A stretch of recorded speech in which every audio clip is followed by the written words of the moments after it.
Chapter 121, Extra, Stellar Man's Counterattack 1. The human civilization is a very great civilization. This is something we cannot deny. Even now, in the midst of the war facing the human civilization, we hold the absolute advantage.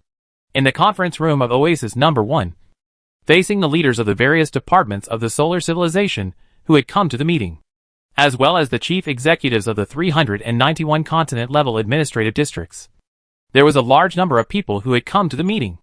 I calmly spoke these words in front of the heads of the various departments of the solar civilization, as well as the chief executives of the 391 continent-level administrative regions, and the leaders of the various disciplines of the solar civilization.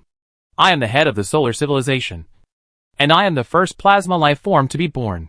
Strictly speaking, all the people in the solar civilization are my descendants. After coming to the sun from the earth, I created the first 18 offspring through self-reproduction. And during that dark era, my offspring and I struggled together, avoiding the violent energy eruptions above the sun together, and searching for an oasis to continue life together. During this process, some offspring died, and some survived. In the process, some descendants died, and some survived. In the process of this struggle, their life information constantly mutated, and the process of co-population between different descendants began, eventually forming our solar system. The process of co-propagation between different offspring began, and eventually formed our solar civilization. As long as there is a certain base number, the number of individuals of reproducible species will increase exponentially. This is the same for both human civilization and our solar civilization. The environment above the sun is harsh, but the good thing is that there is plenty of energy. This allows us to reproduce freely without having to worry about energy consumption. That's why we have the current solar civilization, facing the thousands of civilization elites here, as well as the trillions of individuals that make up the entire society of solar civilization. My heart was very emotional.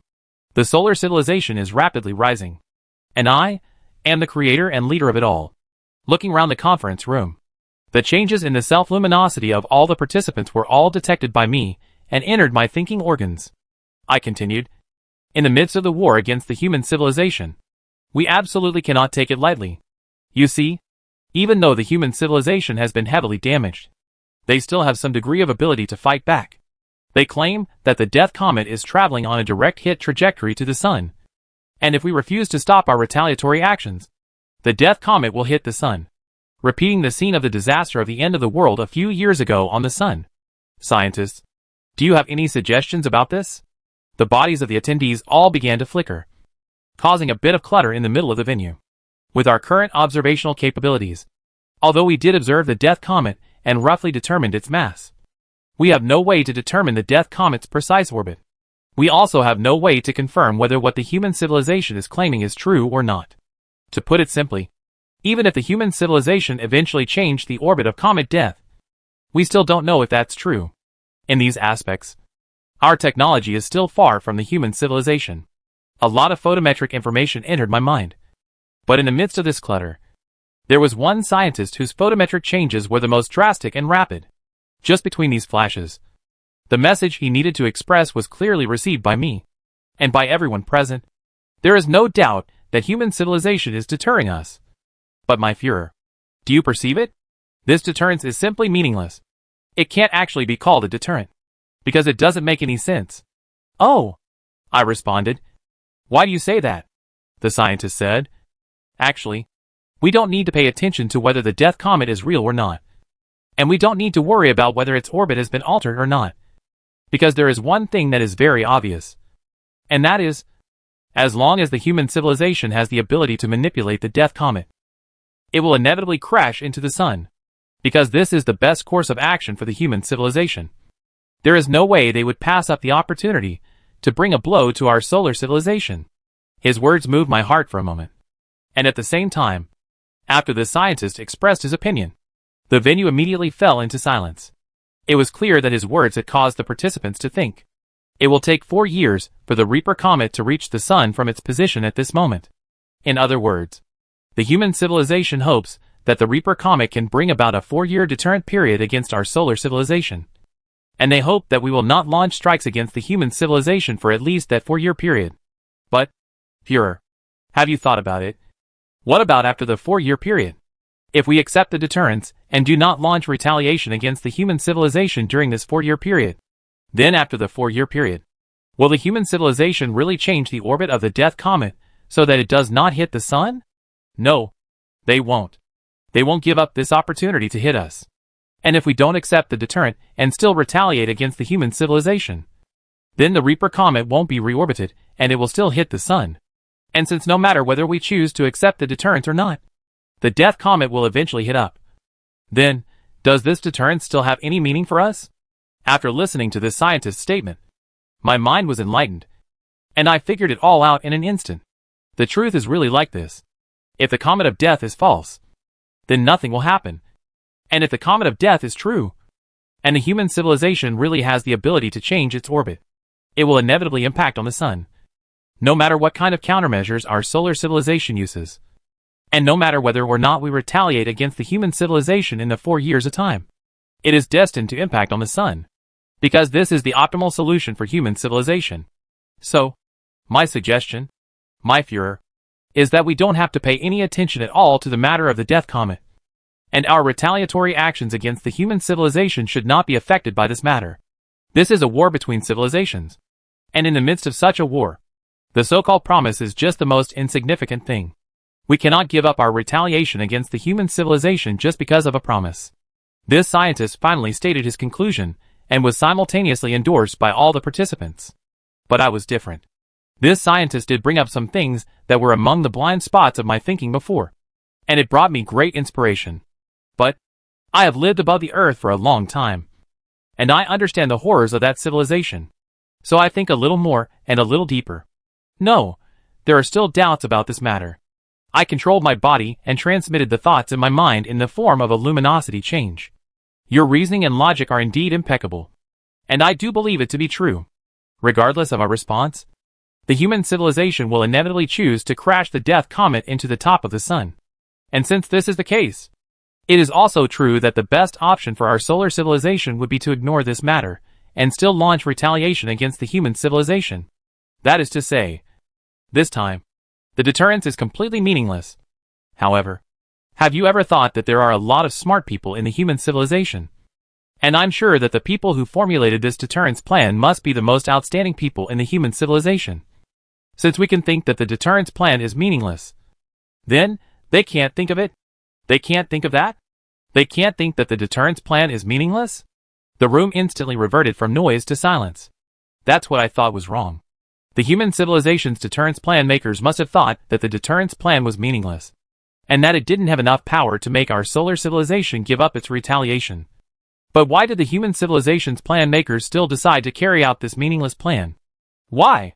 What kind of traps and conspiracies are hidden behind this choice? What is the real purpose of human civilization?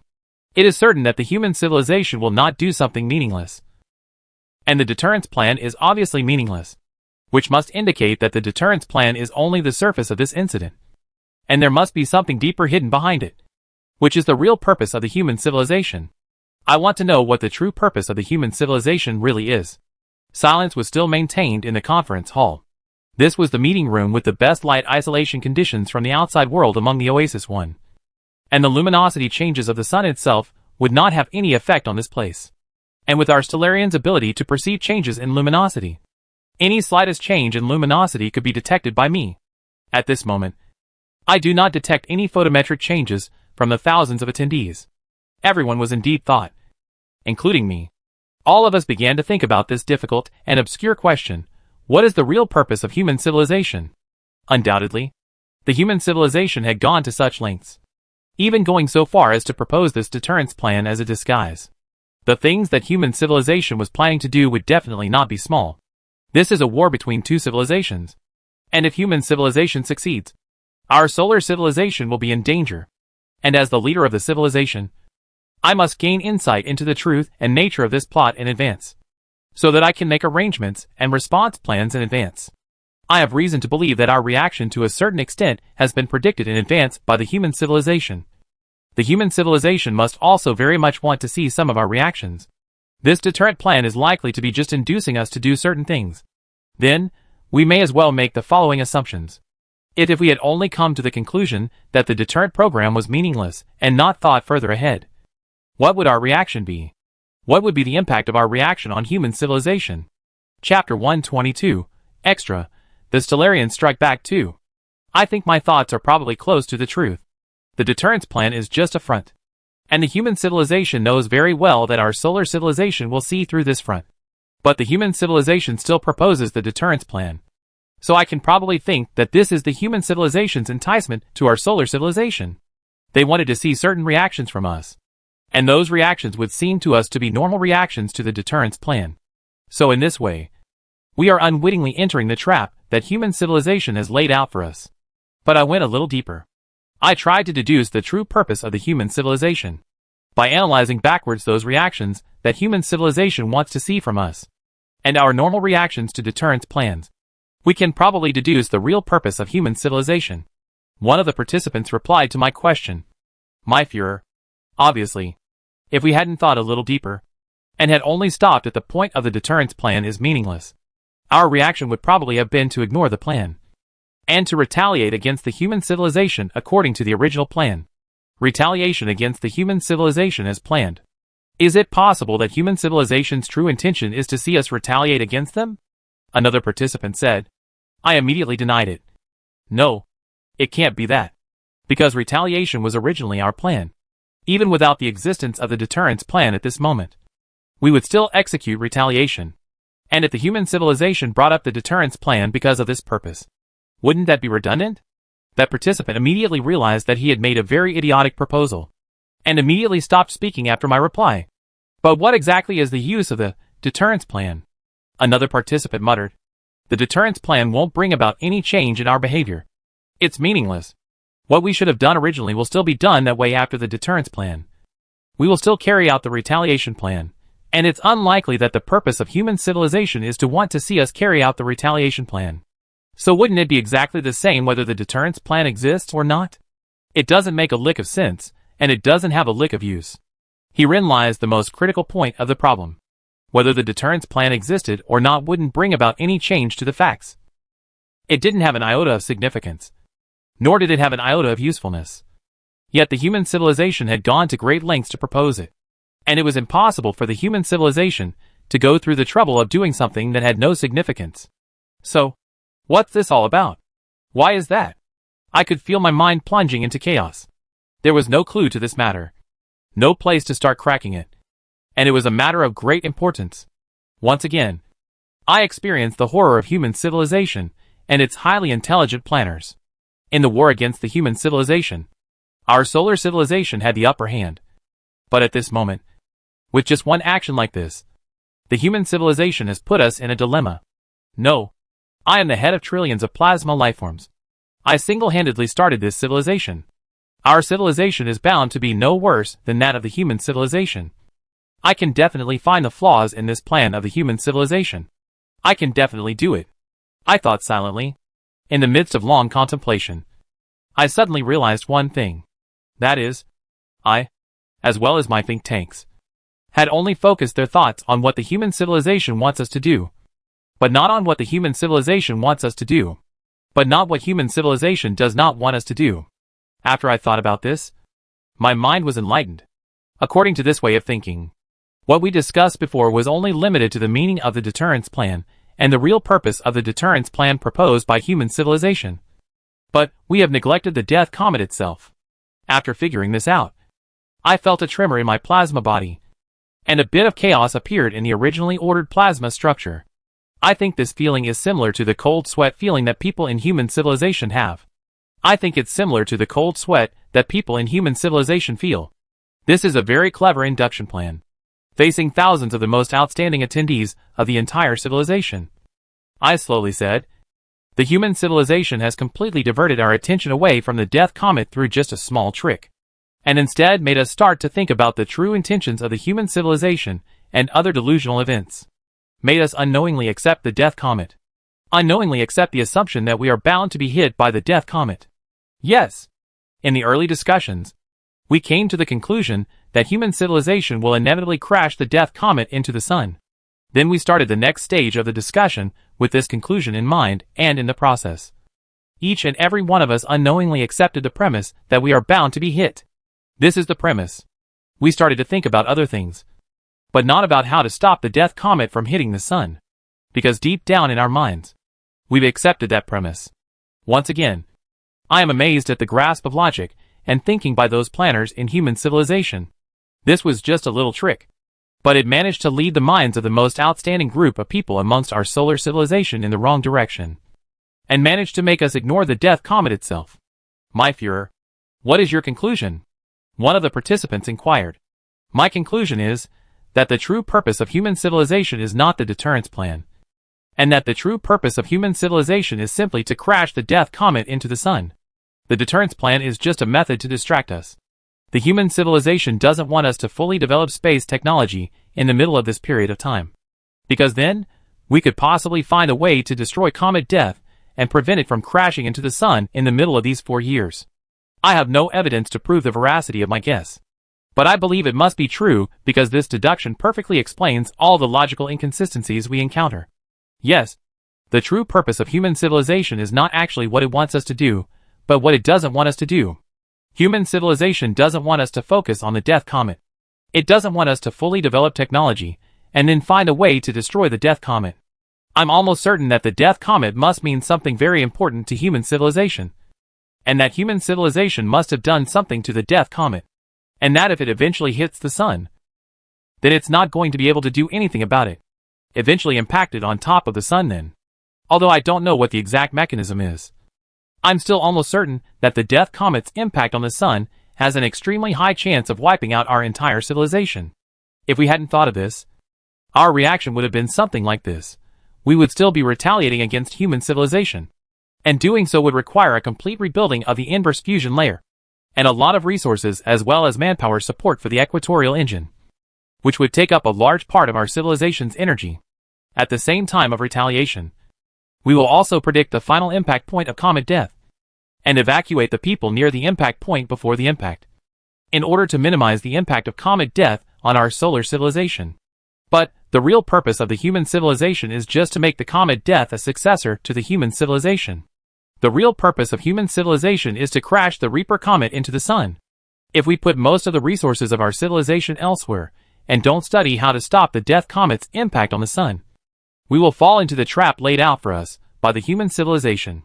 That's where the true purpose of the deterrence plan lies. After I finished saying those words, the venue once again fell into extreme silence. It was also at this time that an assistant hurriedly entered the venue and reported something to me, and so my suspicions were once again confirmed. We have just received a message from Lifeform 2 that was transmitted to us from above the Earth in an encrypted prophecy. Lifeform 2 has confirmed the authenticity of the death comet, and at the same time, Lifeform 2 has told me about a method of destroying our solar civilization that has been conceived by a plan maker in the midst of the human civilization known as Shao Watson. That method is to construct a plasma virus that targets our plasma lifeforms in order to completely destroy our solar civilization. Then, human civilization's motivation for wanting to crash the death comet into the sun can also be explained. There must be plasma viruses specially developed by human civilization for our solar civilization on top of the death comet. And if those viruses end up on top of the sun, we will be devastated. We would have suffered an extinction. That's the entire content of the human civilization's plan, I continued, to lure us under the guise of a deterrence plan, to lure us into putting our civilization's resources into retaliating against the human civilization instead of developing technology to deal with the collision, while at the same time covering up the truth about the Reaper's comet, secretly developing plasma viruses against us, and attempting to destroy our solar civilization altogether at the price of suffering the retaliation of our solar civilization. I have to admit that the creator of this plan must be a genius. Only a genius could come up with such a perfect and deceptive plan. But since we have gained insight into the truth of the matter, then I announce that our response plan is to tell the human civilization that we accept the deterrence plan, and then in the midst of this period of time, rebuild the inverse fusion layer as fast as possible. And after the rebuilding of the inverse fusion layer is complete, give up our retaliatory plan against the human civilization, and gather the entire civilization's resources and power to develop technology. We must destroy the death comet before it reaches the sun. Chapter 123, Extra, Stellarians Counterattack 3. At this moment, 2 years have passed since the human civilization proposed a deterrence plan against our solar civilization. In the midst of these 2 years, We finally completely rebuilt the inverse fusion layer once again, allowing it to cover the entire surface of the sun. I will never forget the trauma that human civilization inflicted on our solar civilization. During the comet impact, almost all of the inverse fusion layer was destroyed, and the entire surface of the sun was turned into a hell of light and heat. Because of the intense energy changes, countless stars lost their organization in an instant, and were reduced to nothingness and returned to the sun's energy. Only 1 in 10,000 star people survived at most. This was a crisis on the verge of extinction. If a crisis of the same scale had happened to the human civilization, they would have died out long ago. But we Stellarians are different, because we have a powerful reproduction ability that is unimaginable to humans on Earth. In just 2 years' time, the total population of our solar civilization has already returned to the level it was at before the disaster.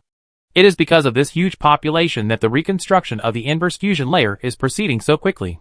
I strolled through the safe zone that had been specially made for me and released my photoreceptors to the sky. Luminosity changes on the sun have always been complex.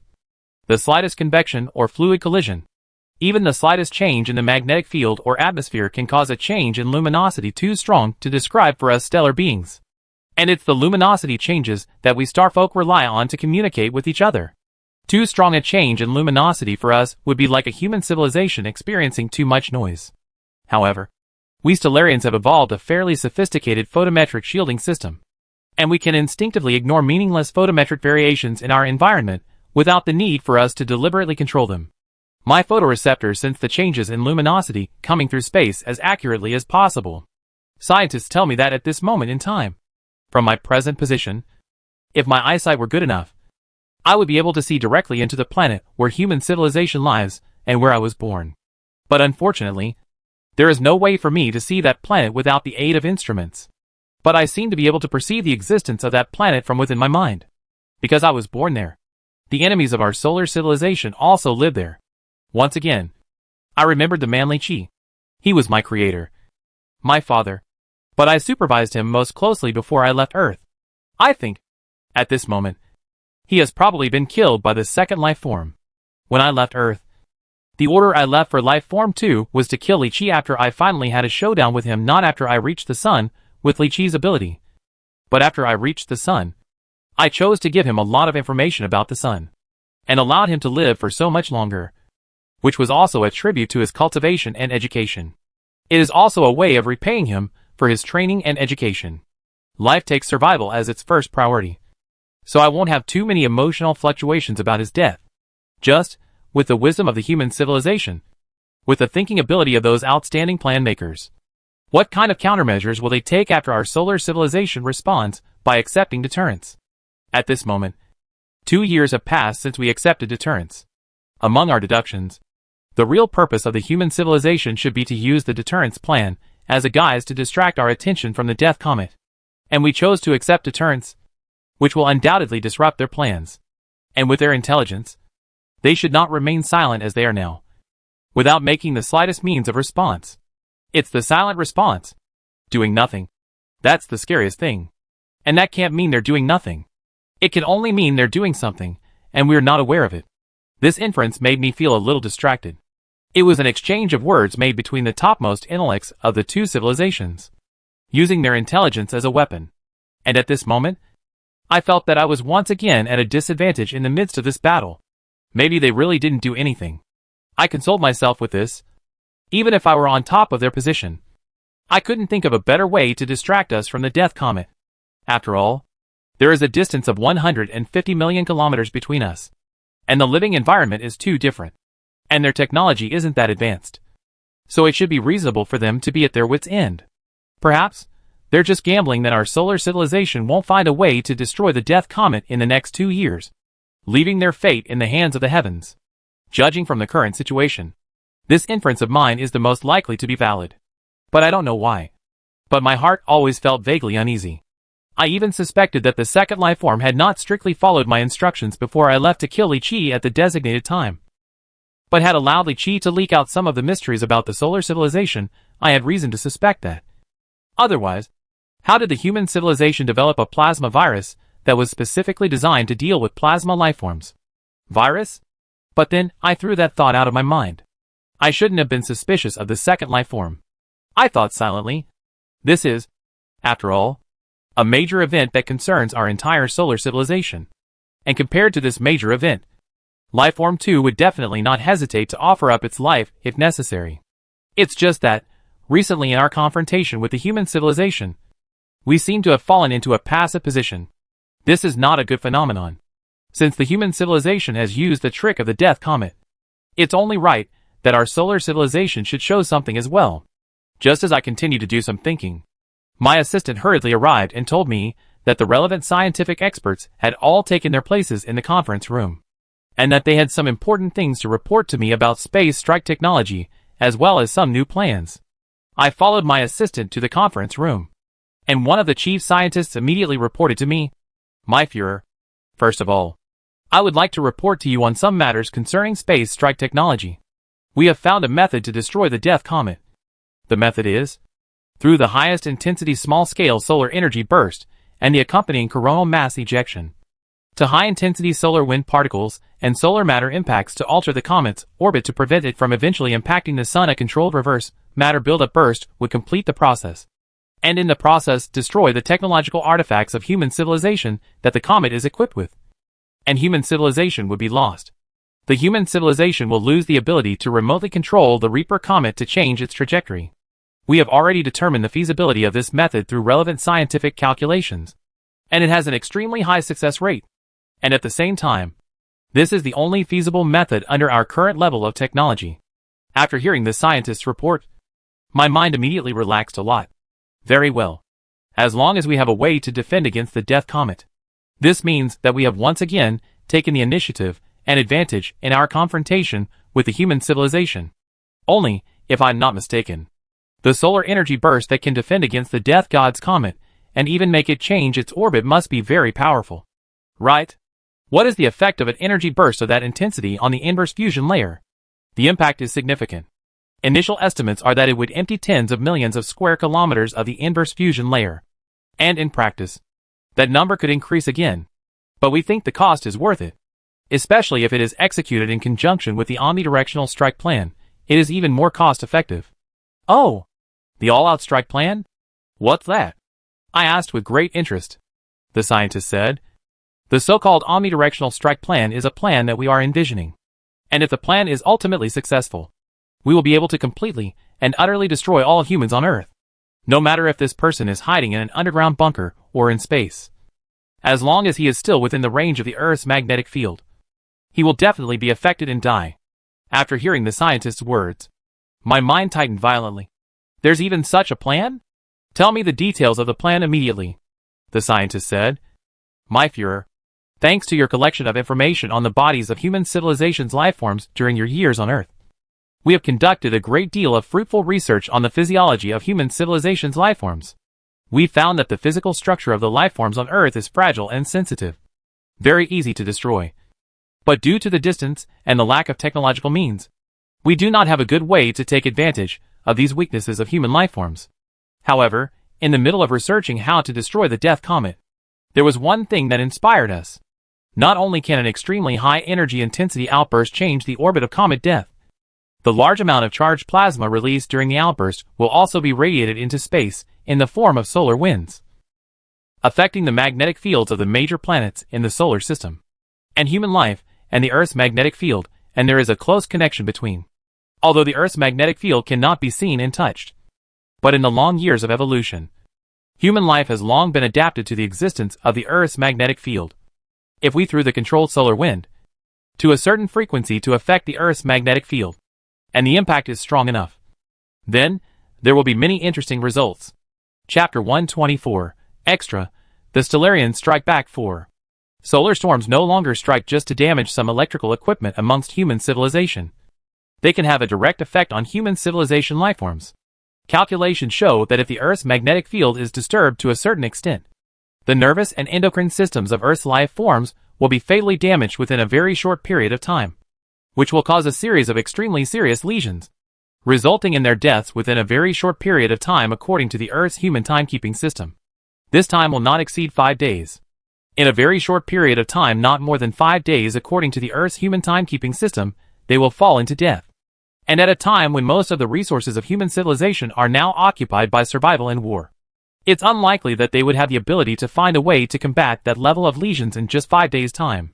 The details of the plan have already been made into an explanatory document, which has already passed the review of the Science Federation, and we will present it to you for final review at a later date. One thing you should note is that there is virtually no cost to the program, because we were going to destroy the Death Comet through an extremely intense burst of solar energy, and with some precise fine-tuning of the process. It would serve both purposes, i.e., destroy the Death Comet and bring about the end of human civilization. I can feel my body becoming a bit disordered at this moment due to overexcitement. This plan is really too perfect. Too good. I don't know how long it has been. Because of the human civilization, my mind has always been in a tense state, never able to rest. And I've been meditating on the method to destroy the human race on Earth every moment. And now, this method has descended upon me with a great surprise at this time. I have to say, whether it's our solar civilization or human civilization, we are all small and insignificant in the face of the planet we live on. The scientist continued. If our plan is ultimately successful, then the one who ultimately destroys human civilization isn't actually us, but the planet itself. We're merely using something that already exists, and using its power to achieve our goals. Destroying human civilization only requires the Earth to sneeze. All we do is to flirt with the Earth's nostrils through the solar wind to make it sneeze out. This scientist's words caused everyone in the venue to cheer. No one cares about the means of destroying human civilization. All we care about is the result of destroying human civilization. If your plan proves to be effective. No, it doesn't need to achieve its goal. Even if it doesn't destroy human civilization completely. As long as it can inflict a heavy blow to human civilization, you'll become the noblest of heroes in our solar civilization. And your plan will avenge the hundreds of millions of people who died innocently in the comet impact event. The execution of the plan is, after all, of little cost to us, and the accomplishment of such a huge strategic goal at such a low cost is already an added surprise to us. The calculation process tells us that the plan has a high chance of success. The scientist replied.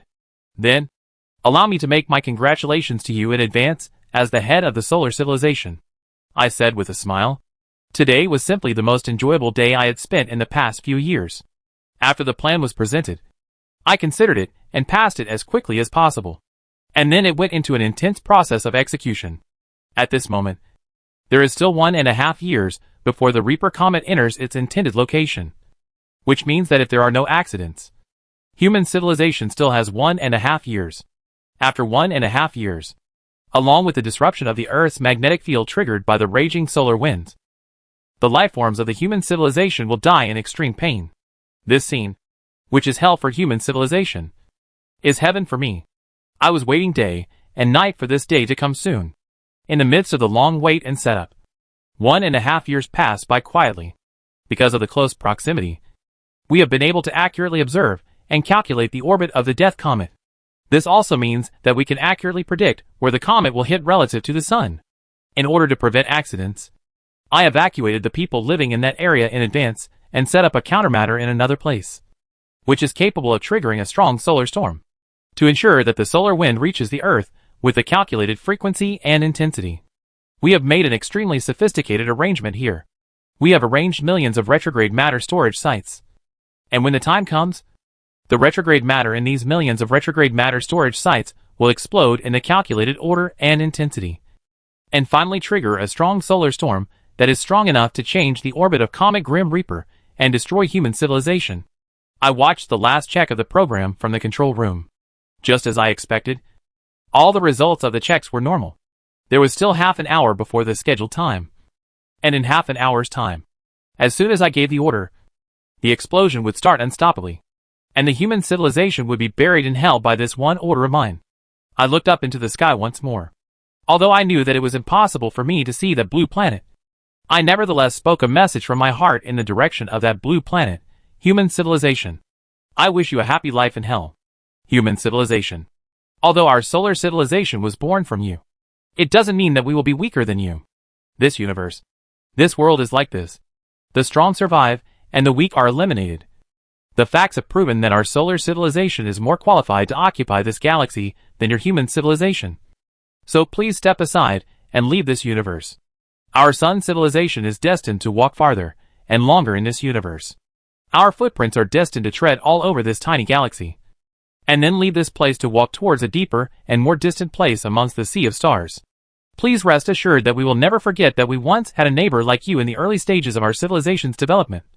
And in the distant future, when we reach the end of the universe, perhaps, we will pay some tribute to you according to your customs, and tell your souls what this end of the universe really looks like. At this time, a staff member reported to me, "My Führer, there are still 5 minutes before the final launch time." Good. I nodded, my thoughts still drifting away. Oh, human civilization above the earth. I'm sure that at this moment, you are still ignorant of what you are about to encounter. However, ignorance is also a kind of happiness. It is better to endure all these disasters in ignorance than to spend your last hours in fear.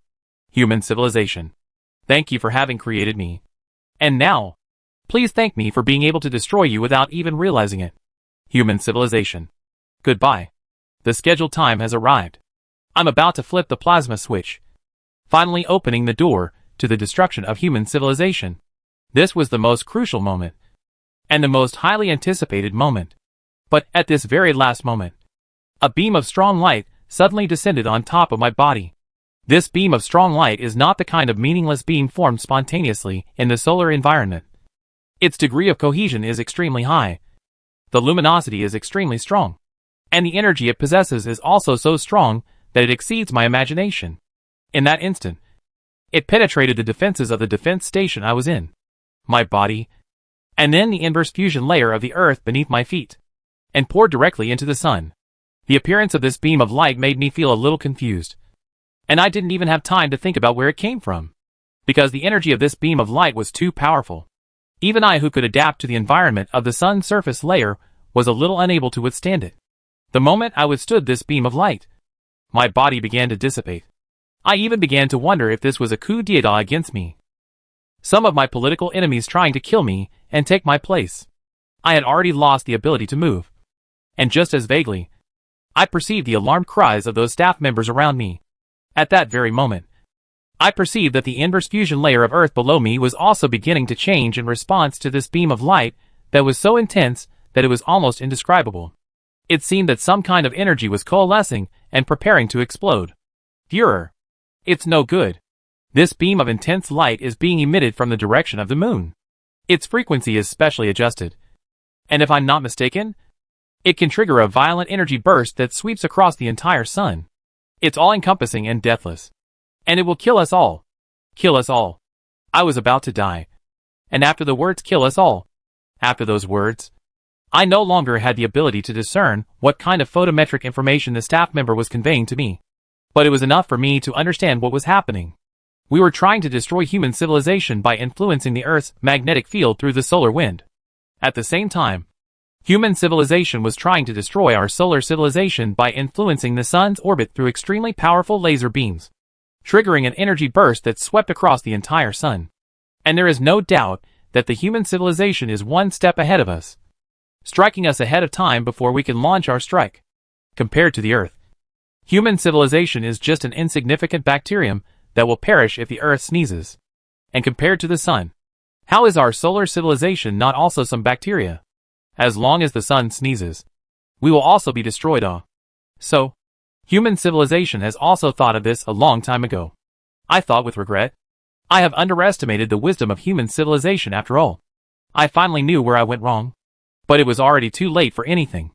My consciousness eventually dissipated completely. And after this, what kind of changes happened above the sun probably had nothing to do with me. Volume 2, Plague of Stars. Chapter 125, Hysan 2.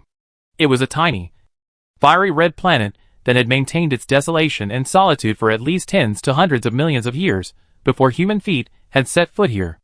Originally, this figure could have been expanded to 4 billion years, the time of the birth of the solar system, in the calculations. But even though human civilization has now established large bases on Mars that can accommodate hundreds of thousands of people, humans have never been able to completely determine or rule out the possibility that life once existed on Mars. Therefore, for the sake of rigor, this time range should be set at tens to hundreds of millions of years. At least, human civilization can be sure that life did not exist on Mars in the past tens to hundreds of millions of years. At this moment, more than 300 years have passed since the solar crisis. After the crisis that almost destroyed the entire human civilization, the technology of the human civilization had once again seen an explosive development. This explosive development was not only due to the survival instinct under the desperate situation, but also because the inverse fusion layer created by the solar civilization had brought great inspiration to human civilization science and technology on controllable nuclear fusion. 50 years after the solar crisis, controlled fusion technology was finally researched. And it was under the driving force of controlled fusion technology that human civilization really stepped into space. The moon base that was built for Zhao Watson was the first time that human civilization built a human building on a planet other than Earth. After Zhao Watson returned to Earth, the moon base became the landmark building and port for human civilization to enter deep space, using the moon base and Skylab as a springboard. And with a more powerful impetus brought about by controlled fusion technology, human civilization finally planted its footprints on the inhospitable Earth of Mars. And in the following 150 years built this great Martian city that could accommodate hundreds of thousands of people, naming the city after Zhao Watson to commemorate the outstanding contributions that Zhao Watson had once made to human civilization. The footprints of human civilization have been imprinted on more planets than just Mars. Astronauts have even climbed to Vesta and Chechen in the asteroid belt. And there is also a semi-permanent space base established by the human civilization on top of the heavy clouds of Venus within the Earth. Human civilization is preparing to set out for the farther reaches of the stars. And preparations have begun for a manned landing on Jupiter and its moon systems, with the first team of astronauts expected to set out in 50 years' time. It was an era of great technological advancement and a time of great hope and desire for knowledge and exploration. The age of sail had brought glory to Europe. And now, a new round of exploration of the entire solar system was destined to bring human civilization to a new peak. People believe that the construction of the first Mars base, Watson City, is only the first step of human civilization to colonize the whole solar system. And in the near future, the footprints of human civilization will be spread all over the solar system. And even the distant and cold Pluto, and even Xena and Sedna, which are even further away from Pluto, will be planted with the flag of human civilization one day. Flag of human civilization. The advancement of productivity brought about high welfare. Even the poorest people in the human civilization did not have to worry about their survival being threatened by cold and hunger. And those who had some skills and were willing to put in their own labor could live a comfortable and rich life that they could not dare to imagine in the past. At the same time, because of the prelude to the intergalactic era of great voyages, the practitioners of natural sciences really became the top of the society. And they not only had the most perfect environment for scientific research, but also had a social reputation that matched their contributions. People found that no matter how much importance the government and the people attached to education, even though the university enrollment rate of school-age youths was as high as 97%, and even though the number of graduates in natural science-related majors reached a record high every year, there were still not enough scientific and technological talents. So under the stimulus of high welfare, the fertility rate has once again risen sharply, and the population has once again seen explosive growth. Controlled nuclear fusion could lead to a near-infinite supply of energy, and the exploration of the stars would lead to a truly infinite amount of living space. The only thing that people are afraid of is not having enough people to occupy the newly developed land. And they will never be afraid of having too many people and having their living resources and living space compressed. Human civilization has never been so prosperous and full of hope as it is now. Watson City was the most concrete manifestation of this prosperity and hope. There was a busy commercial road connecting Watson City and the Earth. Whenever Mars and the Earth orbited to the same side of the Sun and the distance between them was shortened, this commercial road would be opened, and cargo ships and scientific research spaceships full of all kinds of materials would go back and forth between the two places at a speed of up to more than 100 kilometers per second. And the materials from the Earth would support 30% of Watson City's consumption of energy and materials, while all kinds of special products from Watson City would be sold in the Earth's markets. The various specialty products from Watson City would be sold at high prices on Earth. This is the first interstellar shipping lane opened up by human civilization. Under the support of this interstellar airway, tasting the specialties from Mars, or simply taking dozens of days to travel to Mars, to see Sailor's Canyon, to admire Mount Olympus, or to feel the superstorms on Mars have become the most fashionable way of holidaying for the emerging middle class of the human civilization. But now is not a good time to travel to Mars, because of the different rotation rates of Mars and Earth. The distance between these two planets is always changing. At the moment, the distance between Mars and Earth is more than 100 million kilometers. Under such a long distance for traveling or commercial trade is not a wise choice. Therefore, at this moment, in the middle of this commercial road, apart from some ships that had to carry out missions, there were no other spaceships left.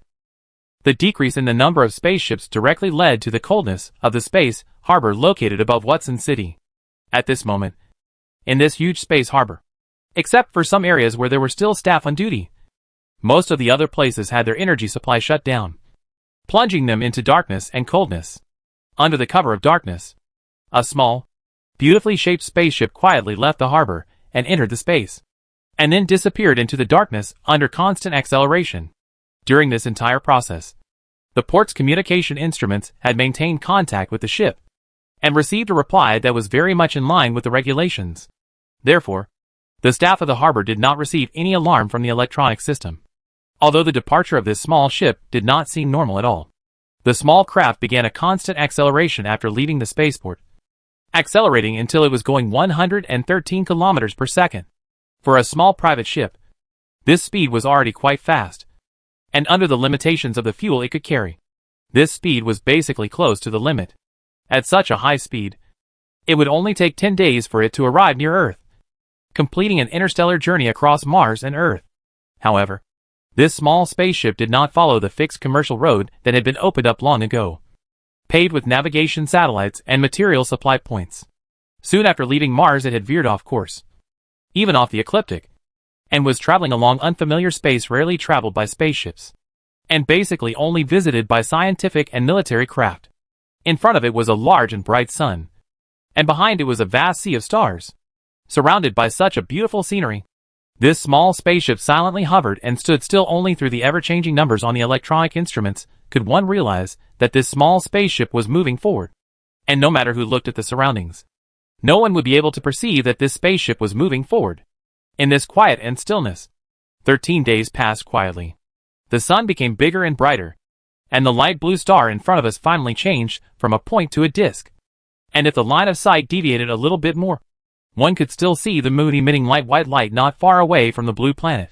Here is already less than 5 million kilometers from the Earth. After the beginning of the interstellar age of navigation, the distance of 5 million kilometers was no longer far away, and could even be considered quite close. Not far ahead would be space patrol and supply, as well as inspection bases constructed by the human civilization. And there was no way for any ship attempting to approach Earth to escape the observation of these bases. And at this moment, the pilot of this small ship had already prepared a whole set of deception and concealment procedures to deal with these bases. But at this very moment, just as the pilot was preparing to approach the Earth now, in the distant starry sky to the left in front of the direction the small spaceship was facing, a star that was so dim that it couldn't even be seen directly by the naked eye suddenly brightened up in a very short period of time. Its brightness increased so rapidly that after only a few seconds, its apparent magnitude increased from 6.21 to -13 magnitude of brightness that was almost brighter than the full moon. Thus, in the eyes of the pilot of the spacecraft, the bright stars he could see besides the sun, the Earth, and the moon were added to this one. This bright star appeared so suddenly that there was not a sign before it produced a change. It just appeared there, thousands of light years away, casting its light into the tiny star system and into the eyes of the ship's pilot. The ship's pilot knew that the star was named Hysan 2. Eta Carini was a star system located at the base of the ship, a star system that consisted of 2 stars. Though humans had never been able to directly observe Eta Carini's companion star because it was obscured by a cloud of interstellar dust that was too thick. Eta Carini can only be observed because it is too big and too bright. Eta Carini is a blue supergiant star with a mass as low as 120 times that of the Sun and a luminosity more than 5 million times that of the Sun. Such intense luminosity is close to the Eddington luminosity limit, which would cause the radiation pressure on its surface to approach or even exceed even the star's own gravity. This would make it extremely unstable, allowing it to eject huge amounts of material in bursts at very high rates.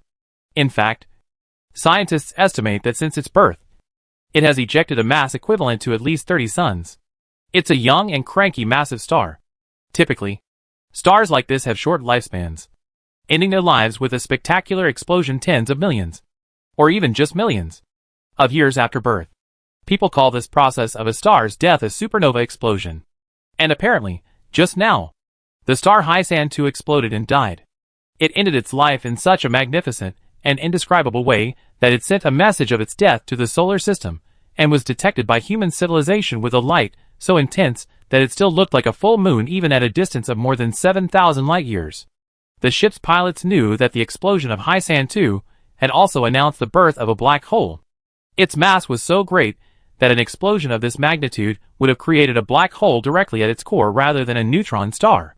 Some of the material ejected by the energy of the explosion will fall back into the black hole and feed on it, while others will form an accretion disk orbiting it. And the faster debris from the explosion will spread out, eventually forming a nebula. Although the eruption of Mount Hazen 2 was spectacular, it wouldn't have had much of an impact on Earth, or the solar system for that matter. The distance was too great. In addition to the interstellar navigation need to turn up their own anti-radiation power a little bit, ordinary people will not notice anything other than the sky will see an additional brightness, like a full moon star. But the eruption of Hysan 2 was a good thing for the pilot of this small ship. The pilot knew that after the eruption of Hysan 2, the attention of the entire human civilization would be attracted to it, and almost all the observation power would be directed there. And accordingly, the inspection of the airship would be reduced. This would help the pilot of the airship to muddle through more safely. But the small ship did not end up getting close to Earth. After the distance between it and the Earth was reduced to 3 million kilometers, it suddenly disappeared from the area, without any sign. As suddenly as the eruption of Hysan 2, it just vanished into thin air. No one but the original owner of the ship would have known that a small ship had left Mars for Earth and eventually disappeared here, because it did not leave an outbound record in the Martian port. Nor did it leave an inbound record in the Earth port. Nor did any of the navigational satellites or detection stations in the trade routes leave records of its communications. The starry sky remained silent, as if this small ship had never appeared. Chapter 126, Air and Sky Interactive Base.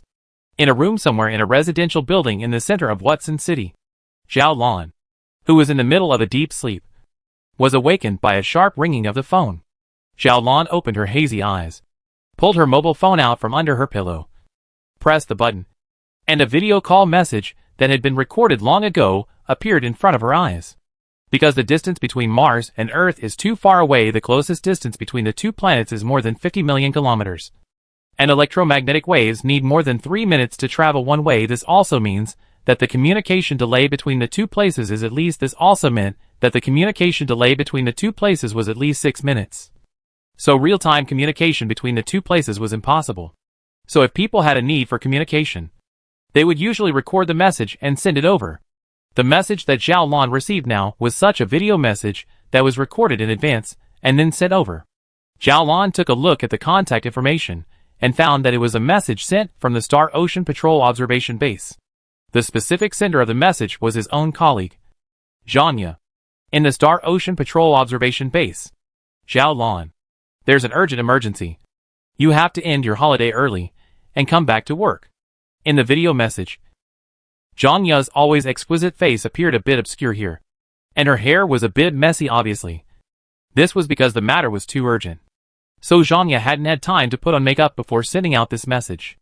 As a friend, Zhao Lan knew what going out without makeup meant to Zhanya. It would inevitably be something extremely urgent that would cause this to happen. That's why the lingering sleepiness in Zhao Lan's mind finally disappeared without a trace at this moment. Zhao Lan sat up in bed and gathered his spirit to continue watching the video.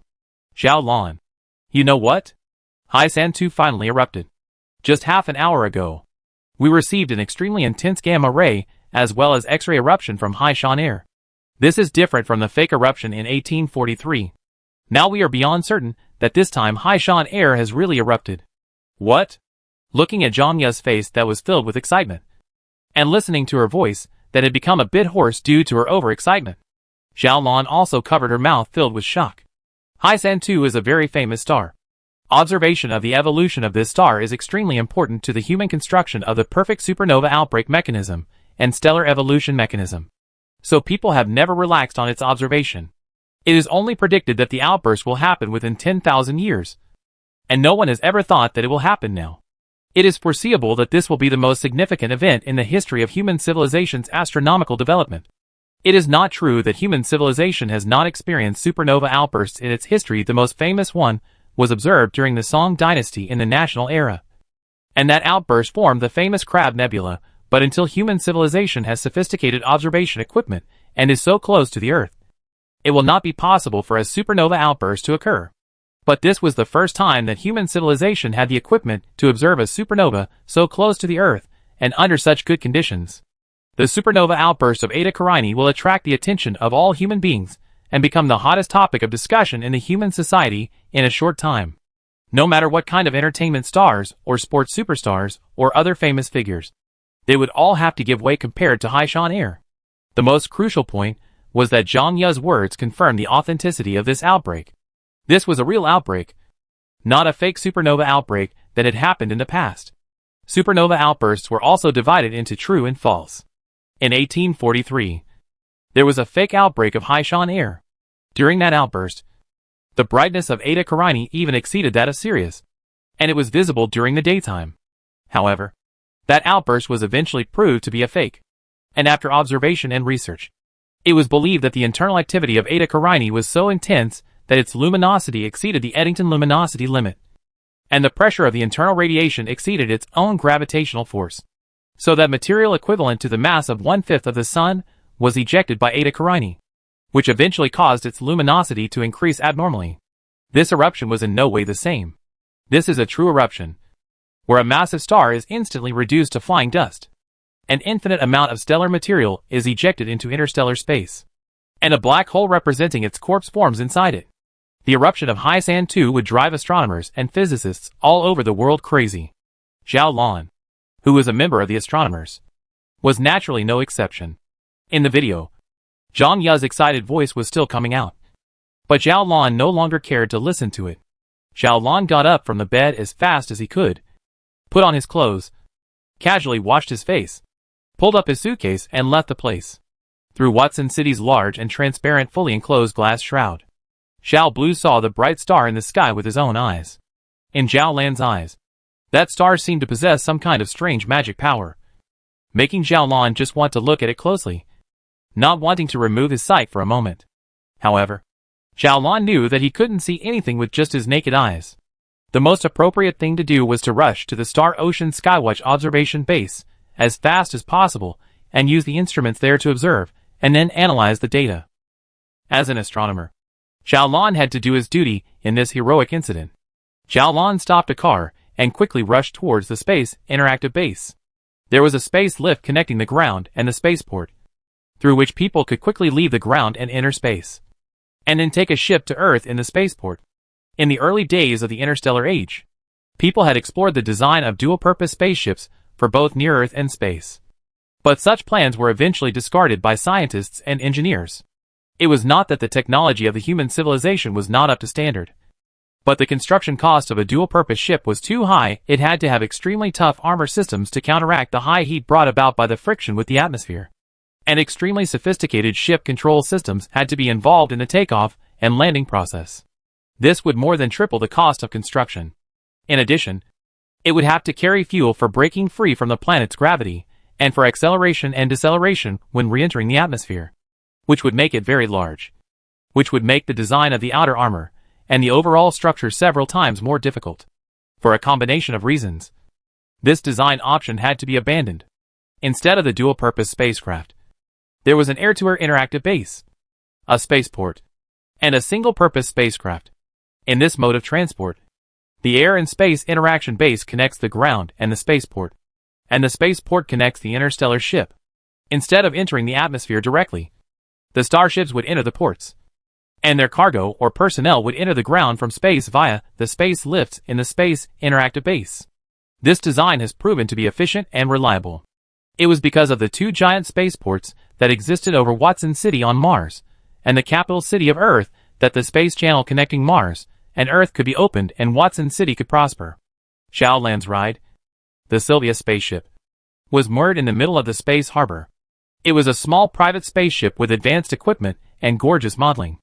Its speed could reach as fast as 120 kilometers per second, and the energy and survival supplies it was loaded with could provide a person with a comfortable life for at least 10 years. Within the category of civilian airships, the Sylvia airship could already be considered the top private car. Originally, Zhao Lan's status would never have been able to afford such an expensive airship, even if Zhao Lan was a member of the most highly treated group of scientists in the human civilization. However, Zhao Lan was the only remaining direct descendant of Zhao Watson, and she had inherited the honors and material rewards that the human civilization's government had bestowed on Zhao Watson, which had allowed her to obtain this expensive little airship. The current Zhao Lan was on her way to the Empty Sky Interactive Base. Although the driver had driven the car as fast as he could, and under the low-gravity environment of Mars, the car was even on the verge of flying, Zhao Lan still felt that it was too slow. Under the current situation, every second of delay to time was a crime against Zhao Lan's interest as well as his career. Supernova outbursts released the most information in the early stages, and as the explosion process leveled off, the less valuable information could be observed. Zhao Lan had already missed the most magnificent initial phase of the eruption, and could not afford to miss the subsequent eruptions as well. Otherwise, after returning to the Star Ocean Patrol Observation Base, Zhao Lan would probably only be able to stare at a piece of explosion wreckage. In the midst of waiting anxiously, Zhao Lan finally arrived at the Air Sky Interactive Base. After verifying his identity, Zhao Lan took the nearest lift to leave Watson City and embarked on a journey to the spaceport. The space lift was 48,503 kilometers long. It was made from the newly developed ultra-high strength material, which was extremely strong and low in weight. It was connected to the ground at one end and the spaceport at the other. The space harbor had the same rotation rate as Mars, which meant that in space the space harbor was already running faster than the orbiting speed of Mars. So it would always be suspended in space and would never fall down. The space lift began to slowly accelerate, which gave Zhao Lan more than a little bit of vertigo. Zhao Lan stood up, left his seat, and walked over to the viewing window. Looking down through the huge glass window, Watson City began to rapidly shrink in Zhao Blue's eyes, eventually merging with the pale Martian Earth, no longer distinguishable.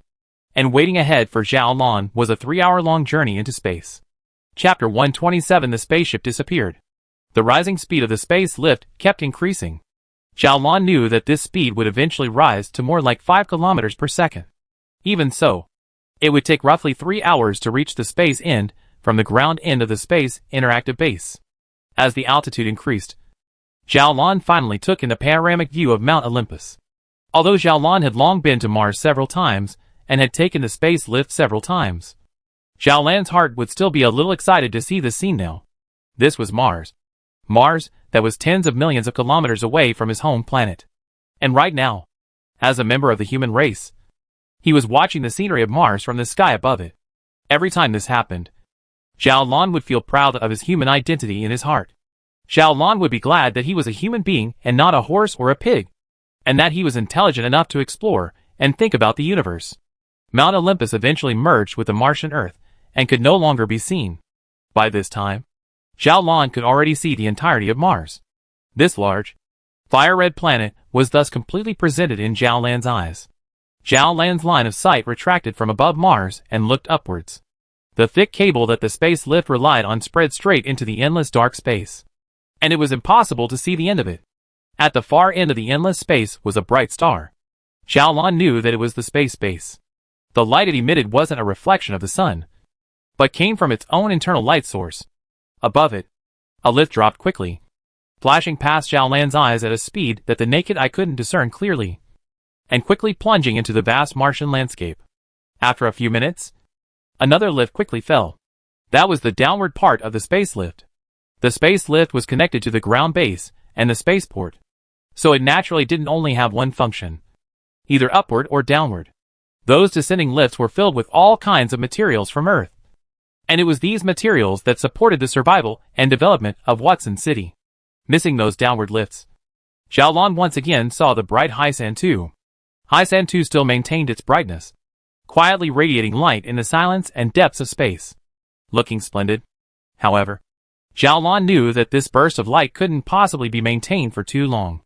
Within roughly half a month, no more than 2 months at the longest, the light of Haisan 2 would gradually dim, eventually disappearing completely from the universe, and it would be impossible to see anything from that direction with the naked eye.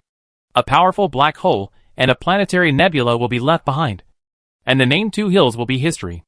A star dies, and a black hole is born. This was the change and birth and death of stars, for which humans could only look up. As the height continued to increase, Zhao Lan felt his body getting lighter and lighter. The gravity that bound Zhao Lan was getting smaller and smaller. Zhao Lan knew that although he had been rising vertically, Mars also had a rotation. And as the radius increased, in order to move through the same angle in the same amount of time, the encircling speed relative to Mars would inevitably become higher and higher. That's why the gravity is getting smaller and smaller. In a little while, it was estimated that one would be completely weightless. The star above that kept shining brightly finally turned from a bright spot into a surface. Zhao Lan then knew that he wasn't far from the spaceport. The space lift began to slow down. And Zhao Lan, who had already sat on the seat and restrained himself with the seat belt in advance, felt the pressure of the seat belt on him. If he wasn't restrained by the seat belt, Zhao Lan would have already flown, because the space lift was slowing down. But Zhao Lan himself was not slowing down. The consequence of this was that Zhao Lan would fly to the ceiling of the space lift. The space lift finally slid gently onto the docking platform of the spaceport. The entire space harbor was a cylindrical structure, and through its own rotation, with the help of centrifugal force, it created an artificial gravity between Mars and Earth. So it wasn't until this moment that Zhao Lan got rid of the weightlessness. The weightless environment was actually not wonderful, because the human body structure itself had evolved for millions of years in order to adapt to Earth's gravity. Rushing into a weightless environment wasn't good for the body. Zhao Lan was already quite familiar with spaceports. So after getting off the space lift, Zhao Lan directly walked towards the service window. After presenting his identification, the attendant took Zhao Lan on a ferry to the mooring port. Zhao Lan's Sylvia's ship was parked in one of the berths. This process consumed another 15 minutes of Zhao Lan's time before arriving at the berth, presenting his identification and entering the password. Zhao Lan did all of this with ease. However, when the huge screen door opened, what was presented in front of Zhao Lan was an empty berth. There was nothing there except for the instrumentation that was present in the berth itself. Here, Zhao Lan did not see the familiar figure of the Sylvia's ship. Zhao Lan's first reaction was that he was in the wrong place. However, his identity certificate could only open his own berth. And thinking of this, Zhao Lan dispelled that idea of the party again. At this moment, Zhao Lan even wondered if he remembered wrongly. When he came to Watson City, did he not pilot a spaceship, but rather came on a sailing ship? But Zhao Lan clearly remembered that he did indeed drive the Sylvia airship to come, and did indeed moor it here. But, where is the airship? Where did the airship go? Zhao Lan looked at the attendant by his side, and beads of sweat immediately broke out above the attendant's forehead. Not to mention Zhao Lan's special identity. Even a most unusual civilian airship costs a lot of money. Parked in the harbor, the harbor has the duty of custody. If the airship even strangely disappeared, this will undoubtedly be a big accident. Miss Zhao Lan, please wait a moment. I'll immediately go contact the harbor supervisors, the service personnel busily said. And with his hands full, he pulled out a communication instrument and began to report the situation here to the management. The incident of a ship's strange disappearance had never happened before in the middle of a spaceport. Every spaceship, no matter if it was leaving or entering the port, would be strictly recorded by the port, and could only enter or leave after receiving permission. If a spaceship would go missing, it would prove that there was a serious problem with the security mechanism of the port, and the safety of the port was related to the survival of hundreds of thousands of people in Watson City. This was a major event. A major event that could alarm the leadership of human civilization. Where's my spaceship? Zhao Lan muttered. It's clearly parked right here. How did it go missing? Zhao Lan very much wanted to rush to the middle of the Star Ocean Patrol Observation Base as fast as he could. But at this moment, he had encountered such a bizarre thing. A spaceship that was properly moored here had inexplicably disappeared. However, the matter of Hai San 2's outbreak had now completely occupied Zhao Lan's attention, which made Zhao Lan not want to delay too much time here at all. Anyway, the harbor was tasked with the custody of the airship. So if the airship was lost, then the harbor should naturally compensate itself for another one. So right now, arriving in the observation base as fast as possible to start research on Hai San 2 was the right thing to do. Miss Zhao Lan, the supervisors have already received my report. They are organizing personnel to verify this incident. Please don't worry. The port will definitely give you a reply that will satisfy you. That attendant wiped his sweat and said, "On behalf of our port, I apologize once again for the inconvenience caused to you. Let's not rush into this for now," Xiaolon said. "Which is the closest voyage back to Earth? How long is the voyage? I request that the port authorities immediately coordinate a ship for me to take me back to Port 7. And as for the specific compensation for the loss of my ship, wait until later, when my lawyers will liaise with you." Okay. I'll go and coordinate this matter for you," that attendant busily said. And after leading Xiaolon into the VIP room to rest, he quickly walked away and went to help Xiaolon coordinate these matters. So after waiting for another 2 hours, Xiaolon finally boarded a cargo ship and embarked on his journey back to the Heavenly Observation Base. The Heavenly Observation Base was in the vicinity of Port 7, which was one of the hundreds of intermediate ports on the Earth-Mars shipping route. Port 7 was about 20 million kilometers away from Mars at the moment, and with the speed of this freighter, Xiaolon would need about 3 days to arrive. This was another day later than the scheduled arrival time in the Sylvia ship. But this was something that couldn't be helped.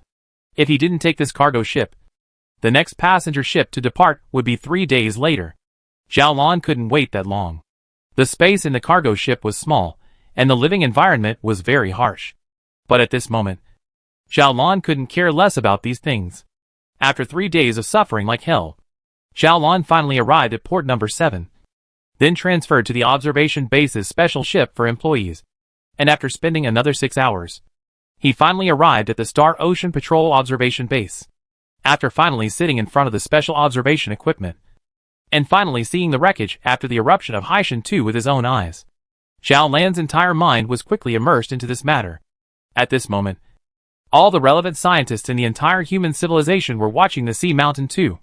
And all the relevant scientists in the entire human civilization were analyzing the information collected from the Sea Mountain 2. The slightest change in this huge star was touching the hearts of the scientists. Xiaolon was only one of the countless scientists. Chapter 128, The Vanishing Star. Haishan 2 and the solar system had a distant distance of 7,700 light-years. This means that the various bands of radiation as well as visible light coming into the solar system at this moment have already traveled a long distance of 7,700 years in the universe. In fact, Haishan 2 had already erupted 7,700 years ago. And what people are seeing at this moment is only some images of the 7,700 years that have already passed. But it was precisely because of this that Xiaolon and Xiaolan's peers, as well as all the people who were paying attention to the Sea Mountain 2, marveled even more at how powerful the Sea Mountain 2 was. With such a great distance between them, it could still make the people here look as bright as the full moon.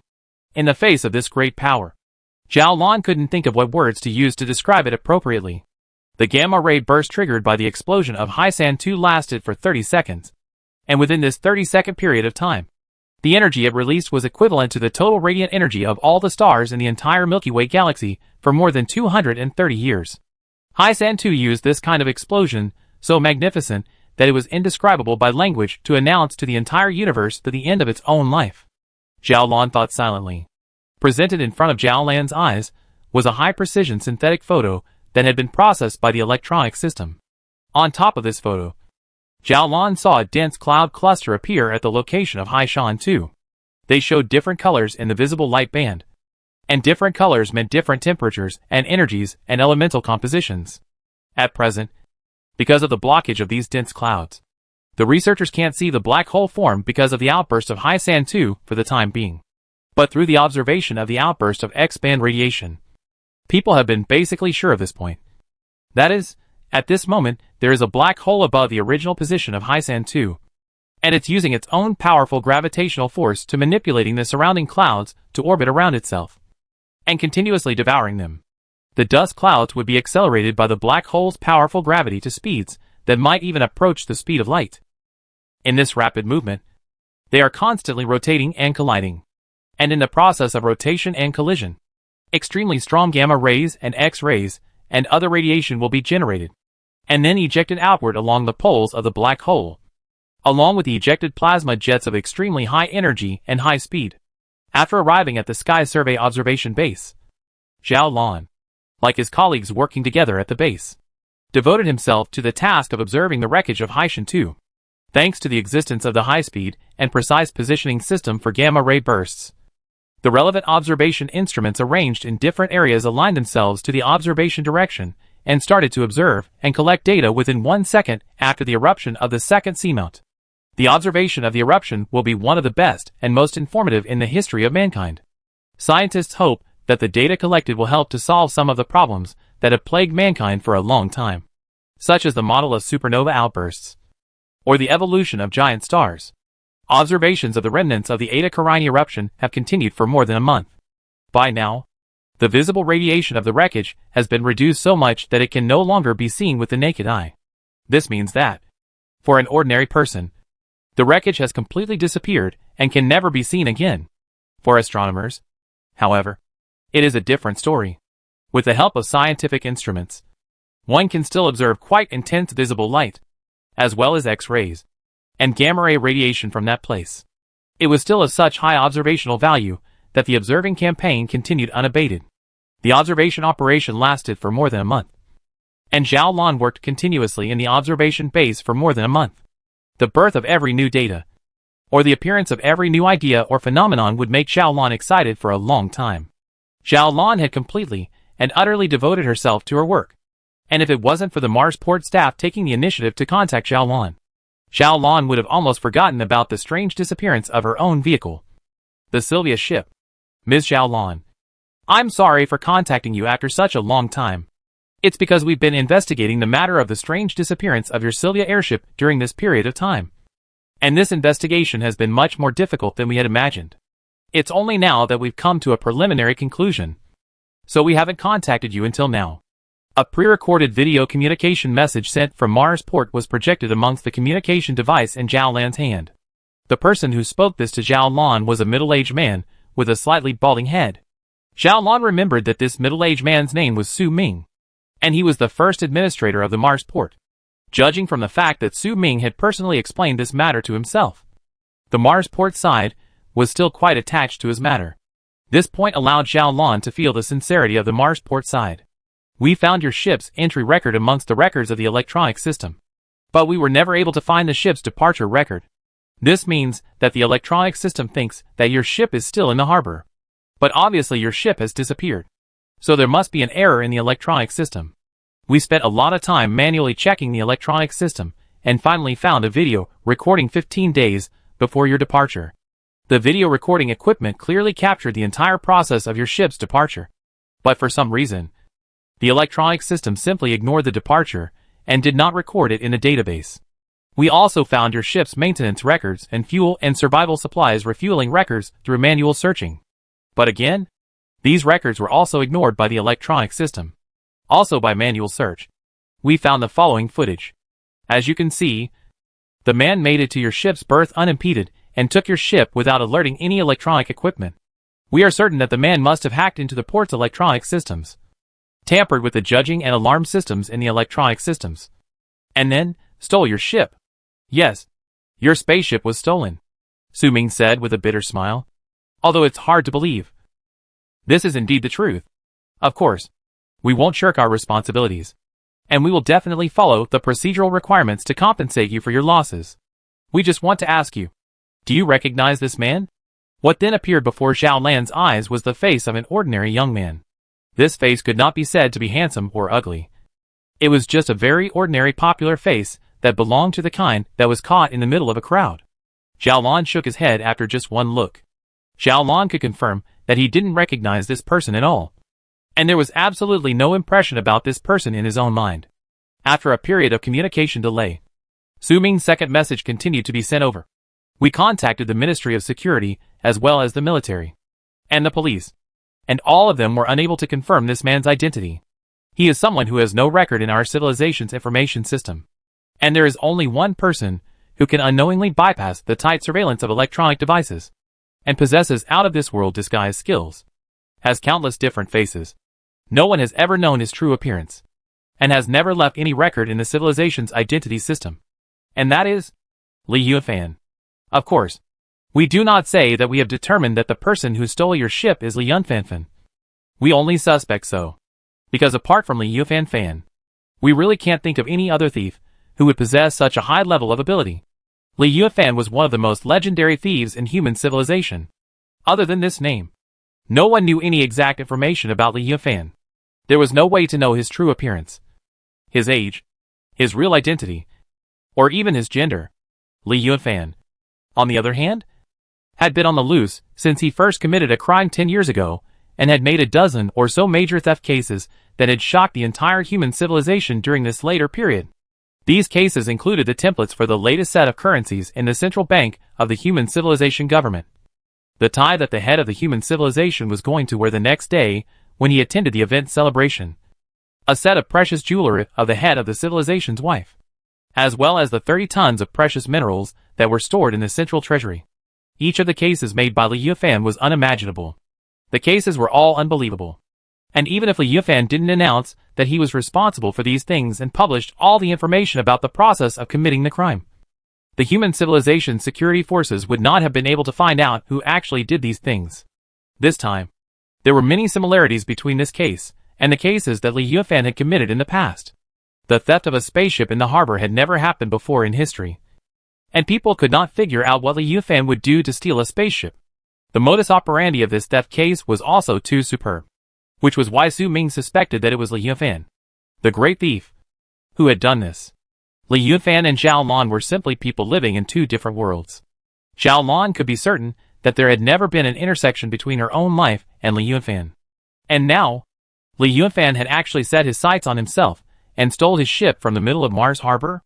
This made Zhao Lan feel very incredulous.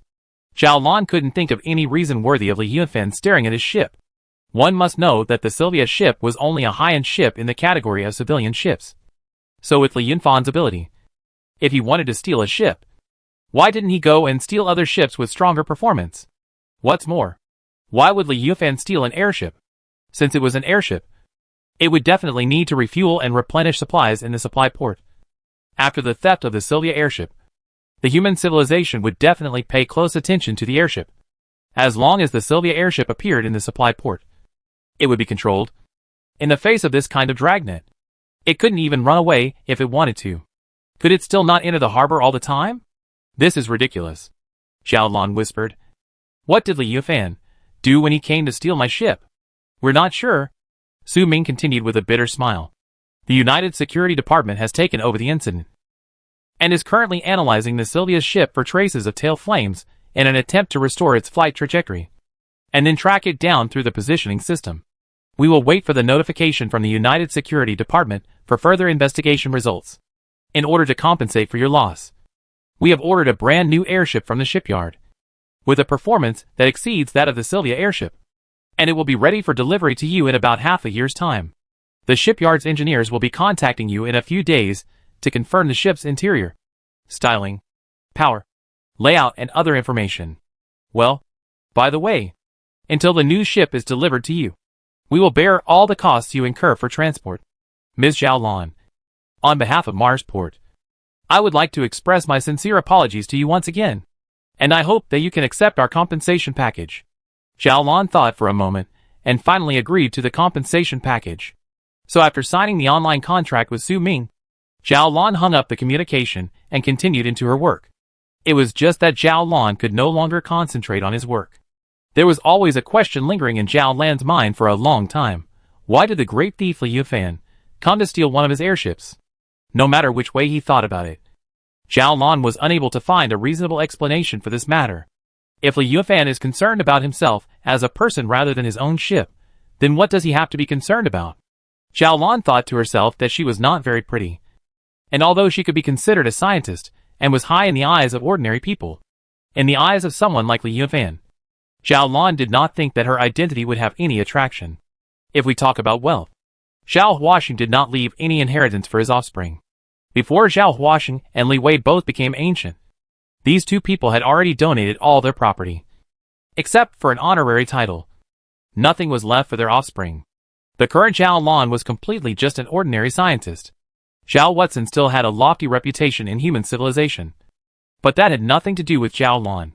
Even Zhao Lan himself didn't take this matter too seriously. Unable to think about these things, Zhao Lan didn't continue to think about it. Things like hunting down Li Yufan should be done by the government and had nothing to do with himself. He should just do his own work. The observation of Hai San 2 was still in progress. But now the data collection had come to an end, and the next task was to analyze the images and data collected in the early stages, and reveal the mysteries of the universe that were hidden under these data.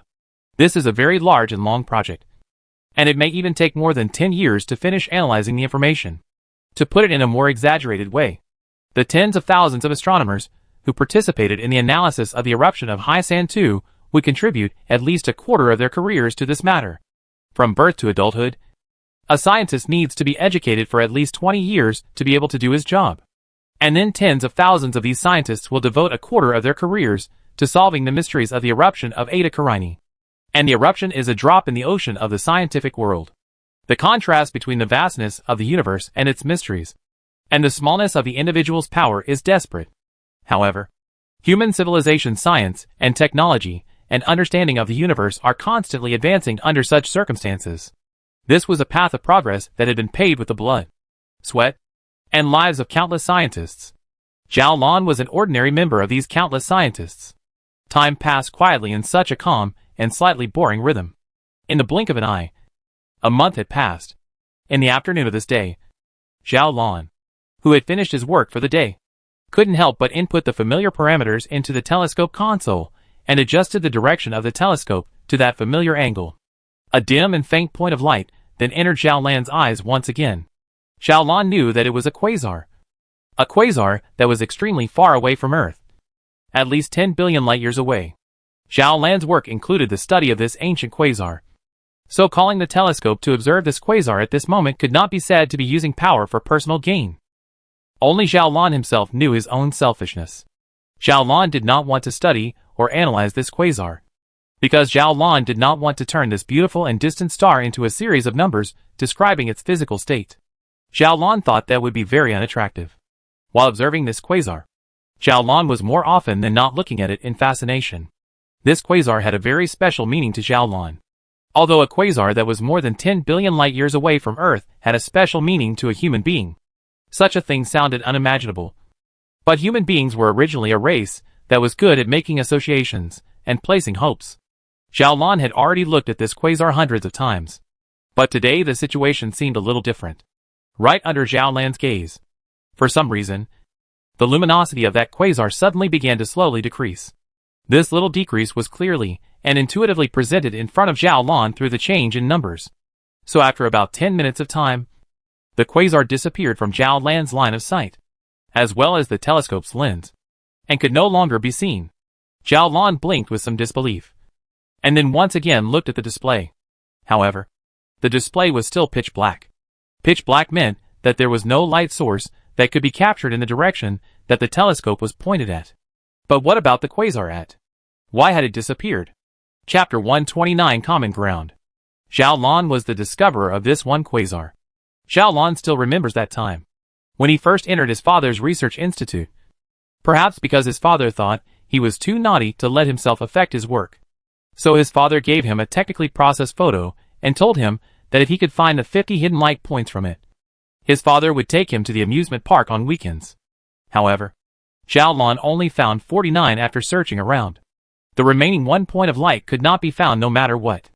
In order to get his busy father to take him to the playground, the young Zhao Lan sat down on the floor and searched the photo for a whole morning, line by line, pixel by pixel, refusing to give in. Eventually, in a corner of a certain row and column, Zhao Lan found a point of light that was slightly brighter compared to the surrounding pixels.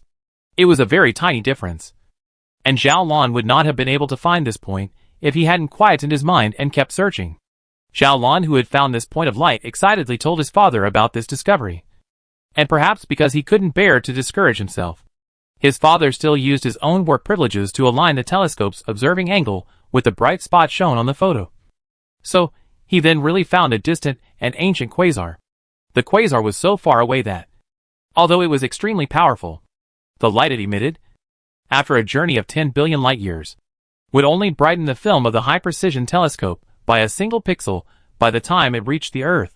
The difference was so small that the electronic program ignored it, and merely regarded it as light pollution or a gravitational lens, and did not analyze it in detail. But it didn't miss Zhao Lan's search. It was Zhao Lan's work that morning that added another number to the human civilization's list of stars. As promised, His father led Zhao Lan to the amusement park for a whole day, and Zhao Lan's door to the astronomical world was opened. It was because of this incident that Zhao Lan took the same path as his father later on, also becoming an astronomer. At this moment, more than 20 years have passed since this incident. The strong and energetic father of the past also left himself because of illness.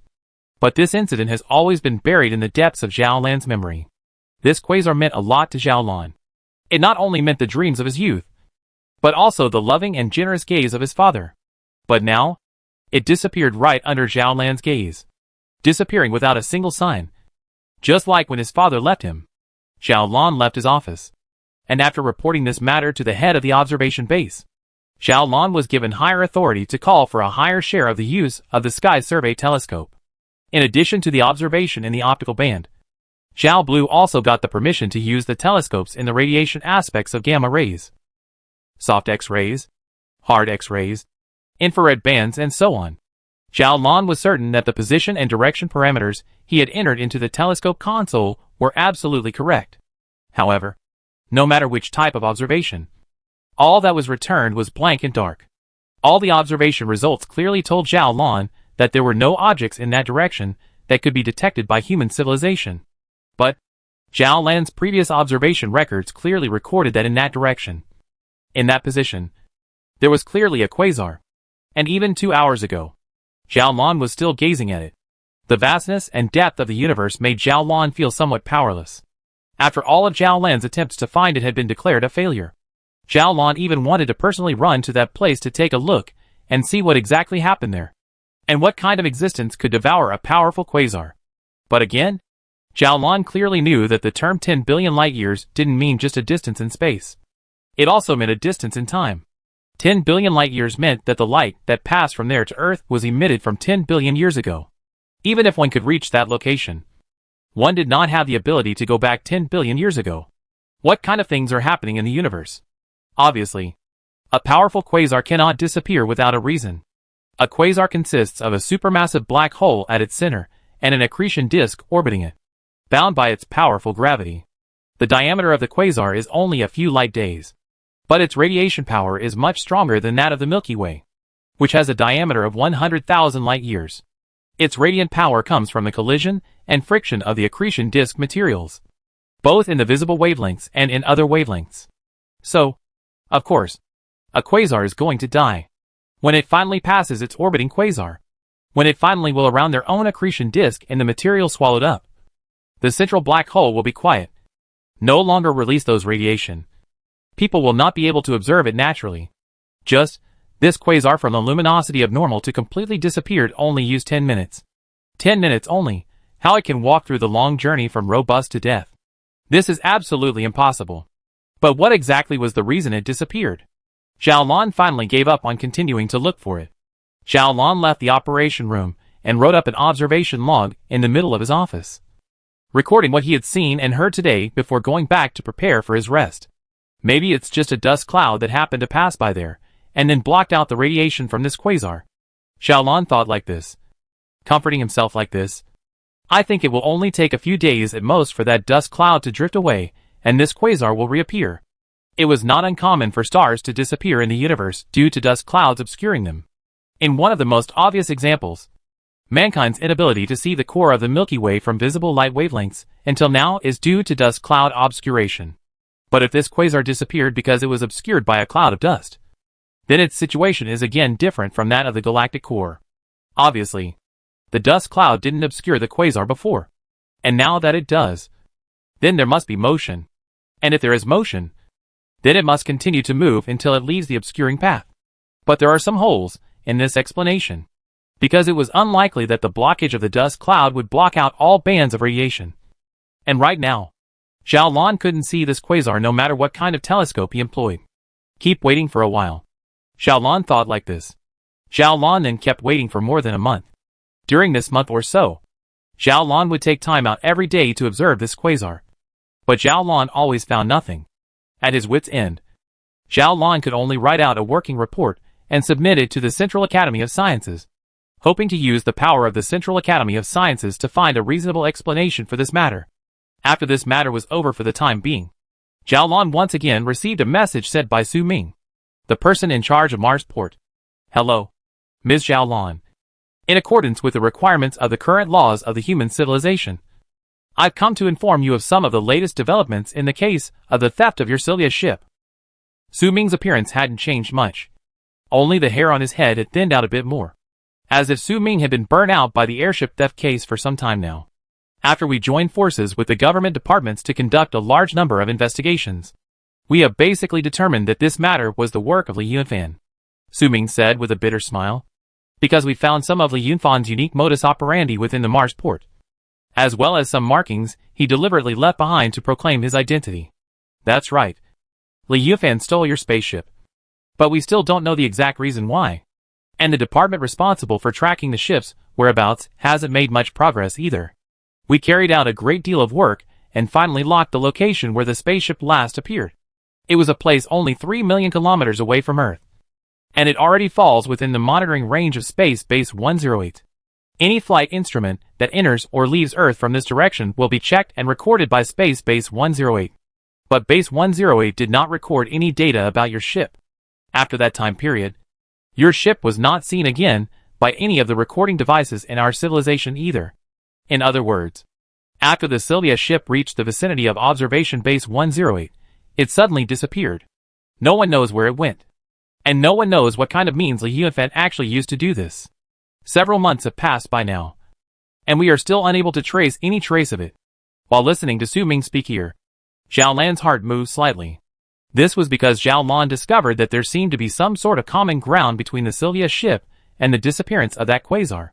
That common point was that both had suddenly and inexplicably disappeared. And with the power of human civilization, it was impossible to find any reasonable explanation for this disappearance. But Zhao Lan then dispelled this idea. Between a quasar 10 billion light-years away and a small modern ship of human civilization, if there was any connection between them, this would be the most unbelievable thing. This is probably coincidence. Zhao Lan thought this way. We're still investigating this matter, but I'll say this in my personal capacity. Ms. Zhao Lan, it's best if you don't report any illusions about retrieving your ship, Su Ming said. Li Yunfan is too godlike. Unless he pops up on his own, we probably won't be able to catch him. All right, Zhao Lan replied. I know it's not really your fault. As long as you guys end up compensating me for the new ship, I promise not to pursue this matter any further. Although he was somewhat sorry for the theft of the Sylvia airship, Zhao Lan was an easygoing person and didn't want to make things too difficult for Su Ming. Thank you for your cooperation. After a period of communication delay, Su Ming's figure once again appeared above the communication apparatus, and he bowed repeatedly to Zhao Lan. We will definitely deliver the new airship to you as soon as possible.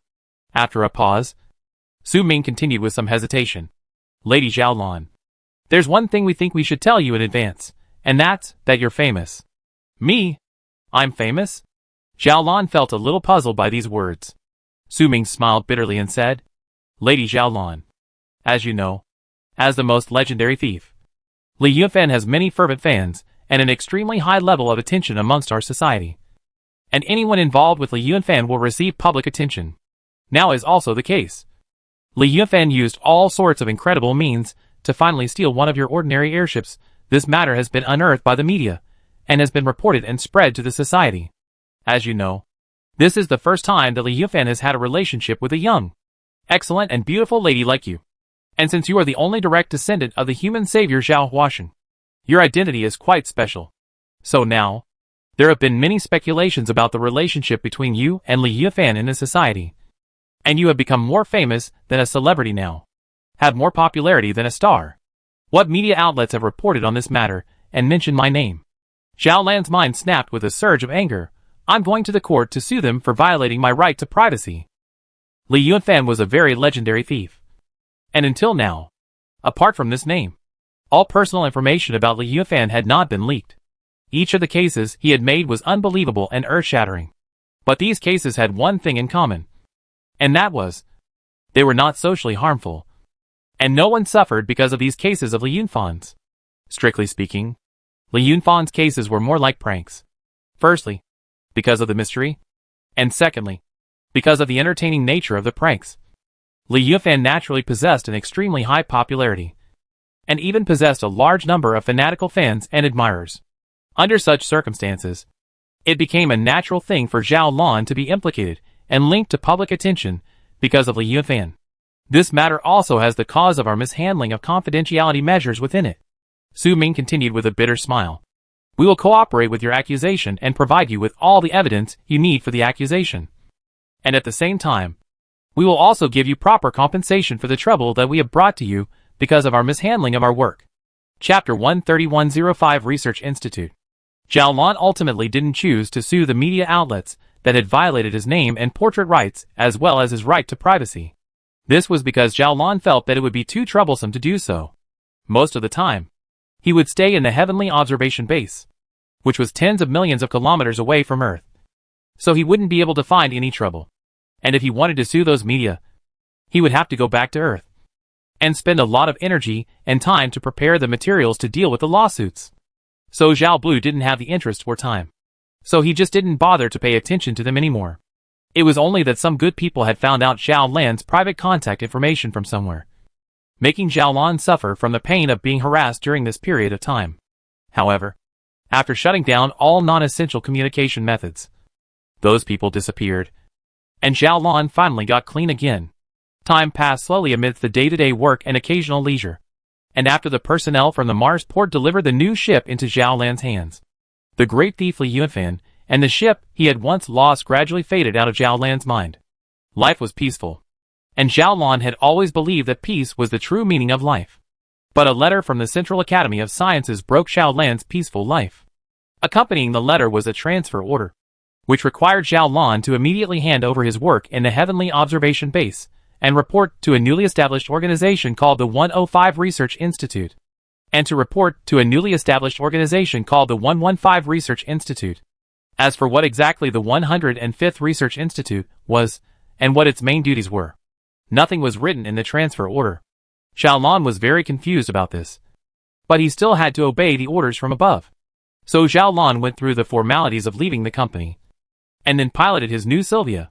He flew his new Sylvia airship to the middle of the Merchant Road, and then traveled through the Merchant Road to the designated location, where he met Zhang Hong, the director of the Institute of Research number 105, who had come to greet him.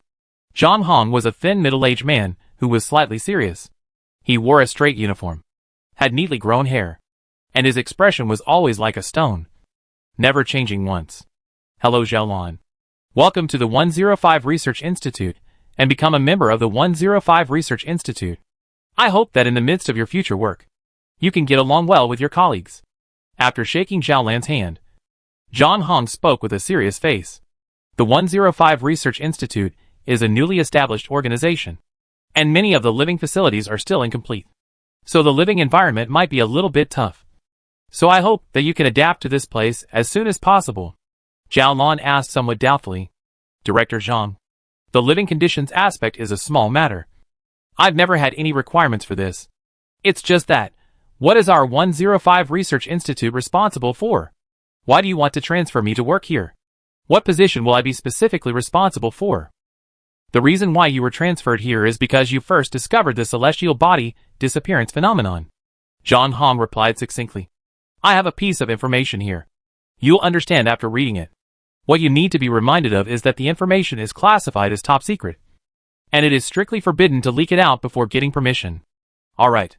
Zhao Lan nodded, and took the piece of information from Zhang Hong. Zhang Hong then turned around and left this office. You're the last colleague to report for duty. Now that all of our Institute's employees have arrived, the Institute will have a plenary meeting at 7 o'clock in the evening, and all the staff of the 105 Institute will attend. There will also be a dinner after the meeting. Pay attention to the time. Don't miss it. By the way, from now on, this office is yours. I know. Thanks. Zhao Lan nodded. So Zhang Hong then left. Zhao Lan sat on top of the office chair and opened the piece of information. The first thing that caught Zhao Lan's eye was the title of the document. A line of very eye-catching, pitch black, large letters. Preliminary research and summary of information on the phenomenon of anomalous disappearance of celestial bodies. Since the quasar numbered 234909117 was confirmed to have disappeared. In the months of observation that followed, we confirmed the abnormal disappearance of another 104 stars. Like the first quasar, The disappearance of these stars was sudden, and all radiation was lost in a very short time, making it impossible to find them in any band. And all of them showed no signs of abnormality before they disappeared. We suspect that the 105 stars that have been confirmed to have disappeared are only part of the anomalous disappearing stars, and that there are more anomalous disappearing stars that we have not found. The reason is that we have found that these 105 disappeared stars are all at the river system level, and none of them is a single star. And with the existing observational strength of our human civilization, we can only see the existence of river system level under such a far distance.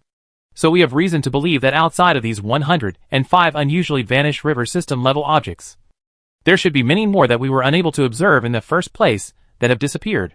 The statistics based on the positional aspects reveal no pattern. The statistics show that these disappearing objects are not concentrated in any one direction, but show the same characteristics in each direction. And there is no logic or correlation between the distribution of positions.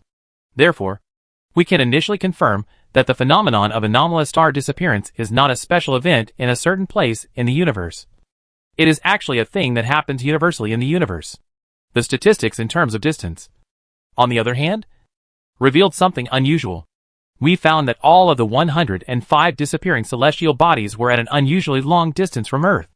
The farthest object is quasar number 234909117 Da1e, the first unusually disappearing object to be discovered. And the latest data suggests that the distance between it and us is between 9,971 and 10,462 million light-years. And the closest object is the river system number 233508112BQ2W, which is an irregular galaxy about 90,000 light-years in diameter, with a total mass of about 2/3 of the Milky Way. And the distance between it and Earth is between about 83 and 86 billion light-years. At the same time, tables based on time of discovery and distance show that the further back in time the anomalous vanishing star is found, the closer it is to Earth. We don't know what this means, or if it poses a potential threat to Earth, or the time it will take for these potential threats to erupt and actually present themselves to us. We don't know anything. The Central Academy of Sciences has organized a number of analyses of such anomalous disappearances of celestial bodies by specialists in an attempt to explain the event in terms of causes within a theoretical framework. But so far there has been little progress. A total of 7 hypotheses have been put forward, including the nebulae obscuration theory, the gravitational lensing theory, the light deflection theory, and so on. But all of these hypotheses have loopholes that are difficult to justify. So we can assume that the phenomenon of anomalous disappearance of stars is still an unsolved mystery that needs to be further researched. It has been suggested that the phenomenon of anomalous disappearance of stars may be related to the recent extreme supernova explosion of Hayama 2, as the first anomalous disappearance of stars occurred shortly after the explosion of Hayama 2 from the timeline. However, within the existing theoretical framework, it is difficult to find any possible causal link between these two events. It would be too sensational to say that the explosion of a single stellar-level star affected the entire universe, causing the disappearance of more than 100 river system-level objects. However, some people have added to this theory. Some people believe that the explosion of Haishan air is not the cause of the phenomenon of the abnormal disappearance of stars, but rather, it is another form of manifestation of the phenomenon of the abnormal disappearance of stars. In other words, it was the cause of the anomalous disappearance of 105 stars that also led to the explosion of Mount Hai. However, this matter is beyond our ability to argue for the time being, and we cannot find any evidence to prove or disprove this claim. We recommend that the Central Academy of Sciences form the 115 Research Institute specializing in the study of such phenomena to continue to pay attention to and study such events, to continue to search for and count the subsequent disappearing celestial bodies, and to explore the physical mechanisms behind such phenomena. Appendix: List of anomalous disappearing objects. Number 1, quasars. Number 2, river systems. Following this document was a long series of lists. Any one of the objects in this list represented a river system level object. Many of these objects had masses and diameters even larger than the Milky Way, but they have disappeared from human sight, and mankind has made many efforts to find them again. As for the reason for the disappearance of these stars, no one knows. Zhao Lan used just a few minutes to read through the information, and then fell into shock. It turns out that the phenomenon of disappearing quasars that I discovered isn't a lone case. There are many other stars in this universe that disappeared along with it. Xiaolon silently thought. 105 celestial bodies at the level of river systems, just what kind of great power can cause this kind of thing to happen? The most important point is that the phenomenon of the abnormal disappearance of stars is not concentrated in one direction of the universe, but is almost randomly distributed all over the universe.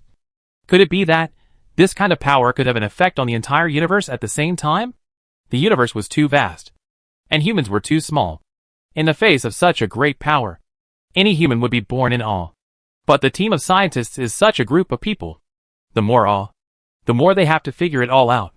This was destined to be a very difficult thing. But as long as it was meaningful to human civilization, no matter how difficult it was, people needed to do it. Xiaolon knew that he would probably have to dedicate himself to this matter for at least the next few years, and possibly his entire life. Chapter 131, A Consensus. Obviously, the name 105 Research Institute came from the 105 river-level celestial bodies that had abnormally disappeared. However, Xiaolon as well as all the staff of the 105 Institute all knew that if there were no accidents, this number would definitely continue to rise. As for what it really meant, and what it represented to Earth, it was just like what was written in the top-secret information. No one knew. After all, these things are too far away from Earth. Even the latest disappearing star is more than 8 billion light-years away from Earth. But science is meant to be that forward-looking, and it's up to scientists to figure it all out before it gets anywhere near Earth. It would be too late to study it when it finally arrives near Earth. The 105 Institute was built at a distance of 2 million kilometers from the Earth, where it revolves around the Sun on the same cycle as the Earth. In this way, it is always on the backside of the Earth and is never disturbed by sunlight. It could be considered a medium-sized space research base, but it was still expanding, and all sorts of observation and research equipment were constantly being brought over from the Earth and the Moon bases. And when it was finally completed, it would become the largest space research base ever built by human civilization. After all, the unknown means progress in one way or another. For the development of science and technology, the most frightening thing is not being able to find the answer to a question, but not being able to find out where the question is at all. The bigger the question, the more you can gain from solving it. The phenomenon of the unusual disappearance of stars is a big question. The scientific community of human civilization hopes that by solving this question, some physical theorems will be spawned again. It would be even better if it could lead to a leap forward in basic theories. Xiaolon and a group of scientific elites mobilized from all over the world began to explore this question. This could be a very complex issue. So the 105th Research Institute had a high level of authority in this area. If a scientist or department in any field needs to cooperate or help, it is often enough to send a letter to the Central Academy of Sciences.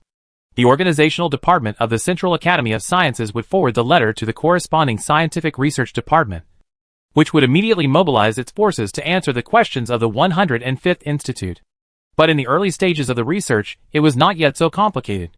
In fact, what Xiaolon and his colleagues were doing now was more of a search, observing the distant celestial bodies in the celestial sphere to see which ones had abnormally disappeared, and then exploring the common characteristics and possible interconnections between these abnormally disappeared celestial bodies. There was no breakthrough in theory for the time being. Just as Xiaolon thought at the beginning, the number of anomalously disappearing celestial bodies had indeed continued to increase. Under the observations of the 105th Research Institute and the reports of some other observation bases, the number had increased from 105 to 876, an eightfold increase. And all of this happened in less than a month's time. Xiaolon vaguely felt that the speed of the abnormal disappearance of stars was accelerating, and that it was constantly approaching Earth. As of now, the closest anomalous disappearing object is less than 7 billion light-years away from Earth. Xiaolon and her colleagues still had no idea what this meant. When Xiaolon looked up at the starry sky, Xiaolon would even feel that a huge monster had appeared in the depths of that endless universe, and that this huge monster was beginning to devour this universe in which the Earth existed from the fringe parts, and was getting closer and closer to the Earth, and would ultimately devour the Earth as well. Except for the scientists who are interested in this matter, the phenomenon of the abnormal disappearance of stars has not yet had any impact on the world of ordinary people, because those stars were originally unobservable to the naked eye. The disappearance of those stars would not be noticed by them either. However, Xiaolon always can't help but appear in his heart a terrible scene. The Earth's night sky and the sky of the stars also began to disappear one after another. And eventually, The Earth's night sky became a black. A star is not. A star cannot see. Xiao Lan would even be unable to sleep throughout the night because of these terrifying scenes. Xiao Lan couldn't imagine how terrifying a night sky that was pitch black and didn't have any stars would be, although such scenes would also appear on rainy and cloudy days. But again, that was different from now.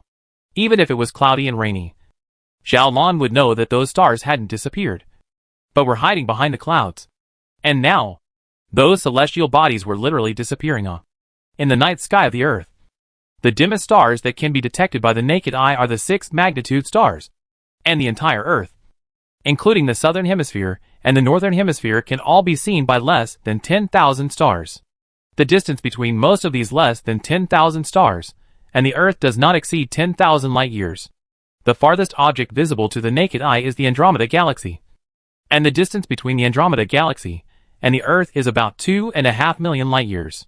2.5 million light-years was a small number compared to 7 billion light-years. But Xiao Lan knew that as long as the stars were still disappearing down the line and constantly shrinking the distance between them and the Earth, there would come a day when the Andromeda Galaxy would disappear, and the stars that were only a few thousand, or even a few hundred light-years, or a few light-years away from the Earth, would disappear as well. Where did the disappearing stars go? Xiao Lan didn't know. Will the Earth disappear too? If the Earth disappears, will humans disappear with it? Xiao Lan also do not know. Xiao Lan's mood has always been a little low, the worries in his heart always hovering. Xiao Lan even began to be a little afraid of the dawn because the Institute is on the back of the Earth. In fact, there is no dawn. But the researchers, including Xiao Lan, are still accustomed to working according to the Earth's work schedule, and are still accustomed to calling 6 a.m. every morning dawn, because the dawn will start to work. Because when it's dawn, you have to start working.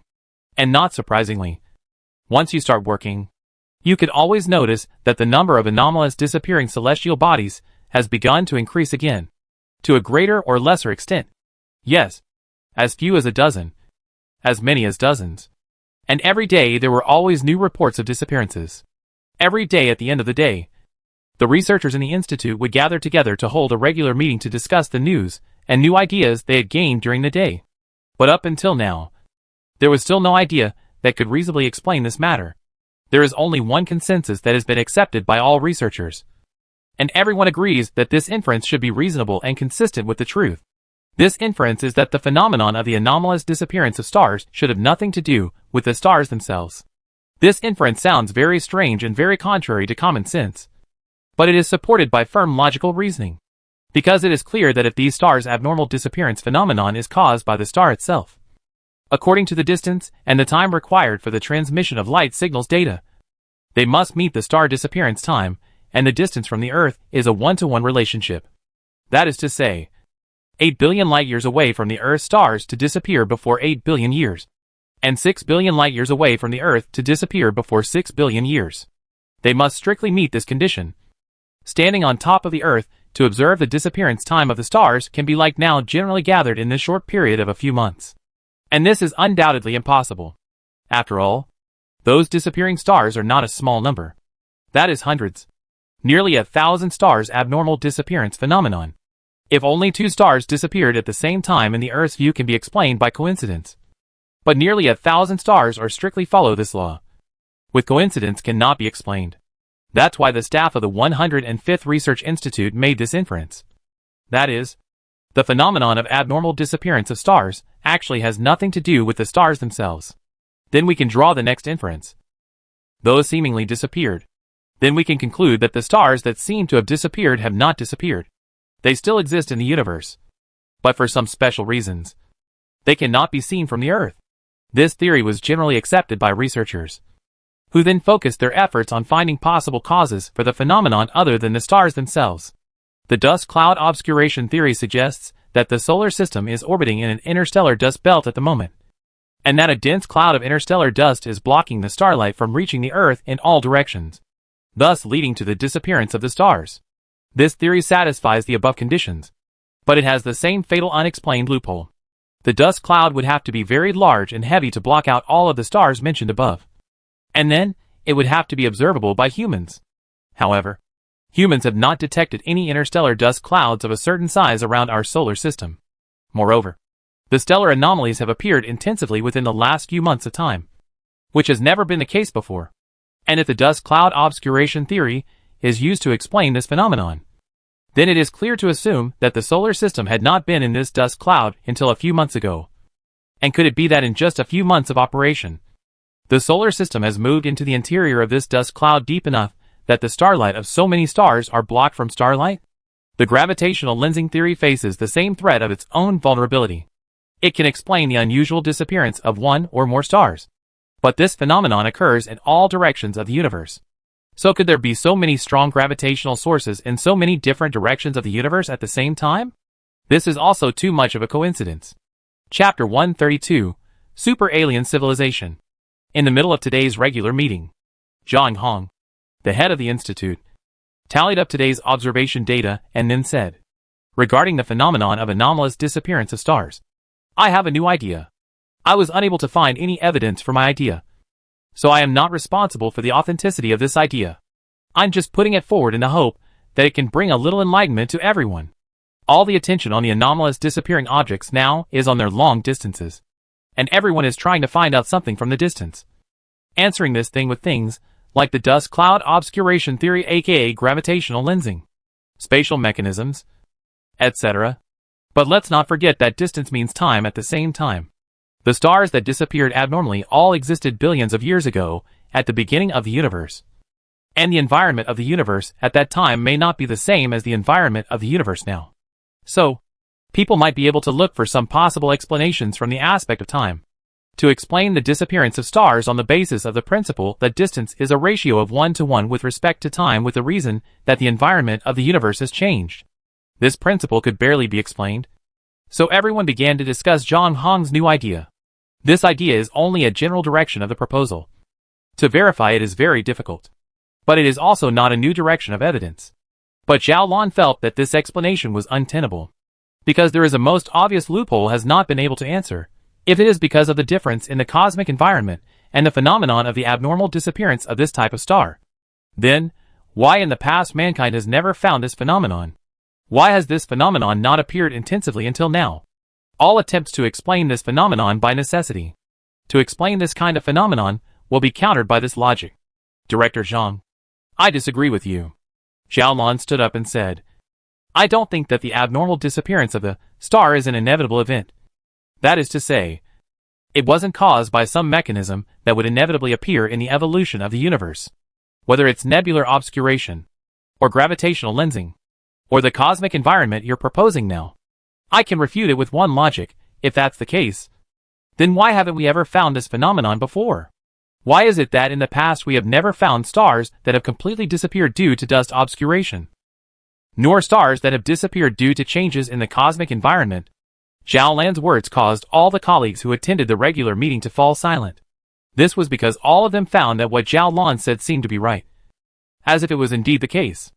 I think that the abnormal disappearance phenomenon of the astral body is actually not due to some inevitable reason, but rather due to chance. Zhao Lan continued, only a chance phenomenon can explain this event, and can explain the logical loophole of why we've never found it before. I think that the direction of our work in the future should be towards finding chance events. Zhang Hong was silent for a moment, then slowly said, contingent events? Zhao Lan, you seem to be implying that this incident was intentionally done by certain forces. You seem to be implying the existence of aliens with superpowers. Zhang Hong's words seemed a bit clueless. But just as Zhang Hong could easily understand Zhao Lan's words, Zhao Lan could also understand Zhang Hong's words clearly and lucidly. A star was formed, and then after a long period of time, it possessed different endings because of its different masses. Or it gently transformed into a white dwarf star. Or it transformed into a neutron star after a supernova explosion. Or it transformed into a black hole after an extreme supernova explosion. These were all inevitable events, and they followed the physical laws of physics. Necessary events are repeatable and verifiable. For example, something like a star exploding is bound to happen more than once in the universe. It has occurred in the past, and it will be found in the future. It can be observed and then investigated for patterns. This is not the case with chance. Chance events are random, and they may recur throughout the universe, but they are not or only very infrequently repeatable. at least in relation to human civilization as a whole. Assuming that there is a law of physics in the universe that causes the universe to flicker every 10,000 years, and assuming that human civilization has a lifespan of less than 10,000 years, then in the entire lifespan of human civilization, human beings can only see this kind of flickering once. And this kind of flickering will only happen once in relation to human civilization. Then it is contingent for human civilization, because it only happens once. It's much more difficult for human beings to analyze it, since this phenomenon has never been detected in the past, since we have had the means of astronomical observation. It can be deduced that the cause of the anomalous disappearance of stars has never appeared in the past few centuries. And if we go back, we can conclude that all the physical processes that have been known and understood in the past few hundred years cannot be the cause of the phenomenon of the anomalous disappearance of stars. Even if this physical process is involved in this event, it must be only a part of it, but not all of it. And there must be a completely new physical process outside of it that has never been understood.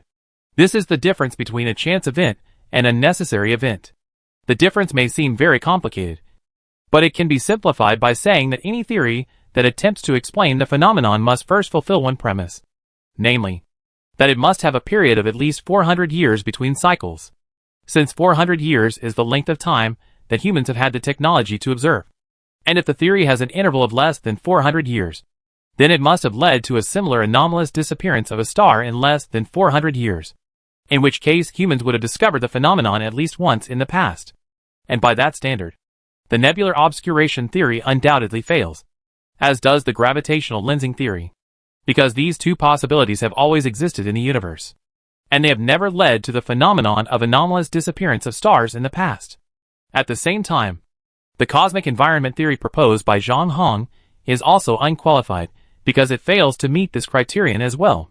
Therefore, from now on, any theory that tries to explain the phenomenon of anomalous disappearance of stars must first satisfy two conditions. 1. The phenomenon has nothing to do with the stars themselves. And 2.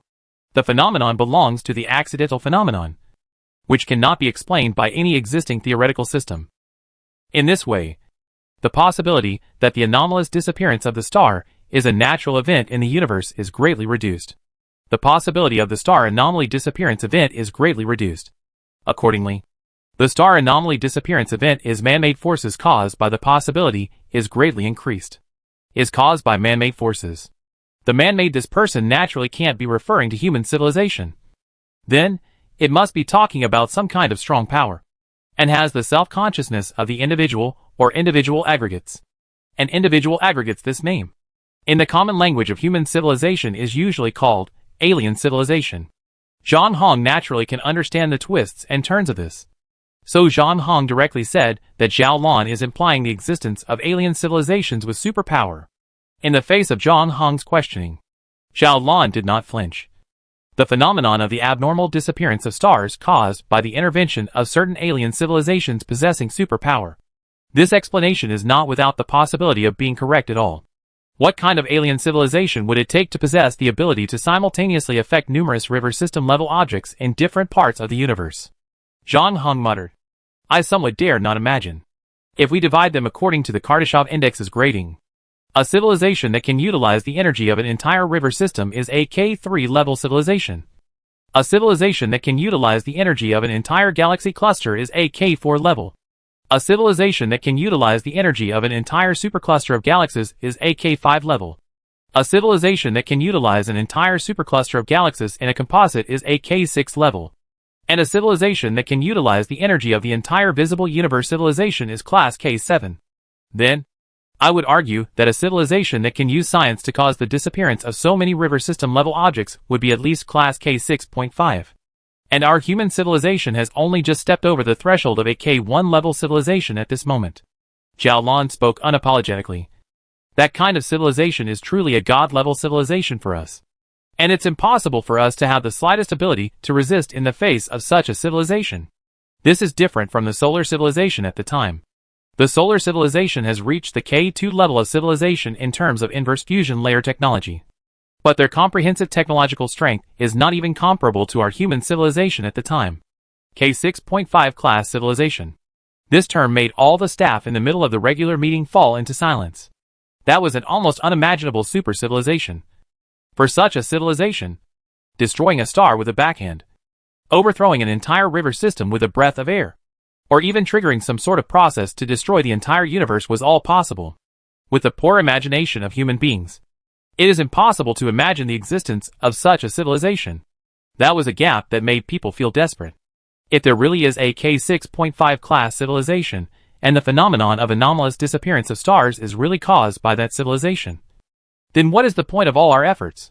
Even if our technology develops for another 10,000 years, the most optimistic estimate is that it will only develop to the level of a K2.6 level civilization, and it's unknown whether our human civilization can continue for 10,000 years' time. A colleague muttered. Chapter 133 Distress Signal. This matter did make people feel a bit desperate. But Zhao Lan was still keenly aware of a little bit of other possibilities. Zhao Lan continued, based on the two principles we established earlier to make inferences. I think there's another possibility that this super alien civilization didn't actually affect that many river system level celestial bodies. What it affected was only our solar system. For example, they created some sort of super barrier and covered the entire solar system with it, selectively blocking certain celestial bodies, selectively blocking the light of certain celestial bodies.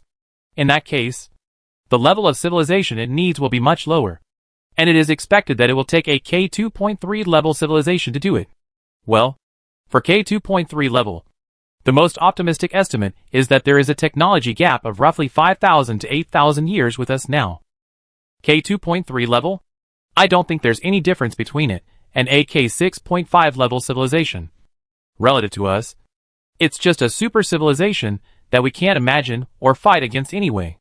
The gap between us is still enough to make us despair. And all this we're doing is still pointless. If all of this is really caused by human beings, that is, if there are super alien civilizations involved, what we are doing is indeed meaningless. However, I think the possibility of a super alien civilization being involved is very low, because both K2.3 and K6.5 civilizations belong to the category of super civilizations. Even the lower level K2.3 civilization possesses the ability to navigate 10,000 light years of space, and K6.5 civilizations may have already broken through our universe. In the face of such super civilizations, a single Earth, or a single solar system, and what is there for them to plot against? Zhao Lan spoke slowly. I think it's better for us to keep our feet on the ground and continue to seek explanations from the physical level, under the premise of following the two major principles that we proposed before. We've gone too far in our discussion. After Zhao Lan had finished expressing his views, Zhang Hong duly stopped the topic from going any further, as it was obvious that there was no point in continuing to discuss deeply in the direction of a super civilization. I have to admit that there is some truth in the logic that Zhao Lan is talking about. I've decided to accept Zhao Lan's suggestion and move our institute's future research in the direction of searching for chance factors.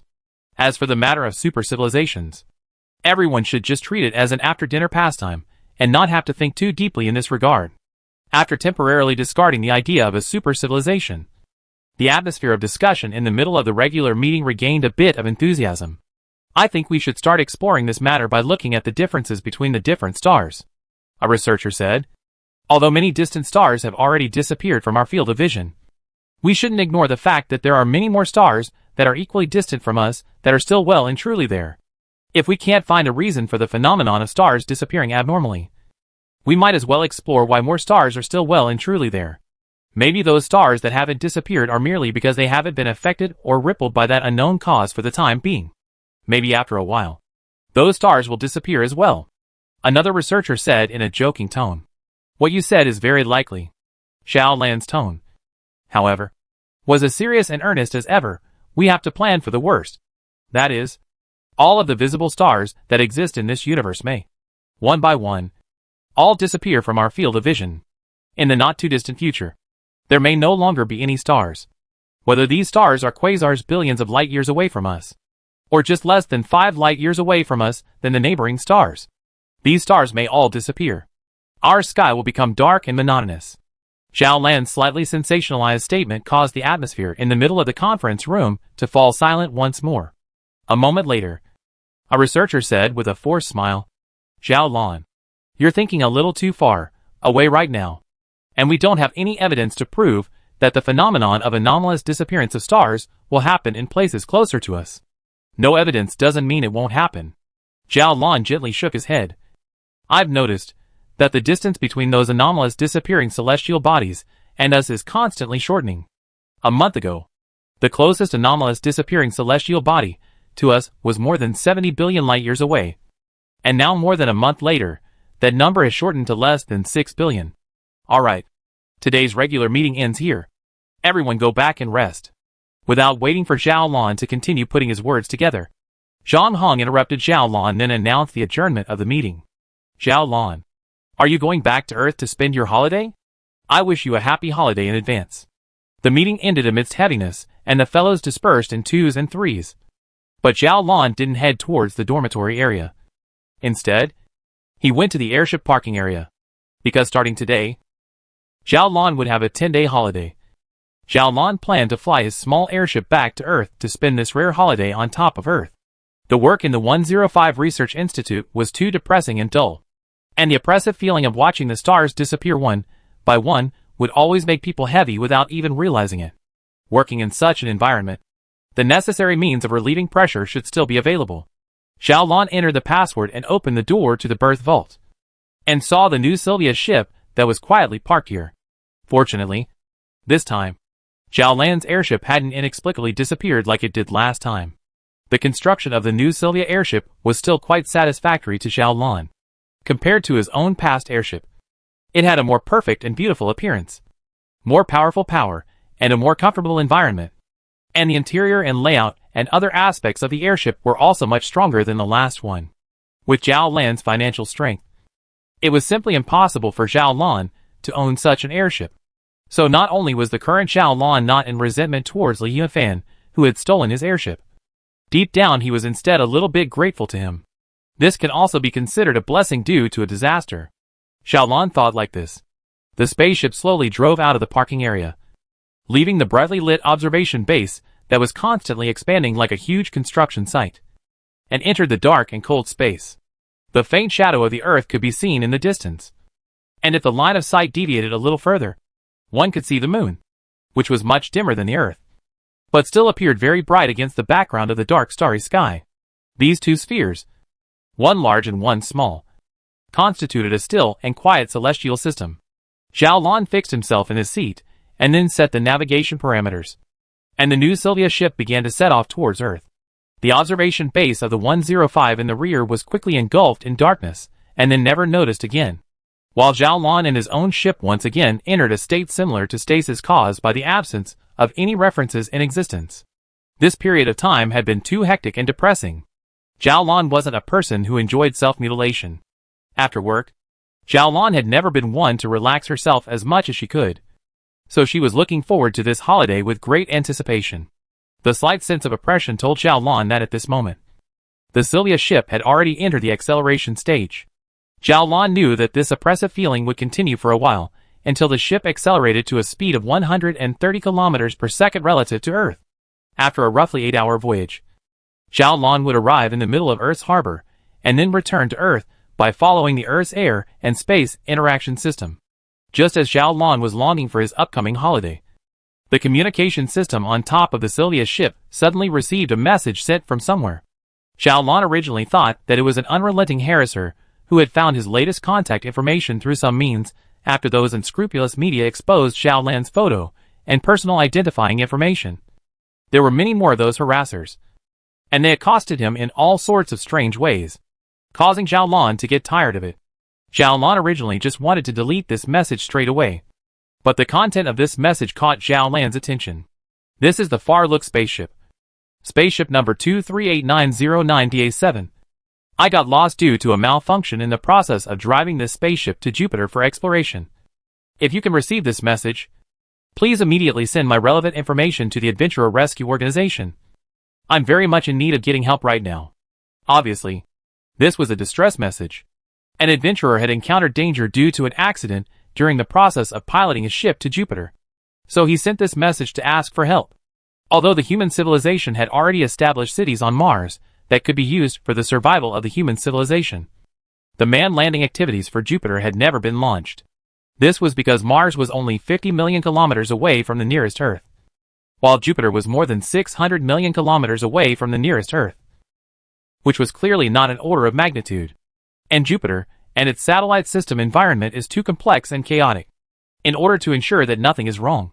So although there have been many unmanned probes to reach the Jupiter system, but until now there is no human beings really boarded on any of the satellites of Jupiter. But human civilization has never lacked adventurers. Perhaps because of a passion. Perhaps because they underestimated the difficulty of landing on the Jupiter system. Or simply to compete for the title of being the first to land on the Jupiter system. These people completely disregarded the ban imposed by the government of the human civilization, and secretly set off, maneuvering their own private spaceships and embarking on the journey to Jupiter. Obviously, the one who was now sending information to Zhao Lan was such an unlucky person. Chapter 134, Blacklist. In the middle of the vast and boundless space, getting lost was one of the most dangerous things. Here, the front, back, left, right, up and down are all pitch black. All the stars are unchanging, leaving the assistance of the instruments. You simply can't have the slightest chance of surviving, because of the limitation of the fuel carried by the ship. The orbit of the cosmic voyage must be set very accurately. So even if you can see the sun, relying on the sun to navigate the ship is not feasible, because the visual error is too large. In such a voyage, just the waste of fuel caused by the frequent adjustments of the orbit can be a ship into a dead end. Losing their way and running out of fuel were the most common dilemmas encountered by those adventurer ships that travel privately to Jupiter. Under such circumstances, they would usually send broadcasts to the approximate direction of Earth. And if these broadcasts were picked up by the Earth side, they could still get some help to return to Earth. But due to the limitation of the signal strength and the lack of cooperation from the ground base, those signals would often not be detected by the Earth side. This is a matter of chance. The Adventurer Rescue Organization is such a public service organization. After receiving or someone reported the information of adventurers in danger, the Adventurer Rescue Organization would try to contact the adventurers and provide them with professional advice on spaceship repair and location determination, so as to help them return to Earth. Right now, there was such an unlucky person who sent a message in the direction of Earth, which then happened to be picked up by Zhao Lan. Count yourself lucky to have met me, Zhao Lan thought indifferently. And after inquiring about the contact information of the Adventurer Rescue Organization, he forwarded this message there, along with the approximate direction, frequency, and other information of the signal. Again, because of the limitations of the signal strength, it was impractical for Zhao Lan to directly contact the ship that was in danger. Zhao Lan was able to receive that signal because of coincidence. But that adventurer probably wasn't lucky enough to receive Zhao Lan's reply. The Adventurer Rescue Organization was different. There were professionals and professional equipment there to deal with things like this. We have received your message, and on behalf of our Adventurer Rescue Organization, I would like to thank you for your support and cooperation with our organization. Because of your help, it is possible for that adventurer to finally return to Earth without any problems.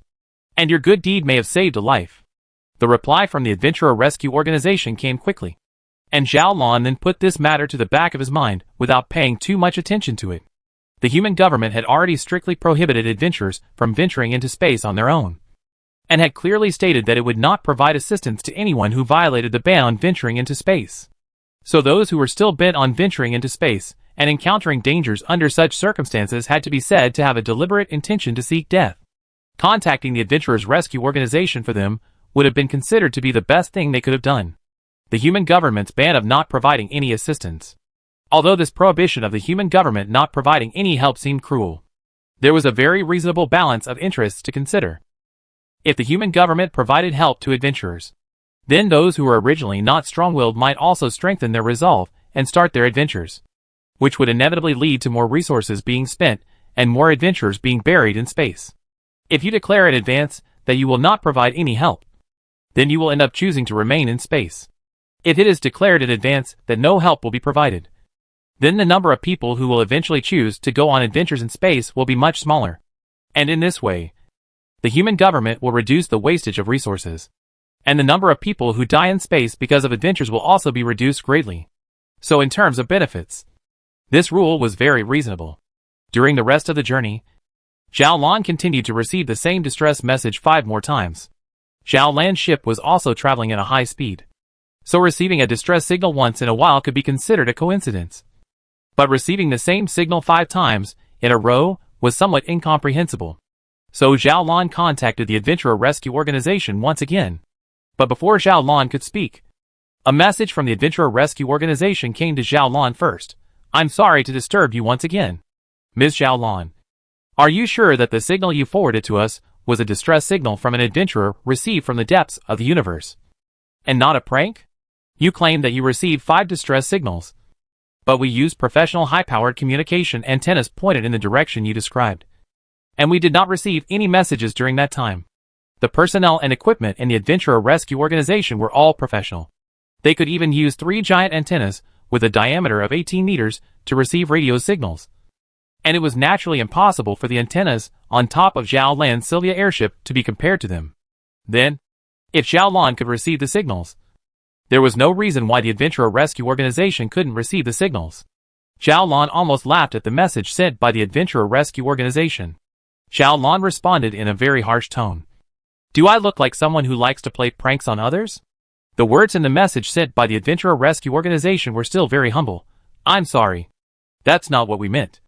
We're just reconfirming the relevant information to you. Our Adventurer Rescue Organization is just a public welfare organization. We have limited funds and limited manpower. We can't waste our resources on meaningless places. Whatever you guys want then. Zhao Lan responded without a good mood. Anyway, I've already done my duty as a member of the human race.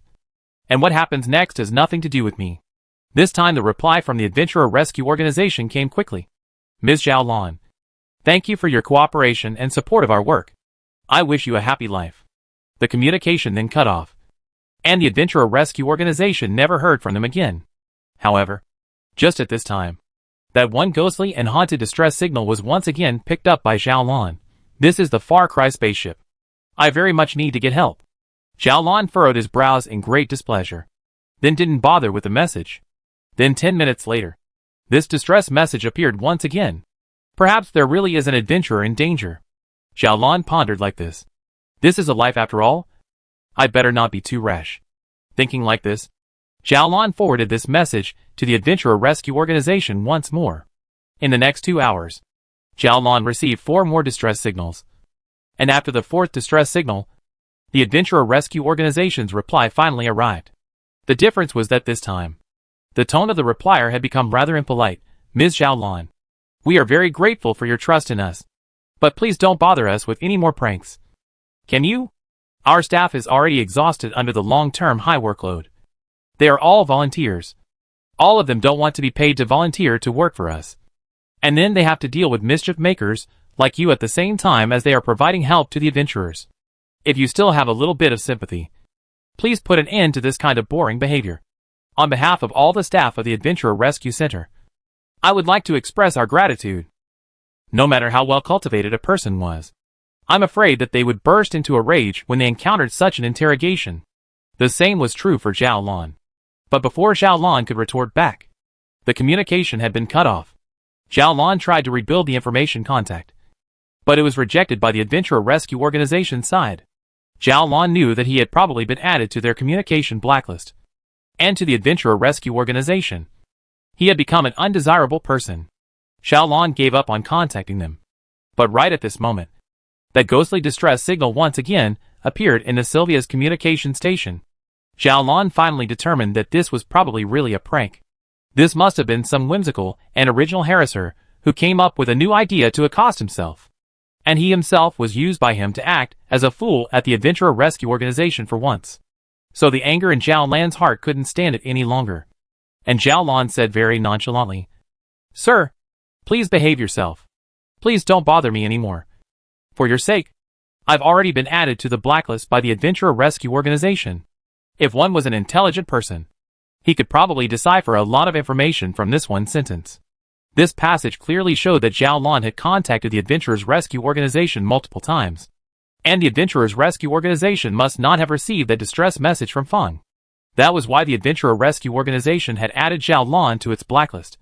And that was why Zhao Lan thought that this was merely a prank. Zhao Lan didn't have the luxury of hoping that this message of his could be received by the other party.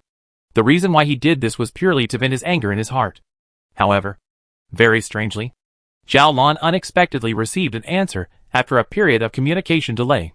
Zhao Lan looked at it, and saw that the interval between the two messages was 1 minute and 40 seconds, which meant that the distance between that source of information and himself would not be more than 15 million kilometers. Using Zhao Lan's current location to calculate, the location of that information source must be within the orbit of Mars. And since that information source is within the orbit of Mars, then what he said before, that he was lost on his way to Jupiter, is obviously proven to be a lie. So the anger in Zhao Lan's heart grew even more. However, the content of this newly received piece of information caused Zhao Lan to fall into even greater doubt. May I ask, are you human? Chapter 135, The Terrible Future. This query made Zhao Lan freeze for a moment. A moment later, Zhao Lan replied, "Of course I'm human. Aren't you?" After another communication delay, Zhao Lan once again received a reply. "May I ask, where you are? What era is it now?" Zhao Lan replied in a good-natured manner. "I'm right next to the Earth. 1,400,000 kilometers away from the Earth. And it's now the year 2405. And may I ask, sir, are you traveling over from the future?" What responded to Zhao Lan was a long silence. Zhao Lan then also temporarily put this matter to the back of his mind. However, after about an hour or two, another piece of information came to the console of the Sylvia ship. "I see. I understand." There seemed to be some information implied in this reply, but Zhao Lan wasn't interested in it. Because of this inexplicable person's involvement, he was added to the blacklist by the Adventurer Rescue Organization. And now this person was saying something like this, as if it was the ravings of a madman. Zhao Lan really didn't have the patience to keep going with him.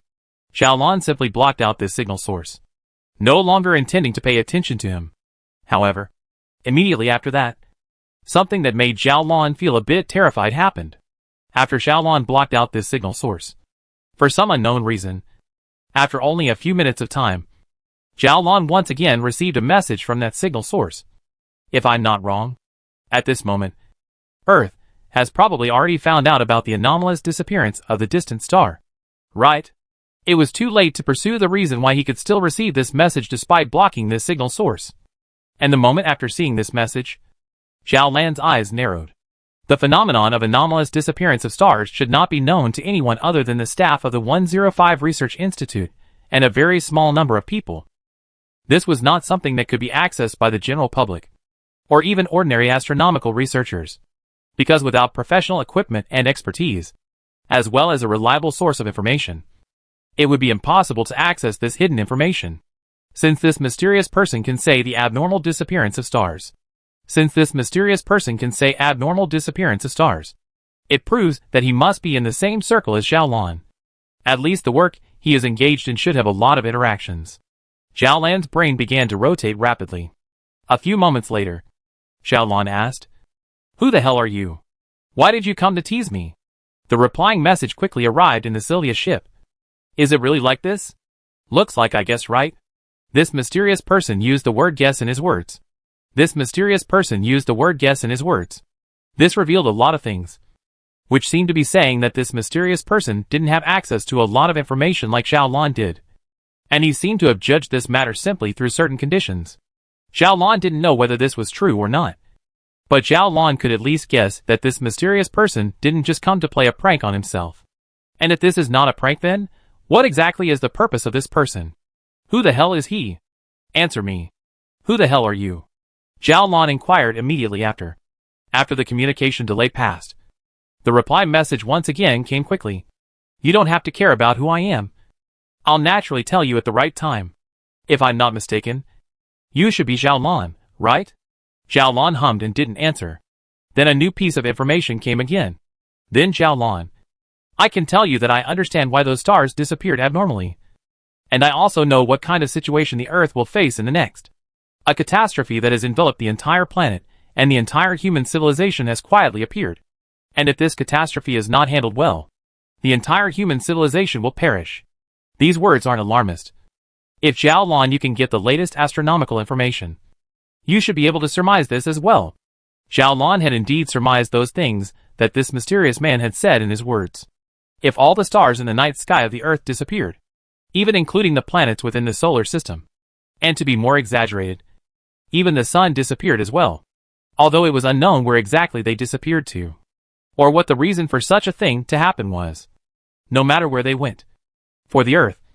For human civilization, there is no doubt that it is a huge disaster. This catastrophe would not make human civilization go extinct anytime soon. Human civilization had already made great progress in technology in the past few hundred years. Even without the sun. With the support of controlled fusion technology, human beings could still support themselves for a very long time on the Earth. And if there was a solar crisis such as the sun cooling down, human civilization would not be fatally affected again. If another solar crisis, like solar cooling, occurs, human civilization will not be threatened again. But there is a very important point, which will be the most crucial factor in destroying the whole human civilization. The Earth has always been the cradle of human civilization. And human civilization will not, and should not be confined to the cradle forever. This vast universe and endless starry sky is the paradise for human civilization to develop. And, if all the stars disappear, where should human civilization develop? Human civilization will be forever confined to the Earth, and will never be able to take steps to explore the stars. There are no planets in the human civilization's field of vision that can be landed on, explored, or used as a supply point. There is only one Earth for human survival. And the Earth's carrying capacity and resource reserves are always limited. In this way, human civilization will die in despair on a planet with depleting resources, shrinking space, and a hostile environment. This would be an even more terrifying disaster than the Earth exploding. Xiao Lan knew these things. But that was not a reason for Xiao Lan to trust this mysterious person. Because any scientific researcher who knew the inside story and the latest information could speculate these things through their own thinking. Being able to say these things only proved part of that mysterious person's identity. But why did he come to play a prank to catch himself? Why would he want to reach out to himself in such a way? Xiao Lan sensed a bit of conspiracy. And this feeling made Xiao Lan very uncomfortable. Xiao Lan thought that he had no body. Neither the wealth of the enemy country, nor the appearance of the city himself, does not seem to be worthy of a certain person so painstakingly to plot conspiracy. So Xiao Lan didn't respond to the mysterious man's words, but instead said very bluntly, "Answer me 3 questions. 1. Who exactly are you? 2. What exactly do you want to do? And 3. What is your reason for doing this? If you refuse to answer me, I refuse to believe anything you say, and refuse to communicate with you any further." Chapter 136, The Empty Universe. After Xiao Lan uttered this ultimatum in a very nonchalant manner, a new paragraph of reply information appeared once again in the console of the Sylvia ship. "You seem to have a deep animosity towards me. Since that's the case, then I don't mind telling you my true identity. Xiao Lan. I am Li Yufan, the one who stole your ship." Li Yufan? Xiao Lan's pupils shrunk once again. "What are you doing here looking for me? Why did you steal my spaceship? What are your intentions towards me? What exactly do you want to do?" The name Li Yufan sent shockwaves through Xiao Lan's mind. Xiao Lan thought to himself that he and Li Yufan were simply characters from 2 worlds, and there shouldn't be any interactions between himself and Li Yufan. Having one ship stolen by Li Yufan was already a very unexpected thing. And now, Li Yufan even took the initiative to come to himself? And also said so many inexplicable words in the beginning. So what exactly did Li Yufan want to do? But just in the middle of a moment, Xiao Lan sensed that something was wrong. That is this person really Li Yufan? Xiao Lan had never forgotten Li Yufan's identity. That was the great thief who had committed many shocking crimes in the human society. And the government could not catch him with all its efforts. Such a legendary figure would reveal his identity so easily. This was also a little too unbelievable. That's why Xiao Lan quickly added on a query. "What evidence do you have to prove that you're Li Yufan?" "Oh, I'm sorry, Miss Xiao Lan. Your queries are just a little too many. Which one should I answer first?" Li Yunfan's tone seemed very helpless amongst his reply. "How about you calm down and ask me questions one by one first?" Xiao Lan snorted coldly. But listened to the words of this mysterious person. Took several deep breaths. Barely calmed himself. Organized his thoughts. And thought for a few more moments before replying. "Firstly, prove that you are Li Yufan." After the communication delay, the mysterious man's reply arrived. "I can't prove my identity, but you can watch a clip of this." Immediately following this audio message was a video message. It seemed to have been shot by some handheld device. And there was a lot of rotation and trembling in the image. And it wasn't filmed very clearly. But Xiao Lan still saw some scenes clearly through this message. And these scenes caused Xiao Lan's heart to fluctuate once again. Zhao Lan saw the ship console that was painted pink, saw the cartoon painting post pasted on the chair, followed the movement of the screen.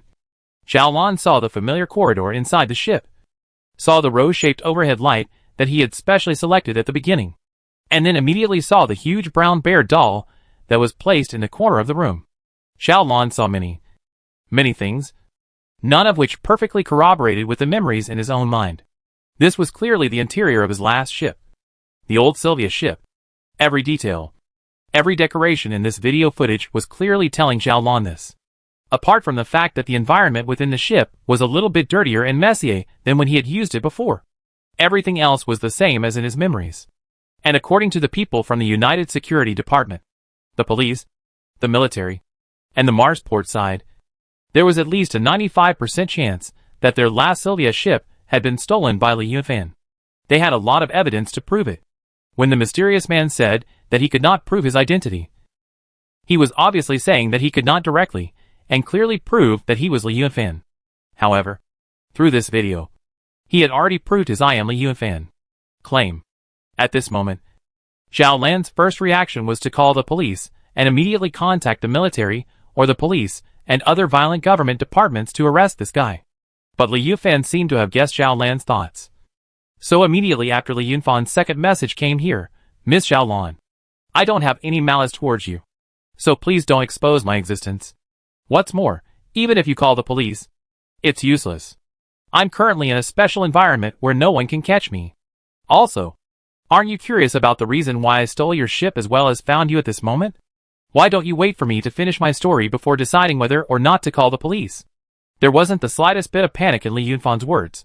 His voice was still calm and collected, and Zhao Lan could detect that there seemed to be a powerful force contained in Li Yunfan's voice. A force that could make people choose to obey without even realizing it. Zhao Lan was also unknowingly affected by the words. So Zhao Lan thought for a bit more and finally made a decision. It's good to listen to his words. There's no need to rush to the police for now. Zhao Lan then withdrew his hand that was already placed on top of the alarm button and replied to Li Yunfan's words. Very well. I won't call the police for the time being. So now, please explain. Why did you steal my ship in the first place? It was just an accident. I'll explain the details to you later. Perhaps you can ask me some other questions? Li Yunfan replied. Zhao Lan's eyebrows shot up. But she eventually suppressed her anger and asked again. Why did you tease me with a prank this time? Based on the signal delay, you must be within the orbit of Mars. It's impossible for you to be in danger or lost on your voyage to Jupiter like you said. I'm sorry. This really isn't me playing tricks on you. Li Yunfan's words had a hint of a bitter smile in them.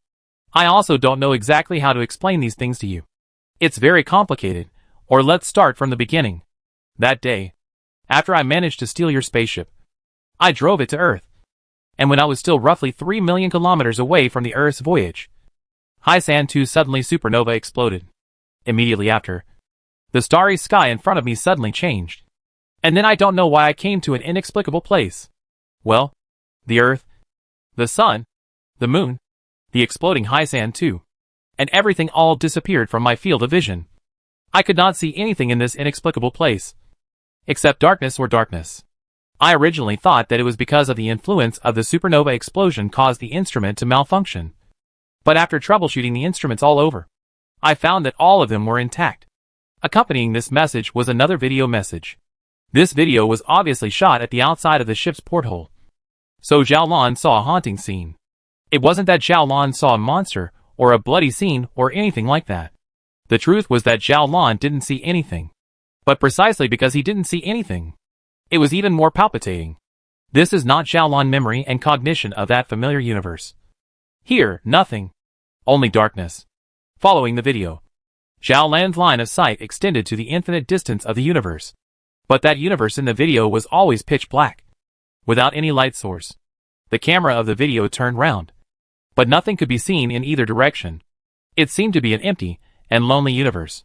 Accompanying the video message along with it were the observation results of some instruments. Through those data, Zhao Lan, who was an astrophysicist, could very easily see that the ship's instruments couldn't monitor anything in either the visible or gamma-ray bands, or the ultraviolet, X-ray bands, or even the infrared band, which was the easiest to observe. Not even, Microwave background radiation could be observed. There is no matter. No light source. No radiation. Just darkness and emptiness. The video information could still be faked. But these instruments wouldn't lie. Zhao Lan could confirm that the observations from these instruments were all true. They must be true. That was why this made Zhao Lan's heart palpitate even more. Zhao Lan couldn't imagine what kind of universe that was. Zhao Lan had heard a saying, which said that in the universe, places where meteorites were flying around and stars were blowing up were not the most dangerous places. Places where there was nothing were the most dangerous places.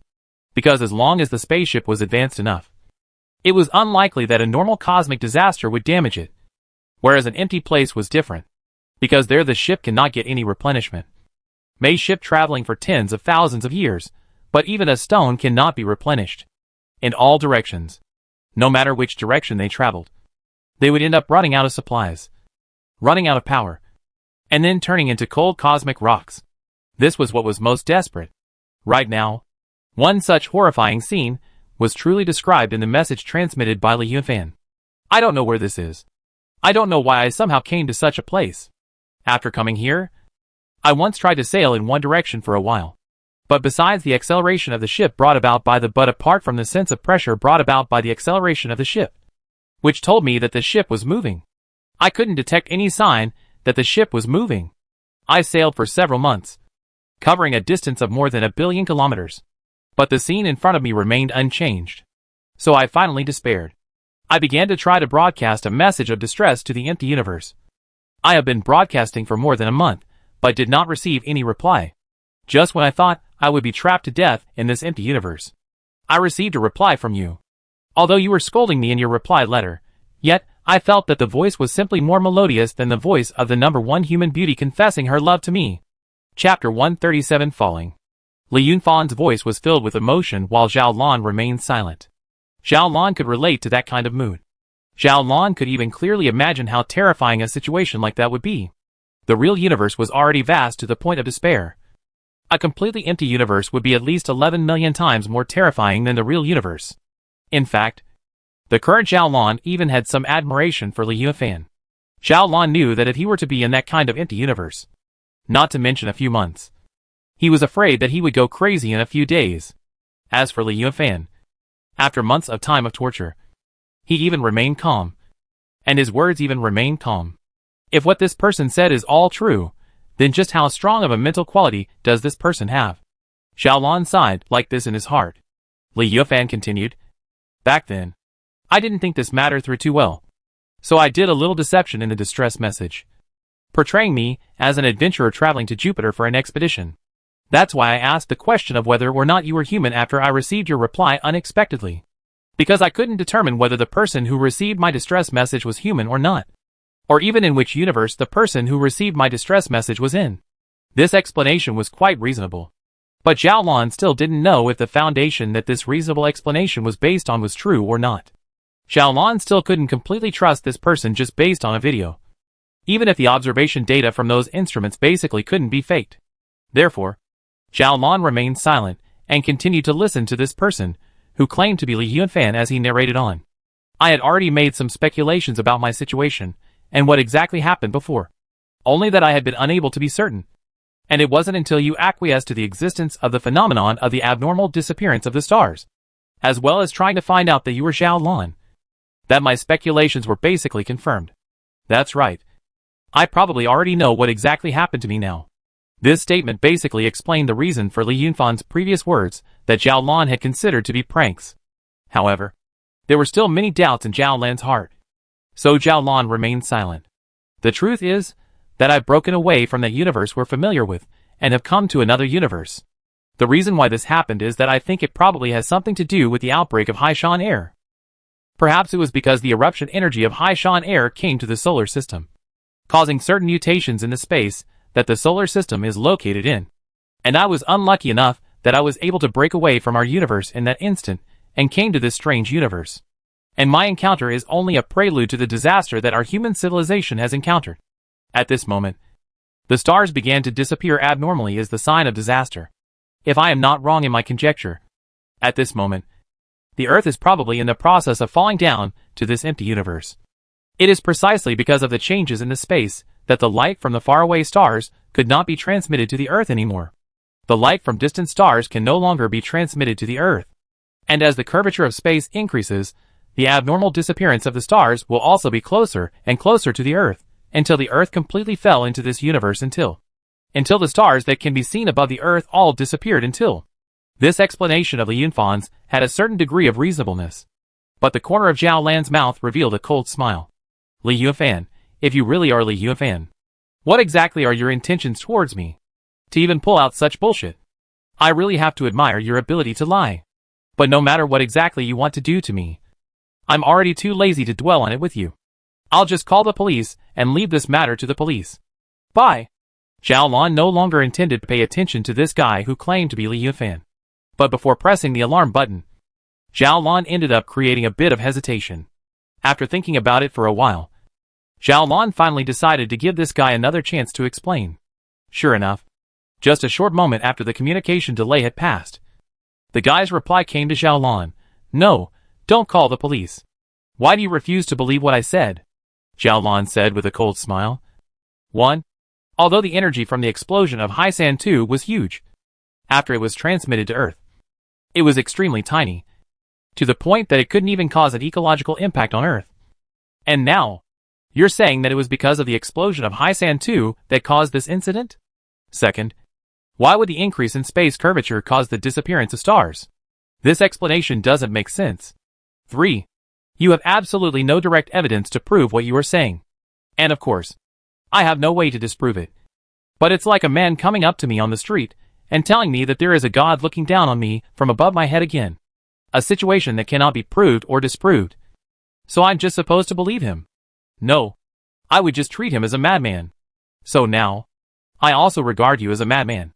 A whimsical madman. With a man like you, I don't know any better way to deal with you than to turn you over to the police. I can explain all 3 of your queries. A moment later, Li Yunfan's message came. Regarding your first query, my understanding is that the energy received by the Earth from the Haisan 2 explosion is indeed very small. But what about the entire solar system? The volume of the entire solar system, and how many times larger than the volume of the Earth? Is it so hard to understand how such a cosmic catastrophic event could affect the solar system? Of course, I don't know exactly what the physical process would be, and it would require your cooperation for me to figure it all out. After all, I'm in another universe, and can only communicate with you.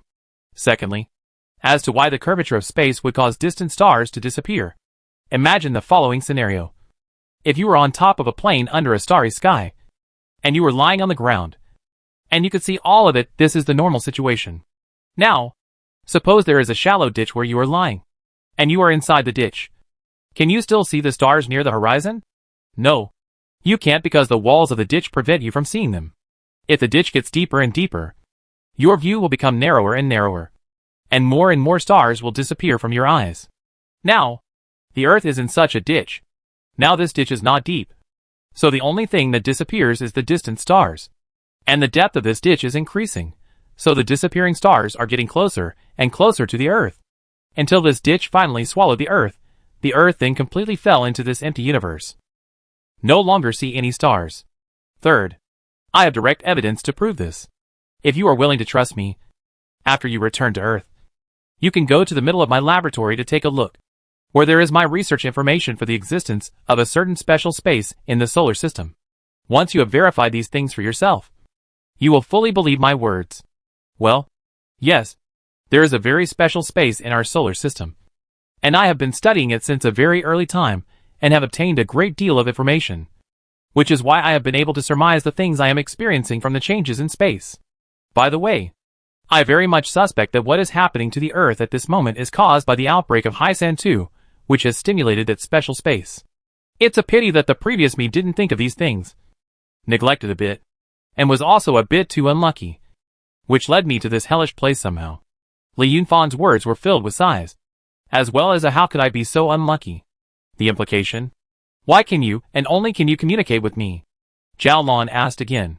Li Yunfan said, I'm not too sure about the exact reason, but I can make some guesses. I think it's probably like this, because the Earth is crashing into this universe that I now exist in. So the barriers between the two universes might have been opened up a bit. Or perhaps there might be certain cracks that allow the passage of electromagnetic waves moving at the speed of light, which is why my messages can be transmitted to our original universe.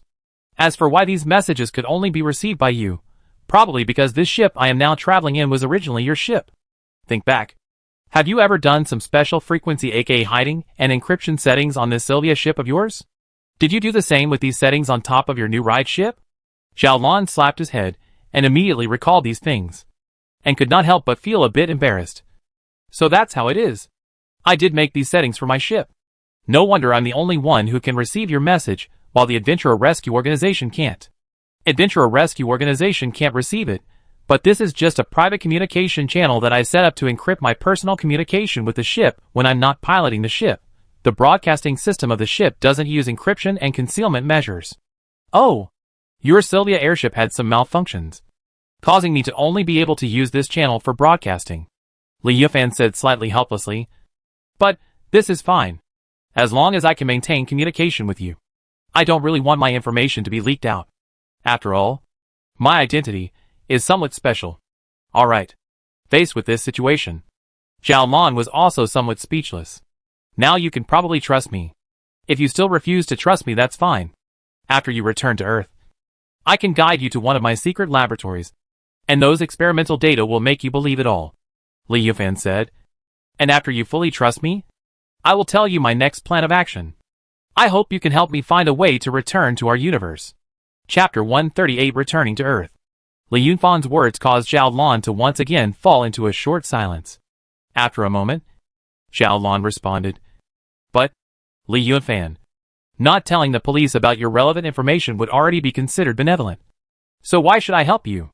After all, the relationship between us doesn't seem to be as good as that. And just a short while ago, you stole my ship, causing inconvenience to my movements. I have no reason to help you, Xiaolon repeated. Nor is there any obligation to help you. No, you have enough reasons to help me. Li Yufan had brought a bit of a smile into his response. For the sake of good cooperation between you and me, I don't mind telling you a bit of information about my identity. Well, if I'm not mistaken, in addition to your holiday, you also have the intention of visiting Professor Sid this time when you return to Earth. Right?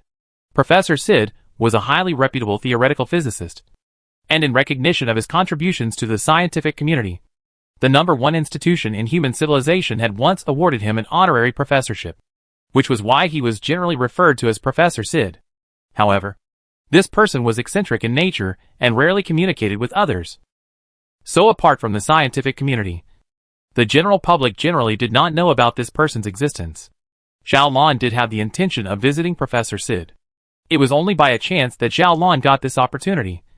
It was very rare to receive the teachings of a senior scientist in person. So Xiaolon attached great importance to this matter. How do you know I'm going to visit Professor Sid? Xiaolon asked with some doubt.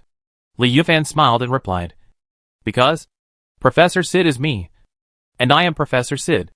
This is just one of the several identities I have on the surface. Other than that, Painter Sun Wei, Psychologist Wilson, Condensed Matter Physics Expert Davis, Black Hole Expert Anderson, these people are all me. Of course, all of these are just side projects that I casually engage in. My original occupation is a thief. I am Li Yufan. What? Xiaolon covered her mouth in surprise, shocked to the point that she could hardly believe it. Because each of these few names that Li Yufan had mentioned could be considered a leading figure within their own industry, and could be considered masters, such as the painter Sun Wei, whose paintings had been sold at record high prices in auction houses several times, such as the psychologist Wilson, who had even served as the Führer's psychological advisor, and Anderson, who had pioneered the publication of several papers on black holes. Each of these people was so famous that even Xiaolon, a person outside the industry, had once heard of them. But now, Li Yufan was saying that all those people were just an identity of his, and that it was merely a side project that he was casually working on. Xiaolon simply couldn't believe this. The most important point was that although these few people were all famous figures, their personalities, appearances, upbringing, social interactions, and other circles were all different, and could simply be described as unrelated characters. And who would have thought that all of these people were actually one person? You must be joking. Must be. Xiaolon muttered. This is impossible. This is absolutely impossible. It doesn't matter if you don't believe it now. When you return to Earth, you'll confirm all of this with your own eyes and ears. Li Yufan continued. So now, do you believe in my abilities? Especially, right now, I am personally in this empty universe, and I have begun my research on that peculiar space that exists within the solar system a long time ago. So, if there is a person amongst our human civilization who can stop this catastrophe, then that person can only be me. Therefore, you are not just helping me escape from this empty universe and return to our universe. You are saving the entire human civilization. In that case, are you willing to help me? But, since you have so many outstanding identities, I believe that wealth or social status, honors and everything else are all taken for granted for you. Why would you still want to become a thief? Xiaolon murmured and asked. Li Yufan continued to smile. Because I like it. I like the feeling of playing everyone in the palm of my hand. I like to see how others can't figure out my setup even if they think about it. I like this feeling of appearing in society in different identities yet everyone is kept in the dark. Don't you think that's interesting? Including the matter of stealing my airship? Xiaolon asked, somewhat feebly rubbing his forehead. This matter is a bit special. I'll have to explain the exact reason to you later. Li Yufan replied. Alright. Let's leave the exchange between us for now. After you return to Earth, you might as well go ahead and contact a guy named Rodriguez. I'll send you the specific contact information and password later. After you tell him the password, he will take you to my laboratory. After you see the data from my experiments, you'll believe everything I say.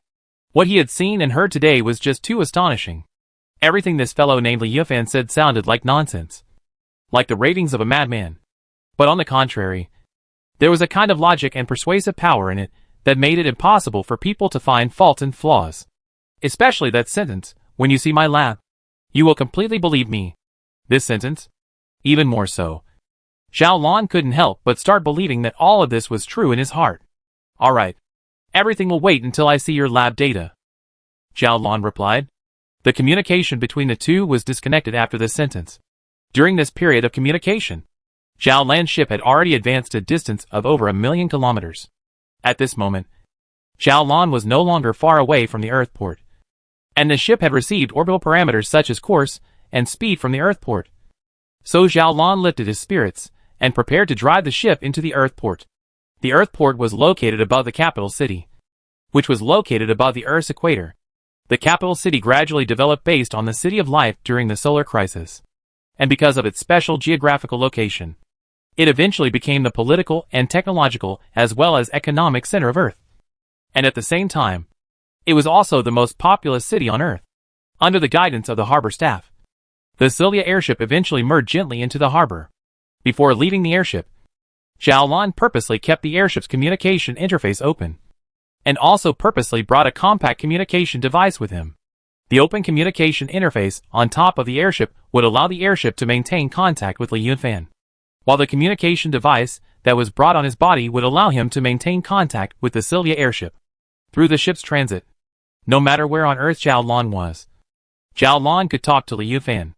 Under the guidance of the staff, Xiaolon took the ferry to the Air-Sky Interactive System before taking the space lift to embark on his journey to Earth. The space lift built on top of Earth was larger and more spectacular than the one built on top of Mars. The scenery on Earth was also more beautiful than on Mars. It was daytime now. So Xiaolon, who was tens of thousands of kilometers up in the air, saw the blue, white, yellow and green colors of the Earth. Green was the forest, blue was the sea, white was the clouds, and yellow was the desert. The Earth seen from high in the sky was even more gorgeous and peaceful. Xiaolon hadn't been to Earth for several years, and the long-lost food and beauty in his memories, as well as the bustling cities and crowded people all had such a special attraction for the current Xiaolon. Xiaolon had been looking forward to this moment for a long time. But when this moment really came, Xiaolon didn't have much anticipation and excitement in her heart. The words that he had spoken with Li Yufan in the airship were always hovering in Xiaolan's mind. About that empty universe. About the fate of the Earth. About the disappearing star and the impending disaster. About the mystery of this person Li Yufan. All of this was weighing heavily on Xiaolan's heart, making Xiaolan's emotions never rise high. Don't bother with these things for now. Xiaolon comforted himself like this. Maybe that so-called Li Yufan is just a liar at all. and everything he said is nonsense. There are many reasons that could have caused the star to disappear. Maybe the truth of the matter is just some physical process that we haven't discovered yet that won't affect the Earth at all. Where would it be some kind of fold in space and fall into the middle of the empty universe? Because the space lift descended too rapidly? Zhao Lan had been in a state of weightlessness. It wasn't a great experience. But Zhao Lan had to stay in this state for several hours. These hours were then spent in Zhao Lan's rambling thoughts. As time passed, outside the window, everything above the Earth appeared to be getting bigger and bigger, and the details were getting better and better. Here, Zhao Lan could even already see the towering mountains as well as equally tall buildings. The clouds outside the space lift also became thicker from the sparse start. During this process, gravity gradually returned to Zhao Lan's side, allowing him to finally sit firmly on the seat without being bound by the seat belt. Even because of the constant deceleration, Zhao Lan even felt a greater sense of pressure than normal gravity. After a while, the gravity returned to normal. The space lift stopped. Zhao Lan unlocked the safety belt and went outside, and finally breathed in the fresh air of the long-lost Earth. Lifting up his head to look, the space lift as on Mars has been extended to the high altitude, until it cannot be seen. Chapter 139 Class A Permission. Just like a long time ago, when airfields were always constructed outside of cities, the Air and Space Interactive Base was also a long distance away from the downtown area of the capital city. Zhao Lan then adapted to the gravity on Earth, which was a bit greater than that of Mars and the 105 Research Institute. While taking a commuter bus to start heading towards the city, people who were used to living in space or on Mars would feel uncomfortable when they returned to Earth. There was gravity on Mars, and the space base also had artificial gravity brought about by rotation. But it was smaller than the gravity on Earth. Living in that kind of environment for a long time would cause a decrease in bone density and muscle strength, and this would make people feel that every move on Earth was very strenuous. However, Zhao Lan has always paid close attention to his own health, and before he came to Earth, he strictly followed the manual's requirements to carry out a 1-month weight-bearing process. So the gravity of the Earth would not bring too much influence to Zhao Lan. In today's highly developed technology, private small flight instruments have replaced cars as the first choice for people's transport. Accordingly, the government has also designated many airways in the sky that look like highways in the past. And those small private flight instruments fly safely and quickly in all corners of the city under the dual control of the electronic system and the human driver. The commuter car that Zhao Lan was traveling in was one such vehicle. After only a few moments of traveling at a high speed of several hundred kilometers per hour, it sent Zhao Lan from the Air and Space Interactive Base to the Watson Square in the city center. Watson Square was built to commemorate Zhao Watson, and all social vehicles were strictly prohibited from passing through here. Only walking was allowed, and the most luxurious entertainment, leisure and shopping venues in the human society were gathered here. So the place was always crowded with people.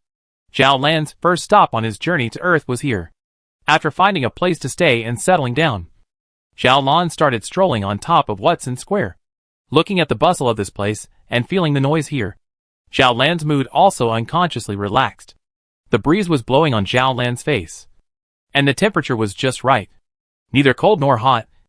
And everywhere you looked, there were gorgeous display screens, which looked colorful and unusual. In the distance, in the center of Watson Square, the huge statue of Zhao Watson was clearly visible. And before the statue, there were many people standing there taking pictures with the statue. No matter what time of the year, there were always flowers placed before the statue, and there were specialized staff in charge of taking care of these things.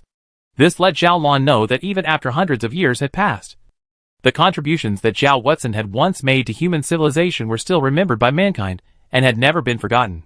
I don't know how my ancestor would feel in his heart when he sees what human civilization looks like now. I guess he would feel very relieved. Zhao Lan thought like this. But now that dark clouds have once again begun to loom in the sky of human civilization. This time, I don't know if there's still a figure similar to my ancestor who has stepped forward to save the day. Zhao Lan looked out of his mind at Zhao Watson's huge statue. There, Zhao Washing stood calmly looking into the distance. And those eyes were filled with depth and the light of wisdom. Zhao Watson was looking quietly like that, seemingly gazing into the future of human civilization. As for whether the future of humanity that Zhao Washing saw was good or bad, no one knew. Although Zhao Lan was just like everyone else in human civilization at the moment. having only seen Zhao Watson from film and television footage. Zhao Lan knew that he was different from the others.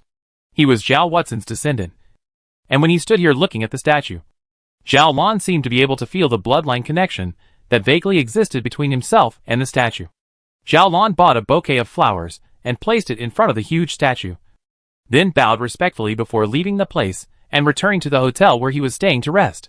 Originally, Zhao Lan had planned to visit Professor Sid the next day, and then follow the tour group on a trip to Mount Everest. But now, because of Li Yunfan's sudden appearance, all of this had gone down the drain. The night passed in peace. In the morning of the next day, Zhao Lan came to a quiet breakfast restaurant and started waiting here. Zhao Lan had already followed Li Yunfan's guidelines and got in touch with a person named Rodriguez. After reporting the secret code that Li Yunfan had explained, Rodriguez's attitude became exceptionally respectful. In the middle of the communication, Zhao Lan and him arranged to meet here, and then Rodriguez would lead Zhao Lan to a secret base belonging to Li Yunfan, where Li Yunfan said that Zhao Lan could find all the evidence that was enough for him to trust him. What kind of person are you, Li Yunfan? Are you really what you say you are?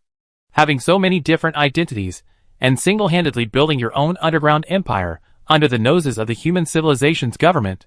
And you did all of this just for fun? While waiting, Zhao Lan's thoughts were always fluctuating, never able to calm down. After waiting for about 10 minutes, a man wearing a formal suit but with an unusually ordinary appearance came to the restaurant, then walked straight to Zhao Lan, sat down opposite her, and then asked, "Miss Zhao Lan?" This man was probably in his 40s. Although his appearance was ordinary, there was always an aura of rigor and solemnity emanating from his hands and feet, causing people to always unconsciously become serious when facing him. Hearing this man inquire, Zhao Lan said, "I'm Zhao Lan. Are you Mr. Rodriguez?" "It's me." Rodriguez nodded, then reached out his hand to gently shake Zhao Lan's hand. "The boss hasn't contacted us for a few months now. And although the boss has often disappeared like this, it's never lasted as long as this time. I'm glad to finally get news of the boss from you again. We're relieved to know that the boss is fine." Zhao Lan noticed that Rodriguez's demeanor was always the same when he mentioned the title boss. When he mentioned the title, his demeanor would always involuntarily become respectful. Zhao Lan could tell that Rodriguez must be a person in a high position with good cultivation and rich knowledge, as well as a strong ego. Such a person should be a party leader by any standard. But such a person even maintained an almost worshipful respect for Li Yunfan. This made Zhao Lan couldn't help but raise Li Yunfan's evaluation by another level in his heart. Zhao Lan's mind turned some twists and turns, but his mouth followed up with, "Mr. Rodriguez, your boss is currently in a very secluded place. It's just that it's not convenient for him to come out for the time being. He's very safe right now. I know that for a fact." Rodriguez nodded. "The boss has agreed on thousands of code words with us in the course of our daily dealings.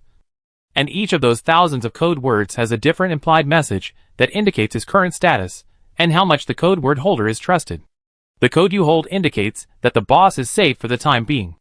And it also indicates that your level of trust is grade A, and that all information in the base can be open to you, except for top secret information." "Oh, there's still this kind of statement." Zhao Lan was taken aback. "Thousands of secret codes? Each code word has a different meaning. I originally only thought that this was just an ordinary code word. That said, thousands of code words. Can you clearly remember the different meanings of each code word?" "I can't do that. But the boss can," Rodriguez said. "The boss can clearly remember the meaning of each code word. We, on the other hand, after receiving the relevant message from the code word holder, need to query through the electronic system in order to determine the specific information represented by the code word." "So that's how it is." Zhao Lan nodded, secretly thinking in her heart, "This Li Yunfan really does seem to have some tricks up his sleeve." "You guys don't know the purpose of my coming, right?" Zhao Lan continued to ask. "Yes. We only know that your level of trust is A. Accordingly, we will open up all the information that has a confidentiality level of A and lower. So you are free to inquire amongst the information or ask us to help you with all the things that have a difficulty level of A and lower."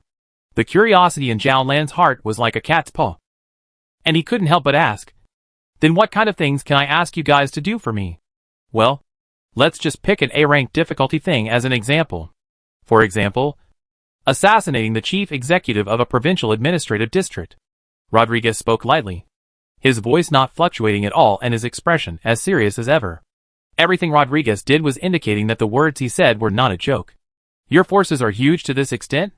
Xiaolan asked with great surprise. No. We are not powerful in terms of operations. Rodriguez shook his head and denied it. You have to know that it's peacetime now. The government's defenses are lax. And assassinating a chief executive would actually only require a special operations team. Moreover, after the assassination, it is certain that the government will launch a severe crackdown on us. And we will pay a heavy price for it. So, we possess the strength to make small moves in the dark. But we do not possess the strength to confront the government at all. In fact, if it wasn't for the boss's wisdom, we would have been annihilated by the government 10,000 times already. So that's how it is. Xiaolan patted his chest and quietly let out a breath. I don't want to know too much about your organization. I'm a good citizen. I don't want to get involved or know too much. You'd better bring me to the middle of the base faster. And after I get the information I want, I'll leave there immediately. At this moment, Xiaolan had already made up his mind that after arriving at the base, apart from looking for information that could prove Li Yunfan's words, he would definitely not take a second glance at any other information, so as not to have too many interactions with this mysterious organization. Chapter 140, Only Entering. Rodriguez could clearly detect the detachment in Xiaolan's words. But Rodriguez seemed to have expected this, so he didn't react to it. Xiaolan's life was routine. After spending a warm and happy childhood, Xiaolan went to school to receive an education. And after obtaining his doctorate, he came out to work, and has been living peacefully until now. Xiaolan believed that anything like the so-called underground forces shouldn't appear in his life. If it wasn't because of special circumstances this time, Xiaolan definitely wouldn't have any interactions with these things. Alright, Miss Xiaolan, please follow me. Rodriguez stood up. So Xiaolan followed behind him, and left the breakfast room together. After walking for some time, and leaving the confines of Watson Square, the two of them took a flying minivan together, which dropped them off at the underground station before leaving. With the development of technology up to now, long-distance and bulk transport no longer use the old style of rail transport. The latest development was the magnetic levitation train and the totally enclosed vacuum track technology. People built all-around traffic tracks underground, which were all closed and vacuumed to avoid the existence of air resistance. And maglev trains avoided the existence of friction. So the speed of these trains was extremely terrifying, even faster than the speed of airplanes a few hundred years ago. Xiaolan had once read a report that said that the fastest maglev train on Earth had reached a speed of 4,500 kilometers per hour, a speed that was almost 4 times the speed of sound. However, the speed of the train that Xiaolan and Rodriguez were traveling on at the moment wasn't that fast. Xiaolan saw from the signage at the entrance of the underground station that the average speed of this train was around 2,800 kilometers per hour, which was a little more than twice the speed of sound. Rodriguez then took Xiaolan on top of this train for about an hour or so before getting off at another city. There was already a flying minivan waiting for the two here. So the two switched once more and left the city in this flying apparatus and began to head out into the rolling hills at the edge of the city. The bustling scene of skyscrapers and traffic was gradually left behind, and the scenic spots with beautiful landscapes, perfect facilities, and crowds of people were also left behind. This was a large mountain that stretched out, and apart from some places on the outside that had been developed into scenic areas, its interior still maintained the bleakness of rare and uninhabited areas and the original beauty of nature. Could it be that Li Yunfan's base was built here? Xiaolan thought darkly. Even if the technological strength of humans now greatly exceeds that of the past, it's still a costly affair to build a base in the mountainous terrain. Is this Li Yunfan's power really this huge? Rodriguez and the driver of the flying minivan didn't say anything all the way, so Xiaolan stayed silent as well, looking at the rolling hills and verdant greenery below the vehicle. Xiaolan's mood also calmed down unconsciously. After flying for a period of time, the flying car suddenly began to reduce its height, and eventually stopped in front of a small mountain that was slightly low and inconspicuous compared to the surrounding peaks. After hovering in the air for a while, a flat area above the ground full of weeds and trees suddenly rose straight up, revealing a dark and deep passage below. The flying car flew in from this passage without hesitation, and the perfectly camouflaged flat land descended again, blending in with the surrounding environment, as if nothing had happened here. The car flew for some time through the dark passage and arrived at what appeared to be a car park. When the driver parked the car there, Rodriguez got out of the car and opened the door next to Zhao Lan in the back seat, then made a gesture of invitation. "This is the place," Rodriguez said. "We hollowed out a part of the mountain's interior and made special reinforcements to it, and then built our base inside it. Our base covers a total area of about 1 square kilometer, and there are over 300 staff working here." Rodriguez led Zhao Lan up to the highest point of the base in a lift. Standing on top of the grandstand, Zhao Lan held his hand on the railing and squinted his eyes to survey all that was in front of him. Just like what Rodriguez had said, what was presented in front of Zhao Lan was an enclosed space that was roughly over 1,000 meters long, hundreds of meters wide, and tens of meters high. This space was brightly lit, and everywhere was a forest of huge buildings and huge machines that could not be named. There were many staff wearing white uniforms, and robots of different shapes shuttling in and out of this base. And there were endless meters or indicator lights flashing here. Although he had already prepared himself mentally, Zhao Lan was still extremely shocked by this place. The power of mankind, as well as technology, was displayed in front of Zhao Lan in such a visual way. The government doesn't know about this place. Everything here, including the initial construction of the base, the installation of equipment, the deployment of personnel, the replenishment of supplies. It's all secret, right? Zhao Lan asked in a low voice to Rodriguez, who was standing next to him. Yes, everything here is secret. Only the staff within the base, as well as those who have obtained the boss's A-class authorization, can enter here. And only these people know of the base's existence, Rodriguez replied, with an undisguised pride in his voice. But how did you build this base under the government's watchful eye? Zhao Lan somewhat feebly rubbed his forehead. All right. I know that you guys have strong organizational and concealment skills. I'll only ask one question. How did you guys hollow out this mountain peak in the first place? Where did you pile up the rock waste after hollowing out the peak? That's at least tens of millions of tons of rock. There are satellites belonging to the government orbiting in the sky at all times. No matter where you piled up the tens of millions of tons of rock waste, there is absolutely no way it could have escaped the government's surveillance. Those rock wastes are placed in this base, Rodriguez said mysteriously. The instruments in the base were transported in from the outside world through the underground tunnels, including the tens of millions of tons of soil and rock brought in by the excavation of the underground tunnels were also placed in the base. But where are they? Zhao Lan asked, full of puzzlement. When these two are added together, their mass should at least be calculated in terms of billions of tons. And I'm afraid that 100 million tons of rock has a volume of nearly 20 million cubic meters. So why can't I see their shadows in the middle of the base? At this time, Rodriguez let out a cheerful laugh.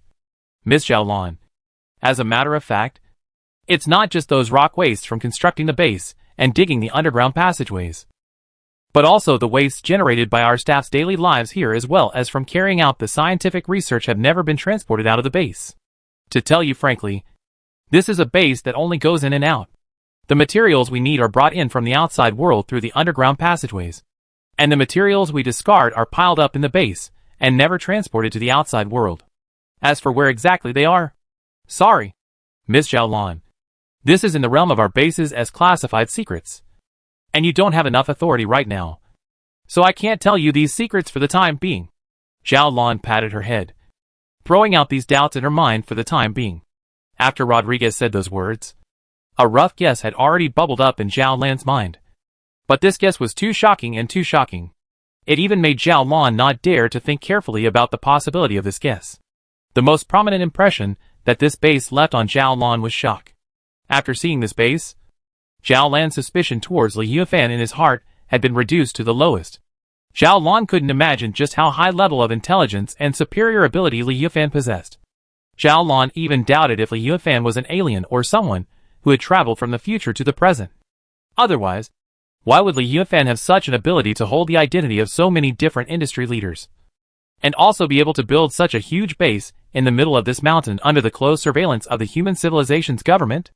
And the most unbelievable thing is that such an outstanding person has gone to great lengths to steal an ordinary small airship from his ordinary self, and then also inexplicably cross paths with himself. Zhao Lan never knew exactly why all of this was happening, and Li Yufan also seemed to be very secretive about it, and had been refusing to tell himself the truth about these things. Shaking his head, shaking off the doubts in his own mind, as well as the shock of what he had seen and heard, Zhao Lan decided that he should still do his own thing first. Zhao Lan never forgot his identity. He was a scientist. And a deeper identity than a scientist was a human. And since he was a member of the human race, when faced with a huge disaster that might come, he naturally had the obligation to deal with this disaster. Zhao Lan wanted to find evidence in the middle of this base that could confirm what Li Yufan had said.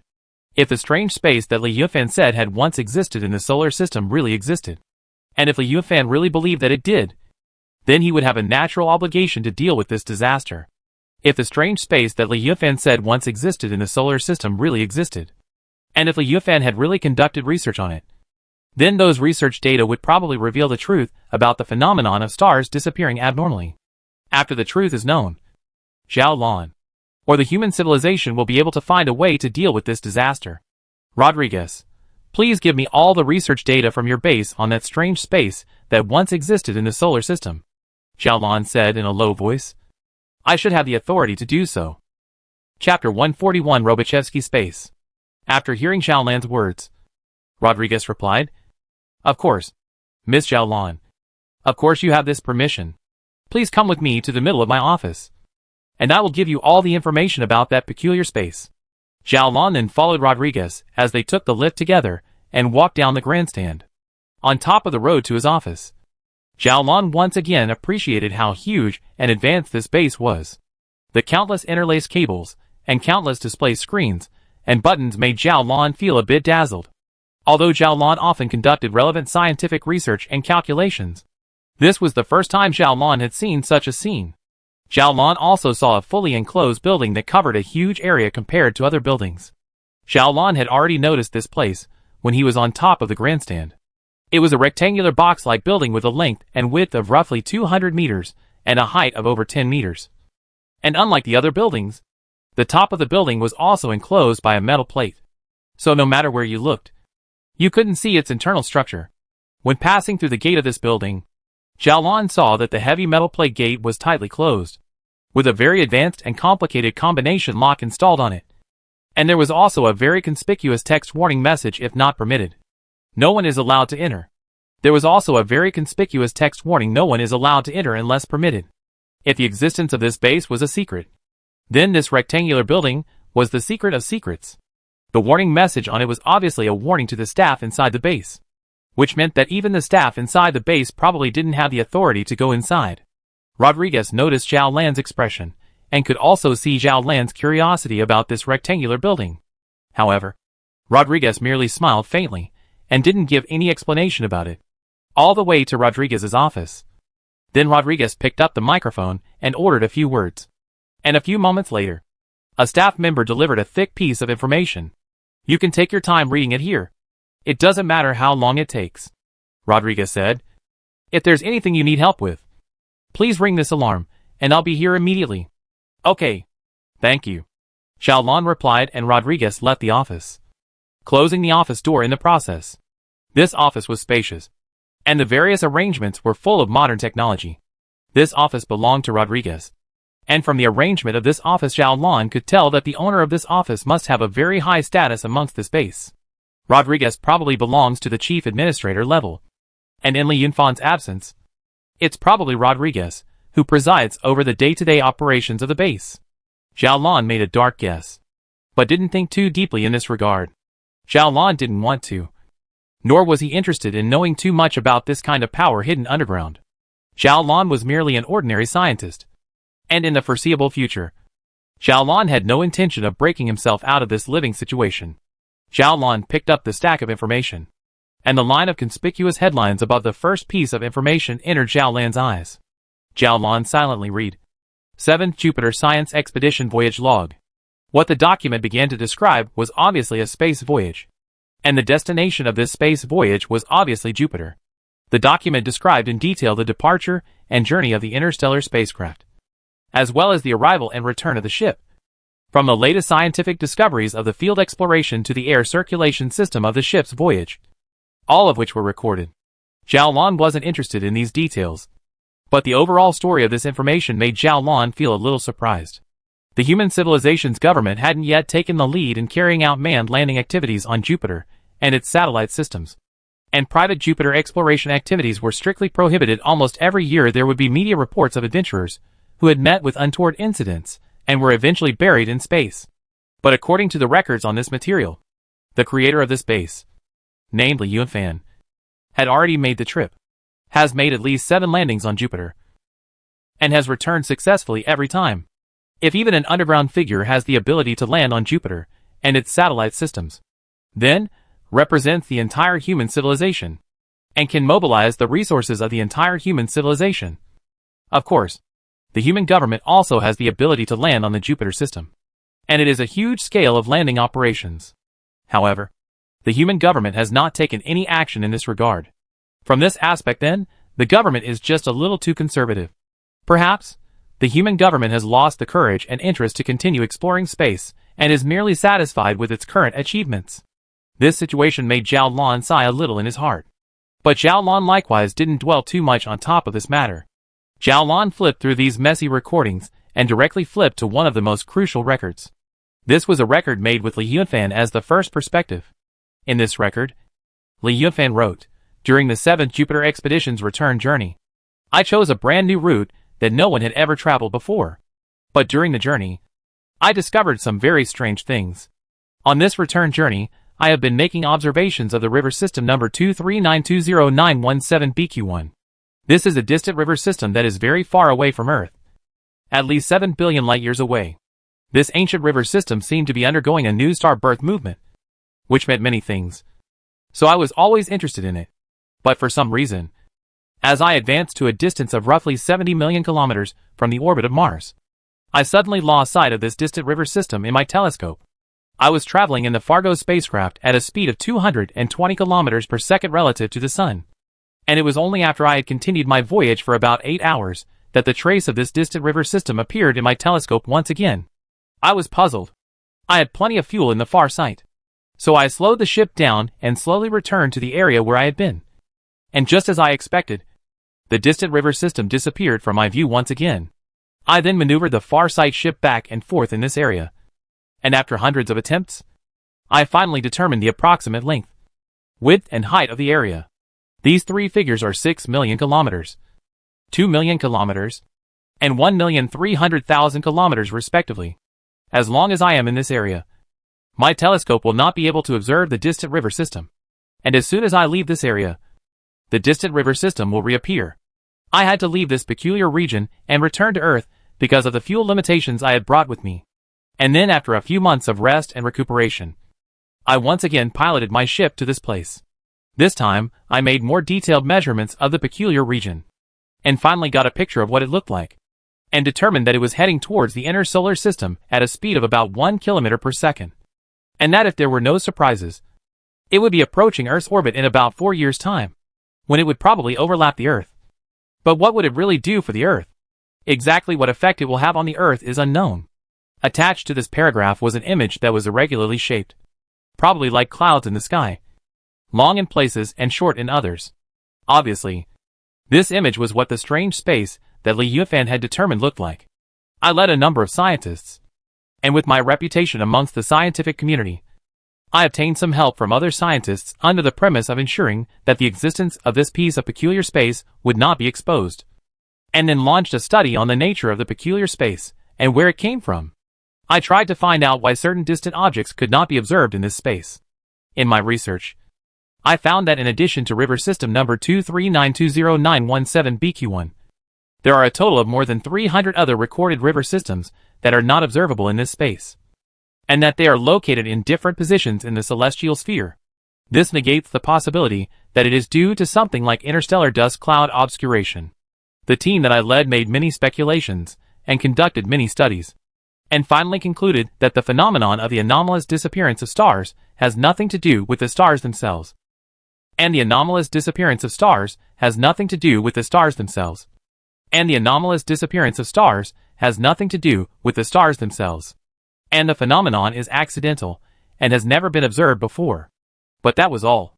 And beyond that, our researches were unproductive until I inadvertently took a measurement of the circumference within this peculiar space. There is no doubt that pi is a fixed value that does not change due to changes in the environment. No matter where you measure pi, it should be the same value. But the pi I measured in the middle of this piece of space is slightly larger than the pi measured under normal circumstances. The 80 millionth decimal place of normal pi is 2. And the 80 millionth decimal place of the pi I measured here was not 2, but 3. I immediately measured the sum of the interior angles of the triangle and concluded that the sum of the interior angles of the triangle here is going to be less than 180 degrees. A word immediately popped up in Zhao Lan's mind. Lobachevsky space. The situation described in this information of Li Yunfan's was too compatible with the Lobachevsky space.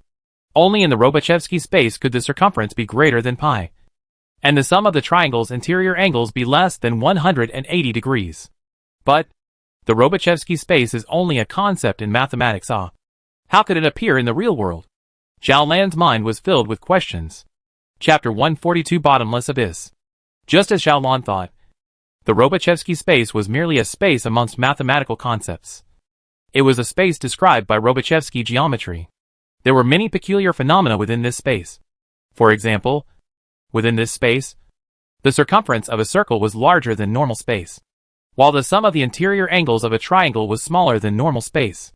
At the same time, in the space of Roche, over a point outside the straight line, at least 2 parallel lines can be made. Over the 3 points that are not in the same straight line cannot necessarily make a circle, and so on.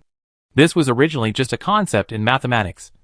But in this record, Li Yunfan said that he had found such a space in the real cosmic space and had determined this point through field measurements. If normal space, that is, the space described by Euclidean geometry, is flat, then the space described by Lobachevsky's geometry is curved.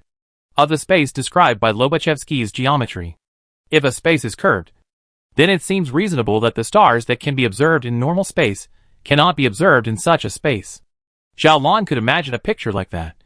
Because of the curvature of space and the curvature of space within the Luo space, some parts of space might be hidden due to the folds of space, and the stars would be hidden.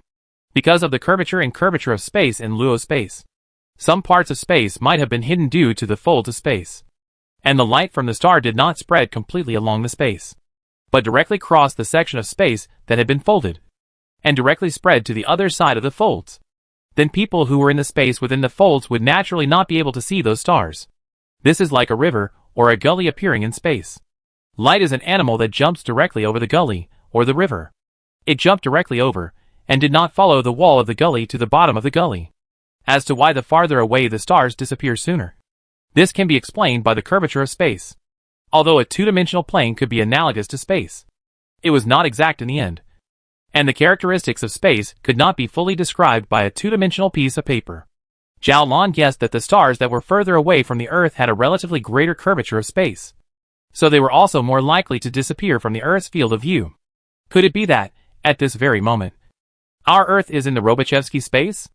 Zhao Lan thought silently.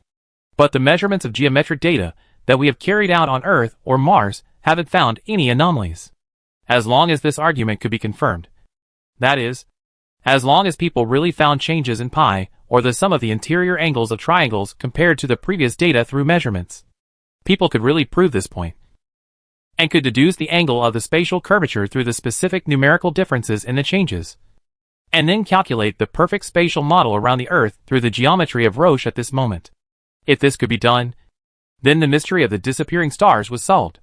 But we still don't have any evidence now. Zhao Lan shook his head, casting aside these thoughts in his mind, and continued to read this information down. Li Yunfan continued to write within this information. After determining this, I immediately guessed that this should be a piece of Lobachevsky space that is in the middle of our universe. In the mathematical calculations, all the theorems of Roche geometry have been perfectly verified in this space, and all the experimental and observational data speak of the difference of this piece of space.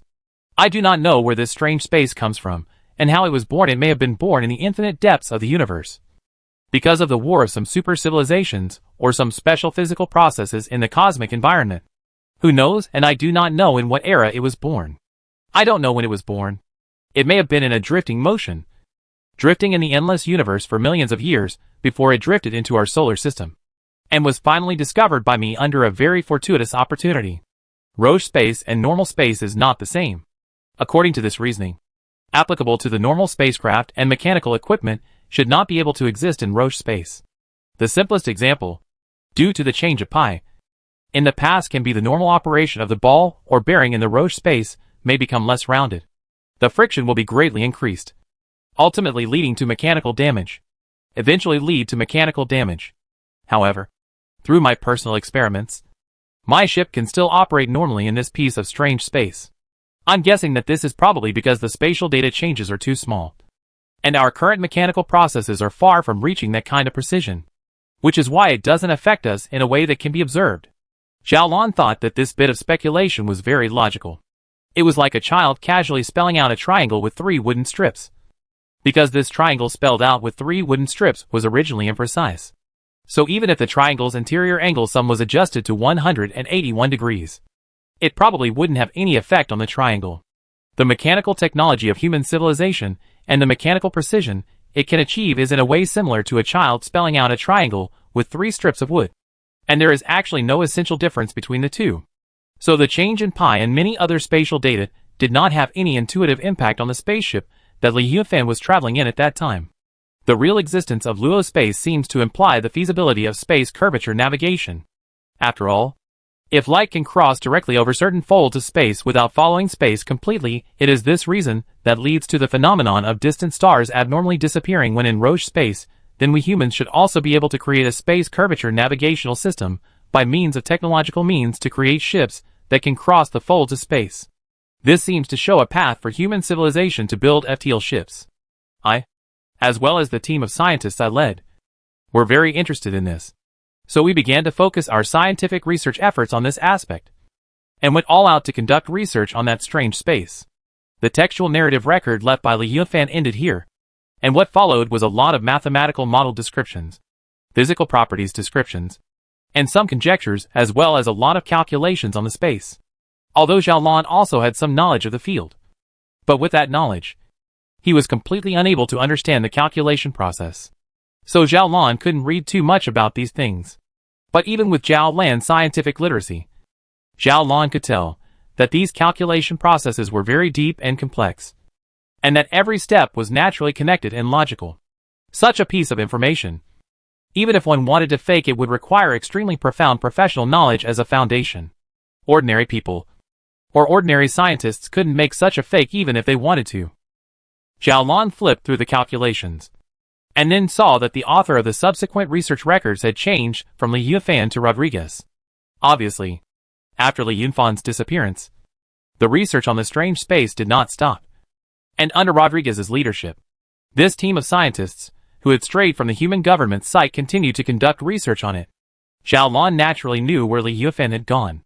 A few months ago, during Li Yunfan's return to Earth in his Sylvia ship, perhaps due to the effects of the eventual eruption of Haisan 2, Li Yunfan inexplicably traveled from this universe to another universe, which had nothing but darkness, and Li Yunfan had been trapped there, never able to escape. The subsequent records written by Rodriguez recorded some of the research results of their team of scientists on the strange space after Li Yunfan's disappearance.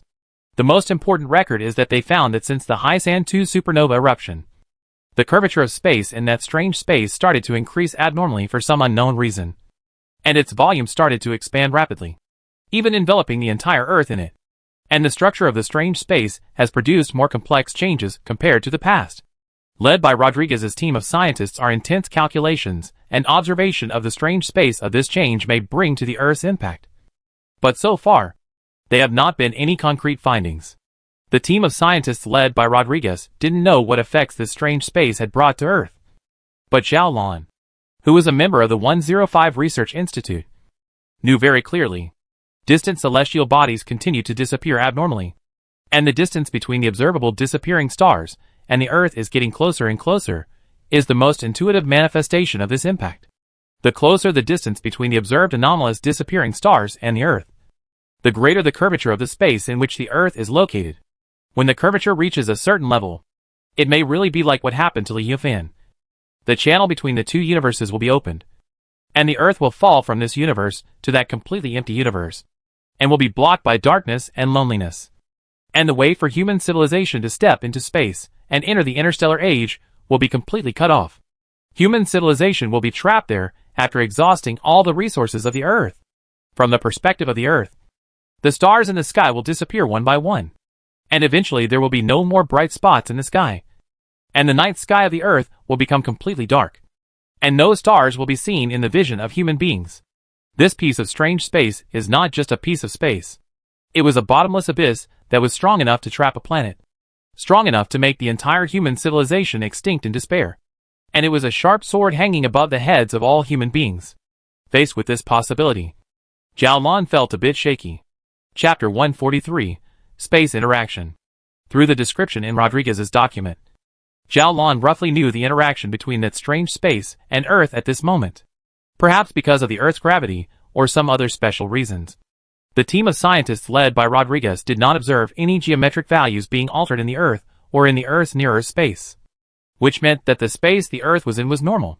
However, the strange space has almost wrapped the entire Earth within itself. And it is unknown how far it extends outside. In other words, the size of the area of influence of this piece of strange space could not be determined for the time being.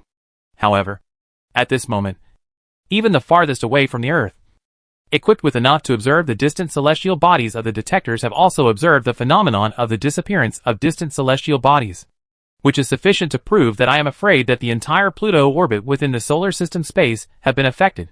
But the effect of this strange space on the space of the solar system cannot simply be described as filling or occupying. Or filling. Fill or fill up or anything like that. Scientists need to build extremely complex mathematical models to describe this matter. The 105 Research Institute and the team of scientists at the base led by Li Yifan belong to two non-intersecting research teams. The 105 Research Institute belonging to the government forces knew about the abnormal disappearance of stars from the perspective of the Earth, but did not know about the existence of that piece of strange space. While the team of base scientists belonging to Li Yifan knew about the existence of strange space, and had already launched a rather detailed and in-depth study of it. But perhaps due to negligence, or perhaps because of the lack of a corresponding observational force arranged around the Earth, they discovered that the stars had disappeared. They had found out about the disappearance of those few stars, but not about the fact that more and more stars were disappearing and getting closer and closer to the Earth. If these two pieces of information could be combined, then the truth of the matter would come out. And now, Zhao Lan acted as a bridge to communicate between these two teams of scientists. Zhao Lan was a member of the 105 Research Institute and had access to the latest research results at the government level. And because of Li Yinfan's authorization, he had access to the research intelligence on the side of the base's team of scientists. Zhao Lan closed the piece of information in his hand, then closed his eyes and thought for a while. Zhao Lan can basically be sure of the authenticity of this information in his hands. But Zhao Lan is always unable to be 100% sure. Zhao Lan had the rigorous thinking that a scientist should have. And this rigorous thinking told Zhao Lan that before seeing the observation data with his own eyes, anyone's description could not be trusted. So Zhao Lan had to find a way to verify this matter. Zhao Lan pressed the alarm, and Rodriguez walked into this office. Then inquired to Zhao Lan. Miss Zhao Lan, have you finished reading this information? Zhao Lan nodded. I've finished reading the information. I want to ask you, within my authority, can I take this information away? Or perhaps, tell it to someone else to know? This information was too important. If it could be taken away to the 105 Institute, or if Zhao Lan would relay this information, then the dilemma that the 105 Institute was facing would be solved. The 105th Research Institute naturally had the power to verify all of this. And if this could be verified, then the truth of the matter would be revealed. And human civilization would be able to put its energy into finding a solution to the problem, instead of continuing to dwell on the question of what really happened. Instead of continuing to waste time on finding out what really happened. This is a very important matter for the entire human civilization. Eventually Zhao Lan will release this information no matter what. But if he can get Rodriguez's authorization, he will undoubtedly reduce a lot of trouble. This is the best of both worlds. Zhao Lan didn't want his future life to be constantly threatened by such a powerful underground force. Rodriguez thought for a moment, then replied, I don't have the authority to grant or deny your request. This requires you to personally communicate with the boss. Whether or not this information can eventually be leaked depends on the boss. Zhao Lan thought for a moment, then sighed and said, All right. I will personally go to your boss to solicit this matter. But there is one thing I think I can probably tell you, and this should be considered an oversight on your part. You could have discovered this, but it seems you didn't. Rodriguez was stunned for a moment, then asked, "What is it?" "About the matter of the anomalous disappearance of the distant celestial body," Zhao Lan replied. "This matter isn't as simple as you guys think. According to the current observation intelligence, we have confirmed that more than 1,000 distant celestial bodies have already disappeared from the observation field of view of humans. And as of now, this number is still in the process of rapidly increasing. And furthermore, the distance between those abnormally disappeared celestial bodies and the Earth is getting closer and closer. Mr. Rodriguez, I think that you can probably understand what this means." Rodriguez pondered a little for a moment, and fine beads of sweat appeared on his forehead. "Miss Zhao Lan, is it really like what you said? This matter is too serious. It means that the Earth... No. It is possible that the curvature of space in which the entire solar system is located is increasing. We are constantly sinking. And eventually our solar system, or the Earth, may be detached from this universe, and ultimately crash into a space that is completely alien to us." Rodriguez wiped the beads of sweat on his forehead, and then smiled bitterly. "The government seems to have recently increased its reconnaissance efforts on our base. And the boss doesn't know where he's gone. So we've been much more restrained in our actions lately. And we haven't even conducted a single large-scale celestial observation tour. It really didn't occur to me that something this significant had happened in the midst of our hibernation. Miss Zhao Lan, thank you for telling us about this matter. I'll immediately organize manpower to investigate this matter and carry out subsequent relevant calculations," Zhao Lan said. "Mr. Rodriguez, you should know my identity. I work for the 105 Research Institute that is affiliated with the government. And the 105 Research Institute is the very organization that is carrying out the research on this distant celestial body anomalous disappearance event. And you also know what this matter means.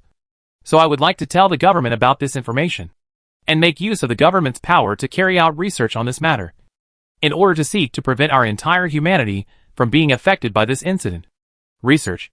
To seek ways to avoid all of humanity and our planet from falling into a crisis. The government's scientific research power was ultimately much stronger than the scientific research power in this base. The reason why the government did not discover the matter of the strange space, or rather the reason why this base could discover the matter of the strange space, was entirely due to Li Yunfan's good luck, and happened to pass by the strange space at the right time. It did not mean that the government's scientific research power was no better than that of this place. In the face of this crisis that could affect all of humanity, Zhao Lan always still trusted the power of the government. If there was an organization that could save the day and save the Earth and human civilization from the crisis, then that organization could only be the government that represented the entire human civilization and could mobilize the resources of the entire human civilization. And definitely not the rest of the organizations or organizations. Faced with Zhao Lan's inquiry, Rodriguez once again thought for a while before replying. Disclosing this information may lead to the leakage of our base's relevant information. As you know, the existence of our base is somewhat sensitive to the government, and this matter is really not within my purview. It would be better for you to consult the boss directly. Only the boss can make a decision on such a matter. Alright. I'll go and ask your boss. Zhao Lan sighed. Alright. I've acquired the information I wanted. I'm not interested in the rest of your base, and I don't want to explore it. So now, can I leave here? Rodriguez immediately said.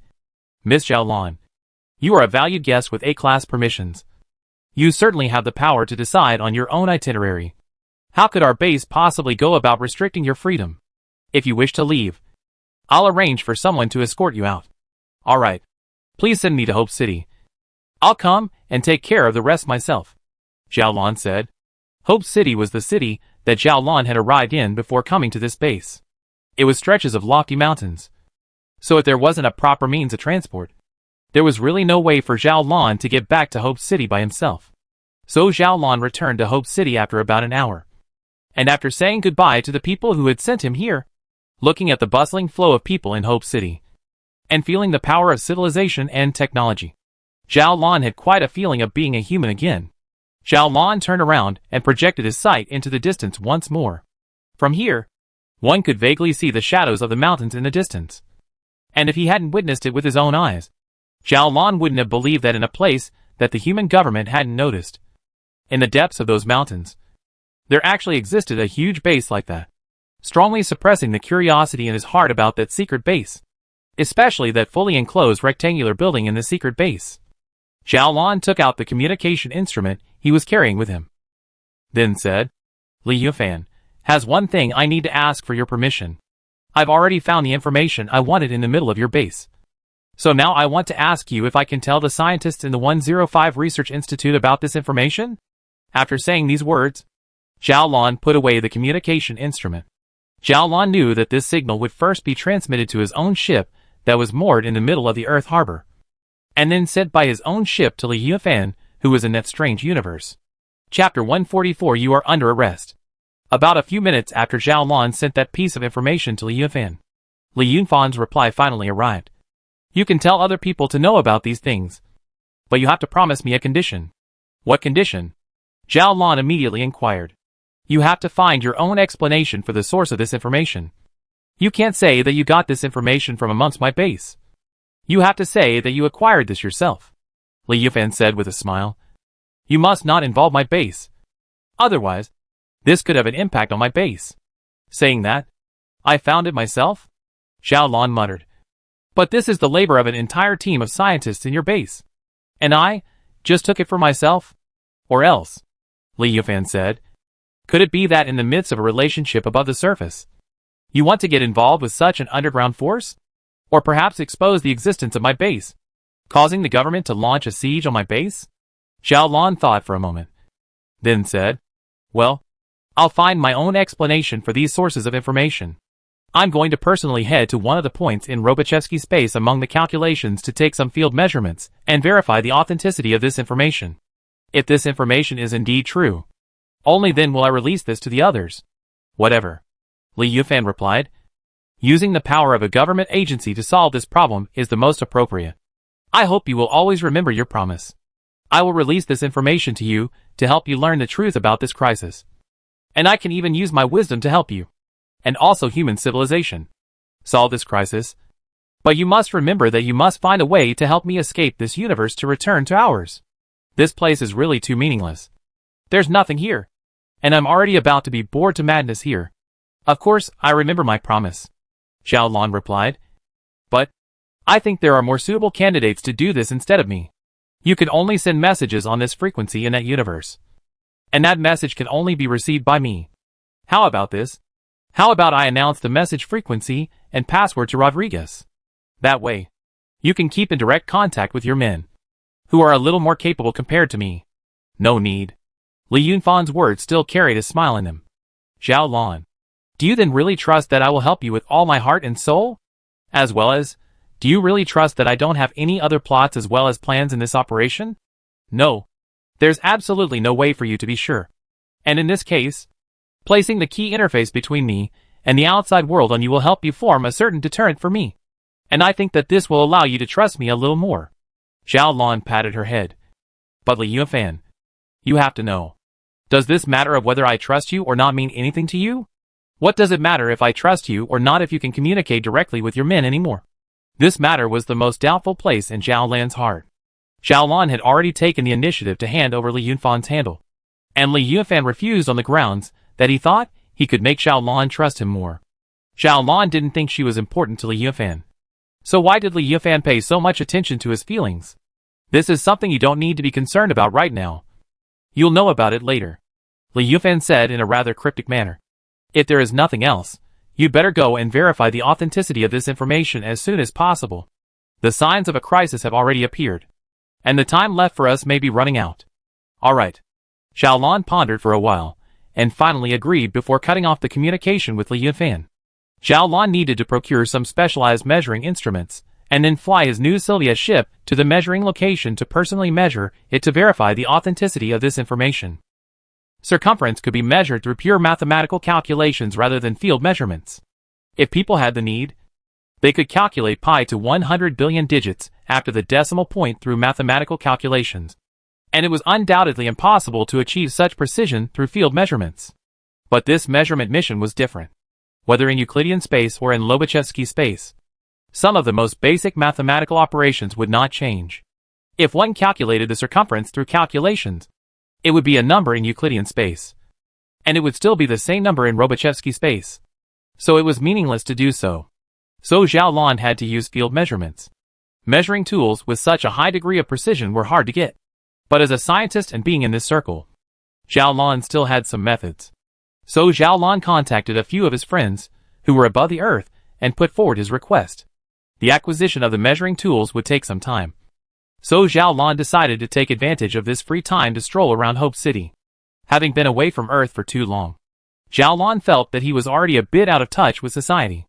Casually strolling in the forest of tall buildings, looking at the hustle and bustle of people, looking at one shop after another, Zhao Lan's thoughts slowly calmed down without realizing it. Zhao Lan casually walked inside a building, and then planned to take the lift to the 35th floor of the shopping mall to have a stroll. The lift doors opened and Zhao Lan saw that there were already a few people in the lift. Among these people was a young woman who was very conspicuous. She was wearing a well-tailored dress, had long shawl hair, and wore a pair of black glasses with exposed rims on top of her delicate face. This woman was very beautiful. So beautiful that it was somewhat like a craft. Although Zhao Lan was also a woman, she couldn't help but look a few more times at this beautiful and somewhat excessive woman. Noticing Zhao Lan's gaze, this woman smiled very kindly at Zhao Lan. So Zhao Lan nodded and smiled back. The lift rose in a gentle manner, and when it reached roughly 20 floors or so, this woman came from inside the lift to the doorway and stood beside Zhao Lan. After a few more moments, the lift stopped and the woman walked out. While walking out, she seemed to have accidentally bumped into Zhao Lan. So after walking out of the lift door, the woman turned back again and gave Zhao Lan another apologetic smile. Zhao Lan then responded with a smile as well, signaling that it was no matter. The lift doors closed and then continued to start going up. This matter was merely a small matter, and Zhao Lan did not keep this small matter in his mind other than leaving an impression that was so pretty that it was a bit excessive. The lift continued to go up intermittently, and slowly, all the people in the lift walked out, leaving Zhao Lan alone. This time, the lift seemed to be running a little slower, and it was only when Zhao Lan almost thought that the lift was malfunctioning that the number on top of the lift finally jumped to 35. Whereupon the lift doors opened, and Zhao Lan also walked out. A corridor appeared in front of Zhao Lan, and on either side of the corridor were two doors, one closed and one open. This seemed a bit different from the expected mall. Zhao Lan's first reaction was that he had gone to the wrong place. But after looking back at the floor markings and determining that this was the 35th floor, Zhao Lan's heart was a little puzzled. With the development of technology, buildings are built higher and higher. Some buildings will divide different floors into different uses. Commercial and residential areas in the same building is not an uncommon thing. Now look. It seems that Zhao Lan came to the residential area of this building. It's probably because the signage is wrong. That shopping mall isn't on the 35th floor. Thinking like this, Zhao Lan intended to return to the lift and go back to the ground floor again. However, at this time, the sound of a child crying suddenly came out from the open door. The cries were very mournful, and did not sound like the kind of cries that would be made when one was hungry or feeling uncomfortable. Zhao Lan's heart moved slightly. His feet hesitated a little, but in the end, he walked towards the lift. That was someone else's child. Even if he cried, there would be someone else to take care of him. And it wasn't appropriate for a stranger like himself to go to someone else's home out of the blue in such a situation. In the process of waiting for the lift to arrive, that child's cries continued and felt more and more mournful, as if that baby was really caught in some kind of dangerous situation. Zhao Lan did not hear the expected sound of the father or mother coming to take care of the baby. With some hesitation in his heart, Zhao Lan walked to the door and shouted inside. "Hello? Is anyone there? Your child has been crying. It seems like something bad has happened to him." Zhao Lan called out a few times, but didn't hear an answer, and that baby's cries had become more and more urgent, and there were intermittent sounds of seemingly gasping for air amidst the cries. This was very dangerous. Zhao Lan knew that this could be a symptom of suffocation, and for a baby, suffocation is undoubtedly very dangerous.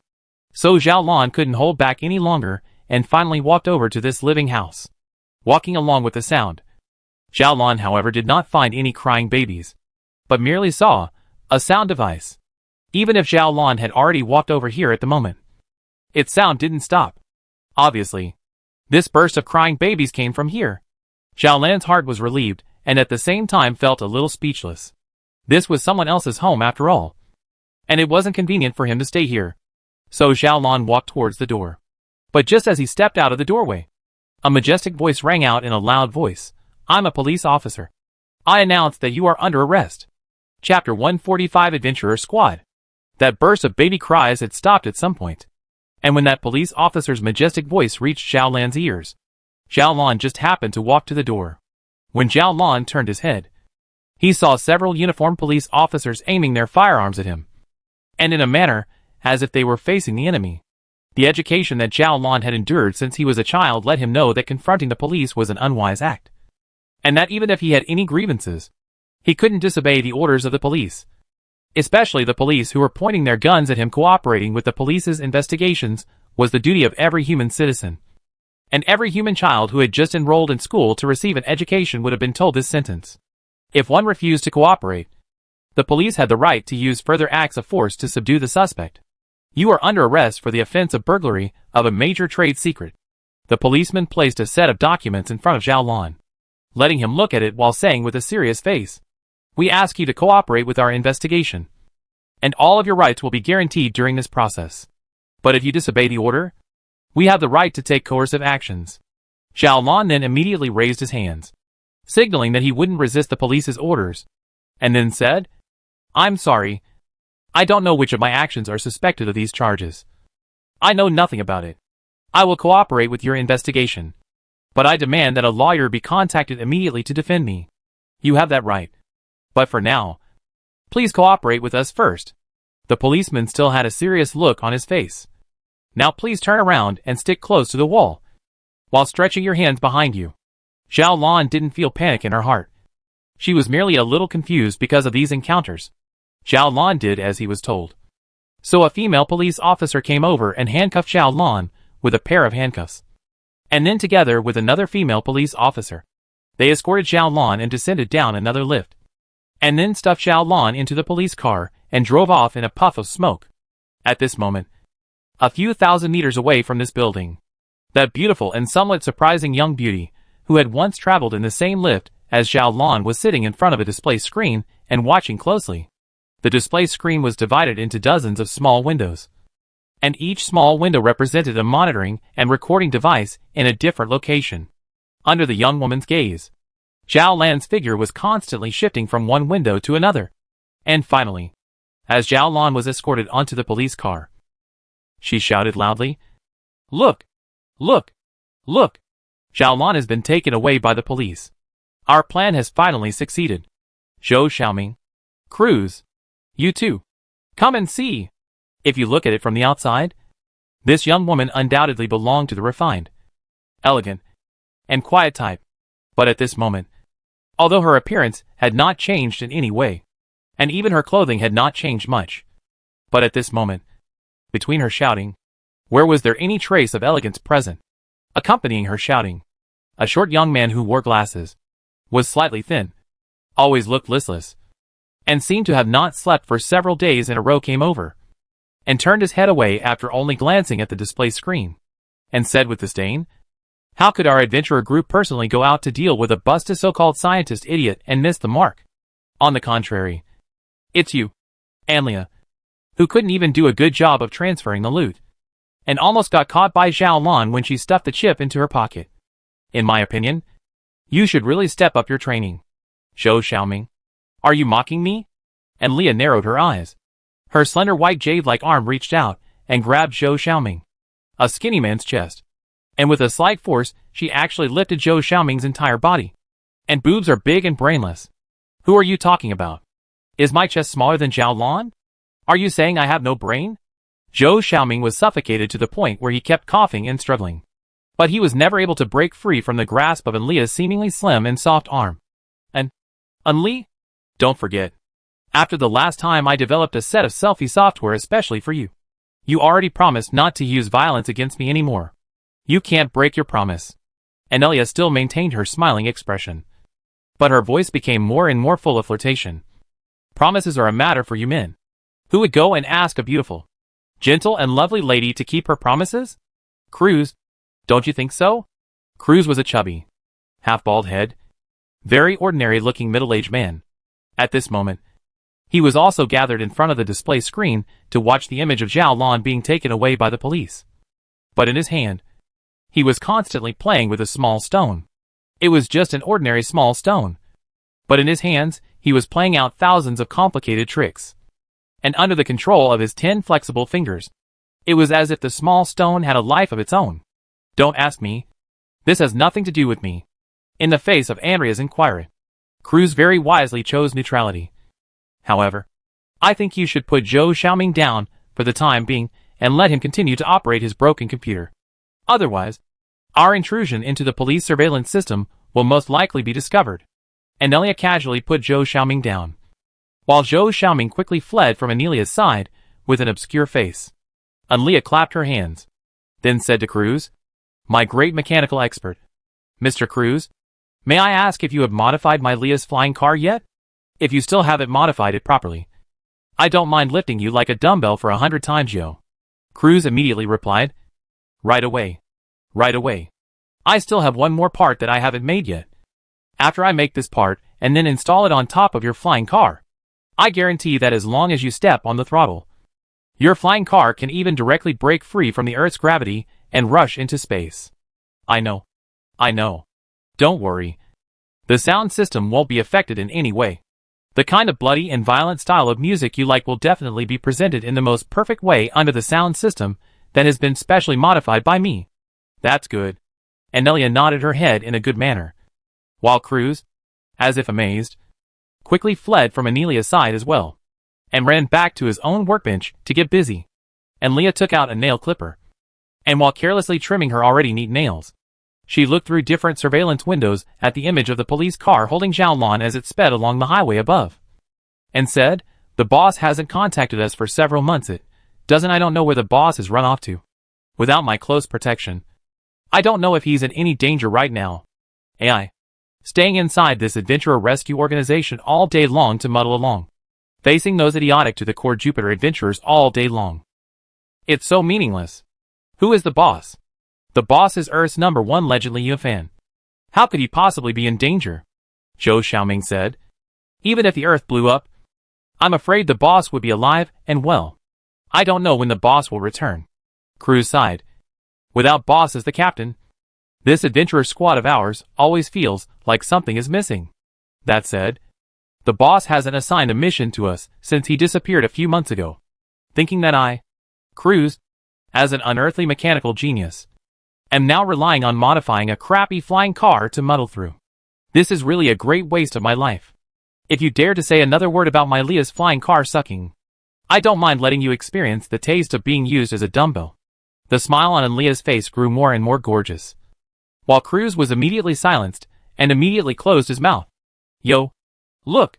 Look. Look. Xiaolan, this guy was escorted into the police station. Well, he's now in the interrogation room.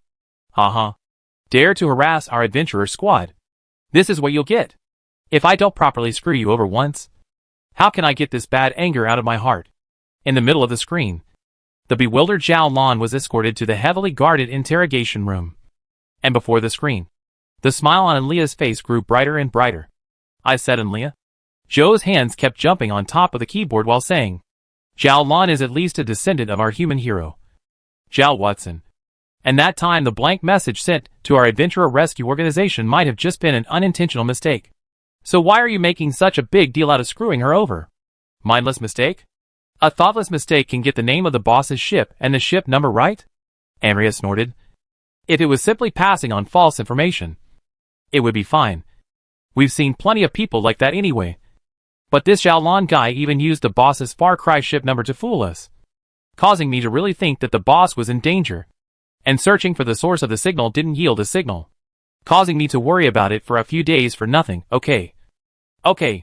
I know you have pity on her and can't bear to see such a great beauty suffer. I promise. At most, I'll only fix her for 3 days. And after 3 days, I'll leak the real video footage to the police gang of idiots to know. At that time the gang of idiots will naturally know that they've arrested the wrong person. And Xiaolan will naturally be released. Hurry! Zhou Xiaoming, you give me a quicker. Can you adjust the video accuracy? Where's the sound? How come I can't hear the sound?" Anelia suddenly shouted. The police are starting to interrogate Xiaolan. The expression on Xiaolan's face must be wonderful now. It's already the highest precision. It's a hardware problem. It can't be adjusted. Zhou Xiaoming said with full of helplessness. The sound can't be messed with either. But police interrogation of criminals will leave sound and video records. So after a while, I'll invade the police database and pull out this record for you to watch. At this moment, in the middle of the police station, Zhao Lan sat on top of the interrogation chair with a bewildered face, feeling that the words spoken by the police officer in front of him were like an alien language. Chapter 146 Harassment. Zhao Blue. Female. Currently 25 years old. Graduated from Central Capital University majoring in astrophysics. Currently working at a subordinate research institute of the Central Academy of Sciences. A descendant of the human hero Zhao Watson. The young policeman in front of Zhao Lan very stereotypically read out this paragraph. In this morning, through certain means entered the residence of a certain executive of the Tianhong Group located in the Huaxing Mansion in an attempt to steal the chip that records confidential business information and won. But in the process of trying to escape, the alarm was triggered, and he was finally arrested. Zhao Lan. Do you have any objections to this piece of information? Zhao Lan felt like little stars were literally about to emerge from within his eyes. Zhao Lan could guarantee that he had absolutely no idea what the hell was going on. He had clearly just casually walked into a commercial building and then prepared to go shopping in the mall. And then inexplicably came to that floor via the lift. And then inexplicably was led by the sound of a baby crying to the home of that so-and-so group executive. And then, he was inexplicably arrested. I have an objection. Zhao Lan shouted. I refuse to admit to the charges you brought against me. Now I demand to see my lawyer. And then my lawyer will deal with you. You may. It is your right to hire a lawyer to defend yourself. The policeman said. But Zhao Lan, you have to think clearly. Do you really intend to refuse to admit the charges? You have to know that we have complete evidence to prove your crime. Evidence? Zhao Lan shouted. I myself don't even know what the hell you guys are talking about. Then how do you explain this thing? The policeman slapped the table in an unusually harsh manner, then pointed to the chip that was contained within the evidence bag. This chip is full of confidential information within the Tianhong Group. Why would it appear in your pocket? Also, the surveillance video captured all of your movements very completely. From the moment you entered the special lift, all of your actions were recorded. That's impossible. Zhao Lan shouted. I clearly only wanted to go to the shopping mall. This special lift only provides transmission service to the 35th floor between 18 and 8. And we detected that its software data was tampered with at 11 in the morning. And then you rode it to the otherwise inaccessible 35th floor at around 11. Our experts also discovered that the special encrypted access control for the group executive was similarly compromised. And we filmed the entirety of your entry into the private residence. But above the sign on the ground floor, it clearly says that the 35th floor is the mall. Furthermore, I only entered that room after hearing the sound of a baby crying. And I immediately left that house after noticing that the sound of a baby crying was coming from the camcorder equipment. Zhao Lan continued to shout. Really? The policeman narrowed his eyes, then switched out a picture to show Zhao Lan. Zhao Lan saw that the sign, that clearly said 35th floor mall. The signboard had changed to 15th floor mall for some reason. How do you explain that? The police continued. Also, we did find this tape recorder there as you said. But after our experts analyzed it, it showed no signs of having been used in the past 24 hours. And there was no data on the sound of a baby crying in the storage space. Everything you said is not valid. There is no evidence to support. Think about whether or not you want to plead guilty. Well, your lawyer will arrive here in 3 hours. And perhaps, your lawyer will give you some professional advice on whether or not to plead guilty or refuse to plead guilty in terms of the length of the sentencing time. At this moment, Zhao Lan was completely speechless. Zhao Lan simply didn't know what exactly had happened to him in his own body. Nor did he know where exactly these police officers had obtained the so-called evidence from. But there was one thing that Zhao Lan clearly recognized. That is, that he was probably framed. At this time, Zhao Lan recalled the beautiful and somewhat excessive woman that he had once encountered in the middle of the lift. Although there was no direct evidence, Zhao Lan felt from above instinct that the matter that he had been framed for must be related to this woman. Zhao Lan was an undisputed person, both at work and in life. Zhao Lan's social circle is also extremely small. In addition to some former classmates and colleagues in the work outside the basic do not know what other people. Zhao Lan can be sure that he has never offended others. and never had a conflict of interest with others. In the end, who will come to frame himself? That unusually beautiful woman in the end is what kind of person? Zhao Lan thought carefully. And then the name Li Yufan once again appeared in Zhao Lan's mind. It wasn't that Zhao Lan suspected that Li Yufan had framed him. But in recent times, the only accident in his life had been Li Yufan. So could the unknown person's framing of him at this moment be related to Li Yufan? Li Yufan was the leader of a huge underground force, and was also very knowledgeable and intelligent. Perhaps in this matter, he had to ask Li Yufan for advice, and use Li Yunfan's power to figure out this matter. However, Zhao Lan's communication device had already been searched. So even if he wanted to contact Li Yufan, he could not do so. Zhao Lan was secretly sulking in her heart. However, in the face of such a thing, there was no other way. The only thing Zhao Lan could do now was to wait for his lawyer to arrive, and then try to contact the 105th Research Institute, so that the person in charge, Zhang Hong, could come out to help him deal with this matter. The police officer who interrogated Zhao Lan left the interrogation room, leaving Zhao Lan alone in the room. I don't know how long I waited, but the door to the interrogation room was suddenly pushed open. But the person who walked in was neither the lawyer nor the police officer who was originally responsible for interrogating Zhao Lan, but a brand new face. This was a very obese, middle-aged man with a big back hair. He was always doing his best to strain his face to try and make a serious expression. But the fat on his face was always trembling without his control, always creating a look full of joy. The middle-aged man said to Zhao Lan in a very serious voice, "I'm the police officer in charge of handling this trade secret theft case. You can call me Nielsen. There are a few things that I need to inform you of in advance. Ms. Zhao Lan, given the crime that you have committed, you may have to face 10 to 20 years in prison and be fined a huge amount of money. And all of the savings that you have made over the past few years of your employment may be fined out. At the same time, the workplace you work for may dismiss you. And after the crime you committed is announced to the society, your identity as the descendant of the human hero Zhao Watson will become the biggest mockery to you. You will even bring shame to your ancestors. Can I take this as you intimidating me?"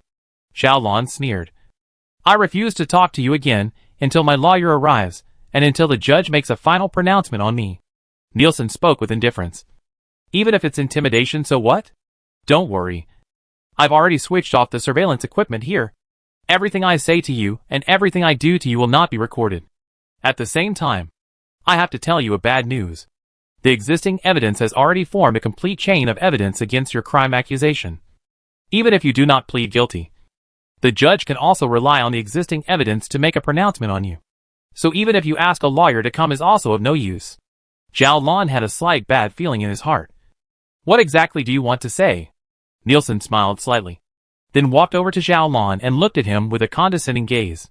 "What I'm trying to say is that your crime and the sentence pronounced against you will ruin everything for you.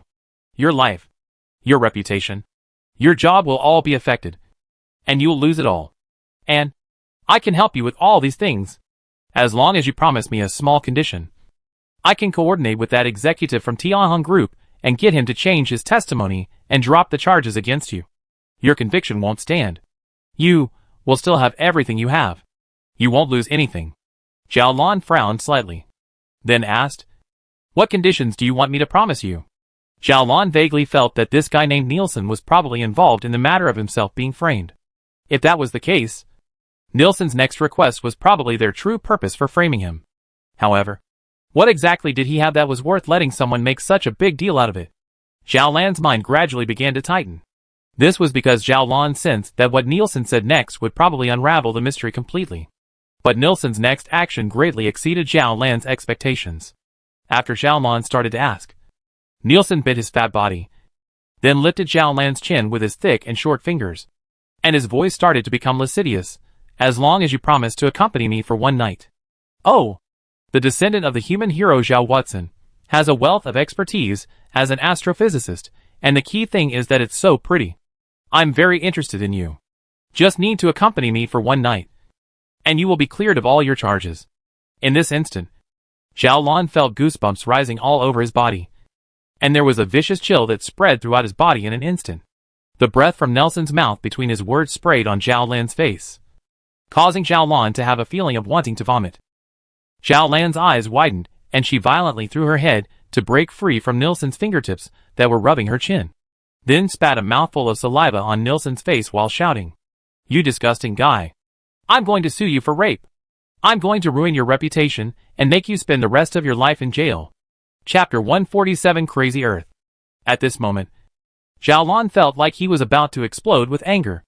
In the 25 years since he was born in the midst of human civilization, when had Xiaolon ever been humiliated like this? Now, a disgusting guy who came out of nowhere even claimed that he wanted to let himself accompany him for a night. In this instant, the always peaceful Xiaolon even had an urge to kill. In the face of Zhao Lan's spitting as well as anger, Nilsson didn't look angry. He slowly and methodically took out a handkerchief and wiped off the saliva that Xiaolon spat on his face. Then said, "Sue me? What evidence do you have to sue me? A police officer who is impartial to the case and a criminal who has committed the theft of trade secrets. Who do you think the judge will believe? Well, you're still young. You can't think about these things. It's fine. I won't force you if you won't accept my request. When you've suffered after a while, I think you'll probably come over and beg me on your own accord. Xiaolon. Good luck. I'm waiting for you." Nilsson slowly and methodically walked out of the interrogation room, while Xiaolon was still filled with anger in his chest. At this moment, a few kilometers away from here, and Leah was still sitting in front of the monitoring screen. But there was no Zhao Lan's figure in the window above the screen, and what was presented in front of Leah was merely a blank. Zhou Xiaoming, on the other hand, was still rapidly tapping on the laser keyboard, his face looking somewhat grave. "Hurry up. Hurry up. Zhou Xiaoming, you quickly call up the surveillance for me. I just want to mess with Xiaolon. But I didn't think of letting this old pervert Nilsson take advantage of me. In case I let Xiaolon suffer some big loss. That would be a lot of fun. Zhou Xiaoming, are you good or not? Forget it. Don't fiddle with it. Just give the original surveillance video data to the police directly. I declare that the whole mess with Xiaolon ends here. Cruz, hurry up and get my flying car out. I'll personally go to the police station there to take a look. I'll go down and directly rob people if necessary. You two pay attention to do a good job of cooperating with the rear." And Leah shouted a few sentences, after explaining some things, then directly left the seat, and then ran to the garage. Also ignoring the flying car's modification has not yet been carried out directly into the driver's cab. A foot of throttle stepped down. The flying car engine erupted into a terrifying roar, and then like a gust of wind generally flew out. Xiaolon stayed in the interrogation room for a few hours. And for some reason, after Nilsson left the interrogation room, no one came back to pay attention to Xiaolon. Xiaolan's heart was angry and depressed. And there was also some hidden worry. After waiting for several hours one after another, Xiaolon was hungry and sleepy. But he never dared to close his eyes and rest. I don't know when. A young police officer hurriedly came into the interrogation room, quickly opened the confinement on Xiaolon, and then bowed repeatedly to Xiaolon. "Ms. Xiaolon, I'm very sorry. It was a mistake in our work. Your behavior has been confirmed that it doesn't involve the crime of stealing business secrets. The chip found on your body was planted by someone else on your body. Now we have obtained the information. And we have been able to obtain the information from you. The chip found on your body was planted on you by someone else. And now that we have obtained the most original video recordings, your suspicion has been cleared, and you are now free." This transformation made Xiaolon feel slightly relieved.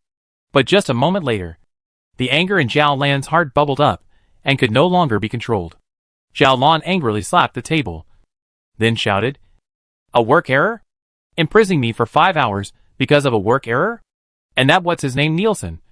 He even raped me just now. I will definitely sue you guys. And this matter will definitely not end until Nilsson is brought to justice and compensated for my damages." Xiaolon had never been as angry as she was now. Nor had she been as aggrieved as she was now. Although Xiaolan's life couldn't be said to be smooth, she had been living peacefully until now. Where had she ever encountered such a thing? "I'm sorry, Ms. Xiaolon. Our police department is already discussing the follow-up compensation for you internally, and will inform you as soon as things come to fruition. Also, you accused Officer Nilsson of committing rape against you? Then please come and make a record. We will follow up on this matter to start an investigation." Xiaolon delayed in the middle of the police station for almost another hour before finally leaving. After stepping out of the door of the police station and breathing in the outside air once more, Xiao Lan even had a feeling of being in two worlds.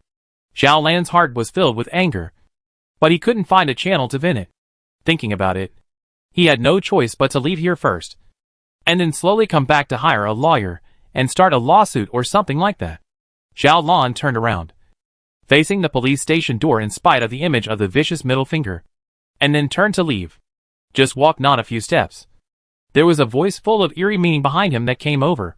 Miss Xiao Lan is in such a hurry to leave. How about having a meal together before leaving? Xiao Lan turned around and saw Nilsson's big fat face, as well as the smile on his face that was full of sneaky meaning. Xiao Lan had a chill in his heart, and before he could say anything, Nilsson went on to say with a smirk, "It's just as well that we can also discuss the matter you brought up regarding the accusation that I raped you. How about this? If you let me really rape you once, I'll give you one of the newest flying cars. What do you think?" Under the reflection of the sunlight, Nilsson's large face looked like a disgusting demon in the middle of hell. Xiao Lan almost went crazy from Nilsson's flirty words, but a smile slowly hung on her face. Xiao Lan slowly walked towards Nilsson and stretched out his hand to rest on Nilsson's shoulder. The smile on Nilsson's face became more and more intense. He also stretched out his hand to rest on Xiao Lan's shoulder. But when his hand was just stretched out, and had not yet touched Xiao Lan suddenly raised his leg, and then his knee fiercely imprinted on one of the parts of Nilsson's legs. Nilsson's face turned red in an instant, and his body began to tremble slightly, and then slowly fell to the ground, his mouth wide open. But no miserable cry came out. Xiao Lan then looked like she had gone crazy, using the tips of her high-heeled shoes to viciously kick the fallen Nilsson, while shouting, "You piece of trash! Old pervert! You go to hell!" After kicking several times, only then did Nilsson's mouth let out a call that was so miserable that it didn't sound like a human voice. And he covered the part of his body that had been hit by Xiao Lan's knee as he howled and rolled around on the ground. There were already police officers at the entrance of the police station next to him, who started running over. But Xiao Lan ignored them, still only focusing on frantically kicking and punching Nilsson, who had fallen to the ground. "Miss Xiao Lan, please stop what you're doing immediately. You're suspected of intentional injury." Before those police officers finished their warning voice, from the side suddenly rushed over a full-body fire-red flying car. That flying car from the sky violently fell down to the ground. I don't know whether it was intentional or coincidental. The flying car just happened to graze over the thighs of Nilsson, who was rolling on the ground. So blood burst out. One of Nilsson's legs even left his body like this. Then the fire-red flying car instantly stopped in front of Xiao Lan. The car door opened. A slender white jade-like arm stretched out. A hand grabbed Xiao Lan's shoulder. Xiao Lan then felt like in the clouds driving a mist in general. "I do not know how to enter into the car." Then this fiery red flying car accelerated violently and left the place in an instant. This sudden change caused Xiao Lan's mind to fall into chaos, and it took a while before he came back to his senses. Xiao Lan turned his head and saw the woman who was so beautiful that she was a bit too much in the driver's seat next to him. In an instant, the memories in Xiao Lan's mind came like a tidal wave, and anger bubbled up in Xiao Lan's heart once again. "It's you? It was you who framed me and got me caught in the middle of the police station. Who the hell are you? Why did you frame me?" Xiao Lan yelled while tearing the woman's arms and clothes with her hands. So the flying car's trajectory immediately became chaotic, and several times it almost crashed into the rest of the vehicles. But fortunately, the woman's skills were good enough to avoid a collision in a close and narrow situation. In the face of Xiao Lan's anger, and Leah knew that she was at a disadvantage, so she just called out, "Hey! Hey! I'm driving. Be quiet. I'll tell you in a while. Hey! Don't grab my hair. That's enough out of you. This is one of my favorite dresses. Well, let go. Let go!" In the face of this woman, who was overwhelmed by anger, and Leah was somewhat unable to resist. So this fiery red flying car finally landed on the ground. And then the door opened, and Leah grabbed Xiao Lan's shoulder and threw it again. So Xiao Lan was like flying in the clouds again, and somehow managed to return to the ground from the flying car. The door of the flying car quickly closed, and then flew away in a puff of smoke as if fleeing. Before flying away, the flying car even floated out in Leah's voice, "Xiao Lan, I'm sorry. I've already helped you to crush Nilsson, that old pervert's one leg, for you to revenge the. I'll also take care of the subsequent things." Absolutely no police will come back to trouble you. I'll leave first. If we have the chance to meet again, I'll come back to explain the misunderstanding to you. Damn it! Zhao Lan was so infuriated that she was trembling all over. And without the slightest regard for her image on top of the crowded street, she raised her middle finger once again at the place in the sky where the fire-red speeder had disappeared, and at the same time shouted, "Go to hell, you psychopath!" Zhao Lan was almost going to be deranged by today's chain of events. Under the strange gazes of the passers-by, it took Zhao Lan a full 20 minutes or so to calm down a little. It was also at this instant that Zhao Lan finally made up his mind. Earth is no longer suitable for me to survive. I'd better return to Mars and live there. Leave immediately. Leave now. I simply can't stay in this place at all. Chapter 148. I'm the captain. Zhao Lan arrived in the middle of the maglev station at the fastest speed possible, took the train back to the capital city, and then arrived in the middle of the Air Sky Interactive Base at the fastest speed possible. Zhao Lan's friend had already waited here in advance with the instruments Zhao Lan needed. So Zhao Lan returned to the Earthport by space lift as if he was fleeing after a brief exchange of pleasantries. After entering the Sylvia spacecraft, closing the hatch, and switching on the power of the ship's anti-impact and anti-radiation protection layer to the maximum, Zhao Lan felt a little relieved. The experience over this period of time was like a nightmare. To this day, Zhao Lan didn't even know what the identity of that unusually beautiful woman was. Nor did he know why she had to toy with herself like this. But now Zhao Lan was no longer willing to think about this matter. Zhao Lan wanted to leave Earth and return to the 105 Research Institute, or return to Mars Watson City.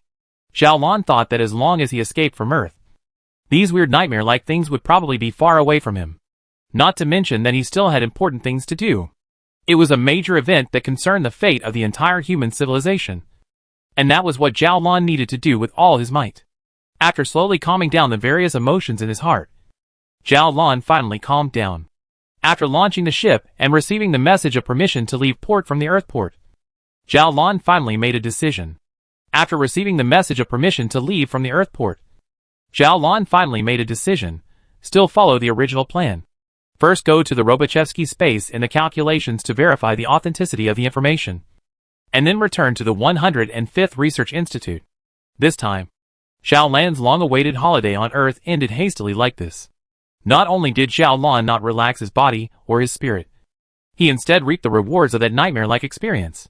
As the Sylvia ship slowly left Earth Harbor, Zhao Lan's thoughts truly calmed down as the huge blue planet behind him gradually shrunk and eventually lost all surface details. I'm already on my way to Lobachevsky space, and I expect to arrive at the intended location after 3 days' time. Zhao Lan once again sent out a message to Li Yunfan. What's the situation on your side? The situation on my side? Well, it's okay. Still the same. Luckily, you always have fuel and survival supplies that can last for a long time in your ship. I'm living well now. It's just that there's nothing here. It's just a bit too boring. Zhao Lan replied in a good-natured manner. Just be content, eating my stockpile of food and living in my spaceship. And now you dare to complain that it's boring there. Because it is indeed boring, huh? Li Yunfan sighed. Moreover, why are you so partial to sweets? Don't you feel that there are too many pastry-type and high-sugar containing foods among the foods you have stocked up? Why haven't you stocked up on some chilies? You know what? I now feel like even when I drink water it always has a sickeningly sweet flavor.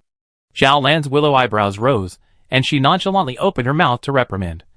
You love to eat or not? If you don't want to eat sweets, just starve to death. Why are you so angry, and why are all your clothes pink? There are also so many cartoon patterns printed on it. I can't find the right material even if I want to change a piece of clothing to wear. Also, your bed is too soft. I'm very unaccustomed to sleeping on it. Moreover, there are too many decorations on the roof. And I've already got all of those messy ornaments down and thrown them into the rubbish bin. With Li Yunfan's description, that vicious cold feeling once again spread all over Zhao Lan's body. Zhao Lan somewhat frantically shouted, Li Yunfan, what did you do with all my clothes? How dare you keep sleeping on my bed? You even threw away all the decorations in my room? Li Yunfan, I'm warning you. Don't let me see you, or I'll kill you for sure. Your mood seems a little off today. My experience tells me what you must have encountered above the earth. Li Yunfan's voice was still lazy. Why don't you relax for now, and calm down a bit? Then tell me about the matter. Perhaps I can give you some help. This person Li Yunfan never seemed to get angry. No matter what tone Zhao Lan used to speak to him, Li Yunfan's replies always carried a lazy flavor. Yet there was a power that made one's heart feel at ease embedded in Li Yunfan's words. It seemed that this person Li Yunfan was born to be a leader, and was born to have the ability to make people trust him. Zhao Lan's anger then disappeared slightly, although the current Zhao Lan was still very angry. Zhao Lan wasn't someone who was so easily controlled by his emotions and his actions. Zhao Lan forced himself to calm down a little bit before he told the story of what happened to him today. Zhao Lan knew that she didn't have the experience to face these things, and Li Yunfan could undoubtedly help her a lot in these areas. When Zhao Lan finished telling the story with indignation and sent another psycho comment for that unusually beautiful woman, the reply came back with a psycho comment. After Zhao Lan finished his indignant recounting of the matter and sent yet another psycho comment for that exceptionally beautiful woman, what replied to Zhao Lan was Li Yunfan's slightly strange and suppressed laughter. What are you laughing at? Zhao Lan asked. Well, ahem. Nothing. Nothing. Li Yunfan said with a smile on his face. I think I probably know exactly who those people who are teasing you are, and why they're teasing you. Oh! Who are they? Why are they teasing me? Zhao Lan immediately asked eagerly. Do you still remember the incident where you were added to the blacklist by the Adventurer Rescue Organization? Li Yunfan said with a smile. Listen to me slowly tell you bit by bit. The person who caught you is a member of my squad. She must be Leah. Besides Leah, there are two other people in my squad. These two are Zhou Xiaoming and Cruz. And Leah has very strong martial arts attainments, and is proficient in the use of all kinds of firearms and weapons. Once a person killed more than 50 well-trained gangsters. Cruz is a mechanical expert, as big as a cargo ship, as small as an electric razor. There is no machinery that Cruz cannot handle. Zhou Xiaoming is a computer expert, as long as it is connected to the network. I dare say that there is no system in the world that Zhou Xiaoming can't hack into. These three people are the members of my adventurer squad, and I am the captain of the adventurer squad. Li Yunfan, psychologist, physicist, painter, theft expert, and so on. These three are second only to me in terms of status within my organization, higher than Rodriguez, who is responsible for the operation of the entire base. They don't take on daily administrative duties, and only join me on missions when I issue orders. And when I don't have orders to issue down, they usually hang out among the Adventurer Rescue Organization. That's right. The Adventurer Rescue Organization was also created by me. It is nominally to help those adventurers who are lost on their way to explore Jupiter. In reality, it is the Earth base from which I embarked on the exploration of Jupiter, and it is responsible for providing information and intelligence support to me far away in Jupiter. Then things must have been like this. When these three were mingling amongst the Adventurer Rescue Organization, you happened to send my help message containing my special spaceship number to the Adventurer Rescue Organization. And these three must have been very nervous when they saw my spaceship number and the help message, however. Because your ship has set up a hiding and channel encryption mechanism, they can't directly receive my message. So they probably thought you were playing a prank. And it was a premeditated prank. I'm pretty sure they conducted an identity check on you, and after determining that you weren't a threat, in order to get out of the resentment of being played, so they prank you a little bit. That's how it happened, Li Yunfan said. As for you being molested by that Nielsen in the middle of the police station, it was a complete accident, and the three of them did not anticipate this. So upon noticing that you were in danger, they immediately stopped the whole act and fished you out of there. In that case, I have to thank them instead? Zhao Lan sneered. Thanking them isn't necessary, but I can guarantee that they actually have no malicious intentions. Well, how about this?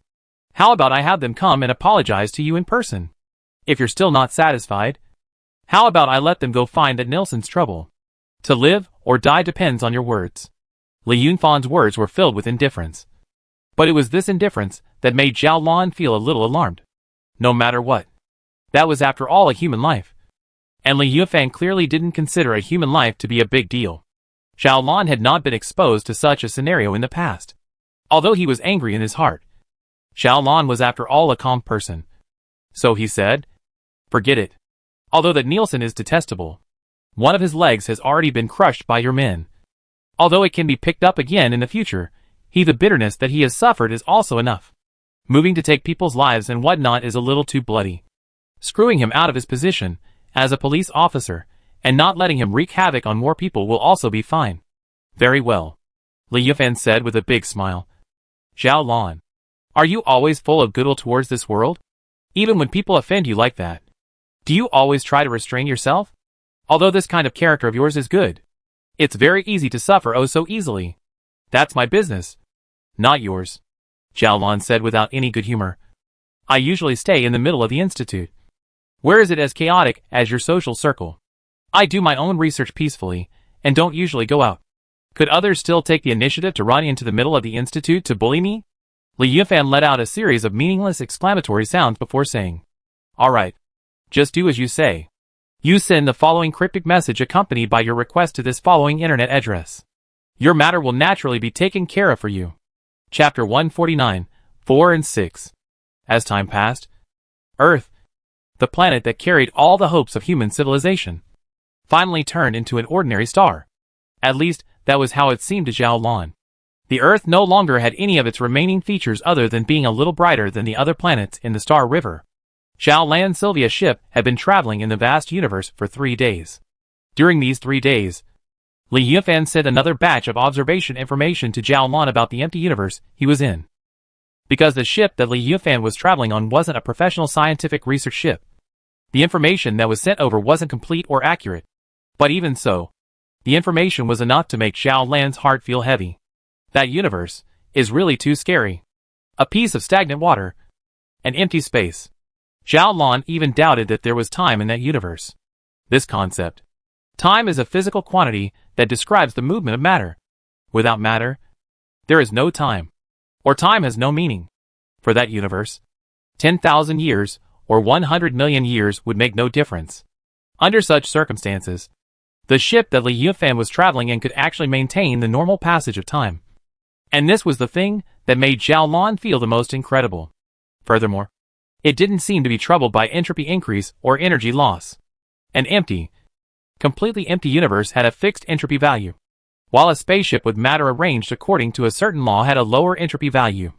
According to the laws of cosmology, the matter of the spaceship would tend to disperse, eventually spreading out completely uniformly throughout the universe. Although this would be a long time according to existing cosmological theories, it would not be a normal universe. And who knows what strange laws of physics would be used in that universe. Everything was unknown there. And at the same time, everything was dangerous. Li Yunfan's life could be said to be in danger at any time. But even so, Li Yufan still maintained a normal psychology and emotions, not affected by the environment in the slightest. This was what made Zhao Lan admire him the most.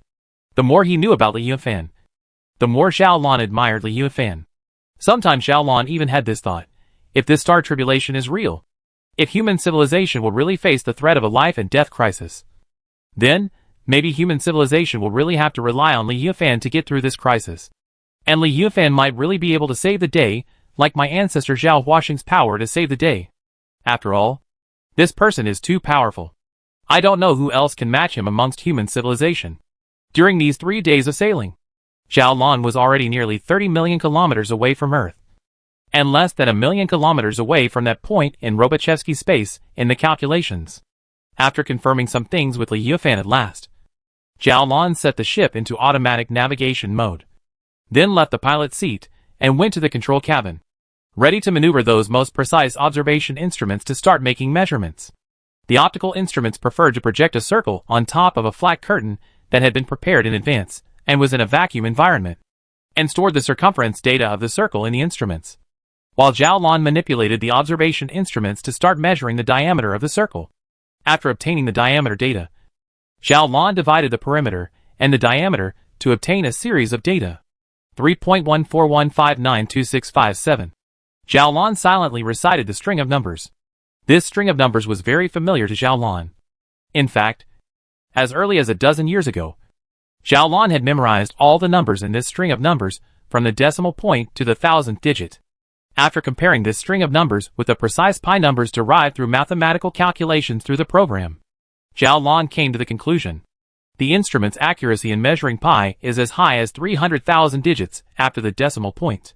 This is because this string of numbers is exactly the same as the first 300,000 digits of standard pi, with a slight difference arising only after the 300,000th digit. This indicated that at least the first 300,000 digits were correct among the measurement data of this instrument. Xiaolan changed the size of the circle projected by the optical instrument again, and then repeated the measurements a few times before finally confirming this.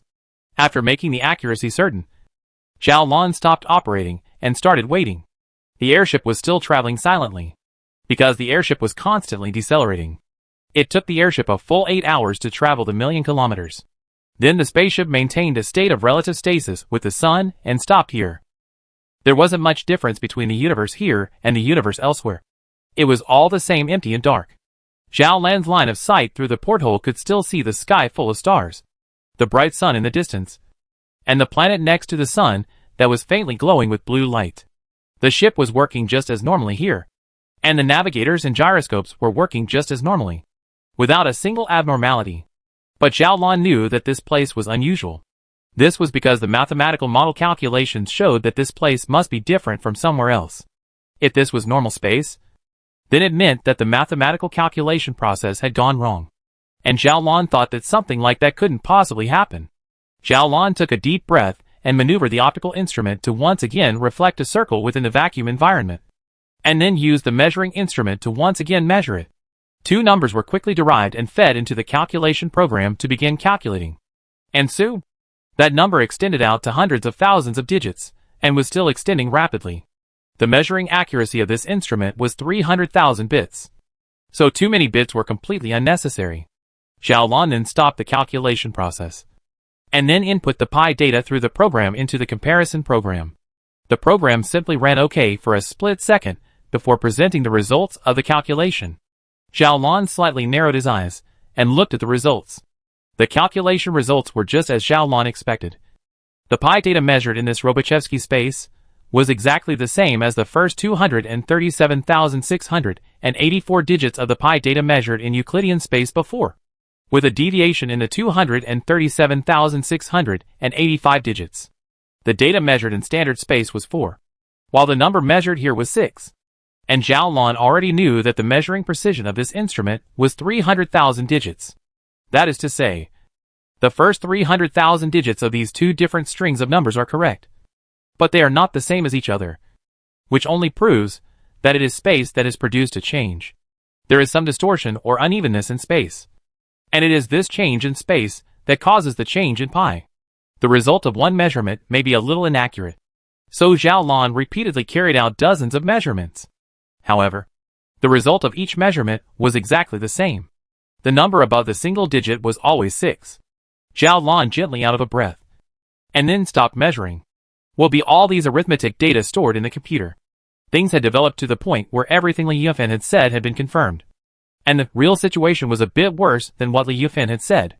This was because Xiaolan detected that the increase in spatial curvature seemed to be accelerating. The greater the spatial curvature, the faster the stars disappeared, and the faster the Earth fell towards that empty universe. This was obviously not good for human civilization. Xiaolan had a slight sense of urgency in his heart. "I've finished measuring," Xiaolan said in a low voice. "Your words have been confirmed. The space around the Earth, or rather in the solar system, has indeed produced a change, and the Earth is indeed falling into that empty universe. This was a very bad result." Before this measurement result appeared, Xiaolan even prayed in his heart that this would not happen. Xiaolan would rather that these experiences were merely being deceived by Li Yufan and his organization than for this to be true. This was because the deception was only directed at himself alone. Whereas if the astral plague was real, what it was dealing with was all of mankind. By now, all the hopes in Zhao Lan's heart had finally been completely dashed. The most brutal truth had been presented in front of Zhao Lan. Li Yunfan's reply arrived after the communication delay, his voice still lazy. "Now you finally believe me?" Zhao Lan didn't answer this question directly, but asked slightly helplessly, "What should I do? What should our human civilization do? Our human civilization's current level of technology isn't enough to exert an influence on space. Can we find a way to stop the Earth's fall into the empty universe?" In the face of Zhao Lan's slightly terrified question, the lethargy in Li Yunfan's words finally disappeared, replaced by a firmness like steel. "Zhao Lan, You have to believe that the potential of our human civilization is infinite. As long as there is a disaster, there will definitely be heroes that can save the day and change everything. In the midst of the sun crisis, your ancestor Zhao Huaxing was such a hero. And in this crisis, there will definitely be a hero that can match Zhao Huaxing's appearance. The powerful confidence and determination in Li Yunfan's words caused Zhao Lan's emotions to finally calm down. Zhao Lan whispered, "I'm sorry. I lost my temper. Indeed, we still have time. And it's nowhere near the time for despair. I will now return to the middle of the 105 Research Institute and announce these things to the scientists of all humanity. I believe that with the efforts of all of humanity, we will find a solution to the problem. Don't forget to share your research conclusions with me," Li Yunfan said. "I don't have the ability to conduct scientific research right now, but I think that as long as I have the data and information to back it up, my brain can still make a small contribution to humanity," Zhao Lan replied in a low voice. "Yes." Chapter 150, The General Assembly. After determining the matter of sharing research materials, Zhao Lan continued to ask, "Li Yunfan, with your existing wisdom, and if you use these existing known conditions as a deduction, what kind of approach do you think can be used to put an end to this crisis? If I am allowed to speculate, then I think that the key point to end this crisis is undoubtedly energy," Li Yunfan said without hesitation. "I don't think it's possible that the outbreak of Haishan air and the emergence of this astral plague are not related. There is a great possibility that it was the energy of Haishan air's eruption that ultimately led to the emergence of this crisis. This means that energy can have an effect on space.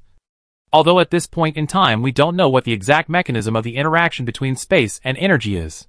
But as long as energy can have an effect on space, since Haishan air's eruption energy could make space fall, then theoretically there must be another type and intensity of energy that can make space return to normal. That type of energy must be huge.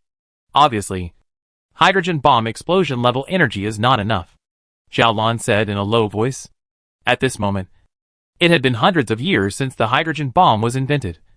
But it was still the most powerful weapon in human civilization. And it was impossible for the energy of a hydrogen bomb to be compared to the energy of the outburst of Haisan 2, which the entire solar system had received and which had triggered this star disaster. The two are not even in the same order of magnitude. In a loose sense, there is no upper limit to the yield of a hydrogen bomb. And a hydrogen bomb with a yield of 100 million tons or 1 billion tons could be built. From this aspect, as long as the yield of the hydrogen bomb is large enough, mankind can grasp a high enough energy. But the actual situation is not like this. Hydrogen bombs release energy through nuclear fusion. And in this respect, the sun is actually just a large hydrogen bomb. Except that the sun's fusion fuel will not release all of its energy in a short period of time. And it will slowly bend and sink this process over a period of nearly 10 billion years. The same is true of a hydrogen bomb that is too big. If the yield is too large, it won't be able to release all of its energy in a short period of time, but will instead undergo a slow burning process similar to that of the sun. In that case, a hydrogen bomb with too large a yield would lose its significance. In response to Zhao Lan's words, Li Yunfan expressed his approval. It is indeed true that the energy level of a hydrogen bomb explosion is indeed insufficient. However, this doesn't mean that we are in a desperate situation. Although I am conceded to have superior intelligence, I wouldn't dare to use my wisdom alone to rival the wisdom of all the scientists of all mankind aggregated together. Just because we can't think of a way now doesn't mean that others can't find a way either. Maybe we'll finally realize that we don't even need that high level of energy to solve the problem. I hope so. Zhao Lan's mood was a bit low. I'm going to return to base 105 as soon as possible and announce this information to the others. The sooner the human civilization's attention is put on this matter, the sooner they start analyzing and researching this matter, the more hope we'll have for victory. The measurements had already ended, and Zhao Lan had acquired the information and data he wanted. So there was no more point in continuing to stay here. Zhao Lan then set the Sylvia airship on a course and began to set off towards the 105 Research Institute. The airship needed about a day or so to complete the voyage, so Zhao Lan took advantage of this time to take a good rest. By the time Zhao Lan finished packing up everything, and his mental and physical abilities were once again restored to full strength, the airship had already arrived before the port of the 105 Research Institute. At this moment, it was morning time in the middle of the 105 Research Institute. It was just the right time to go back and start working. After checking with the head of the institute, Zhang Hong, for the cancellation of his leave, Zhao Lan took out the information he had prepared long ago and handed it to Zhang Hong. Director Zhang, during the time I was on holiday, under a chance, I discovered something. And I think that, if there are no accidents, I'll probably have found out about the abnormal disappearance of those stars. Have discovered the true reason for the phenomenon of those stars abnormally disappearing. Zhang Hong's complexion tightened as he took that information from Zhao Lan's hands. Then he quickly browsed through it. It took Zhang Hong about half an hour to finish reading this information. And then he spent another roughly half an hour to think about it. Zhao Lan, on the other hand, had been quietly waiting here. Have you verified everything in data on this? Zhang Hong asked. Zhao Lan nodded. I have already verified it within my power. My conclusion is that what is described within this data is correct. Of course, it would be even better if we could use the power of the Research Institute to verify the data again, with more precise instruments and stronger computing power. This is, after all, a major event that concerns all of our humanity, and we cannot afford to be negligent. Zhang Hong put this information on the table, then stood up, pacing with his back hand, and walked to the window, looking at the dark starry sky outside, speechless for a long time. Only after a long time did Zhang Hong say, Zhao Lan, do you know that, within these few short days of your holiday, the number of anomalous disappearing celestial bodies has risen from less than 1,000 to more than 100,000. The closest anomalous vanishing celestial body to Earth is only less than 100 million light-years away from us. During this period of time, our institute's research on the phenomenon still hasn't progressed a bit. But every one of us knows that the progress of the disaster is accelerating. Each and every one of us is gripped by negative emotions such as helplessness and fear. Zhao Lan, thank you for making these contributions. And this information you have provided is likely to change the fate of the entire human civilization. Although the truth revealed by this information is so cruel, but the truth is the truth. It is not something that disappears when we don't know about it, aka cover it up. Facing Zhang Hong's words, Zhao Lan did not know what to say. Because Zhao Lan knew very precisely in his heart that he was not the discoverer of these things. He was merely acting as a porter. However, because he had an appointment with Li Yufan and could not reveal the existence of that base, Zhao Lan had to bear these compliments with great anxiety in his heart. Zhang Hong turned around and patted Zhao Lan's shoulder. I will immediately use the power of the Institute to verify these things.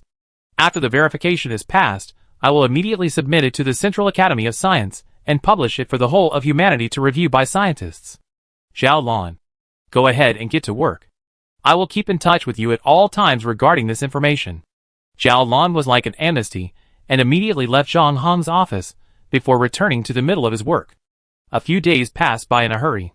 During this period of time, the information submitted by Zhao Lan was evaluated several times within the institute, and researchers from various industries all participated in the discussion, greatly enriching the information from the details. And Zhang Hong used the advanced scientific research instruments within the institute, and even used the most powerful computers in human civilization. Zhang Hong also used the advanced scientific research instruments within the institute, and even used the most powerful computer in human civilization to calculate 30% of the data and models, and finally finalized the information and submitted it to the Central Academy of Sciences. The collaborative work of the many researchers at the 105th Research Institute made Zhao Lan clearly realize one thing. That is, the ability of an individual, no matter how unbelievable or strong, could not be compared to a huge collective. That team of scientists led by Li Yufan was undoubtedly excellent. But this information they had drawn up still appeared to be somewhat rough. It was like a large tree that only had a main trunk but no branches. The main trunk was certainly the main component of the tree. But without the branches, it could not survive. The staff of the 105th Research Institute made great additions to the data from the aspects of mathematical structure, high-energy physics, extreme supernova outbursts, warp space, gravitational field, magnetic field, cosmic high-energy rays, and so on, expanding the number of pages of this data from 30 to more than 200 pages. This was only the work of one research institute. Zhao Lan knew that after this material was submitted to the Central Academy of Sciences to receive additions and research from all outstanding scientists within the scope of all mankind, its page count would at least double tenfold. Within the cosmic environment, The possible effects of every single tiniest factor on Lobachevsky space would be taken into account. Human civilization would try to find a solution to the problem after combining all factors and intelligence. This was not something that could be accomplished by a certain team or a certain base or institute. Even with Li Yunfan's ability, Li Yunfan did not dare to say that he could complete 1/10,000th of this job. Time passed quietly in the midst of waiting. After submitting this information to the Central Academy of Sciences, the work of the 105th Research Institute turned into simply counting and recording which celestial bodies disappeared every day.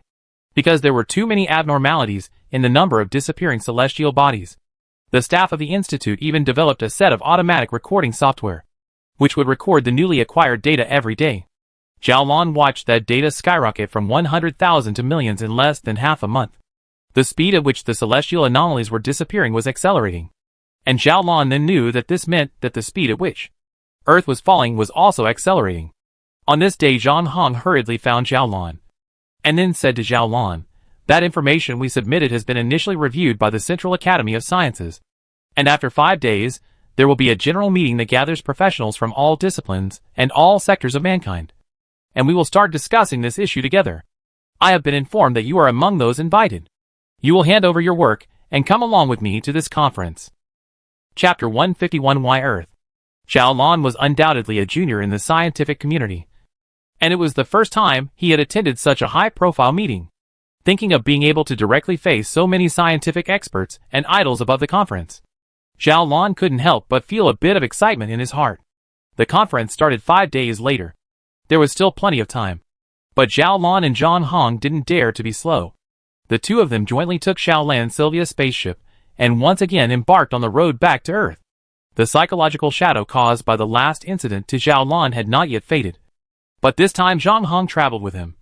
And Zhang Hong already had a certain status and fame in the scientific community. And such a scientist traveled with him without fear of any accidents. The two hurriedly returned to the Earth, and the Earth side of some scientists together to discuss some of the details of the problem, and some of the data and logic of this information, and the calculation process to make some calibration. The time will slip away. This time the fate of human civilization is related to the whole meeting will also be convened at the time. The meeting was held in a large hall in the central government of the capital city. The participants included all the important figures in human society. Not only scientists from various disciplines, but also government figures, and even the head of the human civilization personally attended the conference. The total number of participants exceeded 2,000. After the Führer delivered his opening speech, the first person invited by the conference host to speak on the podium was Zhao Lan. Experiencing such an occasion for the first time, Zhao Lan was a bit excited and ashamed at the same time. Excited because the identity of a junior in the scientific community could also get such treatment. Ashamed because Zhao Lan knew that all these achievements actually had little to do with himself.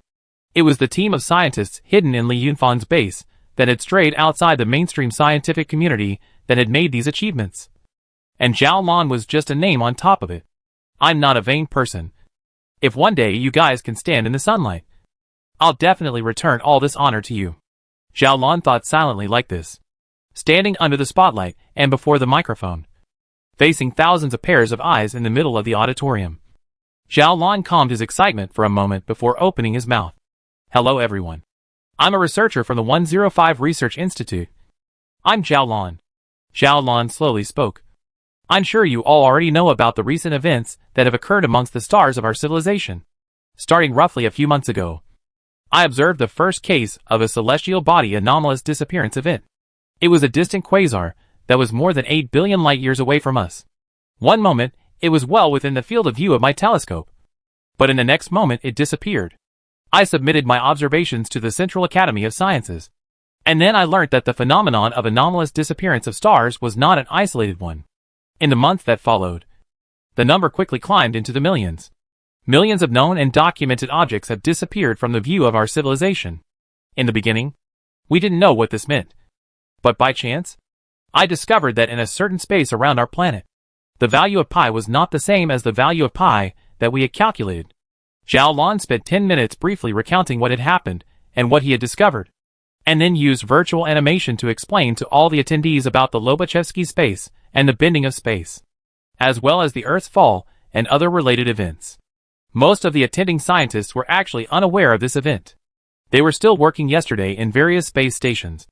Various research institutes spread all over the inner solar system, as well as on the surface of the Earth. And after receiving an urgent notice to come to this meeting, they got such a heavy news and learnt that the Earth is likely to fall out of this universe after some time.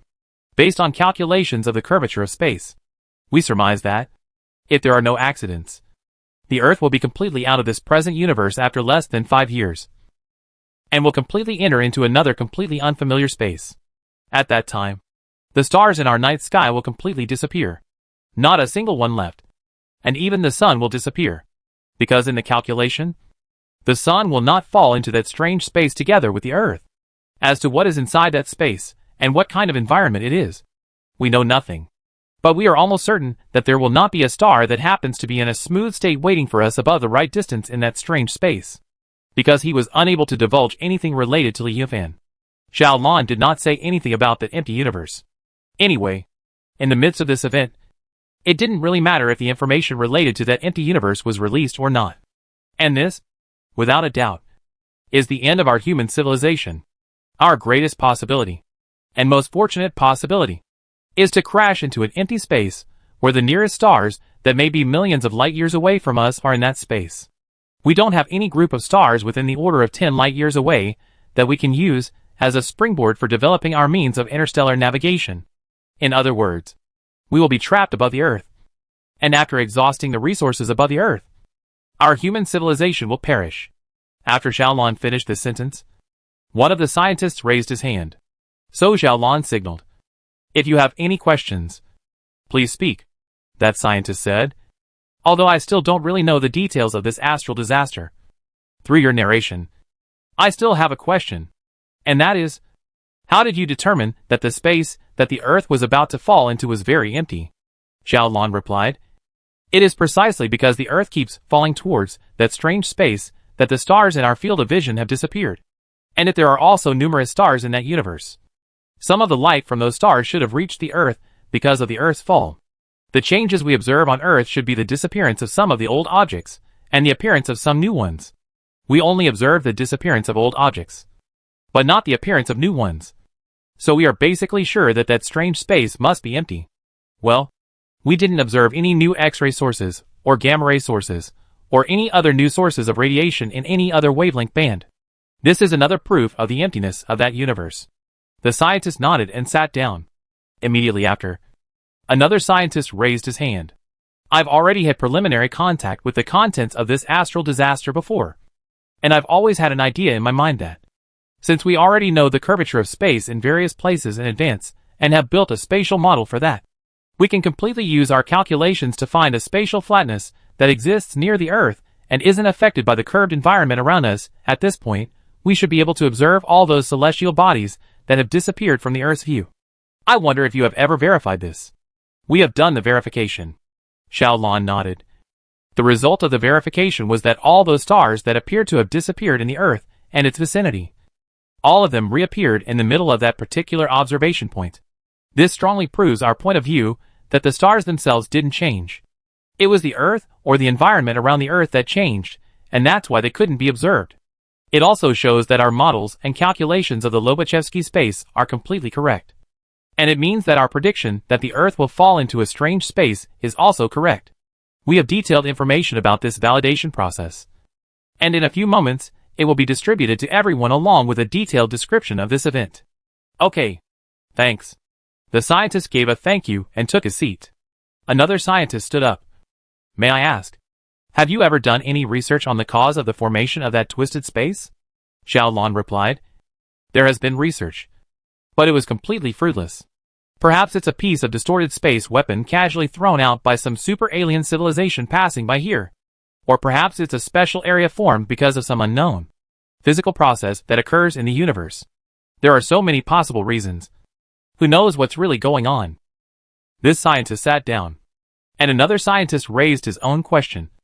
"I noticed that the time of the unusual disappearance event of the celestial body and the time of the eruption of the star Hisan 2 almost overlapped. May I ask, have you done any research on whether there is any correlation between the two?" "My team and I have had research," Xiaolon replied. "Although we can't be sure. We think that there basically won't be a coincidental relationship between the two, and that there's an extremely high chance that there's a causal relationship between them. We believe that the most likely scenario is that there originally existed a smaller area of distorted space in the solar system that had no effect on the Earth and the space of the solar system. And because of the excitement or influence of the energy emitted from the eruption of Haisan 2, this area suddenly expanded and eventually had an effect on the Earth, resulting in the crisis we're in now. We will be attaching detailed research information on the possible interaction of high-energy gamma rays and neutrino bursts with space to be sent to you later. Another scientist stood up and then said, I have a question for you. There are so many planets in the universe, and even in our solar system. There are dozens of dwarf planets above the level of dwarf planets. So why is it the Earth? Why is it the Earth that has to suffer this kind of misfortune? Chapter 152 Questioning.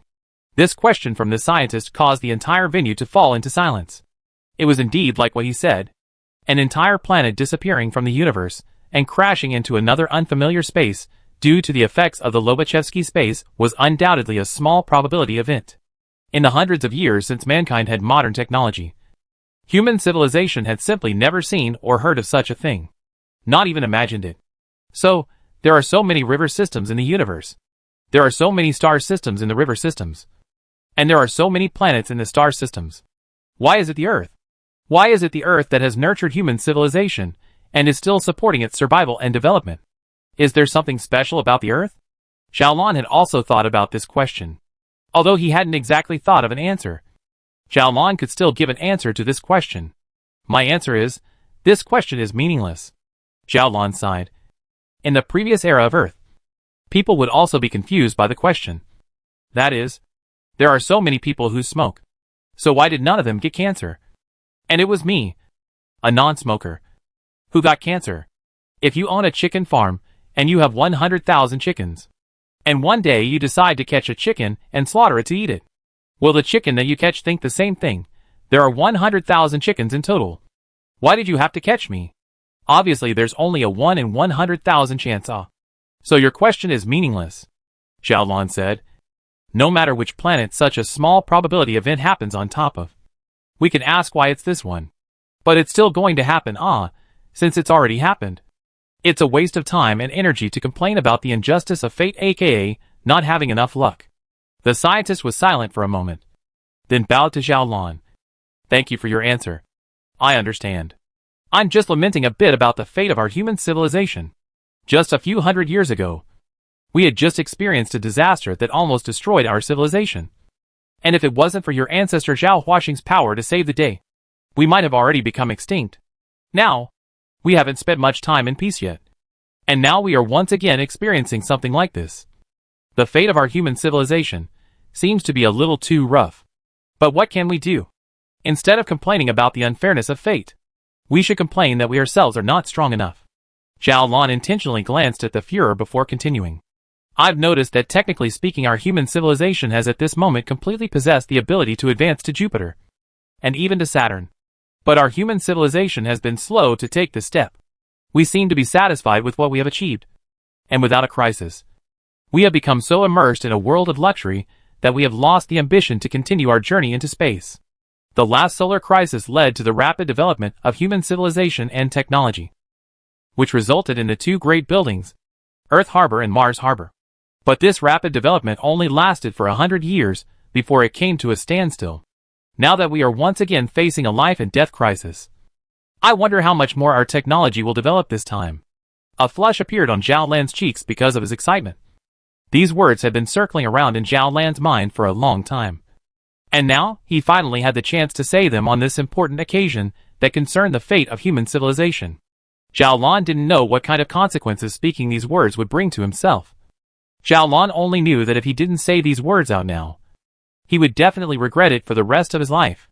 But I want to ask, why is it that we only start to get angry when a crisis comes? Why couldn't we go all out to develop technology in the midst of the peaceful times of the past, when we had a more generous amount of time and more adequate material support? If the last technological outbreak could have lasted for 300 years instead of 100, we might have already crossed out of the solar system. And the fall of a single Earth would not have threatened the very foundation of our human civilization, Zhao Lan said and turned around. bowing deeply to the head of the human civilization as well as the heads of the various departments of the human civilization who were sitting amongst the seats next to him, before saying, "Can you answer this question for me? Head of the government?" The venue exploded with murmurs, while a flash of anxiety appeared on the face of Zhang Hong, who was seated in the seat below. Zhang Hong knew very well what Zhao Lan's words and this question meant. This was questioning the entire policy of this Führer, as well as several previous Führers. And what was Zhao Lan's status? It should be known that Zhao Lan is only an ordinary researcher in the Research Institute under the Central Academy of Sciences. Zhao Lan, Zhao Lan. Your guts are also a little too big. Really, a newborn calf is not afraid of tigers. Zhang Hong sighed anxiously in his heart, questioning the Führer to his face on such an occasion. You are really. Among the more than 2,000 participants, there was no lack of highly respected seniors in the scientific community, as well as experts and scholars who had a deep understanding of the development process of human civilization. However, during the past 200 years, in the midst of countless dazzling new stars rising and falling with the passage of time, there had never been a single person who had asked such a question to the Führer. Not a single one. Compared to Zhao Watson, Zhao Lan was not outstanding. Even amongst the disciplines that Zhao Lan belonged to, Zhao Lan could only be considered ordinary. If it wasn't for Zhao Lan's good luck, Zhao Lan wouldn't even be able to get the title of being the first to discover the phenomenon of abnormal disappearance of celestial bodies. Zhao Lan was so ordinary. But at this moment, at a time when countless outstanding people had not realized this problem, or had realized this problem, but had not raised it to the leaders of the entire human civilization due to various concerns, the ordinary Zhao Lan had no qualms about asking this question. Perhaps there would be many people who would say that they were claptrap, or that the embarrassment they caused the Führer to his face would have a great impact on their future careers, causing them to be unable to engage in their favorite industry in the future. But Zhao Lan didn't care about anything. Zhao Lan knew his own heart, and knew that he wasn't asking this question for the sake of honor, or fame, or anything like that. Zhao Lan knew that just as his ancestor Zhao Watson could bear the misunderstanding and hostility of the entire human civilization in order to complete his mission, although he was just a member of the ordinary human race, in order to make the entire human civilization better, he also didn't mind paying even a heavy price. Facing Zhao Lan's face-to-face questioning, the Führer looked a little embarrassed. Not only the Führer, but also the heads of the various departments sitting on either side of the Führer also felt a bit embarrassed. The Führer coughed and finally replied somewhat helplessly. Of course, I know the importance of developing technology, but with limited social resources, I can only make trade-offs between different needs. People's livelihood issues, economic issues, infrastructure construction issues, violent elements as well as terrorists, and so on, all consume a lot of social resources, and I can't pour that much of them into the development of science and technology. Then I would like to ask, during the 100 years of rapid technological development, did the problems you mentioned not exist? As a matter of fact, the problems that existed during that period of time would only have been more, and never less, than they are now. At that time, the solar crisis had just ended, and there was a lot of chaos and social chaos, with all sorts of despair and sadness shrouding the entire society. But why were we able to maintain such rapid technological development at that time? In the face of the Führer's explanation, Zhao Lan's follow-up question seemed harsh and unforgiving. The situation now is different from that time after all. We can't simply apply the situation from a different period. The Führer pondered for a little while, then made his reply. But the advent of the crisis won't care about these things. Zhao Lan followed. The crisis won't care about how many reasons we didn't bother to develop our technology. When the crisis descends, if our technology isn't advanced enough, we'll only die. We landed on Mars 200 years ago, and the top speed of our most advanced ships had already reached 180 kilometers per second. But now, 200 years later, we haven't even logged onto Jupiter yet. And the speed of our most advanced ships can't even reach 300 kilometers per second yet. In the face of Zhao Lan's questioning, the Führer finally made no further reply. The Führer pondered there for a while, then got up and left his seat, first bowing to Zhao Lan, then turning around and bowing again to all the scientists present. The meeting room once again began to grow quiet at this moment. It was my ruling philosophy that was in error, the Führer said very seriously. In the face of Lady Zhao Lan's questioning, I reflected on my past, and then I had to admit this. I was always pursuing people's livelihood and economic development, And although I was aware of the importance of science and technology, in practice, I could not help but cut back on my investment in science and diverted it elsewhere, which led to my insufficient investment in scientific and technological development, and resulted in us not having a sufficient level of science and technology to face the current crisis. And it was because of my narrow-mindedness. I will not shirk my faults, and I will launch a profound review of the mistakes I have made. Ms. Zhao Lan, thank you for your reminder. Your love and sense of responsibility for our human civilization is no less than that of your ancestor, Zhao Watson. After saying this, the Führer once again bent down to all the scientists present. It was at this moment that all the scientists, including everyone above the podium, all stood up, and the warm applause almost lifted the roof. Chapter 153 Escape Plan. Zhang Hong was also in the ranks of the standing ovation, and especially he applauded most enthusiastically. Zhang Hong knew that at this moment everyone was not only applauding for the Führer, but also applauding for Zhao Lan's courage. If Zhao Lan's words can bring some changes to the Führer's philosophy of governance, or to the many scientific elites and political elites here to bring a certain impact, the long fermentation, science first will certainly be deeply rooted in people's hearts. This idea will definitely be deeply rooted in people's hearts. Humans may be able to rely on luck to solve this crisis, but good luck will not always favor them.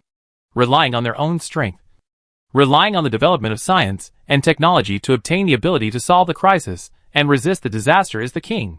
The Führer pressed his hands down, calming the applause in the venue, and then bowed to Zhao Lan in front of the microphone, and then returned to his position, returning the podium to Zhao Lan. This small storm passed. Zhao Lan also put his sight back into the venue before inquiring, "Does everyone have any more questions?" Another scientist stood up, then inquired, "Do you have any ideas on how to resolve this crisis?" As this question was asked, the entire venue once again fell into silence. Even the Führer narrowed his eyes slightly and placed his gaze on Zhao Lan. No matter how much Zhao Lan and the team that Zhao Lan represented had contributed to this star disaster and how many puzzles they had solved, all of this was not as important as this one thing. And that was how the problem could be solved this time. Things had already happened, and whether it was to pursue the cause or explore the development process, it should all serve to ultimately solve the problem. No matter which way one looked at it, solving the problem was the most important and fundamental. At this moment, everyone's gazes gathered on Zhao Lan above the podium. This made Zhao Lan feel like he was being roasted by countless flames. Zhao Lan could feel the expectation in those people's sights. But unfortunately, Zhao Lan didn't know how he could resolve this matter. So Zhao Lan hung his head and then said, "I'm sorry. My team and I didn't find a solution to this crisis. We have only found the cause of the matter as well as explored the effects that this crisis may have on the Earth. As for exactly how to get through this crisis, we merely have some directional ideas, and the specific solutions will need to be found with the help of everyone's wisdom." "Then may I ask, what are the directional approaches?" the scientist continued to ask. "It's energy." Zhao Lan did not hesitate to say the results of the discussion between himself and Li Yunfan. Zhao Lan was also very much in agreement with this answer given by Li Yunfan. There must be a relationship between the growth of that piece of Lobachevsky space and the eruption of Haisan 2, which we have already discussed before. We are almost certain that it was the energy from Hayama 2 that contributed to the development of the distorted space. So there must also exist a certain type and intensity of energy that can return this piece of distorted space to normal. What do you think the chances are that this is correct?" the scientist continued to ask. Zhao Lan paused for a moment, then said, "I think it's at least 60%. "Okay. I have no more questions," the scientist said, and resumed his seat. Zhao Lan once again looked around the room and once again asked, "Does everyone have any more questions?" This time no one responded. So Zhao Lan inquired again, and still no one responded. Zhao Lan then gestured at the conference presiding officer and then said, "Since everyone has no more questions, then my task is complete." Zhao Lan walked off the podium and returned to his seat, while the Führer walked over and took Zhao Lan's place. Now that everyone is clear on what exactly the crisis that happened to us this time is, they are also all very clear on our current level of technology. Then, I need everyone to now explore what can be done to resolve this crisis, and what can be done to save the very foundation of our human civilization. The root of human civilization was undoubtedly the Earth. Although at this moment, the human civilization had already built the Watson city on top of Mars. which was large enough to accommodate hundreds of thousands of people. The Watson city had essentially been relying on the blood transfusion from the Earth in order to be able to exist. If we lost the supply of materials from Earth, relying solely on the resource cycle of Watson City would be able to support the survival of 50,000 people, which is almost the limit. Although the technology of the human civilization has made great progress compared to the time of the solar crisis, the degree of threat to the human civilization in this crisis is not smaller than that of the previous one. And again, if it is not possible to survive the crisis, the human civilization will perish, and there will not be a second ending, crashing into a completely unfamiliar, most likely empty space. And then after exhausting the resources, slowly dying in the midst of technological regression, the collapse of civilization and order, as well as eternal darkness, is 1,000 times, 10,000 times more horrifying than the direct explosion of the Earth leading to the death of the entire human race in an instant. It's very difficult to parse space with our current level of technology. Although we have energy as a general direction to solve the problem, it's unlikely that we'll be able to find a concrete solution. A scientist stood up then said, "I think we might be able to push the Earth out of this piece of Lobachevsky space, pushing to get it out of here before it plunges into another universe. I noticed that the nearest space normal point to the Earth is merely no more than 5 million kilometers away from the Earth. And all we need to do is change the Earth's orbit at a distance of 5 million kilometers." The scientist continued, "We have already mastered controlled fusion technology. Building a massive array of planetary engines to propel the Earth to change its orbit is perfectly doable for us." Another scientist immediately stood up and said, "I oppose the plan. There are 2 reasons.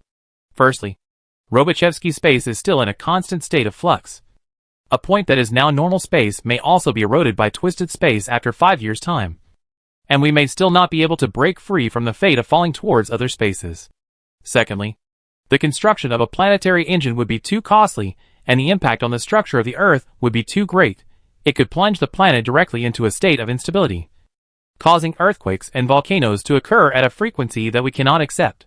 At the same time, the planetary engine would completely destroy the ecosystem above the Earth, completely destroying the atmosphere and making the Earth no longer suitable for human survival. The price we need to pay if we adopt this plan is simply too great." This scientist's proposal caused a great deal of discussion, and for a while, there was a buzzing sound in the conference room. Another scientist stood up and voiced his opinion.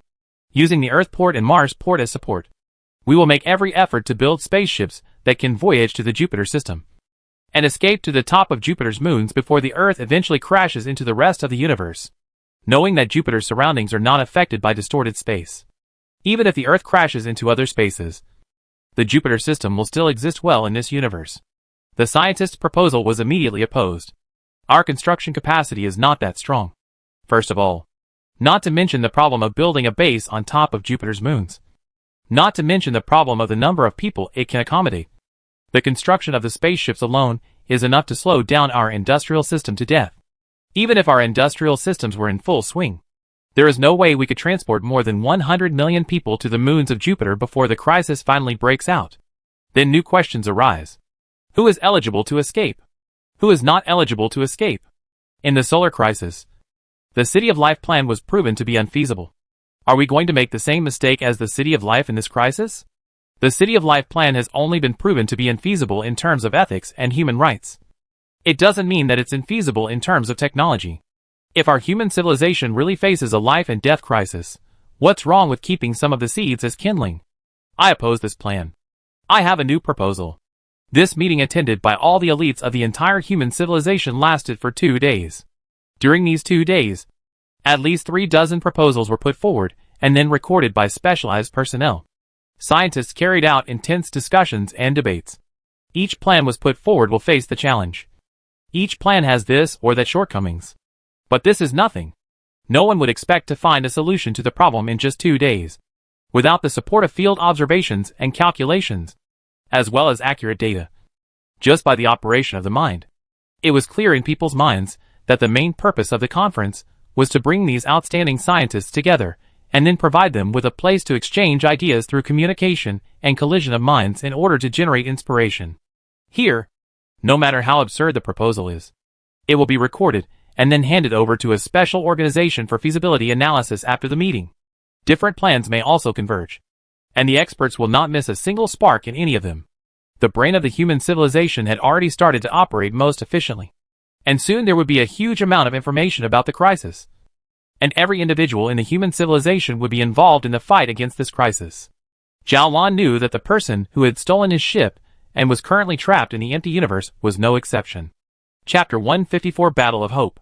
In the midst of this meeting, apart from discussing ways to deal with the crisis, a new organization was announced. This organization was named the Star Disaster Command, the same as the organization established during the last solar crisis, also with the Führer as the general director, and also divided into scientific, political, social and other divisions. This command can mobilize all the resources of human civilization. All scientists and all industrial organizations must accept the command of this organization when needed. The original Institute 105 was abolished, and all the staff at the Institute 105 were converted into staff under the Star Disaster Command. Zhao Lan and Zhang Hong also stayed on Earth and began to serve as scientific advisors for the newly established organization. On the third day after the establishment of the organization, a large number of scientific research and unmanned probe ships, as well as satellites, departed from the Earth and Mars ports into space. These probes will comprehensively and exhaustively construct the spatial structure and mathematical model of Robochevsky space. With sufficient data to support them, scientists will be able to embark on the next step.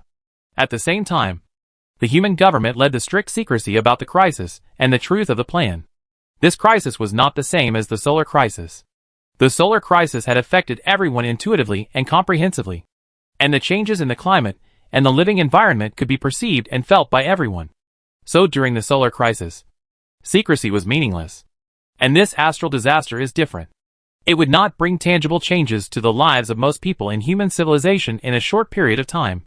Even if the Earth eventually crashed into the empty and unfamiliar space, the resources on the Earth would be enough to support the human civilization for hundreds of years. Moreover, this star disaster probably wouldn't use the power of the general public. Therefore, after comprehensive consideration, the Führer decided to keep it a secret, hiding the truth of all this from the general public, so as not to cause confusion and unnecessary panic. An operation that swept through the entire elite class of human civilization had already begun. As the discoverer of the truth about the plague of stars, Zhao Lan was of course involved in this operation. Every day, a huge amount of data would be generated and delivered to tens of thousands, hundreds of thousands of scientists for further analysis. And the results of each day's work would be summed up and evaluated by the executive committee of the command headquarters. These data would be used to verify whether certain problem-solving methods were feasible or not, and at the same time, would also be taken to speculate on new methods of problem-solving and to check the calculations. Thanks to the huge amount of data and the joint efforts of millions of scientists, a detailed spatial and mathematical structural model of the Lobachevsky space was rapidly constructed. Through this structural model, one could, without being able to see any anomalies with one's eyes, deduce all the characteristics and structures of this twisted space in detail. This was the first major achievement of human civilization in the face of the astral plague.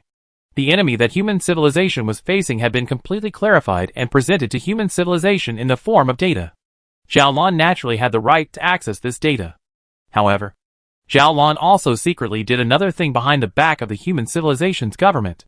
Zhao Lan sent all of this data and information to Li Yunfan, and maintained real-time communication with Li Yunfan. And any latest discoveries of the human civilization would be shared with Li Yunfan. Li Yunfan really didn't let Zhao Lan down either. After obtaining sufficient data support, Li Yunfan raised many questions that Zhao Lan could not even think of, and made many suggestions from aspects that could simply be described as unthinkable. These questions and suggestions also needed to be verified, so Zhao Lan had to submit them to the executive committee in his own name, and then verify them with the help of the government's power, as well as observational and arithmetic equipment, and then send the results of the verification to Li Yunfan afterwards. Zhao Lan became the bridge between Li Yunfan and the human civilization's government. Li Yunfan possessed the most outstanding intelligence, while the human civilization government possessed an unimaginably large execution and intelligence gathering and analysis capability. These two were the most suitable candidates for cooperation. However, in the past, it was impossible for these two to cooperate with each other. But now with Zhao Lan, the obstacle between them was finally removed. This matter also concerned Li Yunfan's immediate interests. Whether or not Li Yunfan could eventually escape from the empty universe and return to the existing universe also depended on the progress of the research results of the plague of stars. So Zhao Lan wasn't worried about Li Yufan engaging in any tricks. Time gradually passed amid such busy work.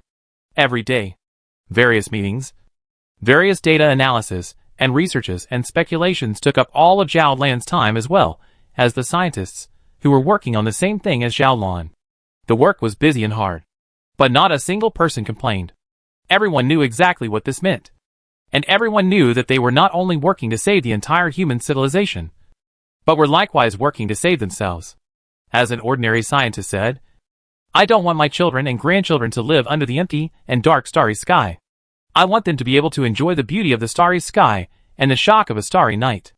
I don't want my children and grandchildren to be limited to the earth and never be able to enjoy the strange scenery of another planet.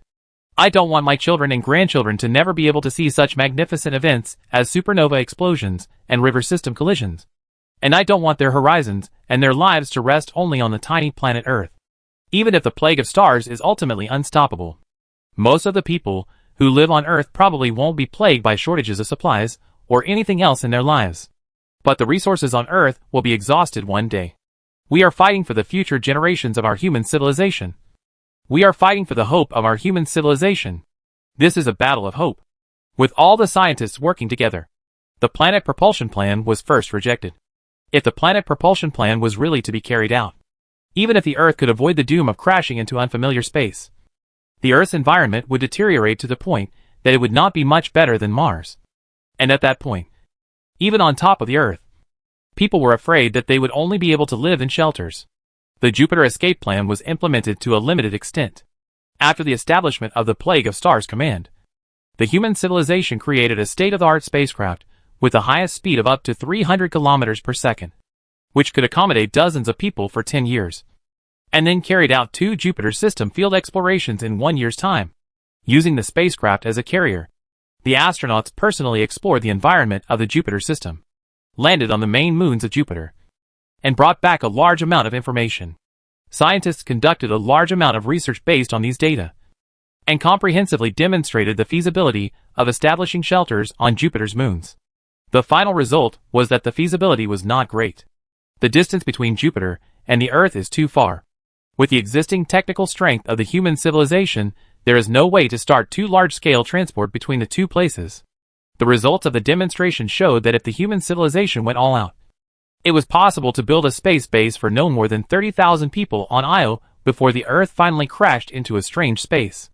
The latest genetic and sociological studies have shown that it is impossible to rely on 30,000 people to pass on the entire human civilization. The technology developed by human civilization is too diverse. And even if each of these 30,000 people were scientists, they would not be able to cover all aspects of human civilization's technology, not to mention the subsequent problems of reproduction and the education of future generations. It was foreseeable that if this was really done, there would be a break in the human civilization's technology, and it would begin to degrade continuously. The descendants of humans who survived there would probably lose even the skills to maintain Io's base later on. They will eventually perish in the middle of Io's base. And this will not take more than 1,000 years at the longest. Without a population base there is nothing. A human society consisting solely of an elite class is unhealthy and cannot exist for long. That's why the Jupiter escape plan was eventually rejected by the executive committee as well. The Planet Advancement Plan and the Jupiter escape plan were the 2 most feasible plans to deal with the star disaster. But now, all of these 2 plans have been rejected. What should we do? Zhao Lan murmured into the communicator. 2 years have passed. We still have 3 years at most. Can we really find a way to cope with the crisis during these 3 years? Zhao Lan had already been working on top of the Earth for 2 years. Millions of scientists had also struggled for 2 years on top of the Earth just like Zhao Lan. However, during these 2 years, there was nothing that could be called a key gain. The number of celestial bodies that had disappeared from human view had risen to a terrifying level. The number was so huge that it was meaningless to describe it. Zhao Lan knew that the closest anomalous disappearing celestial body had already advanced to less than 10 million light-year kilometers from Earth. And if the human civilization didn't make a mistake in its calculations, the Andromeda Galaxy would have disappeared from the human civilization's field of vision after about a year's time. And Andromeda Galaxy is the most distant celestial body that can be seen with the naked eye above the Earth. The disappearance of the Andromeda galaxy means that the plague of stars has finally moved from the realm of the instrumentally observable to the realm of the naked eye. Chapter 155. A New Program. Before the Andromeda galaxy disappeared from the human civilization's field of vision, the plague of stars had never entered the attention of the general public. But it was different after the Andromeda galaxy disappeared. At that time, when people raise their heads to look up at the starry sky, they will no longer be able to see the beauty of the starry sky. The stars in the sky will disappear one by one. This is not a phenomenon that only appears in the astronomical observation instruments. This is a real phenomenon that is presented in the eyes of all human beings. As long as they raise their heads, as long as they use their naked eyes to see the scenario. This is not just a phenomenon that appears in astronomical observation instruments, looking at the disaster step by step to their own approach, but cannot find any way to confront. This is very powerless, but also a very depressing feeling. Now Xiaolan was even a bit confused. And Xiaolan knew that most of the scientists in the human civilization who were struggling together with him should also feel the same way. How can we stop this from happening? How can we save the Earth from falling into the abyss? Xiaolan didn't know. And no one in the human civilization knew either. After a few moments, Li Yunfan's voice came out from within the communicator. Perhaps we should go back to the idea we had at the beginning, since it was the energy of Haishan air that caused all these changes to happen. Then, we should also seek countermeasures from the energy aspect. It's useless, Xiaolan said somewhat grimly. During this period of research, although the scientists have already determined the interaction between energy and space, but whether or not this interaction is useful for distorting space or not has been unclearly researched. And there's simply no place for us to start. I feel that the direction of our current research has gone into the wrong area, Li Yufan said quietly, without the slightest fluctuation in his words. I've seen all the research we've done on the interaction between space and energy, and I found that the direction of everyone's research is how to use the energy to eliminate this piece of Lobachevsky space. But I have a feeling that this kind of research thinking is incorrect. Incorrect? Zhao Lan asked with some astonishment. How can this be incorrect? It is the existence of the Lobachevsky space that causes the Earth to continuously fall into the empty universe. If the energy of this piece of Lobachevsky space is eliminated, then the Earth will naturally stop falling. Is there anything wrong with this? There is, Li Yufan said bluntly. I feel that there must be something wrong. Right in the middle of this unconsciously, the powerful confidence and aura that seemed to be in control of everything quietly appeared again in Li Yunfan's words. Xiaolan had had this feeling many times before. In normal times, Li Yufan might be lazy and might not have a serious look. But when it came to important matters, Li Yufan would immediately become confident and powerful. Although there was only verbal communication between Xiaolan and Li Yufan, Xiaolan could still detect this. What's wrong? Xiaolan thought hard. But no suspicions came to mind. I've thought of it. We've all gone into the wrong area, Li Yufan said. Each and every one of us thinks that we have to eliminate this piece of Lobachevsky space in order to stop the fall of the Earth. But this is most likely not the case. We don't actually need to eliminate this piece of twisted space. We only need to cut off the connection between this piece of twisted space and the Earth. Yes, I have a feeling that this will be the case. If we can cut off the connection between Earth and Lobachevsky space, this piece of space, it wants to fall, just fall. What does it have to do with our Earth? Zhao Lan's eyes narrowed furiously. This research direction that Li Yufan was talking about had never occurred to anyone in the past, including Xiaolan himself. Not eliminating this piece of Lobachevsky space, but cutting off the connection between Lobachevsky space and Earth? Right, Li Yufan said. It can be foreseen that cutting off the connection between the twisted space and Earth must be much easier than eliminating this twisted space. Perhaps our human civilization's technology can do this. Well, I have many new ideas in my mind. I want you to immediately use the power of the government's research organizations to help me verify them. If these ideas can be verified and passed, we will have a direction to strive for. Zhao Lan's spirit also quickly tightened. Zhao Lan knew what this matter meant for the entire Earth. For the entire human civilization. Zhao Lan immediately replied, Okay, I'll help you do it right now. First of all, please help me verify the first question. Can the human civilization manage to smooth out Lobachevsky space within a small area? Secondly, if it can be smoothed out, what is the intensity of the energy required? And Li Yufan uttered a series of questions extremely quickly, while Zhao Lan recorded them completely. The exchange between the two lasted for a full half-hour time before it ended. After the exchange ended, Zhao Lan hurriedly opened the internet communication system, then penned a report and sent it directly to the executive committee's incoming mailbox. The executive committee would conduct a preliminary review of Zhao Lan's proposal, and if it passed, the executive committee would mobilize the entire human civilization scientific community to verify these methods. I've already sent them to the mailbox of the executive committee, and I believe the results of the review will come out soon, Zhao Lan said. I believe that these methods of yours will definitely pass the audit. Maybe you will really become a great hero who will save the entire human civilization. At this moment, Li Yunfan resumed that lazy flavor between his words. I'm not interested in becoming a big hero. If this crisis is really solved through the method I proposed, I request that you don't leak me out. And this hero will be you. Why? Zhao Lan asked with great surprise. This means almost supreme status and honor. Your statue will most likely stand alongside my ancestor Zhao Watson, receiving the worship of all the people amongst human civilization. Are you not interested in all of this? Li Yunfan seemed to yawn. It's meaningless. It's meaningless to think about it. If I really became a great hero who was admired by all the people, how would I still have the nerve to steal? Don't forget, I am a thief. The most legendary thief amongst human civilization. I am only interested in stealing, not heroes. If I really became a hero, then those people whose things I stole would probably never try to catch me again, and wouldn't rack their brains to think about what exactly I used to steal their things away from them. They would instead feel honored about it. This would be too boring. Faced with Li Yunfan's answer, Zhao Lan was somewhat speechless, and could only say resentfully, Fine. But if your method is really feasible, this honor shouldn't be put on me. Whatever. Just press this honor on whichever person you look at as being agreeable, Li Yunfan said with full indifference. It seemed that in Li Yunfan's opinion, saving the world, this honor and the status and position and wealth that this honor represented were as worthless as air. Zhao Lan didn't know how to evaluate this thought. It didn't seem appropriate to say that Li Yunfan was indifferent to fame and fortune. And if the rest of the comment was used, it didn't seem so appropriate either. Zhao Lan wanted to say something else. But just at this time, the door to Zhao Lan's office was suddenly slammed open. A staff member wearing a black uniform hurriedly said, Miss Zhao Lan, by order of the executive committee, you must go to the conference room in the shortest possible time. The executive committee wants to discuss the report you submitted with you in person. It's urgent. So please leave as soon as possible.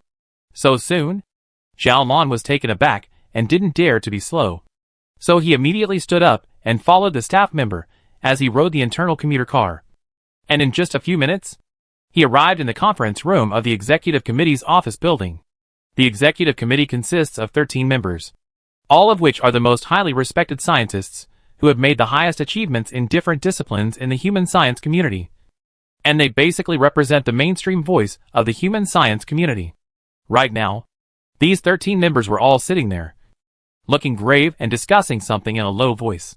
After seeing Zhao Lan, the discussion between them stopped, while one of the commissioners pointed to the seat in front of them and signaled to Zhao Lan. Sit. Zhao Lan sat down with some trepidation. And another member said, We've already read the report you submitted, and there are still some things we don't quite understand about it. So we need you to face us and tell us all about your idea. The attitude of the executive committee undoubtedly proved the value of Zhao Lan's report from one side. It meant that at least in the eyes of these 13 members of the executive committee, the methods mentioned in this report would most likely end up reaching a solution to this crisis, which was why they attached such importance to it. Okay, my specific conception is like this.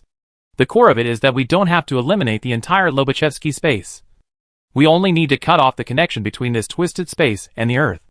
As long as the Earth doesn't crash down, those spaces around the Earth won't have much to do with us even if they fall into other universes. Zhao Lan slowly spoke, slowly recounting all of that plan that he and Li Yunfan had discussed. Chapter 156, Space Experiment. During Zhao Lan's narration, the 13 members of the executive committee constantly asked questions about Zhao Lan's program, and would whisper to each other very frequently. Zhao Lan's report lasted for more than half an hour before it ended. After it was over, one of the members said, Zhao Lan, after our initial assessment, we believe that your proposal is most likely correct and can solve this crisis. We've decided to validate your program immediately. And in the meantime, you'll be in charge of this matter. what kind of resource requirements you have, which people and which departments you need assistance from. All of them can be brought to our attention, and we will try to fulfill any request you have.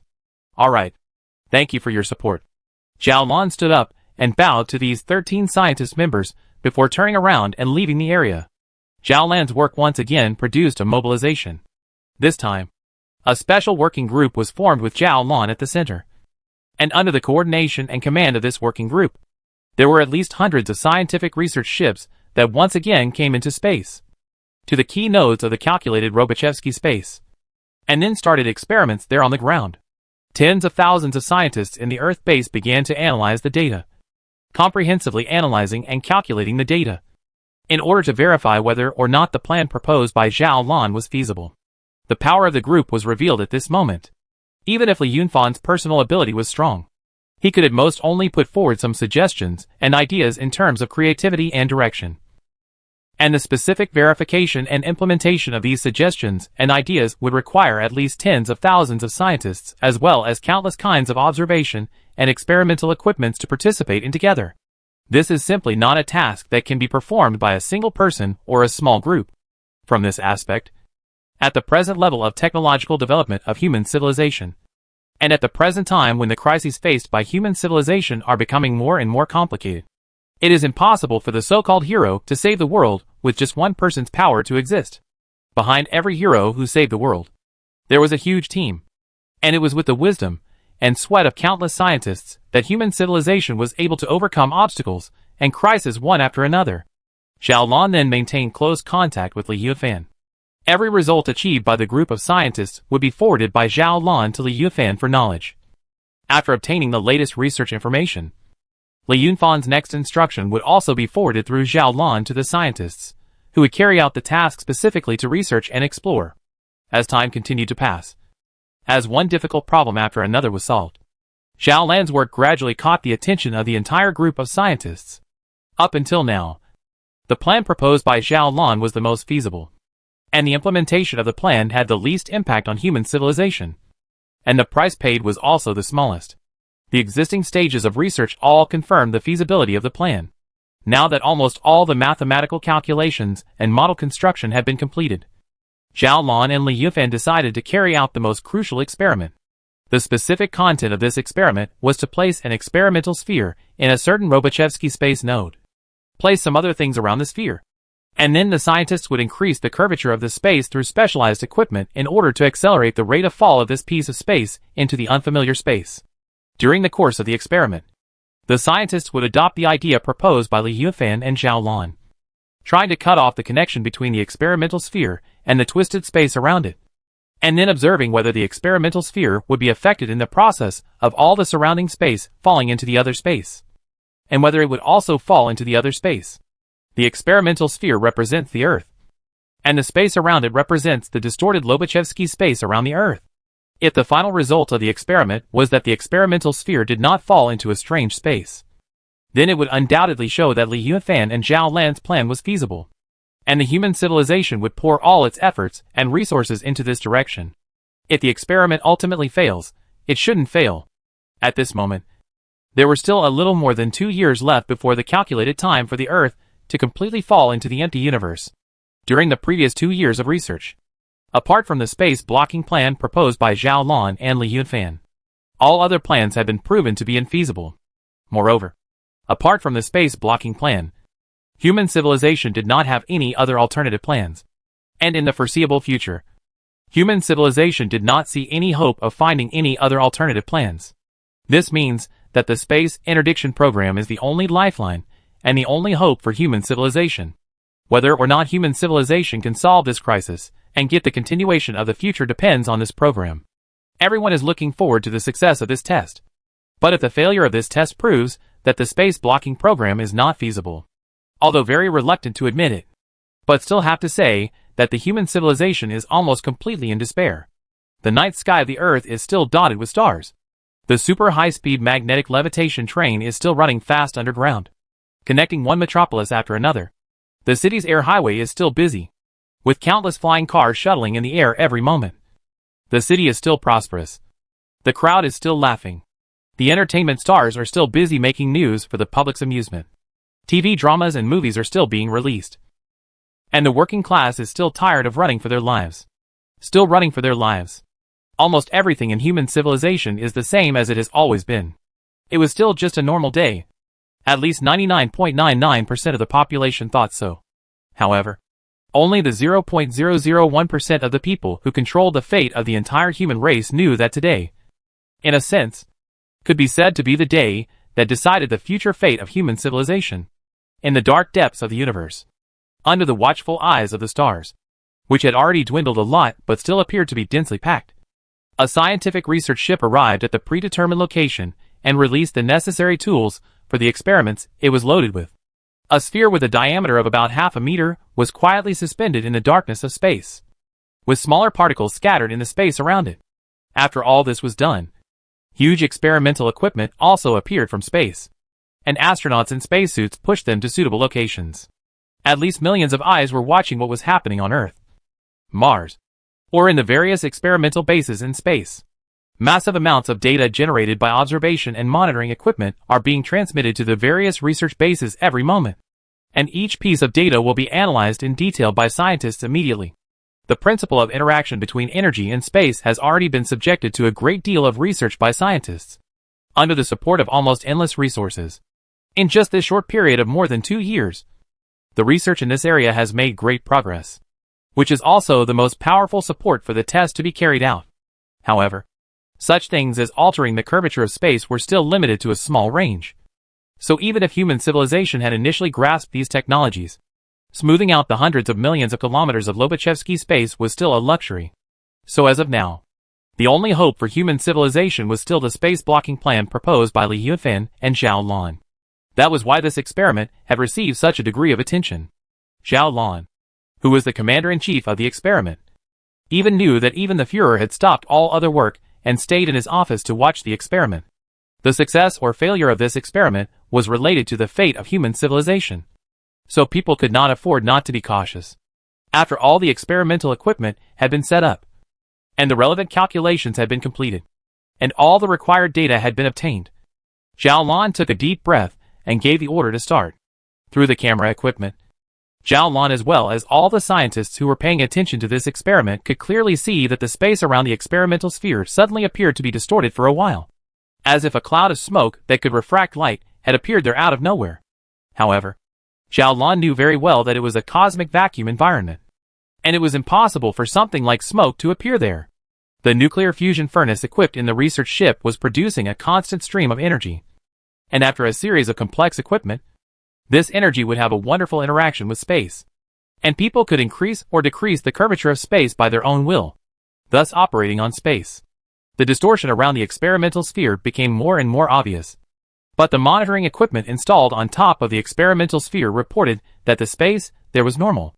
The experimental sphere was not affected in any way, except for some of the same distortions in the surroundings as seen from the viewpoint there. Turn the power up to the maximum. Zhao Lan gave the order in a low voice. After a period of communication delay, this order was faithfully carried out by the astronauts in charge of manipulating the instruments. The people then saw that the distortion increased again, even causing the appearance of the particles involved in the experiment to change a little. After a few moments, the particles around the sphere suddenly disappeared, vanishing into thin air. The astronauts immediately stopped the energy input, and the space returned to normal after a moment. The sphere was still there, but the particles around it had disappeared. The scientists involved in this experiment naturally knew what this meant. So after a few moments, loud cheers and applause resounded throughout the entire experimental base. Zhao Lan also had a relieved smile on his face.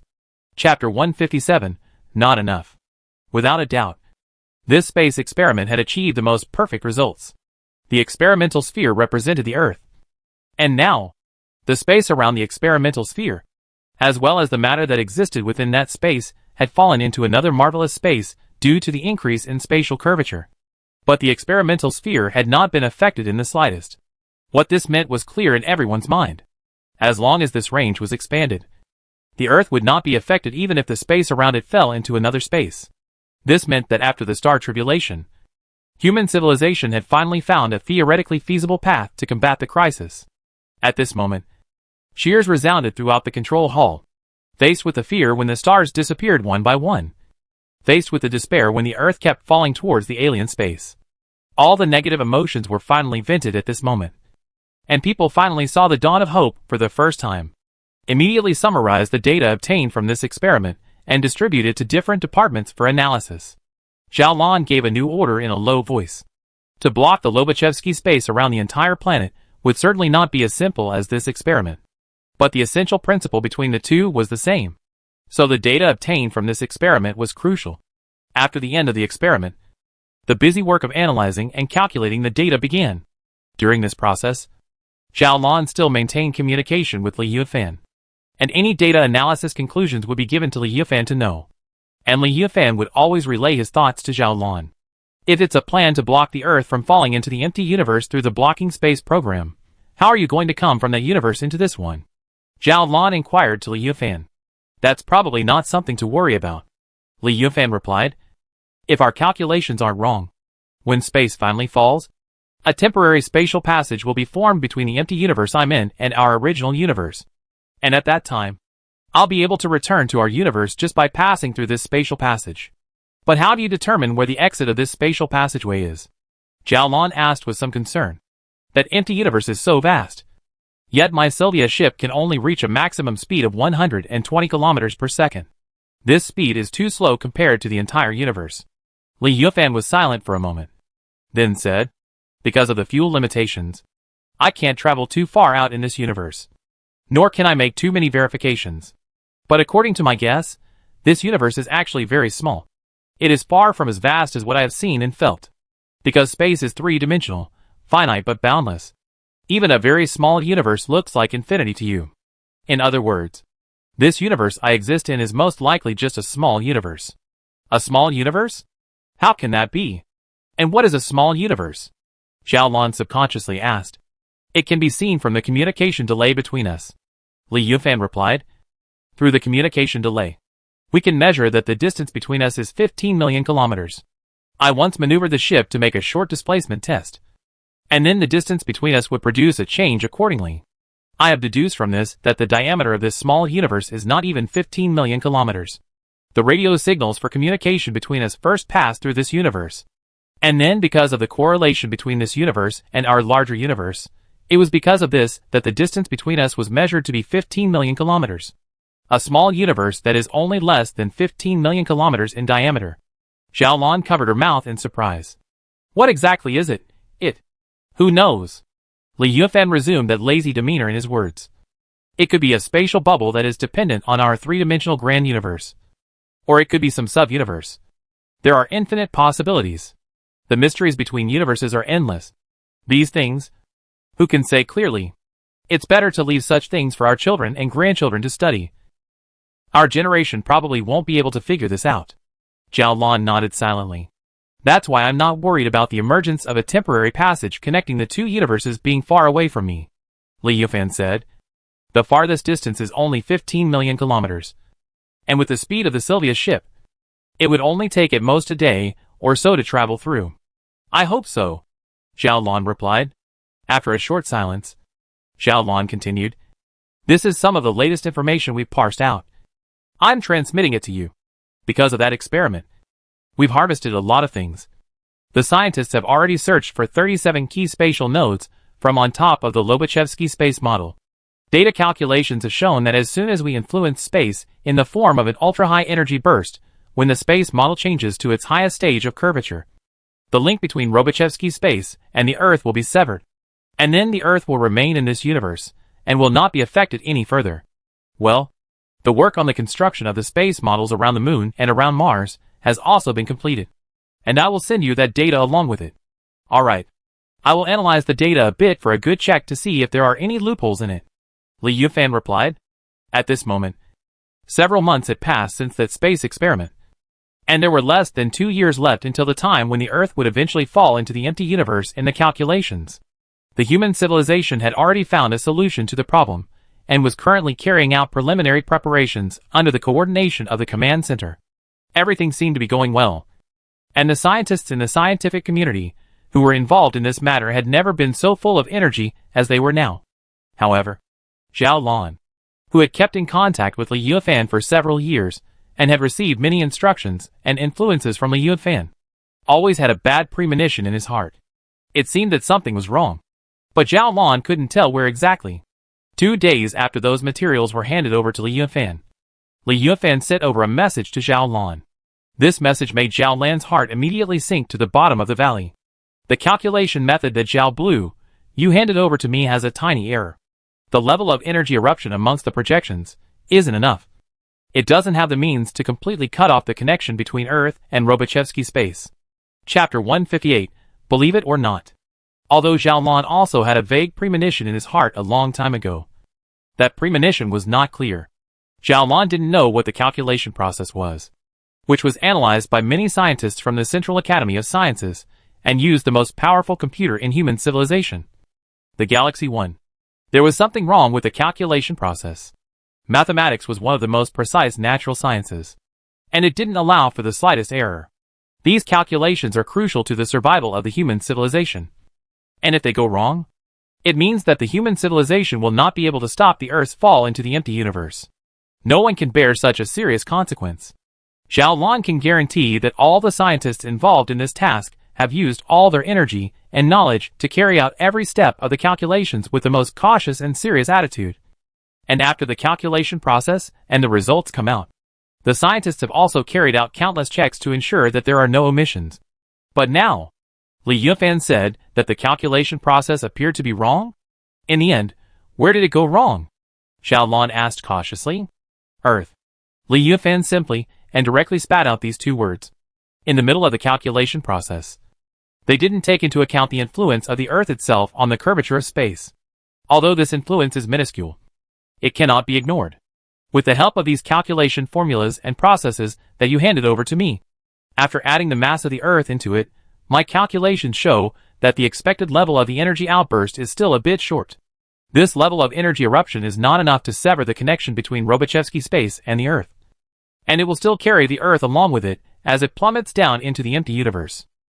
Zhao Lan vaguely felt a bit of despair in his heart.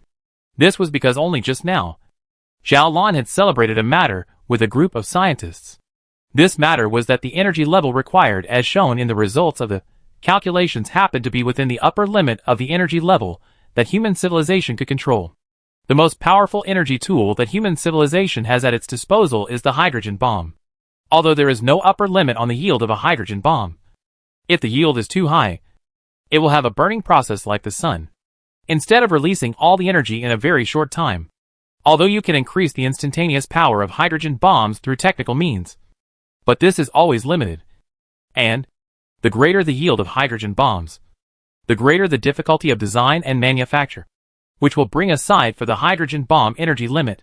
And, with the existing technical means of mankind, the most powerful hydrogen bomb can just meet the task of cutting off the link between Robochevsky space and the Earth. That was why Zhao Lan was celebrating with the scientists earlier. At that time, Zhao Lan and the scientists felt that the human civilization was so lucky that the energy level required to solve this crisis happened to be within the range that the human civilization already had control over. And there was simply nothing better than that in this world. The moment the results were announced, even many scientists were exclaiming that it was a miracle of God. Because apart from the omnipotent deity, people could not find any other reasonable explanation for this matter. And now, Li Yunfan was like a demon in hell who instantly tore apart all this beauty. Li Yunfan told people that human civilization was not favored by God, and that human civilization was not that lucky. Li Yunfan said that at least another 5% increase in the intensity of the energy level burst of a hydrogen bomb in 1 second was needed to satisfy the need. The figure of 5% wasn't that big, but it was already an uncrossable chasm for human civilization. Zhao Lan, who was in charge of the space blocking program, knew very well that human civilization would not be able to do this for at least 10 years. This wasn't just a simple matter of piling up fusion materials. It was an extremely complex matter involving at least several hundred disciplines. This matter could even be so complex as to make Zhao Lan despair. Increasing the instantaneous burst energy of the most powerful existing hydrogen bomb by 5% was something impossible to do. But that didn't mean there were no other ways. So there was still a ray of hope in Zhao Lan's heart. And Zhao Lan asked again, then is it possible to achieve the task of meeting the energy demand through the method of multiple hydrogen bombs detonating at the same time? Li Yunfan replied directly, go ask yourself. You still need to come and ask me such a simple and intuitive question? Li Yunfan's words were impolite. But Zhao Lan was in no mood to care about such things. After Li Yunfan spat out those words, Zhao Lan just let out a deep sigh. This question really didn't need to be asked of Li Yunfan. Zhao Lan actually knew the answer to this question herself. The answer was of course not. Originally Zhao Lan had hoped that he could hear some different answers from Li Yunfan. But now it seemed that Li Yunfan was just like himself. Those 37 spatial nodes had a very precise description of their location, and how high a level of energy should erupt in which part of the space was calculated by precise mathematics beforehand. Hydrogen bombs themselves also had to occupy space. And the size of a hydrogen bomb with a huge yield like that would not be small. In fact, the human civilization was planning to design and build 37 separate spaceships to carry these hydrogen bombs. Or rather, these 37 spaceships were 37 hydrogen bombs. Therefore, only one hydrogen bomb can be placed on top of a key space node. Even if more hydrogen bombs were installed elsewhere, their explosion would not help the space blocking program. Then, the possibility of using multiple hydrogen bombs to simultaneously explode to raise the energy level is ruled out. But besides this possibility, there was another path. This path is, Li Yunfan was wrong. It was not that the scientists of the Central Academy of Sciences did not take into account the gravitational influence of the Earth itself when calculating the energy tiers. On the contrary, numerous scientists had thought of this.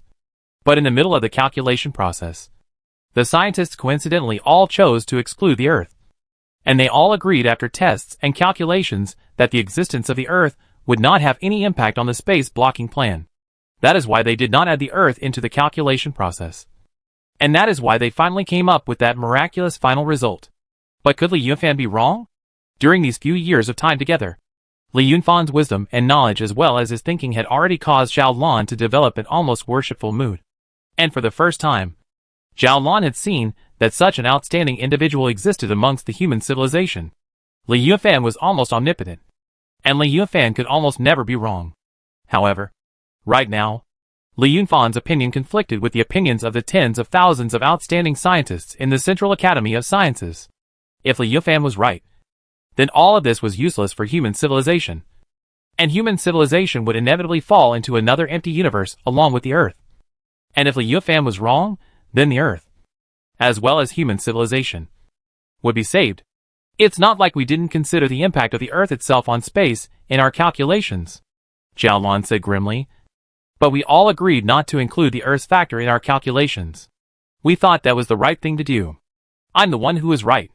It's you guys who are wrong, Li Yunfan said directly.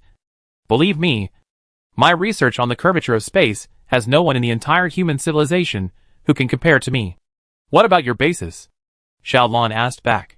Li Yunfan was silent for a moment, then replied, I can give you my calculation process and all the theorems and formulas used in my calculations.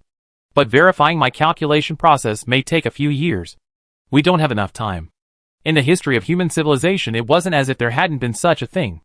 There was once a mathematician in India in the Earth Age who strayed outside of the mainstream scientific community, who once sent his research results to the most famous mathematical publication above the world at that time. And then the editor found that he couldn't read them. So a review team of 3 famous mathematicians took over the task. And after a long day's work, they published their own conclusion. That's probably right, because we've only got half of it, and we're not sure about the rest of it.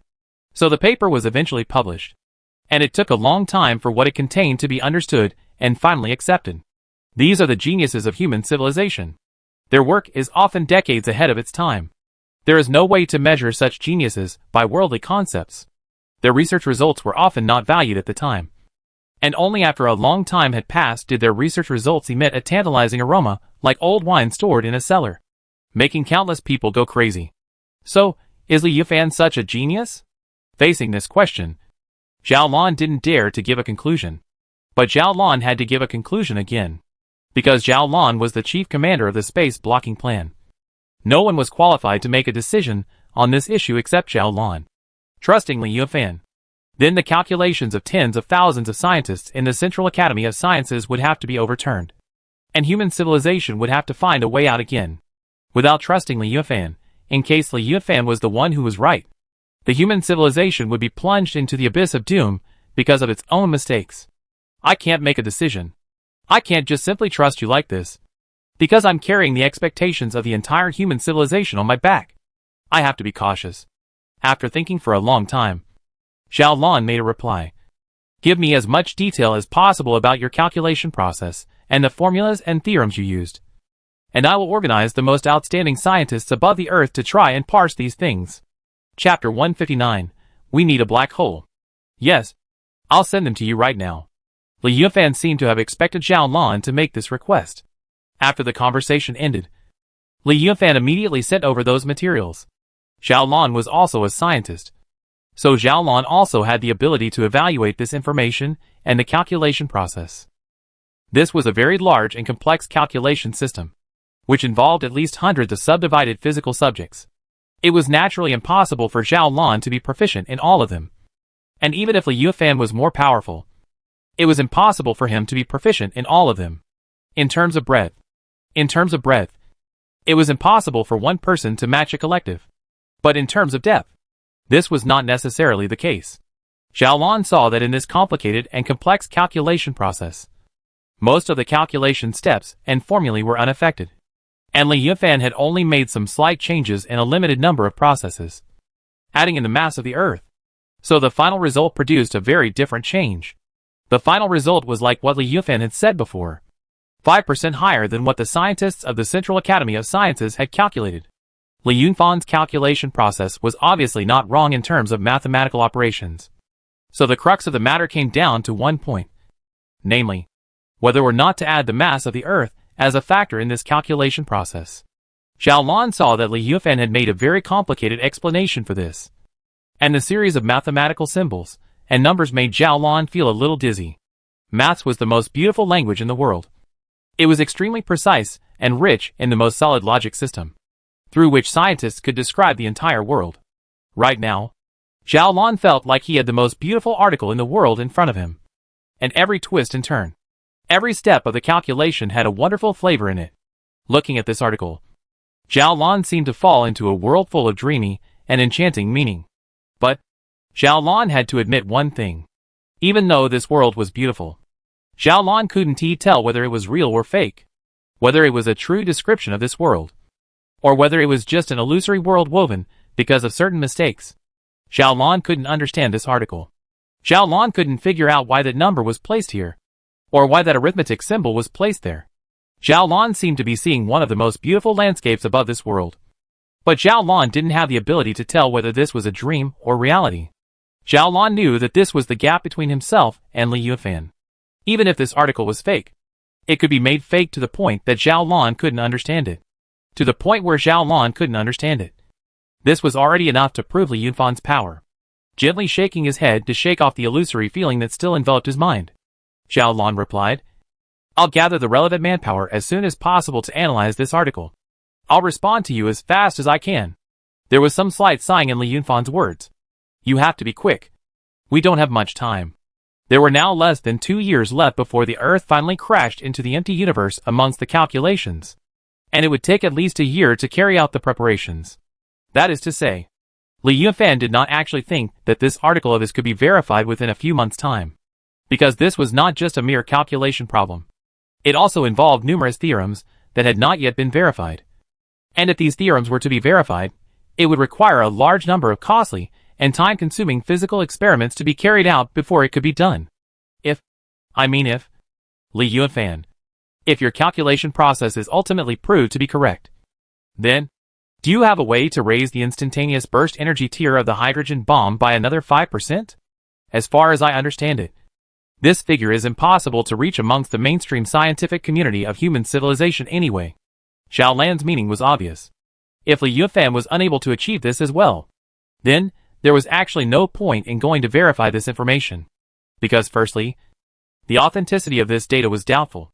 And secondly, even if it was verified as true, with the current technological strength of the human civilization, there was no way to meet the requirements anyway. So even if it was true, what was the point? Li Yunfan's reply caused Zhao Lan's mood to sink to the bottom in an instant. Li Yunfan's reply was simple and clear. I'm sorry. I don't have the means to increase the burst energy level of the hydrogen bomb by 5%. I can't do that. Within a 10-year period. No one amongst our human civilization can do this. This reply from Li Yunfan gave Zhao Lan the urge to curse. But a moment later, Li Yunfan's next piece of information was sent over. But we can look for other modes of energy bursts. Our thinking shouldn't be limited to hydrogen bombs. Aside from hydrogen bombs then, what other ways do we have to achieve such a high energy level burst? Zhao Lan asked, full of doubts. Black holes. Li Yunfan spat out these two words quietly. Miniature black holes. Black holes will constantly lose their mass through Hawking radiation. And the lower the mass of the black hole, the more violent its evaporation will be. As the mass of the black hole decreases, its evaporation rate will rise exponentially. We can think of the evaporation of a black hole as another form of explosion. Because its evaporation is so violent that an extremely high amount of energy is bound to be released. And according to my calculations, this form of energy explosion is going to be even more violent than a maximum yield hydrogen bomb explosion. That's like a violent form of explosion like the Big Bang.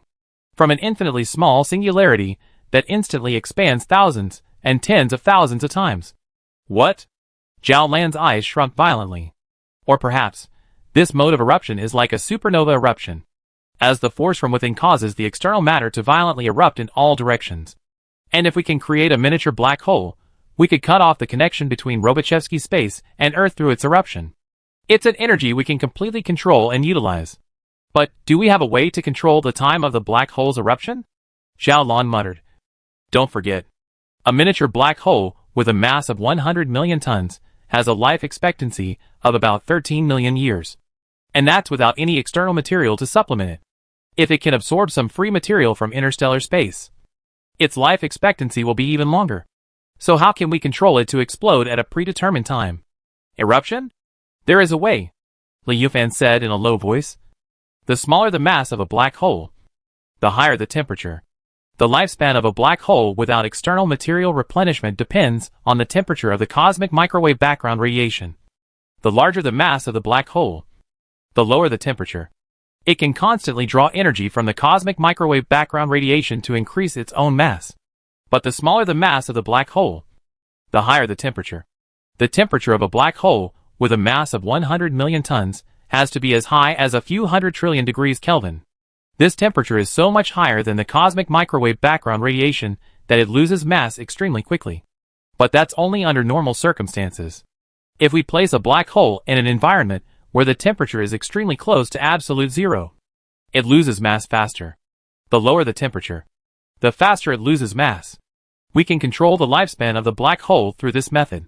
Zhao Lan knew that black holes followed the hairless theorem, which meant that a black hole only had the three physical quantities of mass, angular momentum, and charge, and all other physical quantities did not exist. And of course, there was no such thing as temperature. However, the temperature in Li Yunfan's words is not the temperature in the ordinary sense. The temperature here is actually talking about the radiant power of energy. In this sense, the lower the mass of the black hole, the faster the rate of energy evaporation, the higher the natural temperature. The temperature here is calculated through such a process. The temperature here was calculated through such a process. Not that the black hole really had a temperature. Zhao Lan can completely understand the meaning of Li Yunfan's words. These words are very straightforward. Very simple. Any person who has received a relevant physics education can understand these things. But this is too crazy. This is really too crazy. No one had ever thought of doing this. No one had ever thought of controlling a black hole and using the energy that erupted from it to achieve their own goals and do things for themselves. Zhao Lan covered his mouth in surprise, only feeling like his brain had been hit hard by a hammer. It was only after a long time that Zhao Lan came back to her senses from the shock. Then she couldn't help but say, Li Yunfan, you're a madman. You're really a madman. No, I'm not crazy. Li Yunfan's words were as calm as ever. A black hole with a mass of 10,000 tons has a lifespan of only a few seconds. Imagine a mass of 10,000 tons. All of it evaporating out as high-energy rays in just a few seconds' time. How huge an energy would that be? This level of energy burst is completely sufficient for our needs. We don't need to go through all the trouble on top of a hydrogen bomb. All we need is a black hole. Zhao Lan's shock was maintained for a while. And then it took a while to recover. Zhao Lan almost folded under Li Yunfan's crazy ideas. But Zhao Lan knew that he was not representing a single person. He was the chief commander of the Space Interdiction Plan. And he had to be responsible for human civilization. But where did you obtain these experimental and computational data from? How can I be sure of the authenticity of it all? In the face of Zhao Lan's question, Li Yufan was silent for a moment. Then slowly said, because a black hole exists in the middle of my base. I've been studying it for over 10 years. Zhao Lan. You can personally go and take a look at it. Chapter 160 Ants and Earth. Zhao Lan recalled the fully enclosed, tens of thousands of square meters room that he had seen when he had come to obtain information amongst Li Yunfan's secret base. Zhao Lan had once expressed extreme curiosity about the room. But Rodriguez, who was the head of the base, hadn't agreed to tell himself the relevant information about the room. Now, Li Yufan said that a black hole existed within his base. Then it was foreseeable that if this was true, that black hole must have been stored in that secret room. Zhao Lan simply couldn't imagine such a thing. Since a black hole could be stored, its mass must be measured in millions of tons. A black hole of this mass level could already have a lifespan of several years. Imagine that there exists a hollowed-out mountain somewhere in the mountainous region above the Earth. And a black hole that can destroy the entire Earth is hidden there unknown to the world. And even the government of the human civilization doesn't know about this matter. You're simply insane. Zhao Lan stood up in a huff, and his voice became distorted due to his overexcitement. You actually stored a black hole on Earth. Do you know what this means? Do you know how dangerous this is? You could destroy the entire planet. This was something millions of times more dangerous than the largest equivalent hydrogen bomb on top of the Earth. And based on Li Yunfan's words, this black hole had already existed on top of the Earth for at least a decade. And just the thought of spending several years above the Earth together with such a dangerous thing made Zhao Lan feel a little shaky. This was the most powerful thing in the universe. And even though it was just a miniature black hole, its danger was just as great. Throwing it onto the Earth unchecked would result in the destruction of the Earth. Throw it at Jupiter unchecked, and Jupiter is destroyed. Throw it to the Sun. Then, the Sun will be destroyed. This is something beyond the current technological level of human civilization. Mastering the black hole. Mastering the destruction of the Earth. The Sun, or any giant star. Any white dwarf and neutron star. This thing is too dangerous. Too counterintuitive. And it should not exist in the hands of human civilization. The mass of the Earth has to be calculated in trillions and trillions of tons. And compared to the whole Earth, a black hole with a mass of 1 million tons is just an insignificant little thing.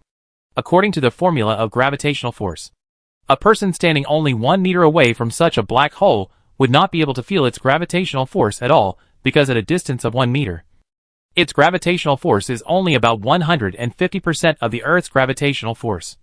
And this is a force that can be completely ignored. But if this distance is shortened to about 8.3 millimeters, the gravitational force of the black hole on the surrounding objects will reach the level of the Earth's gravity.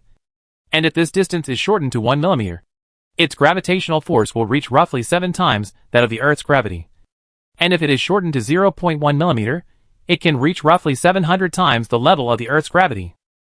Every 10 times the distance between it and the black hole is shortened, its gravitational force will increase to 100 times, and keep increasing until it can't even escape from the light.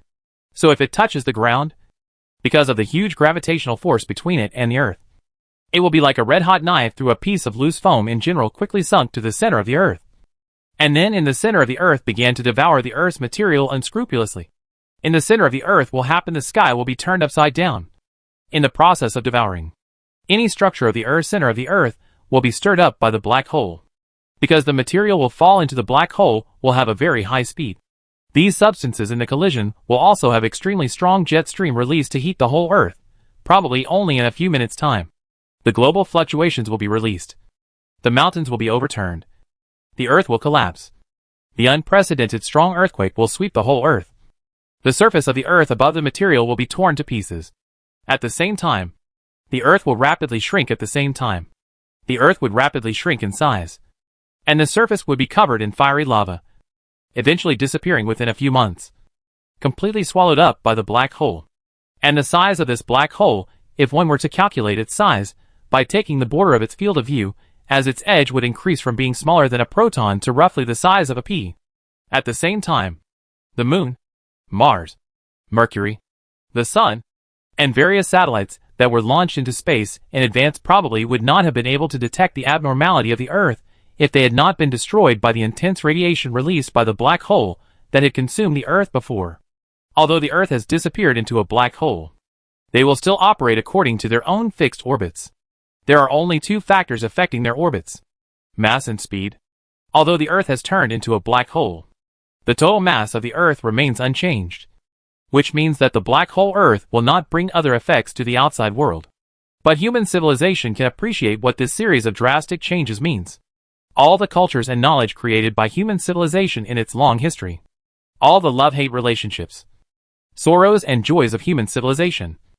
All the great relics left by human civilization, as well as all the spectacular sceneries, and all the strange beings evolved by the Earth over billions of years of its life. All the final aggregates formed by them only need three physical quantities to describe them. That is to say, mass, angular momentum, and electric charge. Electric charge. There is nothing else. And no outside observer can ever bring back to life what was once annihilated. That's what's so terrifying about a black hole. Even if it only had a mass of 1 million tons. Even if it was insignificant compared to the Earth. It could destroy the Earth as if it were an ant. And even destroy the Sun as if it were an ant. And destroy any white dwarf star or neutron star in the universe. And now, Li Yufan said that a black hole existed in the middle of his base.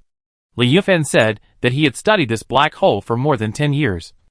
And that was why he had grasped this information that the entire scientific community of human civilization had never grasped. Handing over a black hole to humans was like handing over a nuclear bomb button to a primitive man. Xiaolan knew that grasping something powerful beyond one's own level of science and technology sometimes wasn't actually a good thing, because humans would probably end up using it to destroy themselves. At this moment, Xiaolan even had a feeling of being on pins and needles. Xiaolan felt that his legs were a bit weak, and Xiaolan even had a feeling in his heart that he couldn't control himself and wanted to flee the Earth immediately. Xiaolan once heard, "The current head of state's body is not very good. He seems to suffer from heart disease." In the human civilization of the most advanced medical technology under the auspices in order to maintain barely healthy. Then, if the head of state knows about this matter, Xiaolan thought, I am afraid that the head of state will be directly scared to a heart attack on this one life. This matter has nothing to do with the psychological quality of good or bad. In the face of this completely beyond the human cognitive and control ability of things, fear and panic is a kind of instinct. If this matter is distributed to the society, Xiaolan can imagine what kind of panic this matter will cause in the society. All the floods, earthquakes, tsunamis, and other disasters that human civilization had faced, including the solar crisis and even the star disaster. All of these disasters could not compare to the fear of a black hole. This is a fear that is enough to crush the heart of any strong person. At this moment, what Xiaolan was thinking about wasn't even how to deal with this astral disaster. What Xiaolan was thinking about, and at the same time, Xiaolan believed that this was what any person who knew about the existence of a black hole was thinking about, was how to eliminate this black hole that existed above the Earth.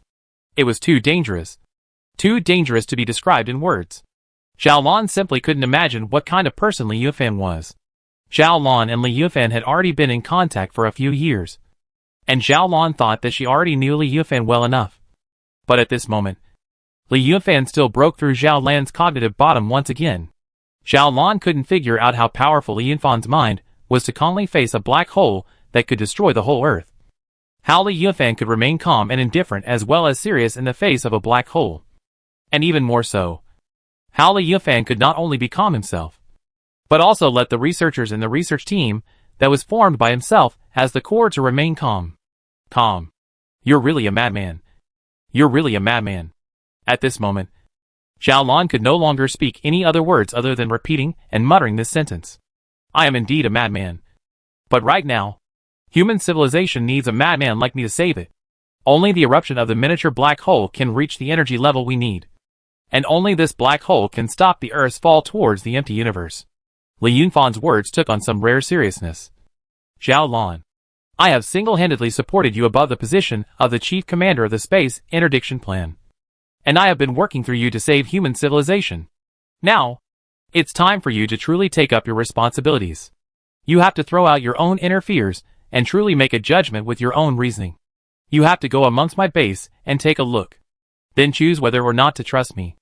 And then, take my place and go through with all of this. I need to calm down. I need to calm down, Zhao Lan said somewhat feebly. Then closed the communication connection between her and Li Yunfan. Zhao Lan spent the entire day locked up in his room. After leaving the room, Zhao Lan's eye sockets were deep and his hair was disheveled. But his eyes were unusually bright. Zhao Lan picked up his communicator and sent over a message to Li Yunfan. Tell me the code word. I'm going to take a look in the middle of your base. Chapter 161, Black Holes and Elephants. No one knew what kind of torment Zhao Lan had gone through during this day. Zhao Lan had always been an ordinary person. Even now that Zhao Lan had received the attention and focus of all the scientists, Zhao Lan didn't feel that he was that special. No matter who he was facing, Zhao Lan would always maintain a humble posture. Because Zhao Lan knew that the powerful one was not himself, but the one standing behind him, the truly powerful one, was Li Yunfan. Zhao Lan had already gotten used to going to Li Yunfan for help when he encountered a problem. Used to accepting Li Yunfan's power and magic, and all sorts of unbelievable abilities. And even when this star tribulation had entered the most desperate stage, Zhao Lan had never despaired. Because there was Li Yunfan. Zhao Lan firmly believed that Li Yunfan would be able to find a solution for any difficult problem. Zhao Lan had to admit that this was already a kind of dependence. And now, Zhao Lan faced to a new dilemma. This difficulty was given by Li Yunfan. So Zhao Lan could not go back to relying on Li Yunfan. Zhao Lan had to use her own wisdom and decisiveness to make the final decision. Should she trust Li Yunfan and put aside her fear of the black hole and use it? Or should she trust the calculations of the many scientists at the Academy of Sciences and report the existence of the black hole to the government? And then use the government's power to eliminate the black hole, so as to prevent it from causing irreversible disasters to the Earth? Zhao Lan had always been an ordinary person. And now, in a sense, the fate of the Earth depended on Zhao Lan. Alright, go take a look. Li Yunfan quickly responded to Zhao Lan's words. The following code word is S-Class, or the highest level of authority over my base. After you inform Rodriguez of it, you can access any information within the base, and can give any orders to the base. Okay. Zhao Lan nodded, and then cut off the connection with Li Yunfan. Zhao Lan once again arrived in the middle of Hope City and contacted Rodriguez. So Zhao Lan once again arrived inside this secret base that was in the middle of a deep mountain. This time, his arrival was in a very different state of mind from the last time. The last time he came here, Zhao Lan had more of a curious mind. But this time, there was a fear mixed with gravity. Whenever one thinks of the matter of a black hole that exists right beside oneself in less than 1,000 meters, Zhao Lan feels that his heart feels like it has been pinched hard by a big hand, making Zhao Lan have a feeling that he almost can't catch his breath. When Zhao Lan spoke that long string of code words, Rodriguez's expression towards Zhao Lan immediately became respectful. Miss Zhao Lan, from now on, you have the highest authority among this base. Every word you say is tantamount to an order from the boss. And we will unconditionally and absolutely follow any instructions you give. Including orders like destroying this base? Zhao Lan asked intentionally. Yes. Rodriguez replied without the slightest hesitation. Any order. We don't know why the boss would give you such high authority. But we trust the boss's judgment. You're not afraid that I'm faking? Aren't you afraid that I learned of this coded message through other means? Zhao Lan asked. Rodriguez smiled confidently. No. That's impossible. You shouldn't have any doubts about the boss's wisdom. In your eyes, this is just a code phrase, but it contains extremely complex information within it. And this information even implies your name, identity, age, and the time you came to the base. That is to say, each code word is unique, and the code word will be different depending on the situation. Therefore, it is useless even if you disclose this code word. The way of encrypting and decrypting the secret code is known only to the boss alone. And we have long since learned the truth that one should never doubt the wisdom of the boss. Zhao Lan did not dismiss this explanation from Rodriguez. In Rodriguez's company, Zhao Lan silently walked down the polished corridor for some time before saying, Rodriguez, I'm going to take a look at the black hole. Okay, I'll take you to see it, Rodriguez said, then led Zhao Lan directly to the building before the tightly closed door. After entering a series of complicated commands, the gate was opened. Zhao Lan took a deep breath and followed Rodriguez's footsteps within this hall. Out of Zhao Lan's expectation, Xiaolan didn't see a multitude of strange instrumental devices within this room. Or, to put it another way, Xiaolan did see a lot of strange instruments. But this hall still seemed very empty. It was too big. After a cursory visual inspection, Xiaolan came to the conclusion that it was at least tens of thousands of square meters in size. Therefore, although there were numerous instruments in this hall, the entire room still looked very empty. After walking into this room, Xiaolan had a wonderful feeling. This feeling wasn't something that was truly felt by the body at all. It was entirely a psychological feeling. Xiaolan seemed to feel that a most ferocious and violent ancient beast existed right in front of him. And it was currently sleeping. But it could wake up at any time. Once it woke up, the entire planet would be destroyed by it. Xiaolan felt heavy and heavy, which gave him a feeling of almost suffocating. Compared to Xiaolan, Rodriguez's expression was much more relaxed. Rodriguez led Xiaolan through the different instruments. And occasionally, Xiaolan could still see researchers in white coats. The expressions of those researchers were also as calm as ever, as if they had long been used to staying with a black hole. The earth under his feet was solid. Not only was it solid, they also had a certain degree of elasticity, and the feeling of walking on it was very comfortable. These ground surfaces seemed to have been transformed with some kind of special material, and possessed some kind of special properties. It was obvious that this special material was specially prepared for the black hole that existed in this room. Xiaolan followed Rodriguez for several minutes before arriving at the center of the room.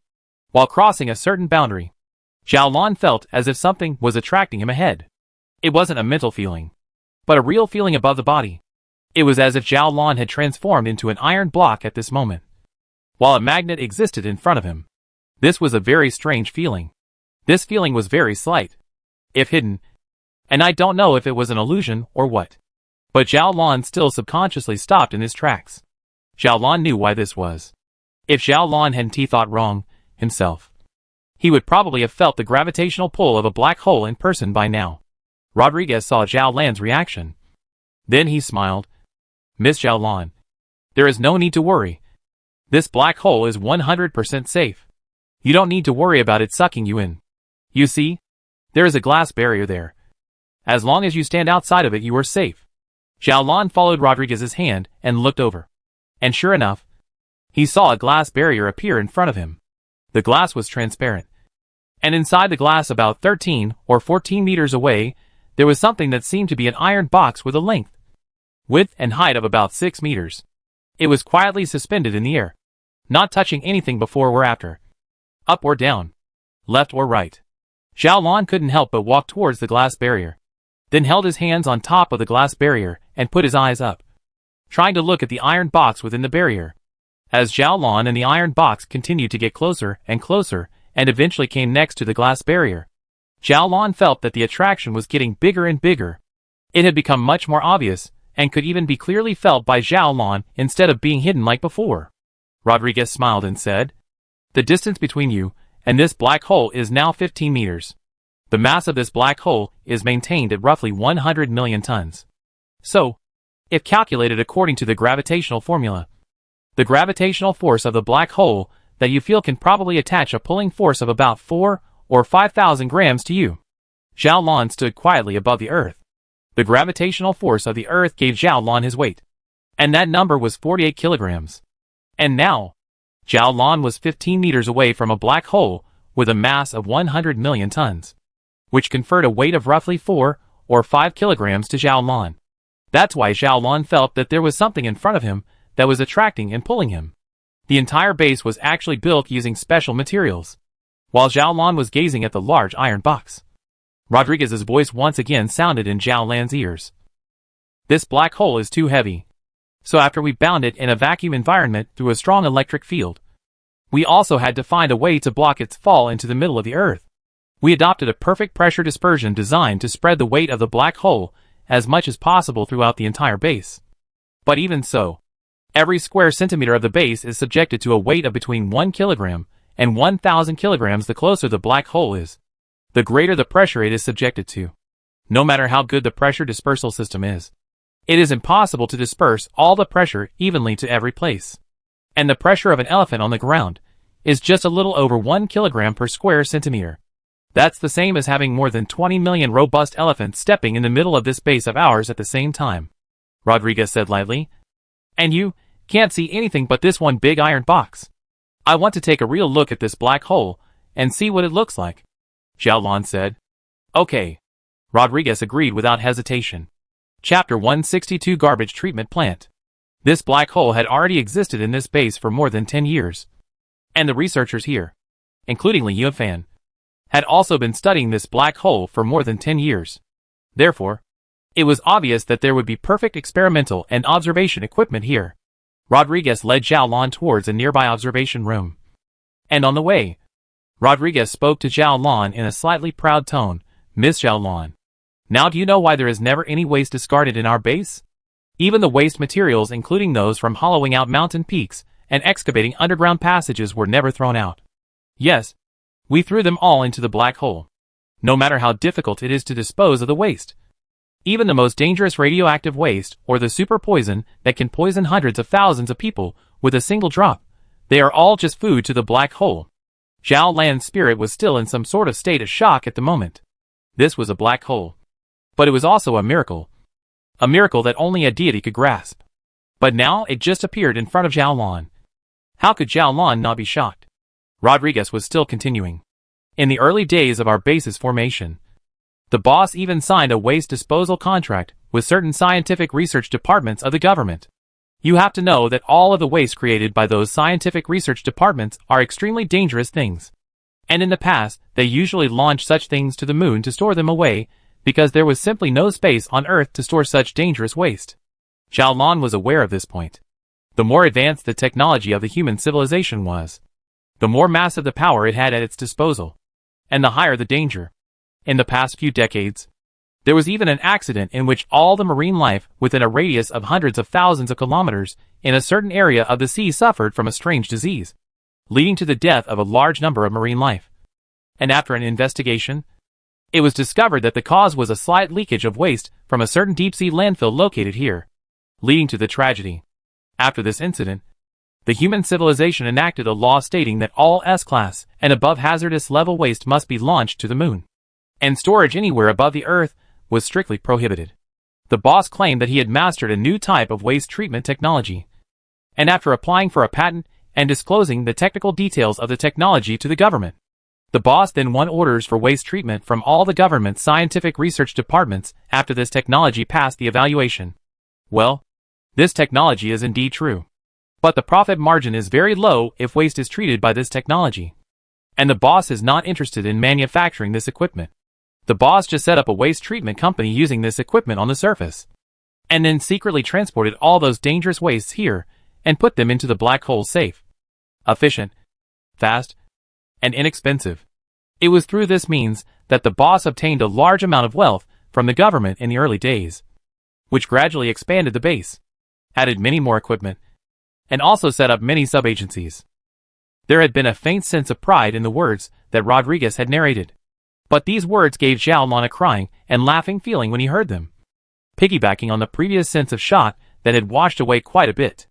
This Li Yufan is really a talent, to treat something like a black hole as a rubbish disposal plant, but this kind of thing is completely feasible on a technical level. No matter how dangerous something is, when it encounters a black hole, it can only shed all of its hair except for the three physical quantities of mass, angular momentum, and electric charge, and obediently become part of the black hole. Even now this contract between the boss and the government continues. The boss has even received at least 5 honorable mentions from the government in that capacity. You have to understand that dealing with this hazardous waste is a very troublesome thing for the government. And the boss has taken care of this trouble completely at what seems like a very low price to the government. Although the boss made a huge fortune in the middle of this contract, it can't be denied that it also brought a lot of benefits to the government. Can it? Rodriguez said. All right. Xiaolon nodded somewhat breathlessly. In some ways, this is really a win-win thing. Rodriguez's words reminded Xiaolon of someone. That person was the person in charge of a certain waste disposal company. And it was true that he had accepted several commendations from the government, as Rodriguez had said. And Xiaolon had even seen an exclusive interview with him on top of the media. In the interview, the man was full of piety and said something like hazardous waste disposal is very dangerous, is also a very low profit margin of a thing. But as an entrepreneur, I have to assume a certain degree of social responsibility. for our civilization to make a contribution to what I should do. To be honest, this hazardous waste treatment plant is completely different from the one that Rodriguez said. But it's not the only thing that I can do. To be honest, this hazardous waste treatment plant is completely unprofitable, relying entirely on the blood transfusion of other industries under my name to support it. But I am willing to do this. I don't want to see our R&D organizations wasting money that could be used for R&D on waste treatment. As long as this factory of mine can save even 1/10,000th of the resources for our scientific advancement, I will be satisfied. Such crowning words. The original Xiaolon had also once admired this person very much, thinking that this was the new era of responsible entrepreneurs, but did not think that that person was only one of Li Yunfan's many identities. And Li Yunfan relied on this kind of behavior to amass a large amount of wealth in the early stages. I wonder what those government officials would look like if they knew the truth. Xiaolon thought this in his mind. Under Rodriguez's leadership, Xiaolon eventually arrived in a control room. This was a very spacious control room, in which there were at least a dozen staff wearing white coats who were busy. On the walls, on the desktop there were as many as 20 display screens, and on top of those display screens there were a large number of dazzling numbers that were constantly shaking. Obviously, these numbers were describing the state of the black hole and the instruments that bound it. Rodriguez brought Xiaolon to a display screen, then said, "This is the real-time status of that black hole." But it was pitch black in the middle of this display screen, and nothing could be seen. Rodriguez made a few adjustments on the console next to him, so Xiaolon saw a faint red dot appear in the center of the pitch-black display screen. It was just a small red dot. Nothing else. "This is invisible light," Rodriguez said. "It's Hawking radiation, which is the evaporation of a black hole. The evaporation of miniature black holes is so violent that we can observe these processes and mark it out in color. The concept of Hawking radiation was introduced by a great scientist named Stephen Hawking long before the solar crisis. And it specifically states that the vacuum is not empty, but that a virtual particle pair appears in the vacuum at complete random, one of which has a negative mass and the other a positive mass. The moment they appear, the positive and negative particles will both annihilate and return to nothingness. That's why in the macroscopic world matter shows the phenomenon of conservation of mass. If a pair of virtual particles happens to appear next to a black hole, something interesting happens, because the particles with negative mass may fall into the black hole to reduce its mass, while the particles with positive mass may escape, looking like radiation emitted from the black hole. This theory takes into account the second law of thermodynamics, and the code that objects cannot escape from black holes. So it once attracted the attention of many scientists. But scientists have never been able to truly verify Hawking radiation, unable to observe its real existence. Even now, hundreds of years later, people have not really verified the reality of Hawking radiation. However, because there are more and more theories and data to support, Hawking radiation has basically been recognized. One of the major reasons why Hawking radiation cannot be observed is that the more massive the black hole, the lower the rate of radiation. And what people usually look for are supermassive black holes. For such black holes, the calculated radiation rate is so low that it is almost negligible, and it is naturally extremely difficult to observe Hawking radiation. This is not the case for small black holes, where the rate of radiation can be so high that it is scary and much easier to observe. As Rodriguez said, they have a black hole. They really observe the evidence of the existence of Hawking radiation. If these observations were to be published, this would definitely drive all the scientists crazy. Xiaolon muttered. Rodriguez smiled faintly and said nothing about it. "Let's take a look at what a black hole looks like in the middle of a visible light environment," Rodriguez said, reaching out and pressing a button. So this display screen in front of Xiaolon immediately became white, other than a little bit of what seemed to be distortion in the center of the screen. Xiaolon didn't see anything. Xiaolon was also a scientist, and although he wasn't specialized in black holes, he still knew some basic knowledge about black holes. Xiaolon did some quick calculations in his mind, and then shook his head somewhat helplessly. "This small black hole is simply invisible. Forget it. You'd better give me some of your research information for me to see. I have a way to let you see," Rodriguez said with a smile. Chapter 163: The Black Hole of Feeding. According to Rodriguez, this black hole in the middle of the base had a mass of roughly 100 million tons. The apparent radius of such a black hole was only about 1.5 times 10⁻16 square meters, if calculated according to the Swayze formula.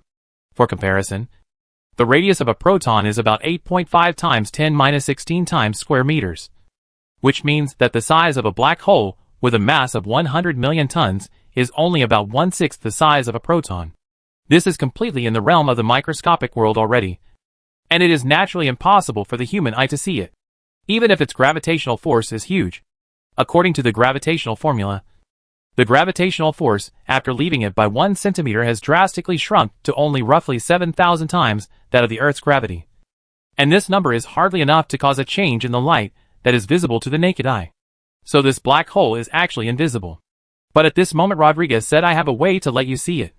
This cannot help but Zhao Lan did not feel strange. But a moment later, Zhao Lan instantly understood. Well, Rodriguez probably wants to feed the black hole. Black holes were invisible.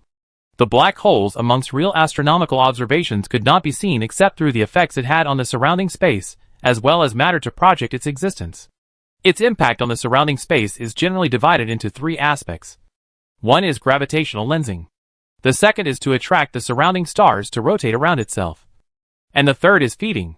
If an astronomical telescope sees a sudden distortion in the picture of a river system in the sky, or observes 2 identical river systems at the same time, then one can probably tell that a black hole has passed between this river system and the Earth, and uses its own gravitational force to distort the light traveling from the river system to the Earth. Which is why there is that peculiar phenomenon on top of the Earth. That's the phenomenon of gravitational lensing. And if one observes a star or a neutron star or something like that rotating around an invisible point, one can probably tell that there's a black hole there. And if there is a sudden burst of extremely intense gamma rays and X-rays in a certain place, then one can probably tell that there is a hungry black hole that is frantically devouring the surrounding matter. These 3 phenomena can mark out the existence of black holes. So although people cannot directly see the black hole, but through various phenomena can still find the black hole. But obviously, this small black hole in the base cannot be marked out by the phenomenon of gravitational lensing or the phenomenon of star rotation. Then there was only one last possibility left: to mark out its existence through the black hole's feeding. Ms. Zhao Lan, you are the first scientist outside the base to actually see a black hole feeding, Rodriguez said with a smile on his face. Today happens to be the day that our base is helping the government research organizations to dispose of hazardous waste. There is about a ton of hazardous waste that is going to be dropped into the black hole. You can watch the process in its entirety.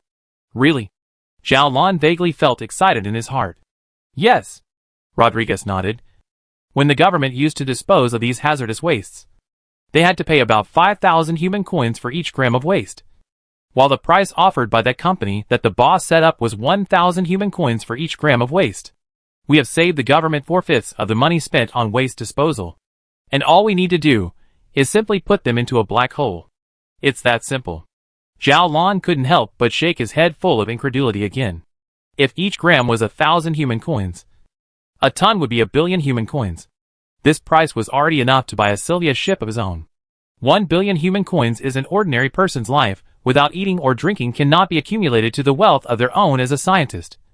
But all of their monthly income adds up to only a little more than 10,000 human coins, if it is not the government's special commendation.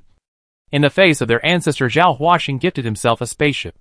His life cannot think to be able to afford to buy a private spaceship, whereas 1,000,000,000 human coins was as simple as feeding a ton of hazardous waste to a black hole for this base of Li Yunfan. This is a little too easy to earn money, Zhao Lan thought silently. No wonder Li Yunfan could accumulate so much money in a short period of time. Look, they're already about to start, Rodriguez said as he pointed at another display screen. Zhao Lan then saw several staff members in full-body protective suits maneuvering a forklift-like machine, placing a large box that was tightly sealed up onto a conveyor belt. With that conveyor belt constantly turning, it transported this box deep into a machine. This machine is the entrance to the black hole. Black holes are too dangerous. And to prevent accidents, everyone, including all matter, is forbidden to go anywhere near them except on this conveyor belt, Rodriguez introduced. Look, it has been treated with an electric field, and the one that binds the black hole will control its movement by means of the electric field binding, dropping it into the black hole with precision. Through the other monitor, Zhao Lan saw that the large iron box wrapped around the black hole had begun to slowly expand at the moment, expanding from 2 meters to about 8 meters before stopping. On top of it was also opened a hole that was more than half a meter in length and width. Before the box was opened, the inside of the glass enclosure had already been pumped into a vacuum. So there's no need to worry about accidental feeding from the black hole, Rodriguez said. Xiaolon nodded. If there wasn't a vacuum within the glass enclosure, the black hole would first suck up all the air around itself. And then under the effect of air pressure, the air from other parts of the enclosure would continuously converge towards the black hole, until the black hole eventually sucked up all the air within the glass enclosure. And if the glass enclosure and the base are interconnected, then the black hole will suck up all the air in the whole base. And if this base and the natural environment exists connection, then this black hole stays here and does not move. It also can one day suck the whole atmosphere of the Earth into itself. Of course, the most likely scenario is that, after this black hole has sucked up a certain amount of air, and its mass has increased to a certain point, the electric field binding apparatus can no longer support it to exist in the air, and it will directly fall down, then penetrate everything to the center of the Earth, and finally swallow the whole Earth. The box containing the hazardous waste finally appeared within the glass enclosure, and then hovered in the air, beginning its slow fall towards the black hole. As it fell, a number on the display kept jumping and expanding, and Xiaolon knew that the number showed the size of the gravity of the black hole that the sealed box was currently subjected to. When it came to the gaping hole in the steel box that bound the black hole, the gravitational reading was 1 in 37. The distance was 5 meters, which meant that at a distance of 5 meters it was subjected to a black hole gravity of 1/37th of the Earth's gravity. When the distance is reduced to 3 meters, it is subjected to roughly 1/13th of the Earth's gravity of the black hole. When the distance is reduced to 1 meter, the black hole gravity it receives is roughly 2/3 of the Earth's gravity. Add to that the gravitational pull of the Earth itself, and it was already receiving close to twice the Earth's gravity. But twice the Earth's gravity wasn't able to do anything to the material of this sealed box. As the distance between it and the black hole became shorter and shorter, it had been shortened to a distance of only 2 centimeters. Strange things happened. This black hole can be approximated as a mass, and this box is a macroscopic object. It cannot be seen as a mass. So there's bound to be a gap between the distance between different parts of it and the black hole. As it is now, its center is only 2 decimeters away from the black hole, but there's still about 5.8 decimeters between its edge and the black hole. This creates a huge gravitational gap, with the part 2 decimeters from the black hole being pressurized by 17 times the Earth's gravity, and its edges being pressurized by only 2 times the Earth's gravity. So the center of the sealed box began to bulge towards the black hole, less and less the further towards the edge it bulged, as the electric field control instrument controlled it closer and closer to the black hole. The center of the sealed box bulged more and more, until it was only 4 centimeters away from the bulge and up to 400 times the pull of the Earth's gravity. It finally broke. So a thin strip will be from the sealed box above extended out to the invisible black hole. In these substances from the black hole is only 1 centimeter distance. The gravitational force has risen to the Earth's gravity of 6,800 times. When the distance is shortened to only 1 millimeter, the gravitational force is 680,000 times the Earth's gravity. When the distance is shortened to only 1/10 of a millimeter, when the figure is 68 million times. And this number is already more than the gravitational strength of a neutron star. So the whole box was torn apart. It was pulled into long strips by the black hole and began to spin madly around it. And in the process of spinning, it was gradually swallowed into itself by the black hole. In the process of spinning, these substances also collided. So extremely bright visible light was emitted, in the darkness of the box exceptionally dazzling. Xiaolon knew that this was only what he could see. In the band he couldn't see, there were also a large number of gamma rays and other bands of radiation being released. This process lasted for some time before all the matter was swallowed up by the black hole. And then the box reverted back to darkness and silence. Up to a ton of hazardous waste that would cost human civilization $1 billion human dollars to dispose of was easily swallowed up by the black hole, and disappeared completely and utterly from the visible universe. Chapter 164, Picking Up a Black Hole. If it wasn't for these scenes that Xiaolon had just seen with his own eyes, Xiaolon wouldn't have believed in any way that there was such a terrifying monster hidden in such pitch blackness. No matter what kind of power was used, it was impossible to describe the terror of this power. It was too extreme and invincible. It took Xiaolon a long time to come back to his senses from that state of shock. Rodriguez happened to also close the surveillance screen on the black hole at this time, then smiled and said to Xiaolon, Is there anything else you want to know? How did you know your boss get it in the first place? Don't tell me that it was cultivated from a super miniature black hole. That's impossible. Something like a black hole is completely beyond the limits of our human technology. Zhao Lan asked somewhat feebly. This base had already given Zhao Lan too much of a shock. It made Zhao Lan feel like he was simply living in a TV show before. So fake and illusory. Zhao Lan couldn't imagine at all that in the corners that he hadn't touched, there was such an amazing truth hidden. Humans actually had the ability to create miniature black holes a long time ago. As early as hundreds of years ago, people were able to create miniature black holes through large particle colliders. The specific principle of creating black holes is to use extremely high energy levels to create a black hole with a mass of only proton level, and an instant mass and energy are in fact one and the same. If a very high mass concentration can create a black hole, then of course a very high concentration of energy can also create a black hole. Particle collider is such an instrument. After two beams of particles moving at extremely close to the speed of light collide, their instantaneous energy level can even reach the energy intensity of the universe a few microseconds after the Big Bang. So a super miniature black hole will be created within the ion collider. However, the smaller the black hole, the shorter the time it can exist. A proton-level mass black hole, according to the formula of lifetime to calculate, it can only exist Planck scale time. And because the microcosm is extremely empty, basically there is no matter around the proton black hole, and it does not have the ability to eat. So after being created in just a moment, it will be evaporated. Obviously, even if the human civilization's technology developed for a few hundred more years, the human civilization wouldn't have the ability to nurture a proton black hole into a macro black hole. That was why Zhao Lan had such a question. This black hole couldn't have been created by humans. So where did it come from? It was picked up by the boss by chance, Rodriguez said with a smile. Did you know? There are actually many black holes around us. There are endless black holes that exist. But what does that have to do with us? Those are also just super miniature black holes. Whether they exist or not, and won't have any effect on us. Zhao Lan questioned. Zhao Lan could understand Rodriguez's argument. According to the latest research results, super miniature black holes were actually something that universally existed. Zhao Lan knew that right now. Right beside himself, right on the surface of the Earth and even within the Earth, as well as within the entire space of the solar system, there existed an infinite number of super miniature black holes that were being born and dying. They were constantly being created and destroyed. But regardless of whether they were being born or dying, they wouldn't have any impact on the macroscopic world. The creation factor of these black holes is because of high-energy cosmic rays. High-energy cosmic rays also have extremely high energy levels. And the energy they contain is no less than that of the two beams of particles colliding within a particle collider. Since particle colliders can create super miniature black holes, high-energy cosmic rays can also create super miniature black holes. When they collide with matter particles, they can create super miniature black holes. And since high-energy cosmic rays are almost everywhere, super miniature black holes are also everywhere. The solar wind and the Earth's magnetic field are resistant to high-energy cosmic rays. But it is inevitable that tiny doses of high-energy cosmic rays will reach the Earth's surface.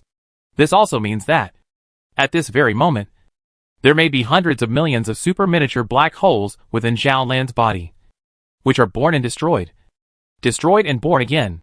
But they will not bring any effect to Zhao Lan. That was why Zhao Lan was suspicious of Rodriguez's words. Because these super miniature black holes and the black holes generated inside the particle collider do not have any essential difference. Human beings do not have the technology to cultivate the black holes inside the particle collider. Then there is no way to cultivate the super miniature black holes created by high-energy cosmic rays. Facing Zhao Lan's question, Rodriguez smiled and shook his head. Oh, I didn't mean that. I was just making an analogy. As you know, black holes are very difficult to discover, except for the interaction between it and the matter around it. It's basically hard for us to find them. Although miniature black holes have very violent evaporation phenomena. Under the large space scale, these so-called violent evaporation can actually be considered as just insignificant. And we're likewise unable to find them through the evaporation of black holes. This also means that there could be many black holes in the starry sky that we can't see. And we know nothing about them. Zhao Lan couldn't deny what Rodriguez had said. But Zhao Lan didn't know exactly what Rodriguez meant by this statement. Then, Rodriguez continued with a smile. Assuming this situation. If there was a miniature black hole, well, with a mass rating of roughly 100,000 tons or so, could such a black hole suddenly enter the solar system? Or even come to the edge of the Earth? Could we humans discover them? A black hole with a mass of only 100,000 tons. Its lifespan is probably no more than 10 days. To travel such a long distance in 10 days is a very difficult thing to imagine. But the focus of Rodriguez's words was obviously not here. So Xiaolan didn't dwell on this issue. We probably won't be able to discover it. What if you happen to come near it only a few kilometers? Or even only a few hundred meters? Could you spot it? Rodriguez smiled and said, more than 10 years ago, when the boss was on a circumnavigation of the Earth in his own spaceship, he suddenly saw a source of gamma-ray radiation right near him. So the boss was curious. So he cautiously approached the thing. And then found out through observation that it was actually a miniature black hole. It was orbiting the Earth at roughly 7.7 kilometers per second and was losing its mass very rapidly through radiation. If there is no external interference, it will probably gradually move away from the Earth as it continues to lose mass, eventually breaking free of the Earth's gravity and then running off into endless space, where it will eventually dissipate into thin air, including the boss. None of us know where it came from, what kind of life journey it went through, where it was born, whether it was naturally formed but artificially created. We don't know anything. The boss just happened to find it about 10 days before it dissipated, then carefully nurtured it, and eventually found a way to bring it back to Earth, which led to the scene we see now. Rodriguez spread his hands and said. Xiaolan shook his head somewhat incredulously. The probability of this kind of thing happening was just a little too low. It was far lower than the chances of a person winning the lottery jackpot every single day for several years in a row. In terms of Zhao Lan's life experience, it was hard for Zhao Lan to believe in such a thing. Even if a person was hit by a gold mine in the middle of walking and thus became the #1 richest man in humanity, it would be far more credible than walking down the road and happening to pick up a black hole. Are you sure this is true? Zhao Lan asked. Of course I'm not sure. Rodriguez shook his head. But that's what the boss told us. Maybe there's something else hidden in it. But if the boss doesn't tell us, we won't probe into these things. We just have to be loyal to the boss. Having said that, who can still have no secrets at all? Not to mention a figure like the boss. Perhaps after you become familiar with the boss in the future, the boss will tell you more hidden things to know. Thus this person, Li Yunfan, became much more mysterious in Zhao Lan's mind. The real process of obtaining this miniature black hole specifically, except for Li Yunfan. I'm afraid that there is no one in this world who knows. However, the light tone in Rodriguez's words still made Zhao Lan feel a little alarmed. The description in Rodriguez's words about Li Yunfan obtaining this black hole from outside the Earth should have quite a bit of credibility. Which meant that Li Yunfan had really found a way to bring this black hole back to Earth from outside the Earth and then placed it in this base. The current Zhao Lan of course knew that no accidents had happened during this process. But Zhao Lan still couldn't help but feel fearful. If there was even the slightest accident in the process of bringing back, if there was even a little bit of an accident in the process that caused the black hole to crash into the Earth, the consequences would be catastrophic, and the Earth would be completely destroyed. More than 10 years ago, Zhao Lan was still in middle school, struggling with the sea of questions, and occasionally had a little bit of ignorant longing for the so-called love and other things. Who would have thought that at that time in a certain corner of the Earth, there was a crazy guy will be a black hole can completely destroy the Earth to bring back? Okay, Zhao Lan said. Since your boss said he picked it up by chance, let's just pretend it was picked up. Now, please give me all of your research information about this black hole and provide me with an undisturbed room. I need to stay here for a while. Gladly at your service. Please follow me, Rodriguez said courteously. Chapter 165 Believe or Don't Believe. Up until now, Zhao Lan had of course fully believed in the existence of black holes, and also believed that Li Yunfan had indeed conducted research on this black hole for a period of more than 10 years. But that didn't mean that Zhao Lan could fully and completely believe in Li Yunfan's words. The most crucial point, that is, why should the Earth's mass be included in the calculation of the strength of the energy burst? Zhao Lan had yet to find evidence for this. When he came to this base, Zhao Lan had brought along the instrument that allowed him to communicate with Li Yunfan. And Zhao Lan then planned to let Li Yunfan tell himself about his conception in detail and thoroughly here, under the condition that all the test validation equipment and test materials were complete. However, Xiaolan soon realized that this was unrealistic. Those research materials were too many and too diverse. And the experimental data involved were as numerous as the stars in the sky. To completely recreate these experiments to get first-hand experimental data. First of all, it would be too late from a time perspective. Xiaolan had no choice but to settle for the second best. First, defaulting to the fact that these experimental data were real, only intending to understand Li Yunfan's thought process from scientific logic. But Xiaolan then found that this was also not feasible. If Xiaolan was given a few years to let Li Yunfan be the teacher, and completely and utterly teach Xiaolan a few years of lessons, Xiaolan might still be able to integrate these things. But Xiaolan would likewise face a difficult problem, which was that there wasn't enough time. I'm not intelligent enough. I have to admit that. But it's impossible that there aren't characters in human civilization that are equal to your intelligence. Li Yunfan, can you make all these research data public? I'll go and think of a way to explain the source of these data. Then hand them over to the Star Tribulation Command. And let the people in the executive committee organize scientists to interpret the information. They can definitely understand these things. This way we can convince them to realize that it's not feasible to block the link between Robochevsky space and Earth with the help of a large-yield hydrogen bomb explosion. And that it must be done with the help of the power of a black hole. In the face of Zhao Lan's request, Li Yunfan was silent for a moment before saying somewhat helplessly, Zhao Lan, you're thinking things too simply. Even if I disclose these research materials, even if I disclose the existence of my base, handing over all of this black hole matter and all of the experimental equipment here to the Ministry of Scientific Research to take over, and letting them verify the authenticity of these materials on the ground, will the situation change? No, it won't. They still won't believe it. Zhao Lan was stunned for a moment, then asked, why? Firstly, Zhao Lan, tell me, why do you believe me? Li Yunfan did not answer Zhao Lan's question, but instead asked another question in return. Why do I trust you? Zhao Lan muttered these words and fell into thought, not answering for a long time. Yes, removing the emotional factor.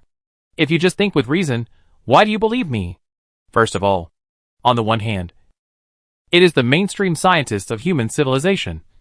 Not only do they have the right to speak, their theories and calculations also have a complete and solid theoretical support. Compared to this, these data used in my calculation process, you completely do not have the time to verify each and every one of them. And even the logic of my thinking you can't fully understand. Secondly, I am a thief. I am completely outside the mainstream scientific community. I'm afraid that in your mind for me is also positive and evil. Not so reliable impression. Zhao Lan, you are a kind person. And I get along with you are infected by me. So you believe in me. But you have to understand that this is your emotional choice, rather than choice of your reason. Is it? At this moment, Zhao Lan was slightly disorientated. And the rest of the scientists? What reason do they have to trust me over their own calculations? I can be sure that if I completely announce the existence of my base and all of my research data, then their reaction will be something like this. First of all, there will be a large number of soldiers with loaded guns to take control of this place. The satellites in the sky will be aimed at this place. A large number of armed flying machines will fill the skies of this place. And the government will turn this place into a forbidden place where mosquitoes and insects can't escape. Then a large number of scientists will move in. And they will analyze everything inside my base. These actions are actually irrelevant. If they can trust my research data and thus adopt my conclusions to carry out the plan of blocking space, and ultimately avoid the fate of the Earth's plunge into the empty universe. Sacrificing this base is not an unacceptable thing for me either. It's not an unacceptable thing. But that kind of thing won't happen. While parsing the information within my base, they will similarly face the same dilemma that you face, which is the problem of not having enough time to verify the experimental data. They can't determine what kind of person the bandit Li Yunfan is. But neither the government nor the mainstream scientific community will have a favorable impression of me. They will probably see me as a terrorist hiding in the shadows. And they will have deep preconceived notions about me. Plus the data can't be verified. So they're bound to not pick up on this data and information. Which means it won't make any difference to the outcome of things. Not only that, they will also guard this black hole with the strictest measures ever seen by mankind, while trying to eliminate this black hole by all means. Because the human government will not allow something that can destroy the entire planet at any time to exist on Earth. In that case, we would all be finished. including the Earth, which would fall into the empty universe due to the wrong calculations, and the entire human civilization would be finished. Zhao Lan muttered. This seems to be a dead end awe, that is to say, regardless of whether you disclose your base or your research data, the human government will not accept your calculation results. And if they don't believe your calculations, the Earth will fall into the empty universe, and human civilization will perish. But there is one doubt. Li Yunfan, why did you even go so far as to grant me the highest level of access to your base, and disclose all the secrets of your base to me? In order to make me believe you? I can't figure out what use is there in letting me trust you when the mainstream scientific community of human civilization is already destined not to trust you. Useful. Of course it's useful. Li Yunfan laughed. This involves my next plan. I want to return to our universe. And at the same time, I don't want the human civilization to perish. But the human civilization refuses to accept my calculations. So we'll just carry it out on our own. We'll figure out a way to transport this black hole to a designated point in space, and then detonate it there. And stop the Earth's fall into the empty universe with our own power. And if this plan is to be carried out, your position is crucial. Because you are the commander-in-chief of the Space Interdiction Plan. Your status and position can provide many aids to this matter. Only if you completely trust me can this plan succeed. Me? Zhao Lan covered her mouth in surprise. With my identity, providing a boost to this matter? Yes, Li Yunfan said. This is the best way I could come up with. Your official identity to provide cover. My adventurer squad as well as my team of scientists will be responsible for the specific execution. And we will come together to complete this matter. It's the only way to save Earth from a crash landing. Zhao Lan hesitated for a moment, and did not speak. Li Yunfan continued. So, how this matter will develop? The decision is in your hands. Making this decision was really hard for Zhao Lan. Because Zhao Lan had always been an ordinary person. Zhao Lan had never experienced anything like this. In his more than 20 years of life experience. One of the most significant decisions Zhao Lan had made was to make the choice of the Sylvia spaceship from the several options provided by the government at the beginning. But now, Zhao Lan's choice was related to human civilization and the fate of the entire planet. If Li Yunfan was wrong, and Zhao Lan chose to believe in him, then after successfully implementing Li Yunfan's plan, the black hole that erupted at the key space node would cause an immeasurable impact on Robochevsky's space, which would most likely cause the space that would have been cut off to create ripples once again. And once again, the Earth would be swept into the empty universe. Empty universe. If the mainstream scientific community of the human government was wrong, and Zhao Lan chose to refuse to believe Li Yunfan, then the Earth would likewise fall into the empty universe, and human civilization would likewise perish. In the end, what should I choose? Zhao Lan felt a heavy pressure pressing down on him. A decision of one's own could change the fate of the entire human civilization. This kind of thing was fun to say, and very fulfilling. But when it was really put on one's own body, the psychological pressure that this power of choice brought to oneself could make one go directly insane. At this time Zhao Lan once again remembered his ancestor Zhao Huasheng. No matter which film or television production interpreted that story, they all tended to portray Zhao Huasheng as a wise, bold and resolute image that did not resemble a human being.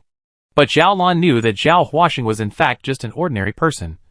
And at that time, the psychological pressure that Zhao Huasheng endured must have been no less than that of himself at this moment. It was only when he actually faced similar things himself that Zhao Lan truly appreciated Zhao Huasheng's greatness.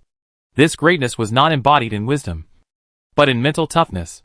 Facts prove that Zhao Huasheng at that time eventually made the right choice, and ultimately saved the entire human civilization. But what about himself now? Can one's self make the right choice? Zhao Lan, I'm waiting for your answer. Li Yunfan's words came out once again. Chapter 166. Give it a try. Trust was also divided into degrees. Zhao Lan undoubtedly trusted Li Yunfan. But if this trust involved too many things, Zhao Lan was bound to be inevitably hesitant. And now, what was at stake behind this trust was simply the most significant thing Zhao Lan could imagine. Zhao Lan really didn't know how to make a choice. I want to give it a try, Zhao Lan said. Try how? Li Yunfan's voice reached Zhao Lan's ears after the communication delay. Take this information to the executive committee, and let them organize scientists to parse this information. I'll go all out to try and convince them. And at the same time, maybe they'll actually have a way to verify this information. Don't worry. I won't divulge the matter of the base. I understand the importance of keeping the base, as well as the secret of the black hole. Only then will we have a chance of survival when things are not possible. We can change all this through our own efforts. I know that. So I will never divulge the matter of the black hole, Xiaolan said. There was some sighing in Li Yunfan's voice. All right. You can give it a try. Xiaolan was undoubtedly evading. Xiaolan was assigning the responsibility that should have been borne by himself to the executive committee. But at the same time, Xiaolan was also forcing himself. Because under the current circumstances, this choice could also be considered a way back. If the executive committee really refused to adopt this information, Xiaolan would be forced into a desperate situation. At that point, other than making a choice between the two options of believing or not believing, Xiaolan would have no other choice. Xiaolan was unable to make a choice right now. So Xiaolan delayed the time to make the final choice a little bit. After staying in this base for a few more days, Xiaolan left this place and returned to the research department building. The first thing Xiaolan did when he returned here was to go to the executive committee's office and report this matter to the members. Xiaolan thought of an excuse to muddle through the issue of the source of this information, describing it as an inspiration that he had obtained by chance, and did not reveal the slightest bit about Li Yunfan and the base. The matter of this information immediately attracted the attention of the members of the executive committee. The space interdiction plan was an important event that involved whether or not human civilization could continue, and everything about this plan would receive the highest level of concern. After initially reviewing the information and finding that they were unable to fully understand it with their own abilities, the executive committee immediately distributed the information to many relevant scientists, who started analyzing it separately, and in the process held many head-to-head meetings, discussing it for nearly 2 months, just as Li Yunfan and Xiaolan expected. For this information, some scientists are opposed to the attitude. There are a few scientists in favor of the attitude that the Earth's quality of this factor should be included in the calculation process. But there was a serious problem. That is, all the scientists with a favorable attitude did not have the means to come up with solid experimental data to support their conclusions. Faced with this situation, the executive committee announced a meeting of all scientists. All the thousands of scientists involved in the analysis of the information will attend. They will decide whether to accept this information at this meeting. As you can see, Ms. Blue Zhao, the commander of the Space Interdiction Project, has submitted this analysis, in which she believes that there is an error in our existing calculations, and that the Earth's mass should have been included in the calculations, which would have resulted in a 5% increase in the amount of burst energy required to sever the space link, and that the generally agreed upon calculation process did not include a 5% increase in the amount of burst energy required to sever the space link. The generally accepted calculation process did not include the mass of the Earth. This issue is crucial to the success or failure of the space interdiction plan, and is directly related to the survival of our human civilization. All of you here are leaders in your respective fields, and we represent the highest intelligence of human civilization. So here, in this meeting, I ask everyone to make a final decision on whether or not to adopt this information. The fate of Earth and human civilization rests in the hands of all of you. I hope that you will participate in this meeting with the utmost care, and the future fate of the Earth and human civilization will depend on this meeting. First of all, I would like to invite the Chief Commander of the Space Interdiction Program, Xiaolan, to speak. The conference host briefly explained the significance of this meeting before exiting the stage and focusing on Xiaolan. Xiaolan let out a soft breath before walking onto the podium and standing before the microphone. Xiaolan looked around the room, taking in all of the thousands of the most outstanding scientists present.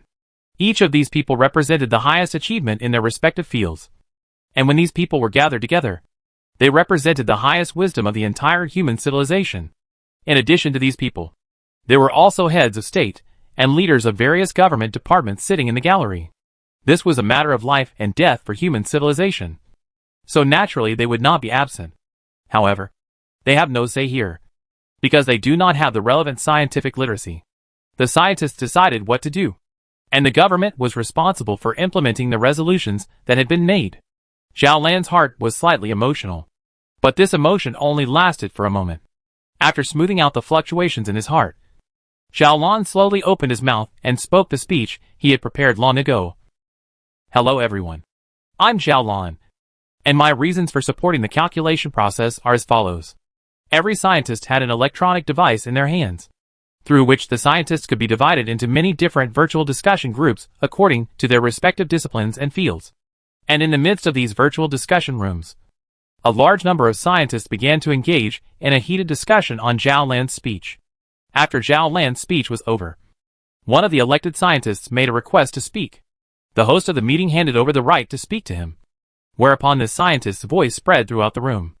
I do not agree with the calculation method proposed by Ms. Zhao Lan, although I don't have the means to deny its correctness. But all the same, we don't have the means to determine its correctness. It is more of a guess than a calculation system that has been verified by solid experimental data.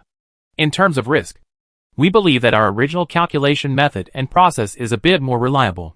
This is because every step of our calculation logic and the data we used in that calculation process is reliable and tested. This scientist's statement was echoed by hundreds of people. After his statement, another scientist was given the floor. I have a limited agreement with Ms. Zhao Lan's conclusions, at least from my scientific knowledge.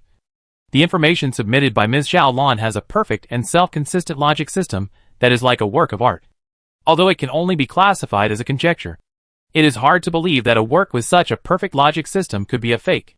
It is hard to believe that a work with such a perfect logical system could be false. Because, as a rule of thumb, theories with these characteristics are eventually proved to be correct. I propose that we should verify these things through experiments as fast and efficiently as possible. We don't have enough time for that. There's only a little more than a year before the final arrival of the astral plague. In the middle of that time, it's good enough that we can fully understand the logical architecture of this information. Where else would we have the time to verify the specific data?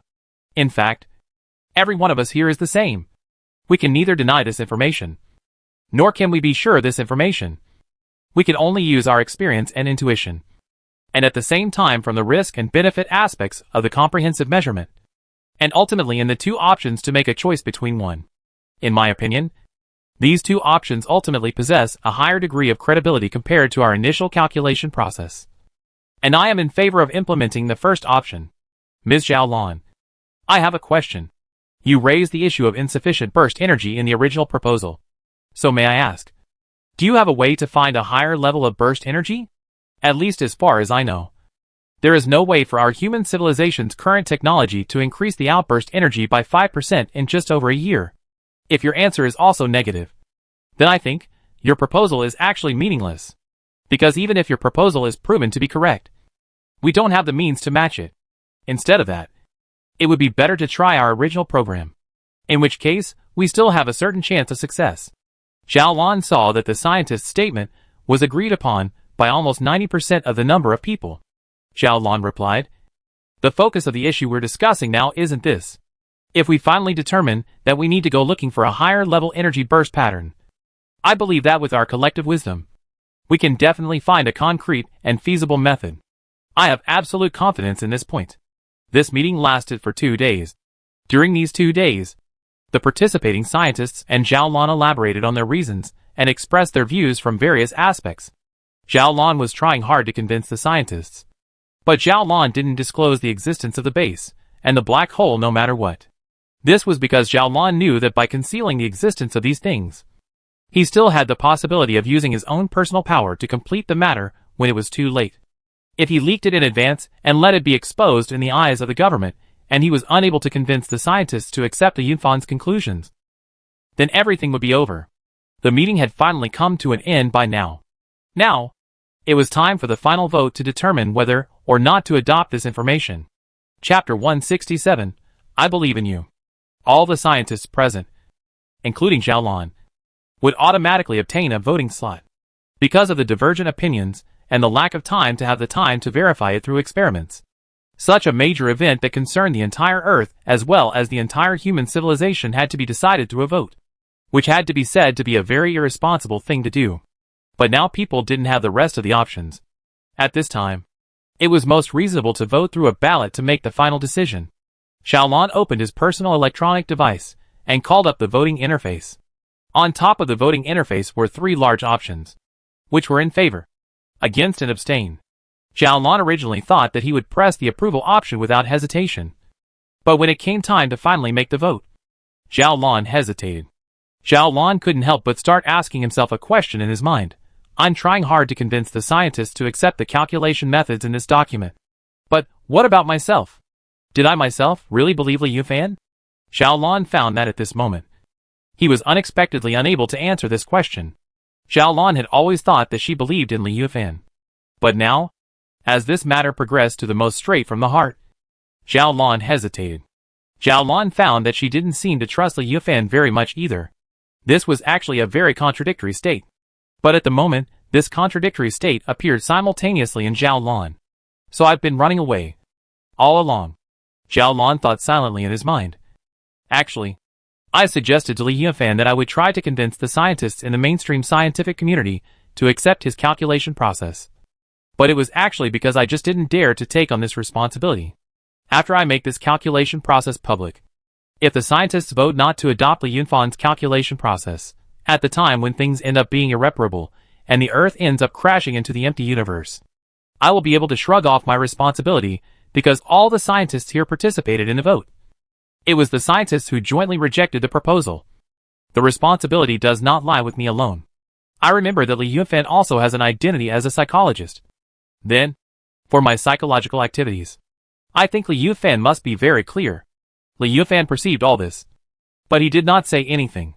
I think Li Yunfan must be very disappointed in me. But this responsibility is so big. How can I take it on? Xiaolon thought in his heart with some despair.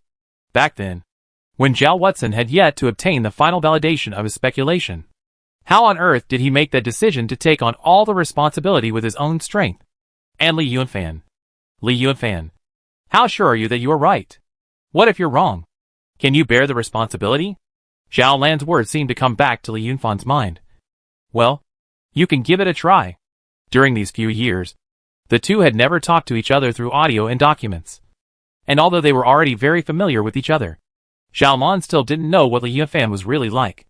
However, right now, a man with a faint smile, a calm expression, and a smile that had a powerful force of its own emerged in Zhao Lan's mind. This man wasn't strong, but no matter what person saw him, they would feel like they had found something to rely on. This man was trustworthy and dependable. Xiaolon tried hard to outline Li Yunfan's face, but she could never really think about it. This was because there was no reference or accordance to allow Xiaolon to outline Li Yunfan's appearance in his own mind. However, a moment later, Xiaolan's heart suddenly moved. Xiaolon suddenly felt that there seemed to be many commonalities between Zhao Watson and Li Yunfan. Thus, the face of Zhao Watson's gigantic statue in the middle of Watson Square in the capital city of Earth inevitably overlapped with Li Yunfan's face. And no matter how hard Zhao Blue tried, he was unable to separate the two. By the end of the day, Xiaolon couldn't even figure out if he had sketched out this likeness like this because he was under the influence, or because he had done so in the first place. The misadventures of things have pushed the ordinary me above this position. And although I'm not outstanding and have neither superior intelligence nor outstanding decisiveness, I must make a decision at this moment. There is no way back for me. Xiaolon thought like this before resolutely pressing the approval button, after which he closed his eyes.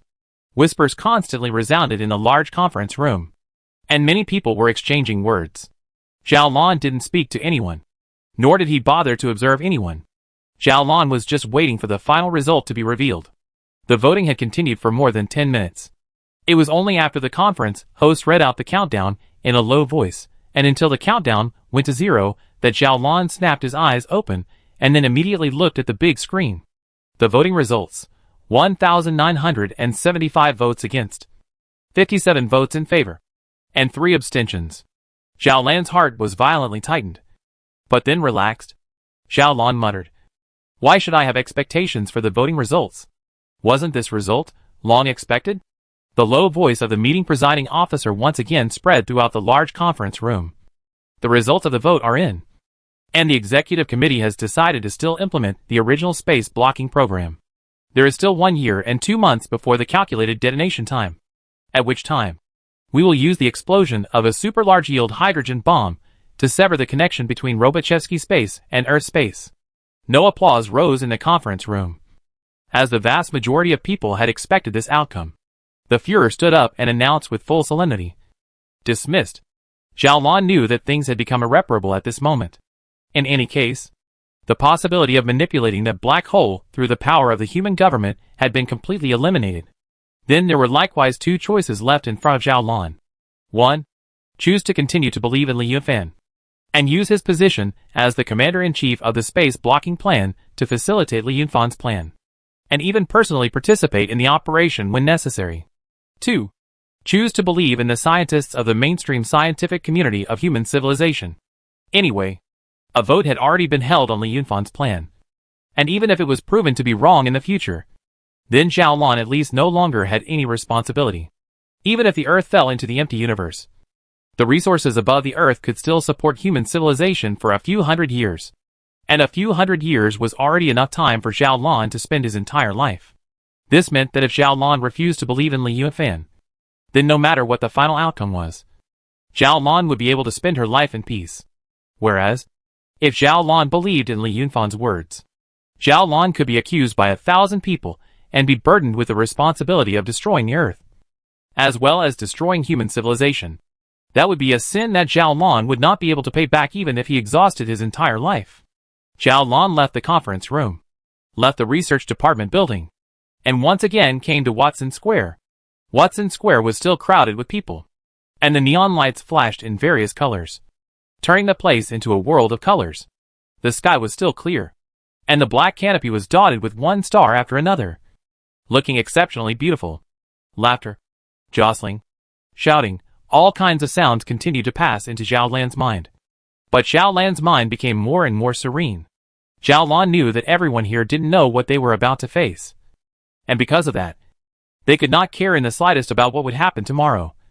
They could enjoy the present to their heart's content, and Zhao Lan couldn't, because Zhao Lan knew a lot.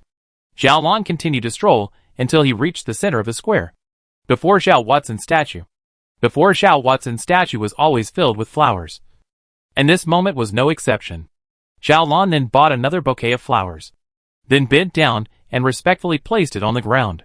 Zhao Watson still maintained the same pose he had a long time ago, and he still looked into the distance with calm and powerful eyes. Zhao Lan, on the other hand, stood on the ground staring blankly at Zhao Watson's face for a long time. I don't know if it was because of an illusion or because of what. Zhao Watson's gaze was clearly directed into the distance, but Zhao Lan always felt that Zhao Watson was looking at himself. At himself, his direct descendant. That gaze was filled with warmth and encouragement, as well as affection. If you were alive in heaven, if you were the one experiencing all of this, what kind of choice would you make? Zhao Lan muttered, standing under Zhao Watson's statue for a long time, unwilling to leave. However, Zhao Huaxing didn't appear to point out anything to this direct descendant of his. After a long time, Zhao Lan sighed, finally recognizing this cruel fact. All things must be decided on their own. And even his own ancestor Zhao Huaxing couldn't come to his aid for a single moment. The big screen next to the statue was showing one of the most classic film and television productions depicting the solar crisis. And at the same time, it was also one of the most award-winning and widely known films. Just as Zhao Lan placed his gaze on the screen, Zhao Watson's image, which had been synthesized using virtual technology with 100% degree of reproduction, turned his head at this exact moment. With a smile on his face, he used soft but powerful words to say to Zhao Lan, as well as all the audience present, recognize things, then go and do it. Hesitation and loss will only bring remorse and pain. This was just an unusual clip in this film, and in the past Zhao Lan didn't know how many times he had watched it. But this time was different. Zhao Lan only felt as if something in his heart had been struck. And then, the originally fickle mind in his heart quickly became hard and indestructible. Zhao Lan took out her communication instrument. Her eyes looked at the large screen, and with a smile on her face, she said to Li Yunfan in a flat but firm tone, Li Yunfan, I've decided to trust you completely, utterly and totally. Chapter 168 Black Hole Slimming Plan. Li Yunfan's voice that came from the other side of the communication instrument appeared to have a somewhat relieved feeling. Very well. Zhao Lan, have you finally decided to trust me? Please rest assured, I won't let you down. No, Zhao Lan said. I'm just doing what I think is right. In making this decision, no matter how things will turn out in the end, it will be my responsibility alone. And I'm ready for any consequences. This is a battle between me and myself. And it actually doesn't have much to do with you. I can understand these mentalities of yours, since you have already made your decision. Let us begin. There is only 1 year and 2 months left. The time left for us is running out. Can you tell me your plan? How exactly are you planning to do it? Zhao Lan inquired. This was not a simple matter. A black hole with a mass of 100 million tons. Zhao Lan couldn't think of any way to bring it from the ground into space. It might be possible to do this if the entire human civilization was poured into it. But the forces that Li Yufan represented couldn't be compared to the human government after all. The most crucial point was that the human government represented the constraints in this operation. This was because this operation was not approved by the human government. My plan is actually very simple, Li Yufan replied. First, complete the work of slimming down the black hole in the middle of my base. Rodriguez will help you with this. And after reducing the mass of the black hole from 100 million tons to around 100,000 tons, then bring it from the ground to the zero high-thrust spacecraft, which will bring it to the calculated spatial node, and control the final eruption time of the black hole by adding or reducing mass, and finally make it erupt at the calculated time, above the calculated point with the calculated energy, so as to complete the task of severing the connection between Robochevsky space and Earth space. Although there was only one black hole, there was also only one space node that required such a high energy level. Although there were as many as 37 key space nodes in the calculations, except for one of them, which was located 9 million kilometers from Earth. The rest of the nodes only required conventional large-yield hydrogen bomb explosions to meet the requirements. Then it would be very simple to transport the black hole to this node. And with Zhao Lan's identity as the commander-in-chief of the Space Interdiction Program, he would secretly use this black hole to replace the original large-yield hydrogen bomb, and that would be it. Everything would be done without realizing it. Zhao Lan silently did some calculations in his mind, and then said, a 100,000-ton black hole. If you don't calculate the matter it ingests, because of the existence of Hawking radiation, it can only exist for less than 5 days. 5 days of time is enough to transport it from the ground to that space node? Also, the radiation power of a black hole with only 100,000 tons of mass is extremely terrifying. I can be sure that as soon as it leaves the barrier of the base, the satellites of the human government as well as other observational equipment will be able to detect it immediately. How are we going to cope with this situation? The radiation of a black hole was dominated by gamma rays, and a 100,000-ton miniature black hole would radiate as much as 2 tons of energy per second if it was translated into mass. And as the mass of the black hole decreases, this number will continue to increase rapidly. That is to say, every second there is radiation equivalent to 2 tons of matter completely transformed into energy radiating out from above this black hole. This is an extremely large amount of energy. Under the current technology scale of human civilization, this is almost equal to the entire energy consumption of a small city. Then it could be predicted that this black hole must be extremely bright. Its existence on Earth was as conspicuous as the sun in the sky. There was no way that the human government's observatories placed everywhere and the satellites operating in the sky wouldn't be able to detect this thing. While thinking of this, Zhao Lan suddenly remembered another problem. Previously, Rodriguez had told Zhao Lan that Li Yufan had accidentally picked up this black hole in space. This black hole. At that time, the mass of this black hole was only about 100,000 tons. A black hole with a mass of 100,000 tons was so conspicuous. Why didn't the human government discover it? But only Li Yufan discovered it and brought it back to Earth. This was an unexplainable contradiction. This meant that Li Yufan must still have something to hide. Or maybe Rodriguez had something to hide. The origin of this black hole must not be something that was accidentally picked up from space. It was not as simple as picking it up from space by chance. So before the information that Li Yufan had answered his question reached him, Zhao Lan asked another question. Li Yufan, I don't want there to be suspicion and concealment between us at this moment. I hope that you can tell me the truth about all of this originally. How did you obtain this black hole in the first place? How did you transport this black hole to Earth in the first place? A moment later, Li Yunfan's answer finally arrived. Zhao Lan looked at the time and found that the communication delay for this exchange was 6 minutes. This also meant that this message was Li Yunfan's response after receiving 2 of his own messages. There was a bit of a bitter smile in Li Yunfan's words. Zhao Lan, it's not that I'm trying to hide it from you, but this matter is really a bit odd, and I don't know how to go about describing it in detail. I did pick up this black hole from outer space, but it wasn't around Earth. This matter is a bit complicated, so after our plan succeeds, I'll explain it all to you in full after I return to Earth. Well, As for how I brought it back to Earth, that's something I can tell you in full. In the beginning, I used the Zero ship to bring it back within the Earth's atmosphere, and then used 100 high-powered jet planes to transport it to the base.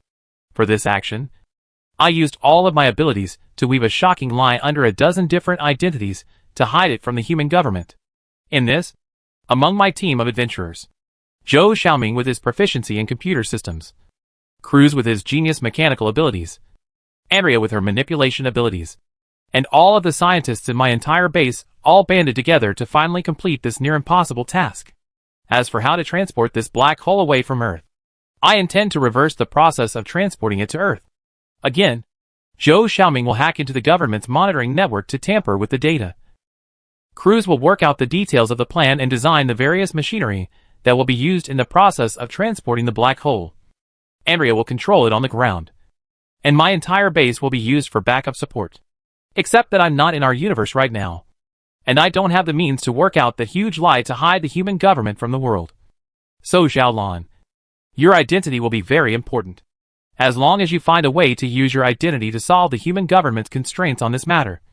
For the rest, my adventurer squad and base will complete all of this matter.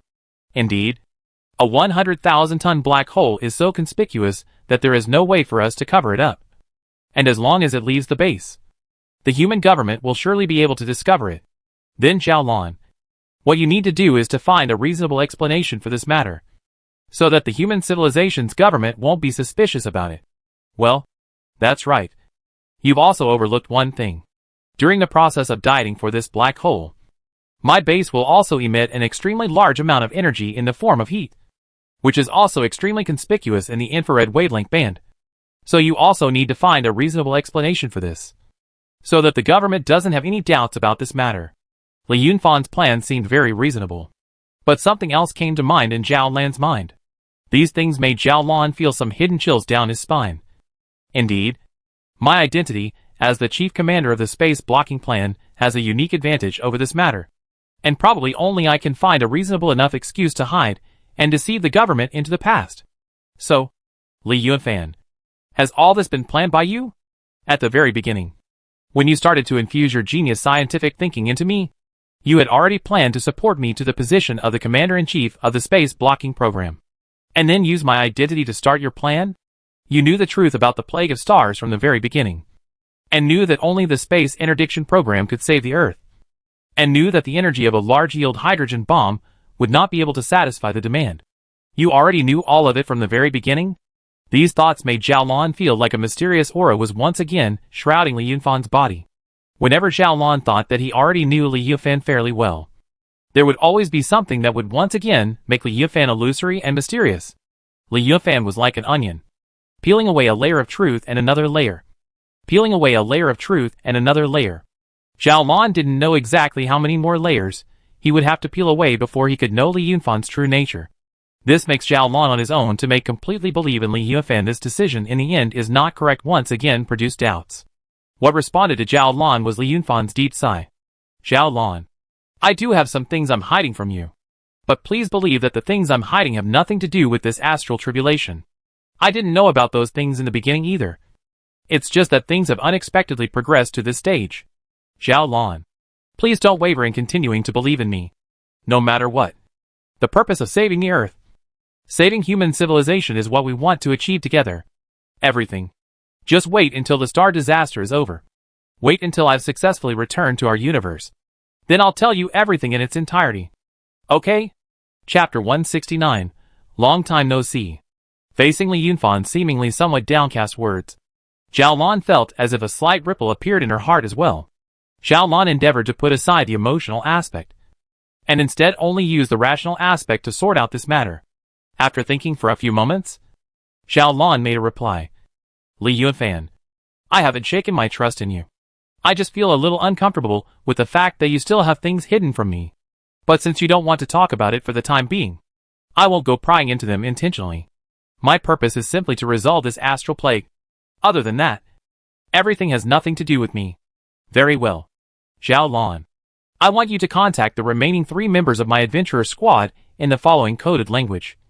And the 4 of you will be solely responsible for the task of thinning out the black hole as well as carrying it into the spatial node. I know that there was once an unpleasantness between you, but that was all a misunderstanding. And I don't think you're a small-minded person. After getting along, you will realize that they are all very good people to get along with. After your meeting, you can first discuss the matter of disguising the existence of my base. Here I will also think of a way. We can exchange ideas at any time. Okay. Xiaolon agreed, and then cut the connection with Li Yunfan. The lights above Watson Square were still shining brightly. But the night was already late, and the number of pedestrians here had decreased a lot. The huge screen that was showing a film depicting the solar crisis was also turned off and returned to darkness. The night sky was still dotted with countless stars. Xiaolon raised his head and looked at the sky, hesitant to misplace his gaze. I don't know if it was an illusion or what, but Xiaolon felt that the stars in the sky seemed to have decreased a lot. The weather was clear now, and the human civilization of the current era had long placed the maintenance of the Earth's ecological environment in a very important position. So there was no such thing as atmospheric pollution.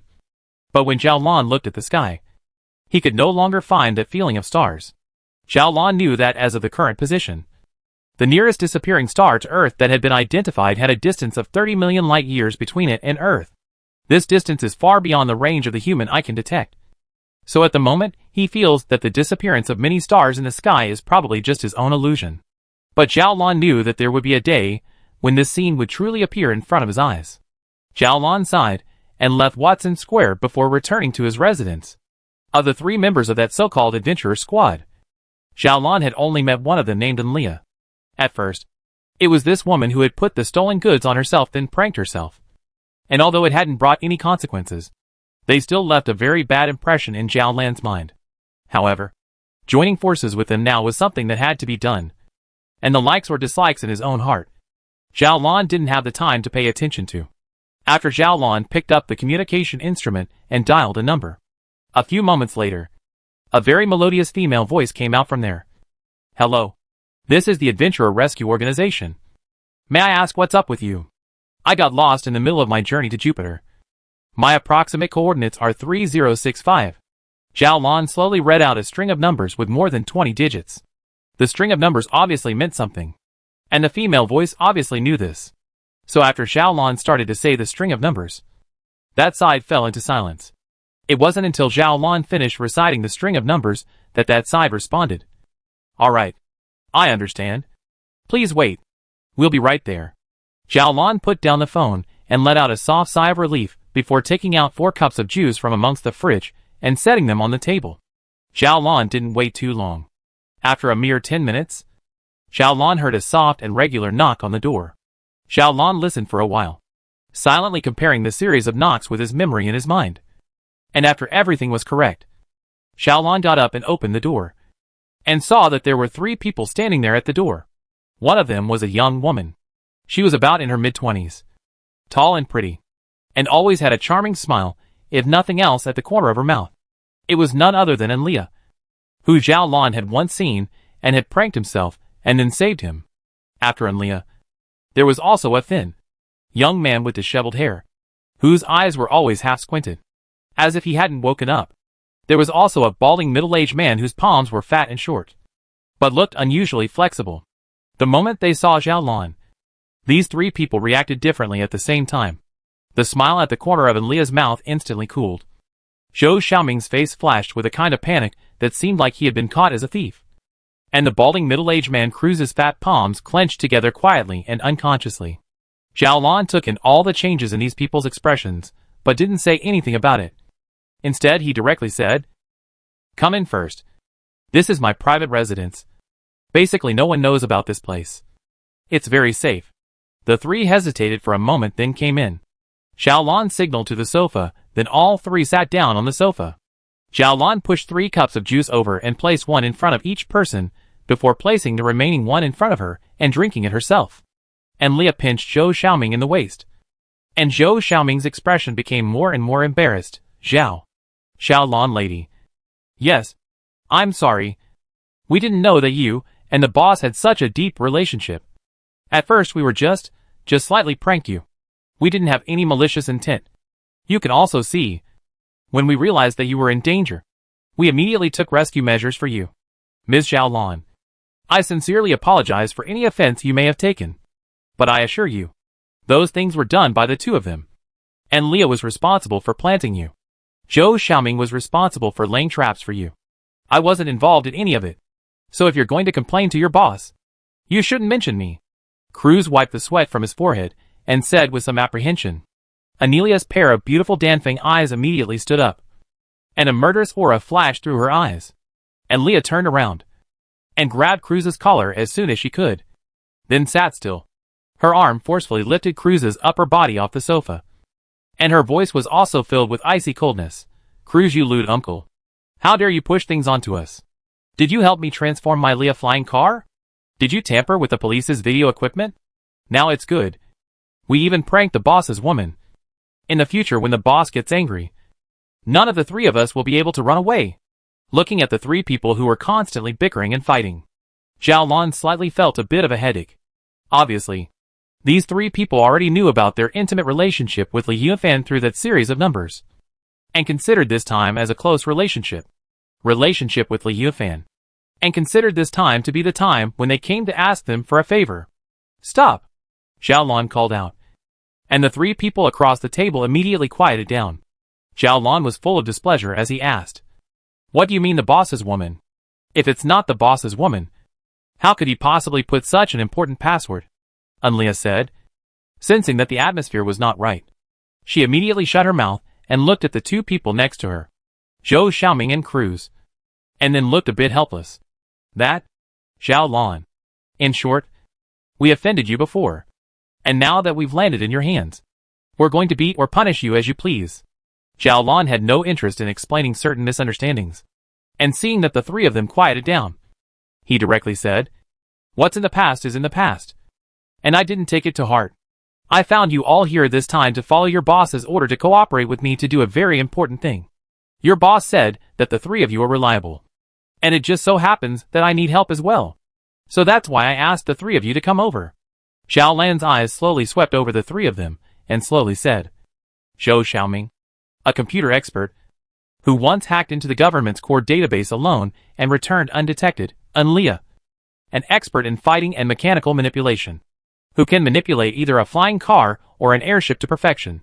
Cruz, an expert in mechanical manufacturing, who can make whatever machinery he wants with a glance at the drawings, and Li Yunfan, possessing at least a dozen identities as well as a dozen expert titles, is the captain of this adventurer squad of yours.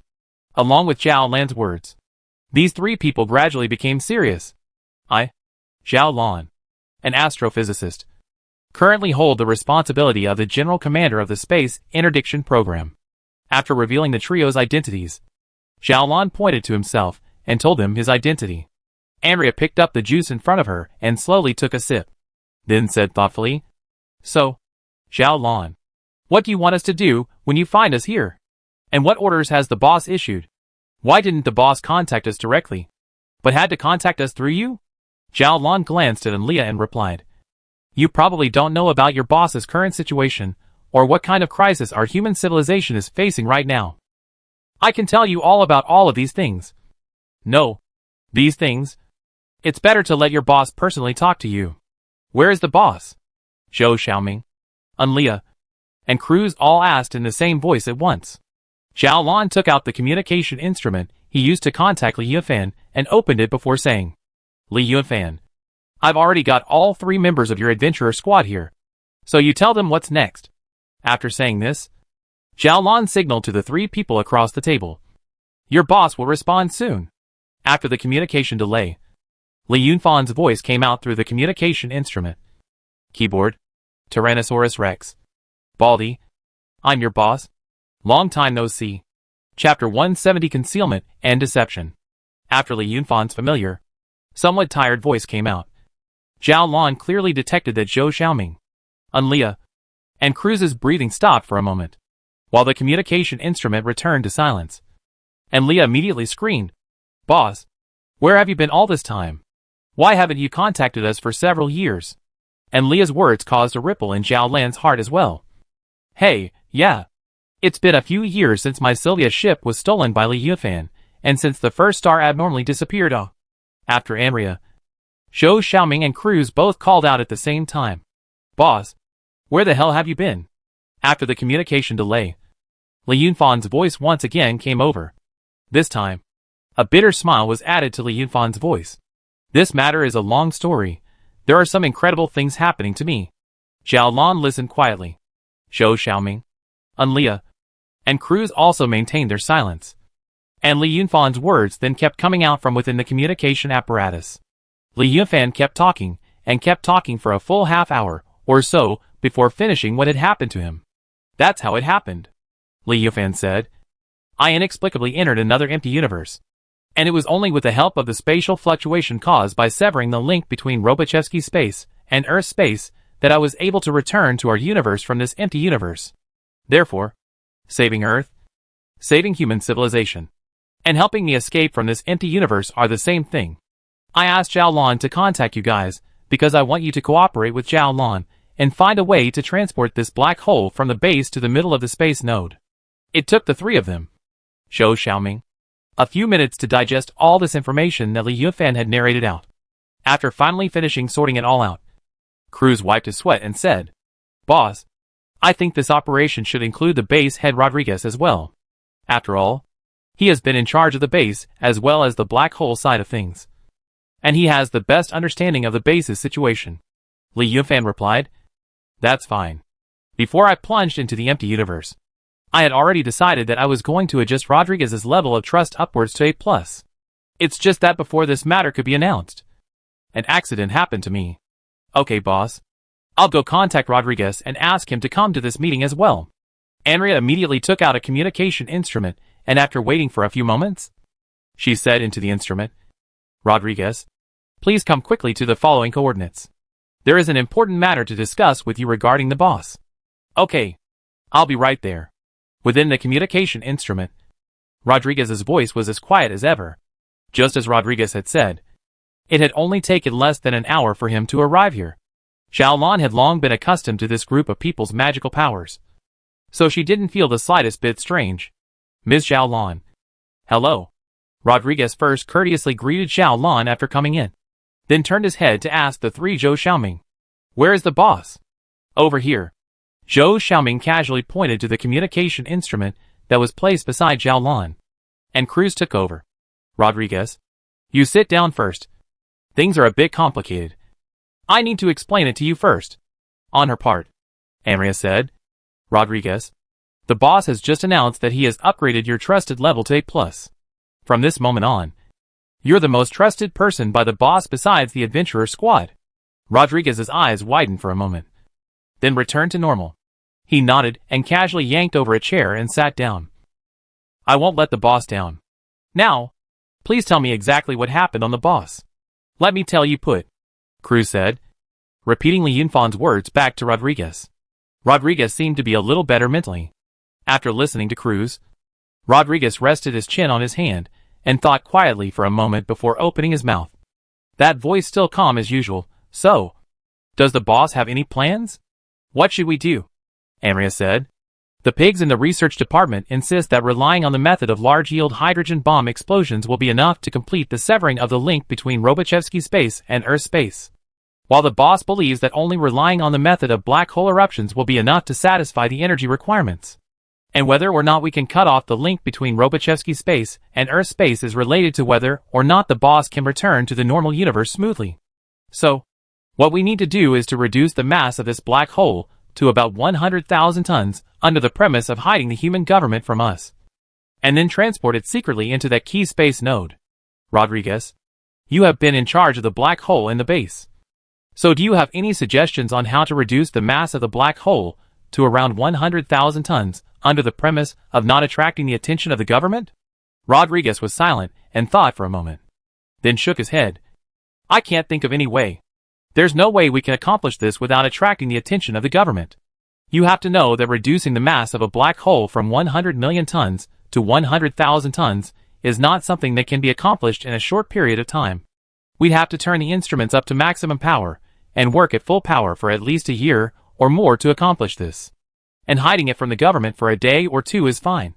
Hiding it for more than a year in a row, this is impossible. Because in the process of lowering the mass of the black hole, a large amount of energy will be emitted in the form of heat. which is so much that it may even completely change the ecological environment of a small area.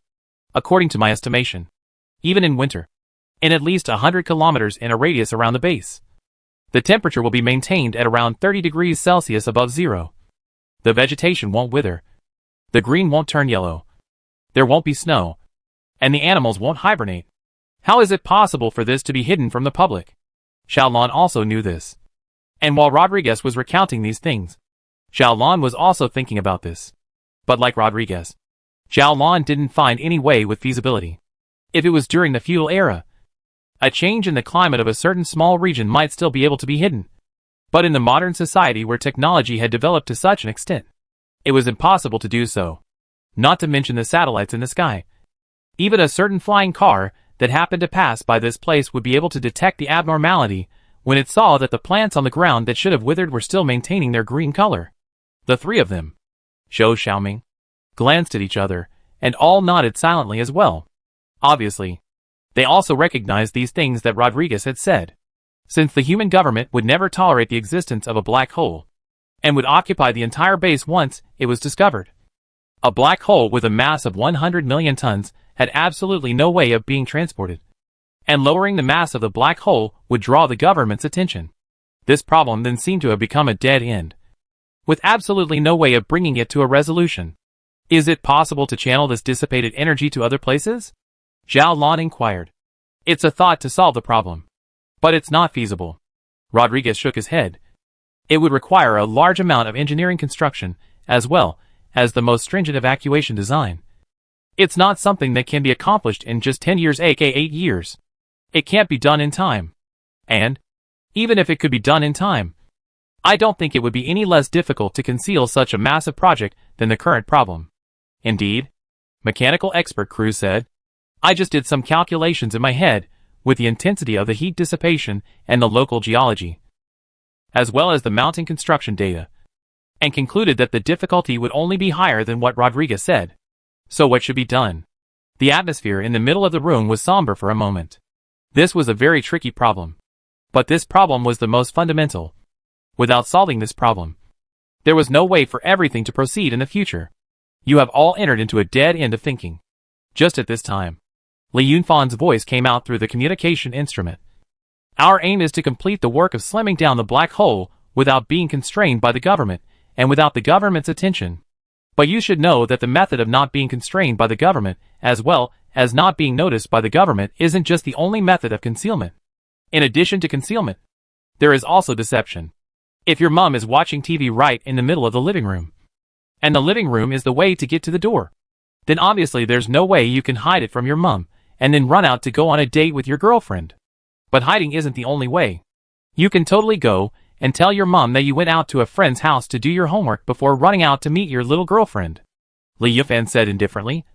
The topic goes back to this problem we are facing right now. You guys shouldn't forget Zhao Lan's special identity.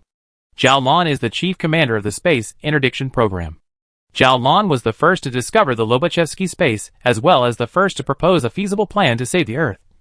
Then Zhao Lan naturally possesses a high level of trust. And that can bring us a lot of convenience.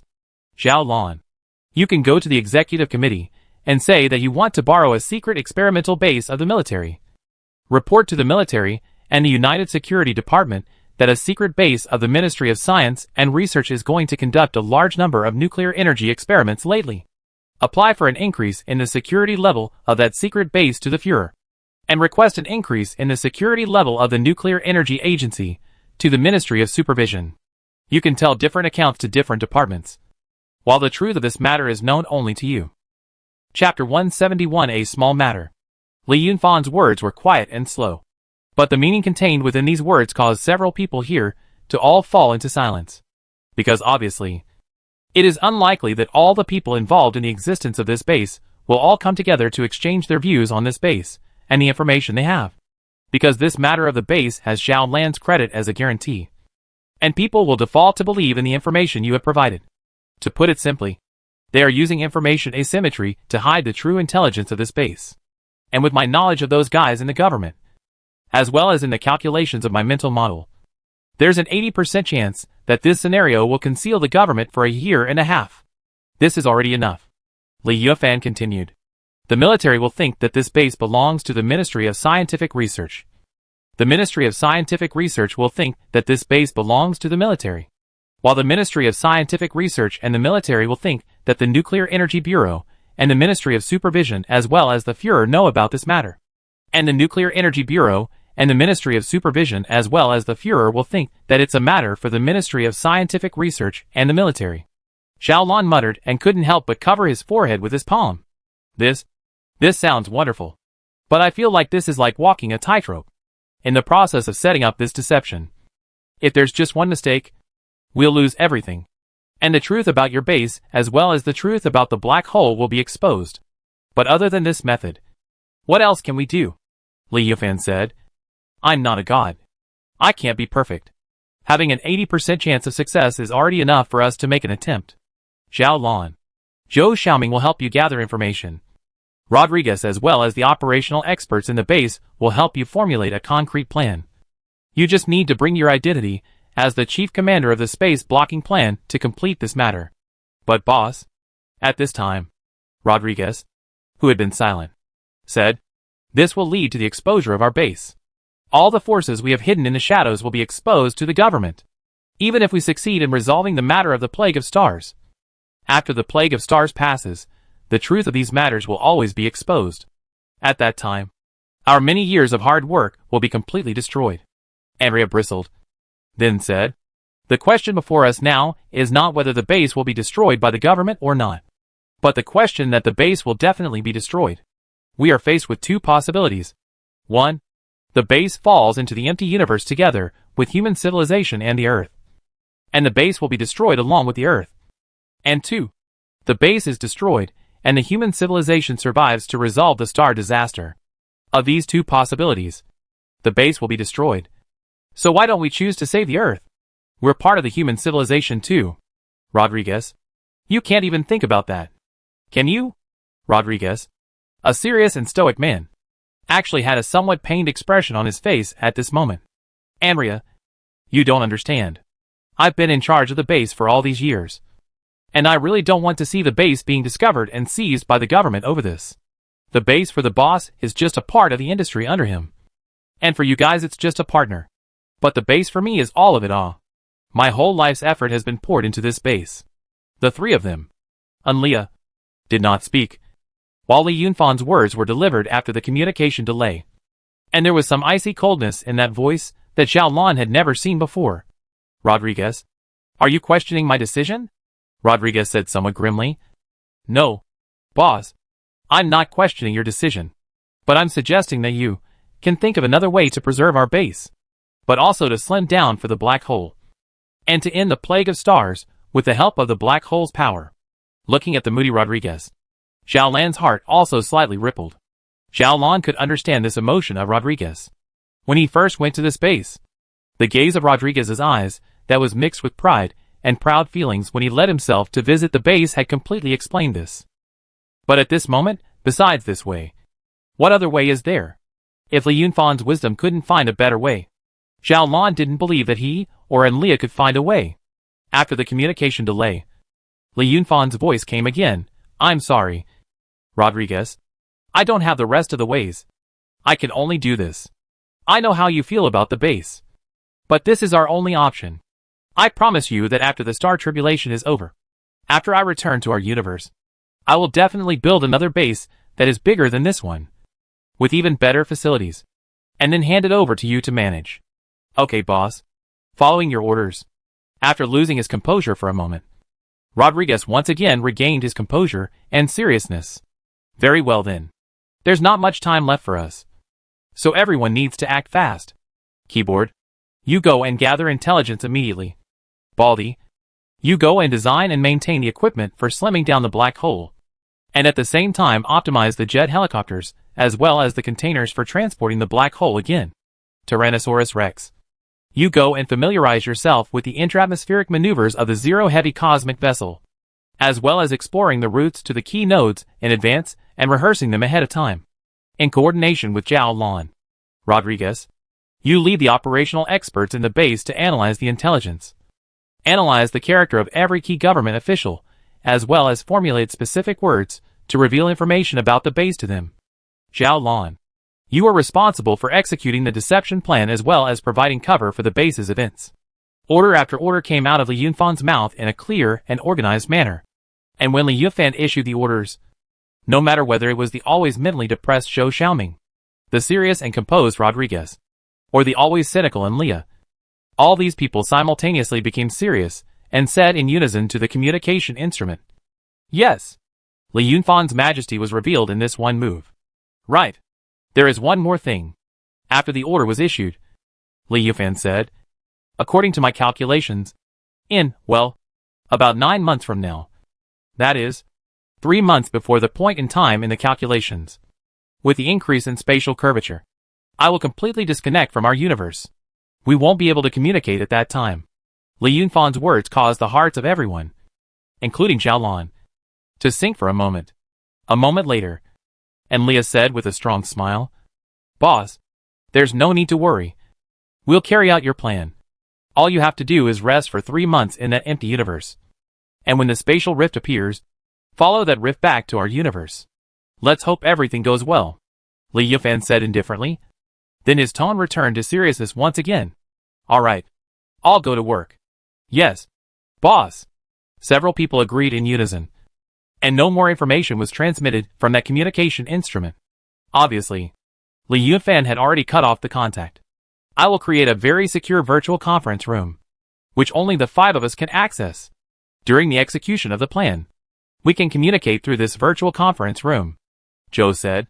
"I will tell you the conference room ID and the access method later on." "Okay." Anria nodded, then extended her hand to Zhao Lan. "Zhao Lan, no matter what kind of misunderstanding we had before, now, we must fight side by side in the same trench. I hope that we'll work well together in the future." Zhao Lan shook Leah's hand slightly unaccustomedly before saying, "Happy cooperation." The 4 of them left the place individually after bidding Zhao Lan farewell. Zhao Lan sat on the sofa quietly thinking about something, and sat there until the clock struck midnight before sighing slightly and returning to the bedroom to fall into a deep sleep. Zhao Lan knew that he had joined this team that consisted of a total of 6 people. Generally speaking, when a team was just formed, it was always the time when the fighting spirit was the highest and the confidence was the strongest. But for some reason, Zhao Lan's heart always felt worried and heavy. This was a completely different lifestyle from Zhao Lan's past. Zhao Lan's life had completely and utterly changed from this moment onwards. "Maybe I've been a good girl for too long before," Zhao Lan sighed. "Now, not only do I have to shoulder the responsibility alone and make major decisions alone, but I also have to personally deceive others and hide from them. I don't know when my life will be able to regain its serenity." The arrival of early morning meant the start of a busy day. Zhao Lan returned to the middle of the research department and continued to start his work as the commander-in-chief of the space interdiction program. Whether it was the calculation of the nuclear bomb yield, the manufacture of the nuclear bomb, the detonation method, the mathematical simulation, the transport, and a series of other things that required Zhao Lan's participation, it would not be an exaggeration to say that Zhao Lan was busy all the time nowadays. Zhou's virtual conference room was created on the 3rd day after this meeting, and it was also at this time that the action experts led by Rodriguez submitted their first action plan to Zhao Lan. "You need to report this matter to the military first, because the military holds the most surveillance equipment as well as reconnaissance satellites above the Earth. Only after you have resolved the military first and have this contact can you proceed to your next move. The following is the military 5 key person in charge of the relevant information, according to your status and the importance of the degree. We do not recommend that you personally go to its face-to-face. You only need to verbally inform through the phone can be. Attention! Must remember. Must not be in the process of communicating to reveal to that this matter is important. You only need to treat it as a small matter. Casually informed can be." Chapter 172, A Giant Refrigerator. Zhao Lan had been a little apprehensive about this matter in his heart. A person who had received a good education, and had a good upbringing from a young age, and had grown up in a harmonious and cordial atmosphere would have a natural psychological barrier to actively cheating, or actively doing things that would harm other people's interests. Although it couldn't be said that Zhao Lan had never cheated anyone before. But to cheat such an important person in such a major event. Although Zhao Lan had already done the relevant psychological construction in his heart, he still felt a bit flustered when he really went to execute it. However, after a few moments, Xiaolon felt that this matter didn't seem very difficult. Xiaolon merely picked up the phone, and after starting a conversation with that key military leader, he uttered, "Hello. This is Xiaolon." After those few words, the other party's attitude became very warm and sincere. After casually exchanging a few pleasantries, Xiaolon stated his purpose. And originally, Xiaolon thought that the other party would put forward some requirements, such as the military personnel personally going to the scene to check it out. But he didn't expect that the other party didn't even ask, and directly agreed to do so, and only asked Xiaolon to submit an official letter for their files afterwards. The first key person in charge of the military was taken care of. Then came the second, the third, and all the way to the fifth. Each of these 5 key military leaders was a high-ranking and powerful person who could decide the life and death of a person with a single word. But the 6 words, "Hello. I'm Xiaolon." These 6 words seemed to possess some kind of magic.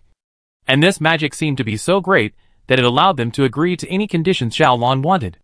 After the 5th call, Xiaolon put down the communication device and sighed somewhat gloomily next to her. And Leah immediately served Xiaolon a cup of water, then said with a smile, "Xiaolon, how are you feeling?" Xiaolon drank the warm water in the cup of water in one go, then shook his head. "It doesn't feel good. How could it not be good?" And Leah continued to say with a smile, "Those are all high-ranking and powerful figures. People like us can't even see them even if we want to see them.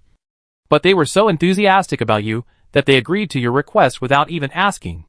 So is cheating people such a simple thing?" Xiaolon muttered. "Deceiving people isn't simple. But some people deceive people quite simply." And Leah said, "You are now the commander-in-chief of the Space Interdiction Plan.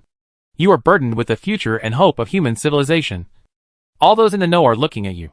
Their future life, their honor, their status, their wealth, their loved ones, whether or not all of them can carry on depends on you. Now, it is not too much to say that you are the most important person in our human civilization. That's right. Right now you are even more important than the Führer. In the face of such an important person, whether emotionally or rationally speaking, is there any difficulty in just fulfilling a small request of yours? If it was an ordinary person who made this request to the military would probably send out a chemical defense force to turn that place upside down. But Xiaolon, you're different. They're all human beings. Who would risk upsetting you by offering to inspect your base?" Xiaolon sighed. "So I'm really that important now?" "Of course," Anria teased.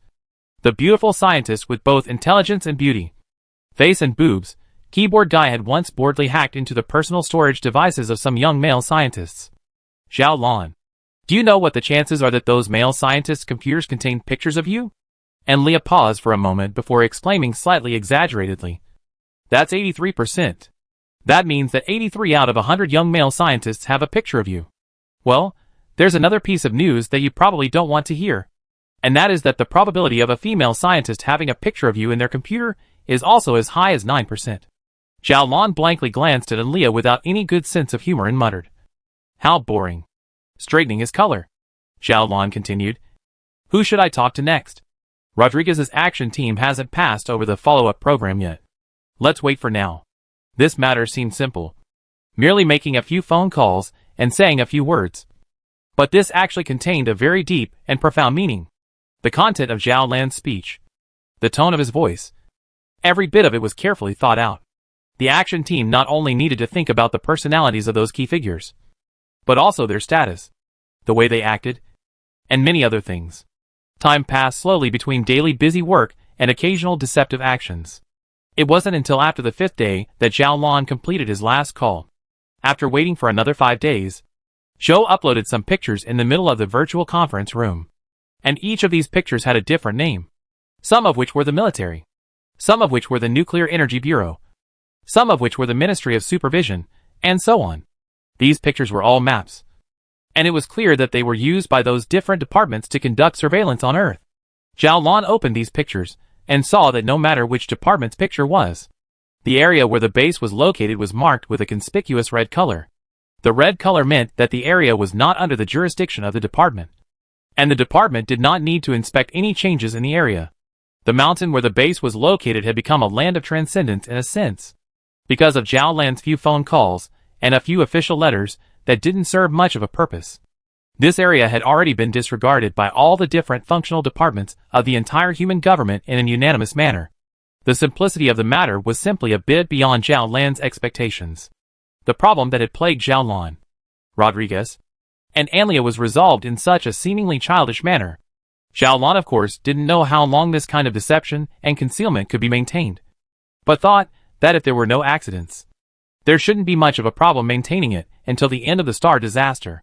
After the base was marked as red, large-scale construction work began. At the beginning of the base's construction, Li Yufan had not considered the matter of one day slimming down the black hole, so there was no relevant equipment installed into the base in the first place. Now that there was such a need, it was only possible to carry out the relevant modifications on top of the base. The principle of reducing the mass of the black hole is actually quite simple. It is actually similar to the working principle of the refrigerator. That is, through certain media to carry the temperature of a certain area to the outside world in order to maintain the low temperature of the area. In this way, at extremely low temperatures, the radiation of the black hole will be intensified, and the mass of the black hole will be reduced. The radiation of the black hole raises the temperature of the area, and if it is not interfered with, the temperature of the area will soon be raised to a temperature comparable to that of the black hole. And in that case, the radiation of the black hole will stop, and the mass will not be lowered anymore. In order for the black hole to keep losing mass, the refrigerator needs to work continuously to maintain the temperature in the region at a very low level. The whole process is no different from a domestic refrigerator, which uses electricity to maintain a low internal temperature. The situation becomes much more complicated after increasing its size and performance by a factor of 10 million. An ordinary refrigerator that could maintain its internal temperature at tens of degrees below zero would already be remarkable, while the temperature that the base needed to maintain here was only 1/1,000,000th of a degree higher than absolute zero. The radiation of the low-mass black hole was extremely fierce, so the power of the base's refrigerator also needed to be very large. The power of the base's refrigerator needs to be very large, and accordingly, the consumption of energy is also very horrible, and its heat dissipation equipment needs to be very large to work. Zhao Lan has seen the mechanical genius crews design the base cooling map. In that drawing, from the base extended out of the cooling pipeline even laid to the distance from the base of dozens of kilometers of places, the number of which is more to uncountable. Only the great nature can digest such an enormous amount of heat. Crews said as such, this mountainous area will become a dumping ground for our dumped heat, with the base as the center.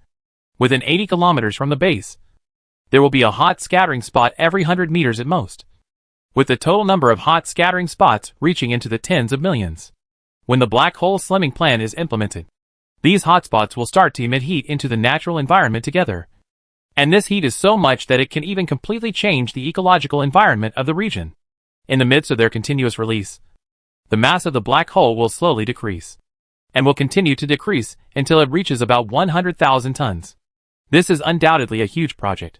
However, corresponding to it was the technology that had already been highly developed by human civilization after hundreds of years of development.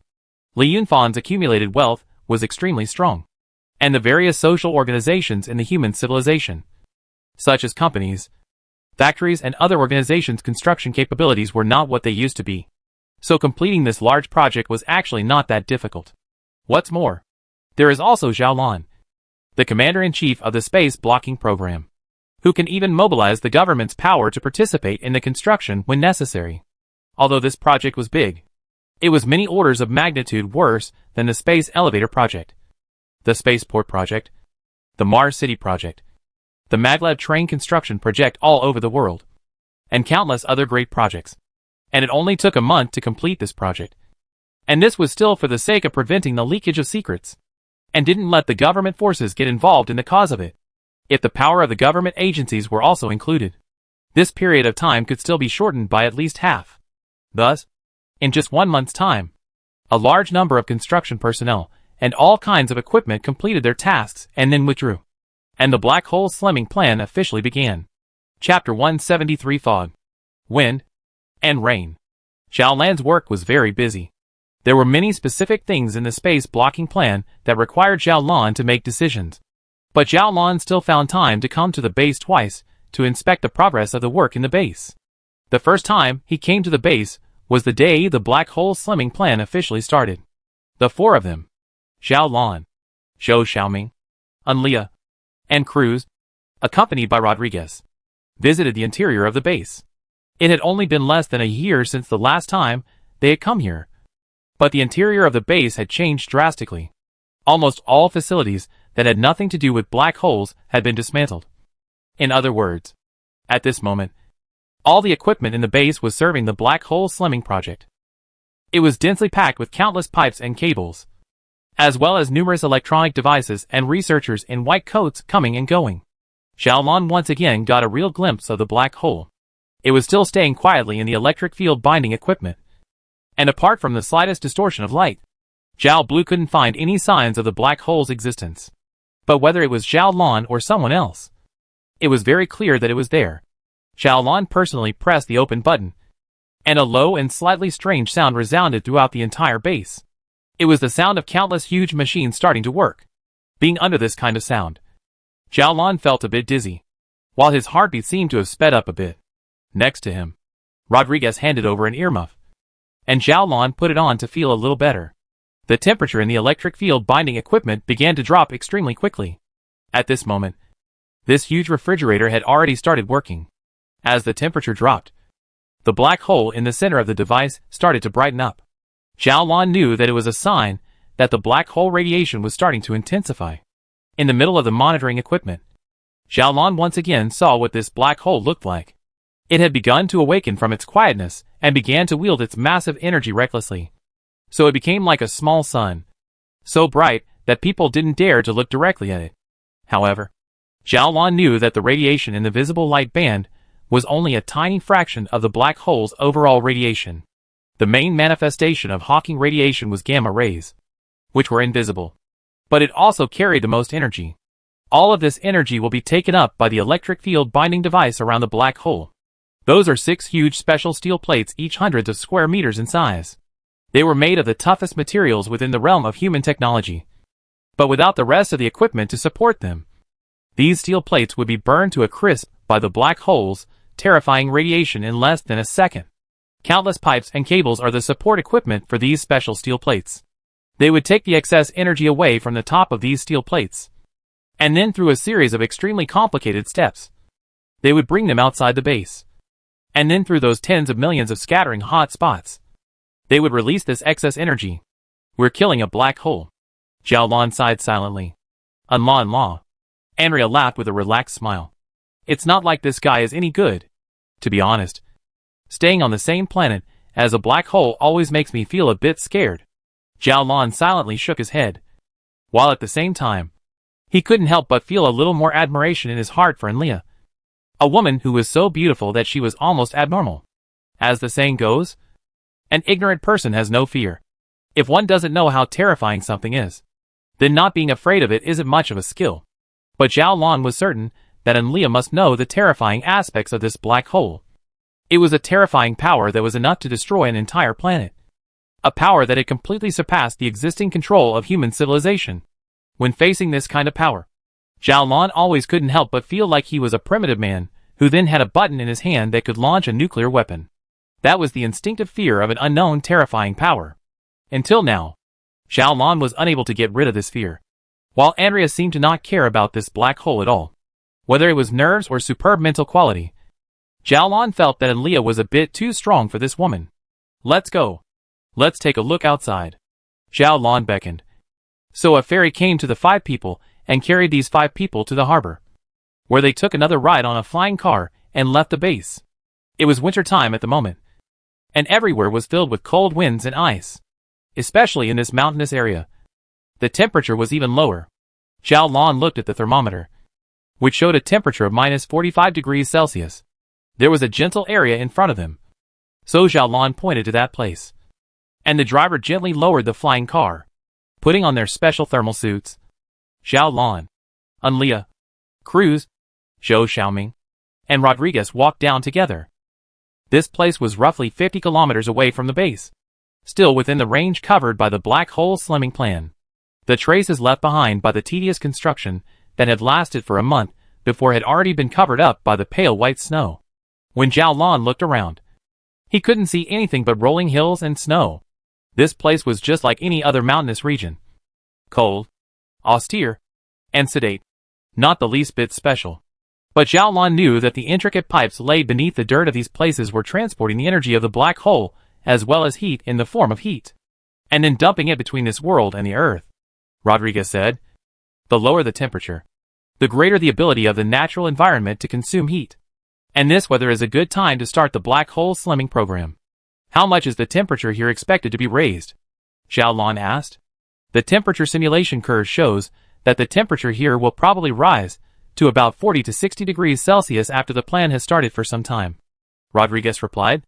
Xiaolan then stopped talking and just stood quietly looking into the distance. I don't know why. After Xiaolan looked for a while, Xiaolan felt that his vision became a little blurry, as if he was looking through a fire. Looking through a fire would become blurry and distorted because of the movement of the air distorting the light. So what was the reason for the distortion at this moment? Well, it's probably because the air is starting to get heated. Xiaolan thought like this. So Xiaolan still continued to watch. And this heaven and earth then also turned into a steamer after some time.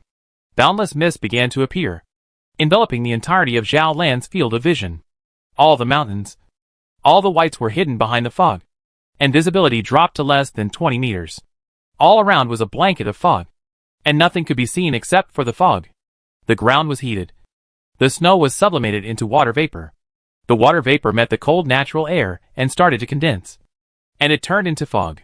Xiaolan muttered, I'm afraid this mist will last for a while. Xiaolan sensed that the snow he was trampling under his feet was also starting to become a little loose. The snow should have felt very hard after being trampled down. But now, they were starting to melt. It will last a while. But not long, Rodriguez said. Soon a wind will come and blow this fog away, because the hot air will rise.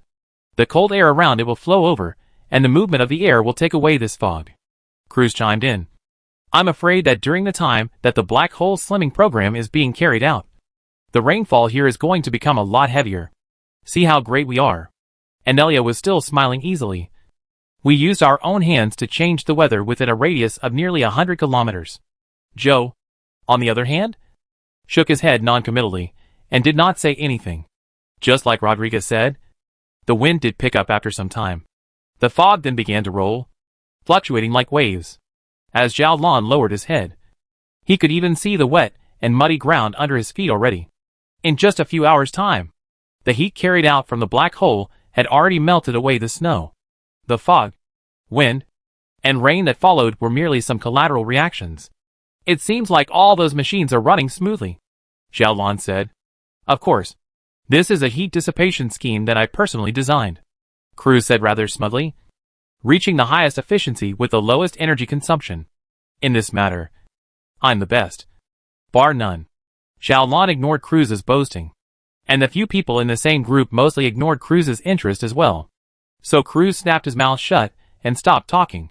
After continuing to stay here for a while, and confirming that everything was smooth, Xiaolan's few people took the flying car again and left the place, because the surrounding fog was too dense. The flying car needed to lift off and get out of the fog's coverage before it could fly. So in the high altitude, Xiaolan once again saw a strange scene. The thick fog rose and fell with the undulations of the mountains, looking like a quilt covering the peaks. Its height was just over 100 meters, and its length extended out to tens of kilometers. Beyond the dozens of kilometers it came to an abrupt end, and beyond the range was a clear sky, where there was still a blanket of snow, still a vast expanse, with no sign of any fog, nor any trace of human involvement. Within this range, on the other hand, it was completely shrouded in fog, and the mountain was completely invisible, as was anything above the ground. The flying car flew above this white mist until it reached the base. After observing the machinery working here and ensuring that everything was normal, Xiaolan left the place. 3 days later would be the day that the first super large-yield hydrogen bomb would be delivered.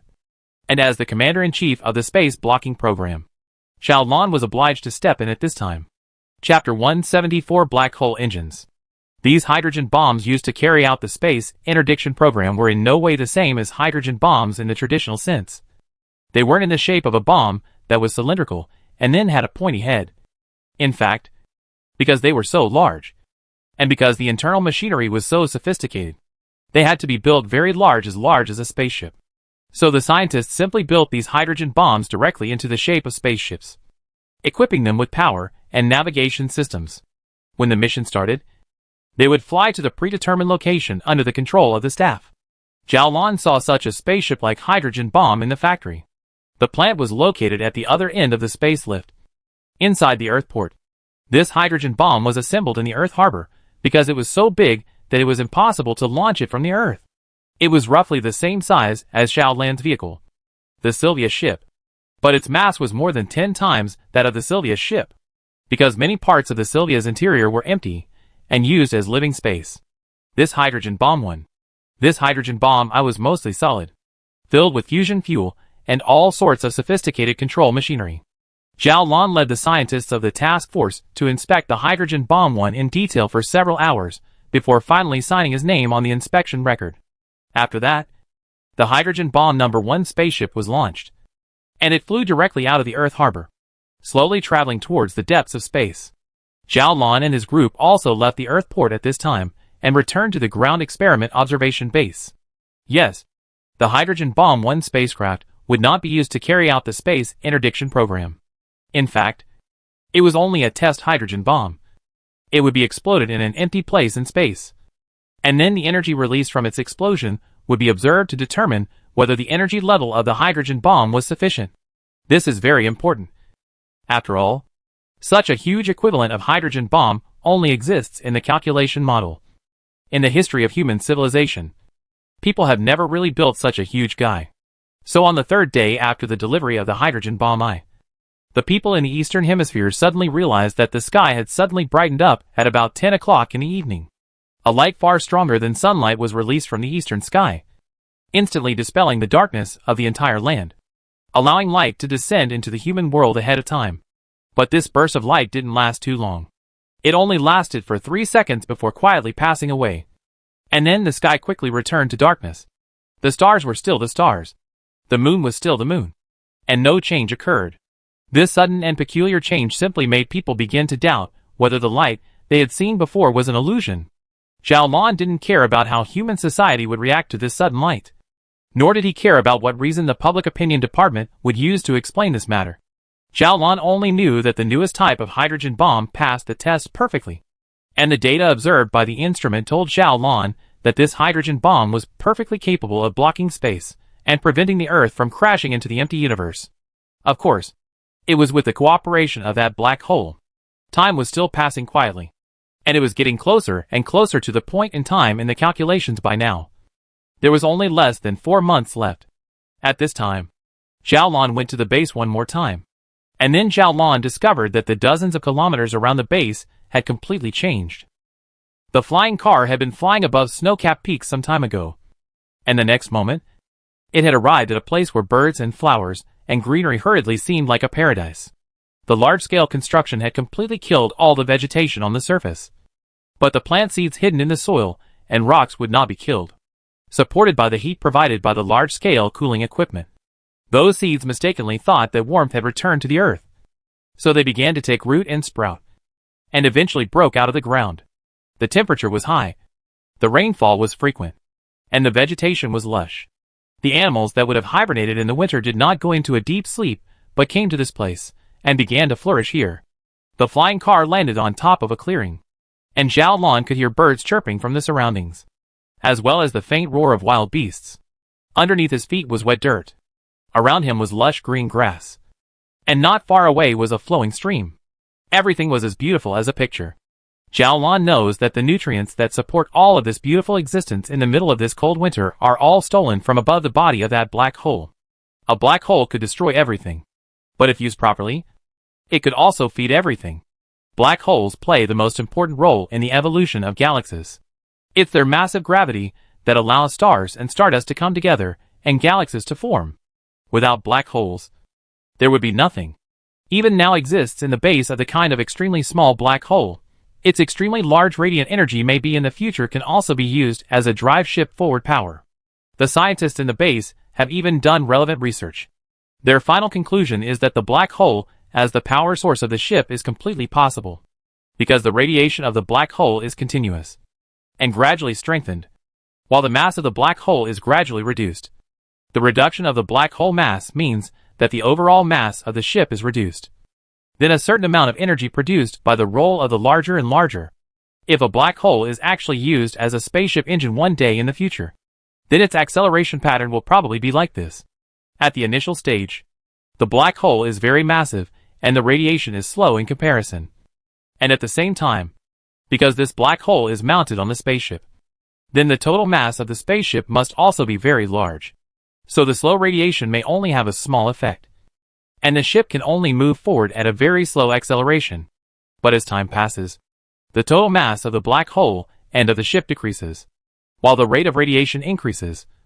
So the ship gets more and more acceleration. The most important point was that the acceleration provided by the black hole was continuous. A black hole with a mass of 1 million tons had a lifespan of roughly 13 years, which meant that the black hole could source a continuous supply of energy and acceleration for up to 13 years, compared to simply carrying 1 million tons of fusion fuel. The most obvious benefit of carrying a black hole with a mass of 1 million tons is space saving. Obviously, a black hole is countless times smaller than 1 million tons of fusion fuel, which means that the ship doesn't have to be built too large, or the ship can save more space for other purposes. In addition, black hole engines are safer and easier to build than conventional fusion engines. And most importantly, the fuel is easier to obtain. Fusion fuel is not easy to obtain in the empty universe. If you want to replenish fusion fuel in the universe, the ship controller must venture close to gas giants or spread out on rocky planetary surfaces, and venture to find water sources to decompose hydrogen, or venture to capture comets to obtain fuel. A black hole is different. Whether you encounter an asteroid or a comet, or even radioactive rubbish, stardust, etc., as long as it is material, it can be thrown into a black hole to continue its life and serve as fuel. And in the most extreme cases, one can even dismantle the unnecessary hull of a ship and throw it into a black hole to serve as fuel. Compared to fusion fuel, the advantages of black hole engines are obvious. The scientists in the base even believe that black hole engines would be the only option for interstellar voyages. If one day human civilization hopes to step out of the solar system, within a time limit of several decades, to come to neighborhood star or Tianyuan 4, Sirius and other outer stars to explore and return to the solar system smoothly, the black hole engine may be able to help people to achieve this wish. But the most important point is that the production of black holes is too difficult. The existing technology of human civilization is not enough to create black holes. This only existing black hole, or Leviathan, does not know where to get. Want to massively manufacture black holes to serve as a source of energy, do not know until when the technology of human civilization can reach this level. Listening to the murmuring streams and chirping birds, Xiao Lan's thoughts drifted a little far away. It wasn't until the communication instrument beside him started ringing that Xiao Lan came back to his senses. "What's wrong?" Xiao Lan asked. Li Yunfan's voice came out from within the communication instrument. "Xiao Lan, this will be the last call between us. After this call, we won't be able to contact each other again until I return to our universe." Although he had known this outcome for a long time, when this moment finally came, Xiao Lan was still a little disappointed in his heart. Xiao Lan said, "Oh well." In the previous time, Xiao Lan had already exchanged too much with Li Yunfan. Every detail of the plan had been confirmed again and again, and all the doubts had been exchanged in detail. So at this last moment, Xiao Lan instead didn't know what to say. "Don't you have anything you want to say to me?" Li Yunfan laughed. "After all, this could possibly be the last call in our lives." Xiao Lan was silent for a moment. "I'll wait for you on Earth." The words kept welling up, but they could never be uttered. So Xiao Lan stayed silent.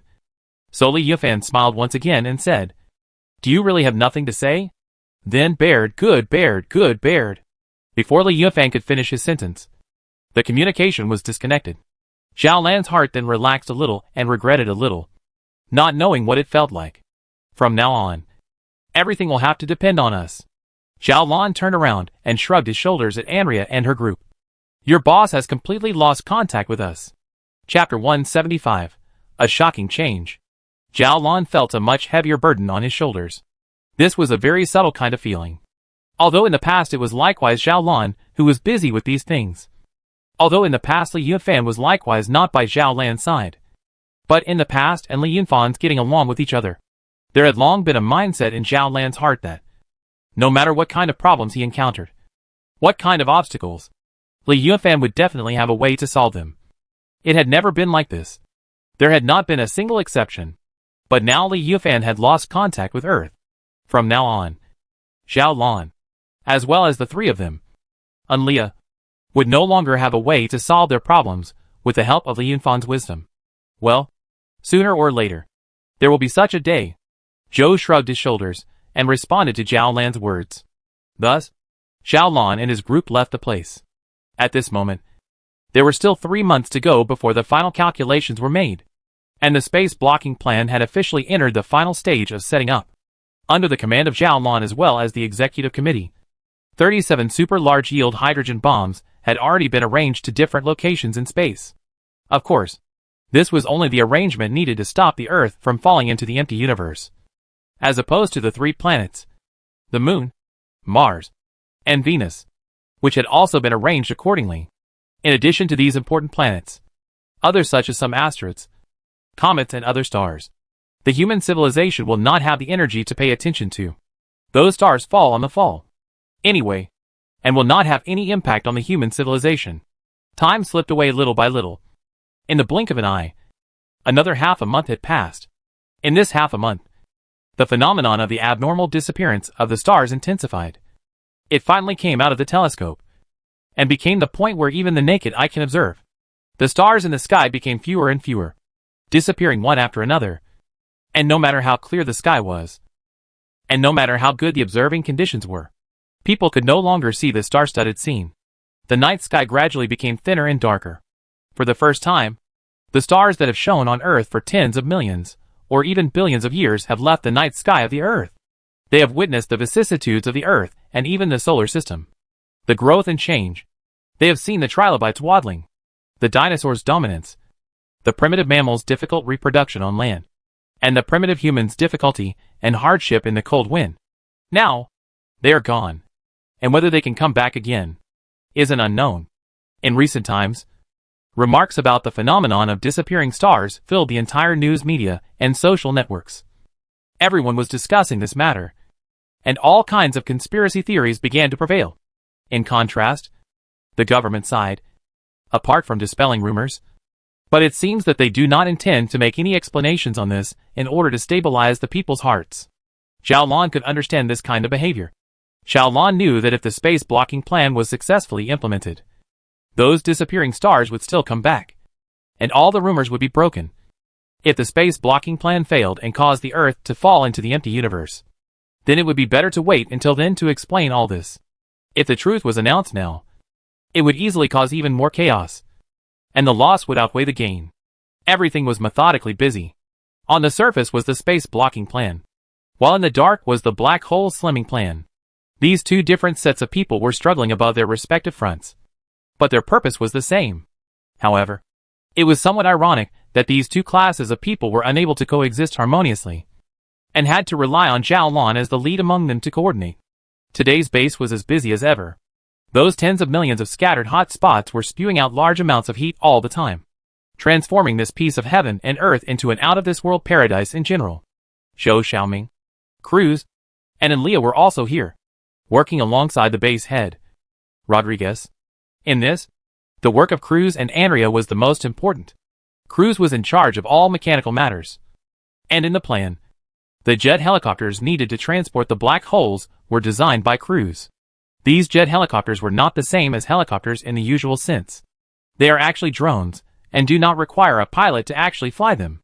While Cruz would design the aircraft, Zhou would develop a very perfect virtual piloting system, and then hand it over to Enlia to operate. Enlia had a talent for mechanical operation, and she would be on the ground, commanding the hundreds of jet helicopters through the remote control system to transport the black hole to the edge of the atmosphere, and then operate the zero-heavy cosmic ship to receive the equipment that housed the black hole, and ultimately transport it to the designated location. This was the entirety of the plan. However, today's situation seemed to be somewhat different.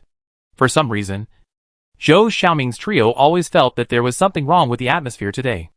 Although everything was the same as before, the instruments were still working as usual. and the personnel were still busy as usual. This was an instinctive premonition of danger. During the 10 years of following Li Yunfan, it was this premonition that had saved their lives countless times. The tacit understanding between the three of them had deepened and thickened in the midst of these adventures, eventually reaching the point where they could understand each other's thoughts with just a glance.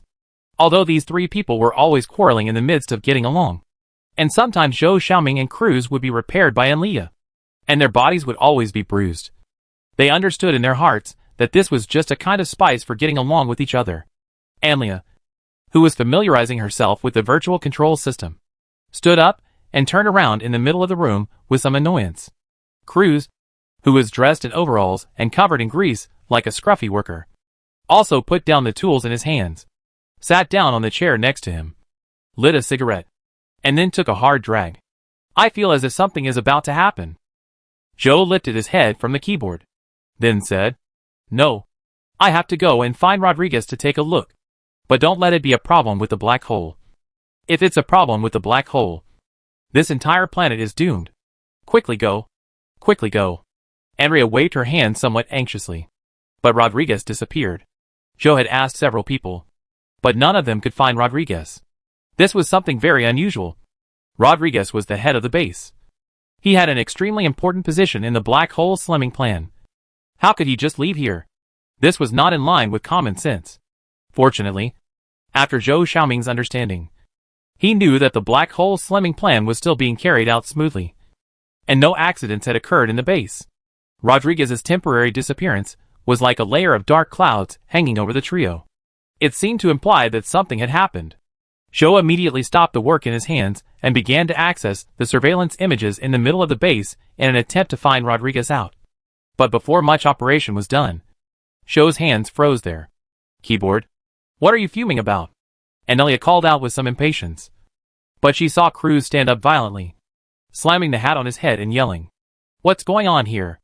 Anelia turned around like lightning, and saw that in certain images above Zhou Xiaoming's display screen, at least hundreds of planes painted military green were converging towards the base, and saw many flying cars, as well as uncountable ground troops swarming towards this place like ants.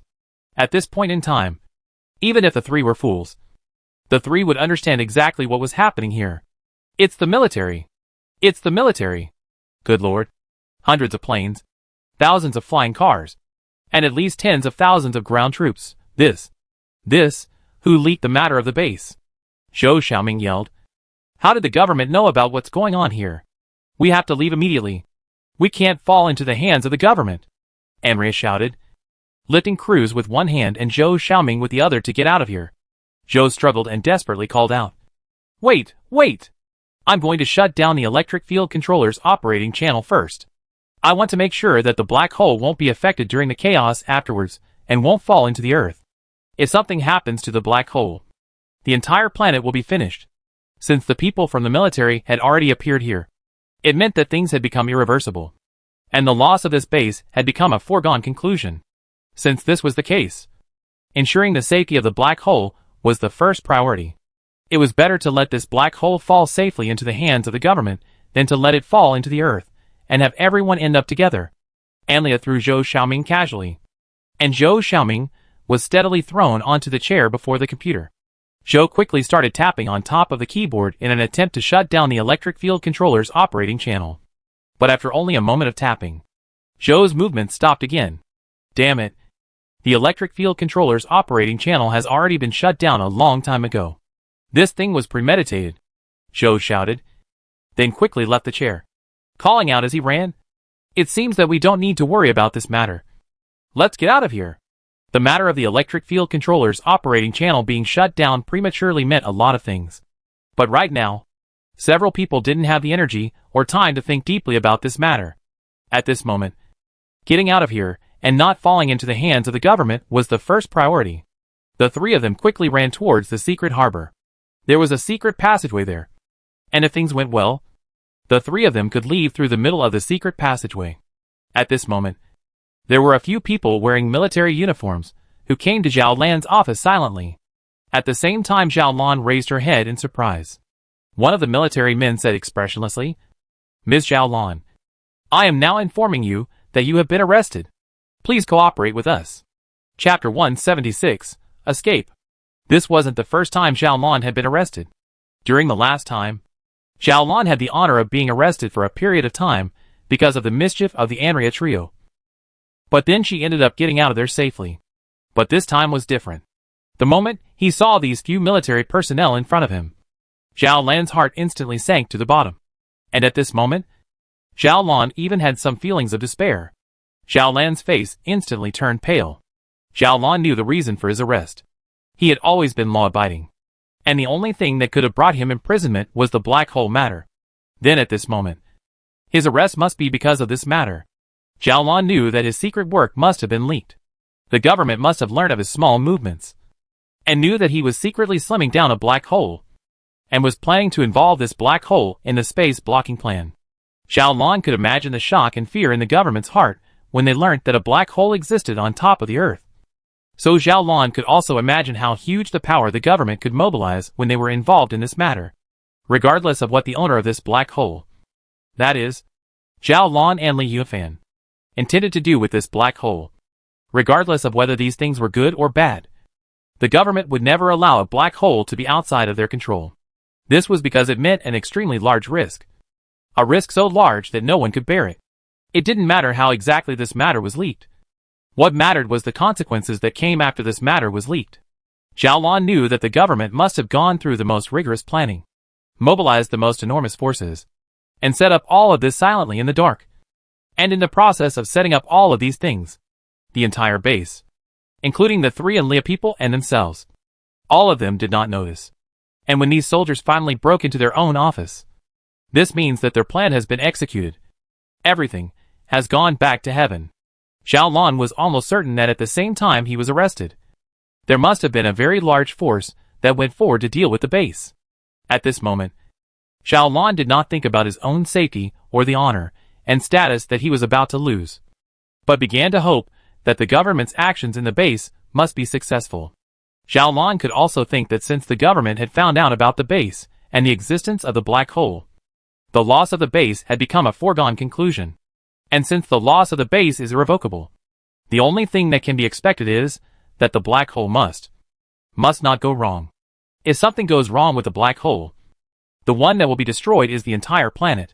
In this instant, a million thoughts flashed through Xiaolan's mind. Then Xiaolon stood up with a calm expression, stretched out his own hands, and let the handcuffs cuff his hands. Then said in an extremely fast speech, "I request to speak directly with your chief commander of the operation. I have something important to tell him." Xiaolon intended to tell the chief commander of this operation the highest authority control code of the entire base, so that they could close off the operation channel of the electric field controller that bound the black hole in advance in the middle of the operation, because only this could ensure the safety of the black hole and ensure that it would not fall into the earth. Xiaolon was most afraid that the confusion caused by the intervention of military personnel would cause problems with the electric field controller, or that a certain base staff member would shut it down in despair with the intention of dying together. In that case, the entire Earth, the entire human civilization would be finished. But Xiaolan's request wasn't met. After handcuffing Xiaolon, the cold-looking soldier pulled Xiaolon and walked out, not paying the slightest attention to Xiaolan's demands. Xiaolon then began to struggle, while shouting, "This matter is important. You must listen to me and let me speak directly with the chief of operations. This concerns the safety of our entire planet. This is important." This operation was obviously completely classified. So not only Xiaolon, but everyone in the entire Star Tribulation Command didn't know about this. Xiaolan's struggling as well as shouting had attracted the attention of many people. And many people had left their jobs to come here to watch. But under the control of the many military personnel, the place quickly returned to silence. At this moment, Xiaolon had no time to worry about his face or image or anything like that. Xiaolon only had one thought in his mind.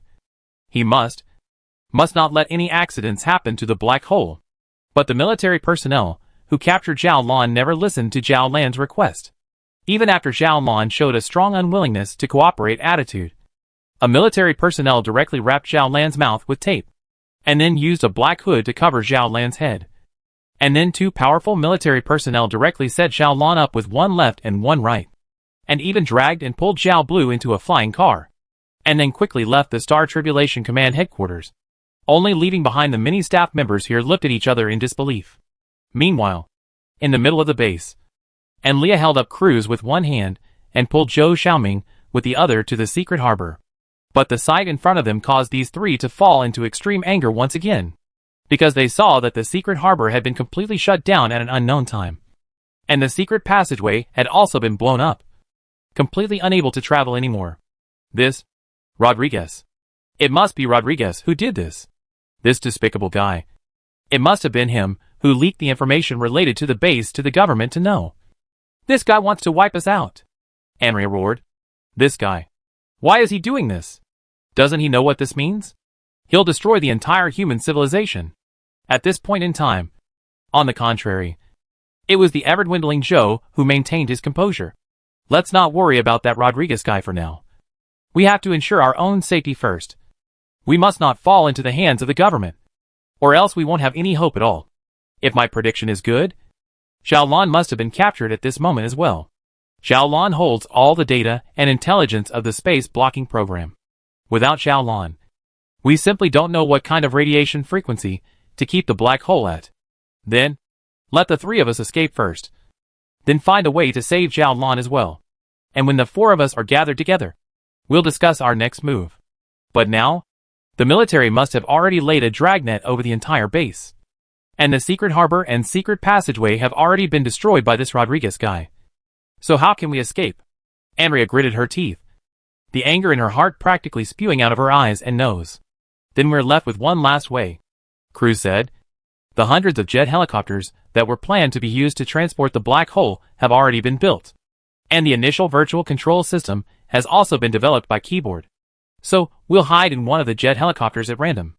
And then Tyrannosaurus, you'll be the one to operate these helicopters, operating the hundreds of helicopters together to storm out of the base. If we're lucky, we might be able to take advantage of this chaos to escape, Zhou muttered.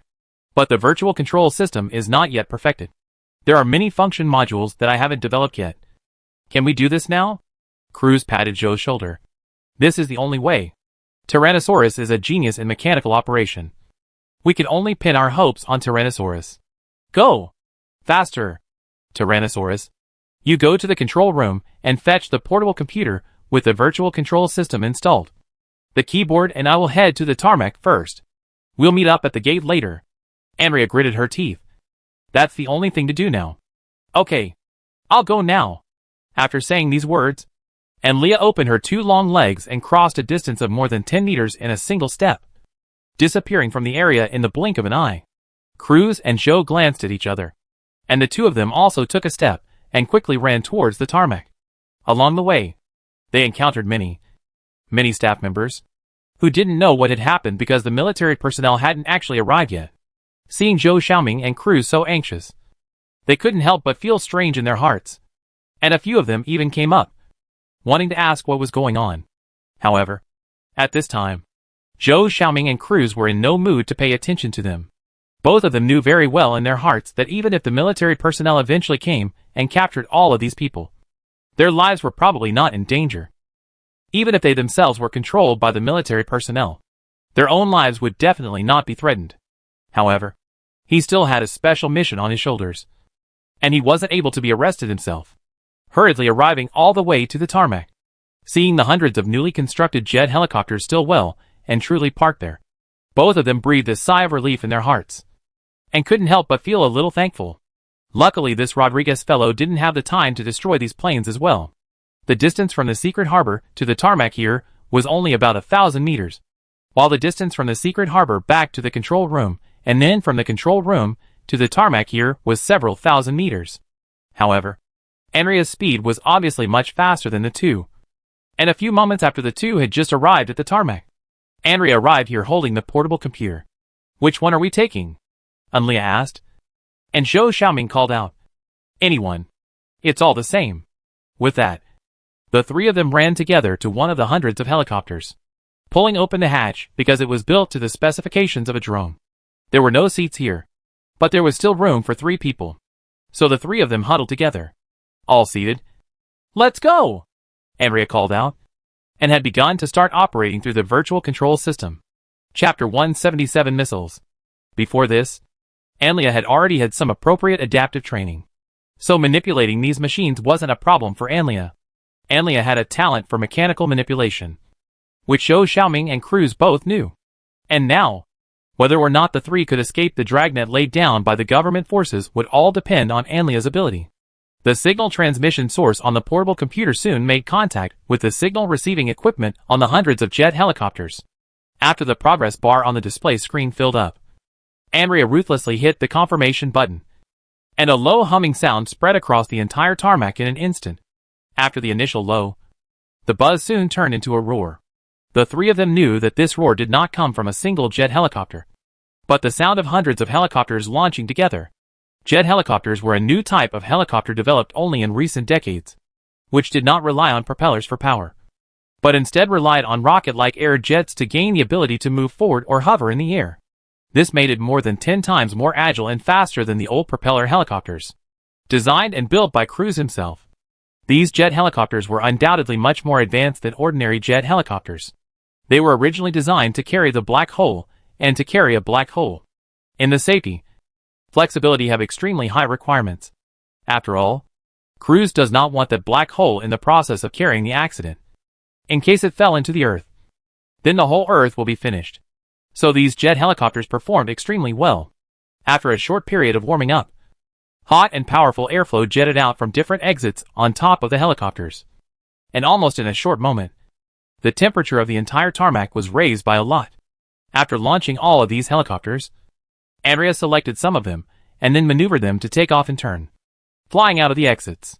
"What time do we get out?" Cruz asked. Anria then replied, "It can't be first and last. First and last are the easiest bearings to draw attention to. And it can't be in the middle. Ordinary people usually think that the best position for mucking about is the middle. But that's not really the case. According to my understanding, the best position for mucking about is roughly 3/4 of the way through the entire helicopter core. Going out from that position will cause the least amount of attention possible." At least 5 Jetstream helicopters had already flown out between the words. And it was at this time that the radio communications received a message full of intimidation. "You are surrounded. Do not attempt to resist or flee. Any action that refuses to cooperate with our actions will be seen as a provocation, and we will take resolute offensive action in response." Anria didn't pay any attention to the warning message, still maneuvering the jet helicopter to fly out in a steady stream. So that warning went off twice more. On the third time, that message was filled with anger. "Warning! Warning! Stop your behavior immediately, or we will take offensive action." Anria's face was sullen, and she did not make any response to this message. So a few moments later, several red dots filled with threatening connotations appeared on the maneuver display, which appeared from hundreds of kilometers away. And as soon as they appeared, they approached the dozen or so Jetstream helicopters that had already flown out extremely quickly. Obviously, because Anria did not stop her escape movement as requested by the military personnel. The military personnel had decisively taken action against these helicopters. Cruz recognized these things by merely glancing at some readings about those red dots on top of the display screen. Type 318 Intra-Atmospheric Attack Missile. Fastest forward speed of 6.3 kilometers per second. Combat section loaded with 100 kilograms of black explosives. And the guidance method is infrared guidance. Because of the existence of air resistance, there was an upper limit to the speed at which an object could move within the atmosphere.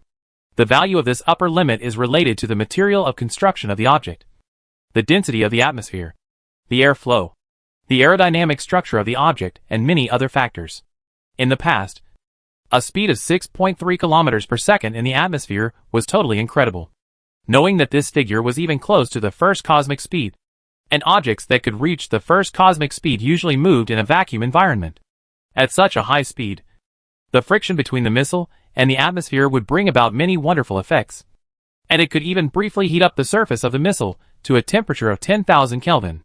The air resistance and overload pressure at this speed could crush a piece of steel. However, benefiting from extremely advanced materials and structural technology, the Type 318 attack missile could still maintain a certain degree of directional control under such high-speed movement. Even in today's highly developed technology, the Type 318 attack missile was a weapon that could not be used easily. And now, this kind of cutting-edge weapon was casually taken out. which had already shown the military's importance to the base without any omission. To put it simply, even if this missile's combat section was not loaded with explosives at all, but instead loaded with a bunch of rocks, the extremely powerful kinetic energy it brought about due to its extremely high-speed movement could easily destroy a mountain peak. It was that powerful. After Cruz spoke out the model of this missile, Joe couldn't help but curse darkly. Damn. Treating us like aliens to fight? Leah, however, still maintained her composure. It seemed that at this moment, Leah had already forgotten all the changes in the outside world, and turned everything into data, into a single signal in the console.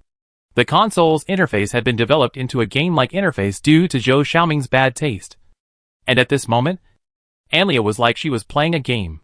Leah quickly calculated the trajectories of the missiles, measured the performance of her own jet helicopters as well as their position, and then comprehensively weighed the possible strikes from all directions. These countless data converged in an instant, and finally allowed Leah to make a decision. Leah maneuvered the 4 jet helicopters directly towards a certain location, while the other several helicopters made a near irregular movement. And a moment later, the 4 jet helicopters were hit and immediately exploded into a ball of fire in the air, while the remaining several helicopters fled some distance away. It was at this time that Zhou Xiaoming saw an extremely shocking picture, because the forward speed of the Type 318 missile was too fast. The image left behind on the retina was too short, so the human eye could not actually see an object moving at such a high speed. So what Zhou Xiaoming saw was that without any warning, without being attacked, the helicopter suddenly exploded into pieces. After the helicopter turned into fragments, a large area of grass and trees on the ground seemed to have been attacked in some way, and were instantly overwhelmed by the strong air pressure. And some large trees were even uprooted and flew up. Some weeds were also directly blown away, revealing the wet soil and mountain rocks underneath. And then those soil and mountain rocks were also blown up, as if there was a bomb buried underneath, and were directly blown out. This all happened after the helicopter was destroyed. Zhou Xiaoming understood what was going on after a little thought, because the Type 318 missile could almost be said to be flying close to the ground. The distance between it and the ground was not even more than 200 meters. Its extremely high-speed movement caused the air it passed through to produce an extremely violent movement. And it was this extremely violent movement that led to the destruction of the mountains, rocks, grass, and trees. But the air transferring the force takes time, and the missile's movement, the speed of the missile was too fast. So it looked like the helicopter was destroyed first, and then the ground was damaged. Only moments after that, one Jetstream helicopter was destroyed. Another explosion occurred in a completely blank patch of space not far behind it. Cruz said lightly, in order to prevent an accidental disaster, the design of the Trinity 8 missile dictates that its heat shield will be destroyed after hitting the target. At such high speeds, its surface temperature will be extremely high, and the huge difference between the high temperature and the low temperature of the inner layer will lead to a violent explosion of the materials that make up the missile. It is because of this means that the killing range of the Trinity missile is controlled and does not reach the non-combat area. This setup is extremely necessary. Without it, a Type 318 missile could fly a distance of nearly 100 kilometers simply by inertia. Perhaps here on the battlefield, but they're in a residential area. What if a missile broke away from the battlefield and flew into a residential area? This design completely avoids the possibility of unforeseen circumstances. In addition to the big killers, like the Type 318 missiles, the military personnel had adopted many other means of attack. Zhou was even certain that there must be no less than 10 satellites in the sky watching this place. The government had already laid a dragnet over this area, and all of these means were all aimed at preventing any one person, any one object from escaping from this base. Andrea continued to maneuver, and under her control, more than 300 jet helicopters had already left the tarmac and rushed into the sky. It was also at this time that Zhou Xiaoming and Cruz felt a slight shudder from the helicopter they were traveling in. And a few moments later their field of vision changed. So the two of them knew that this helicopter had also taken off.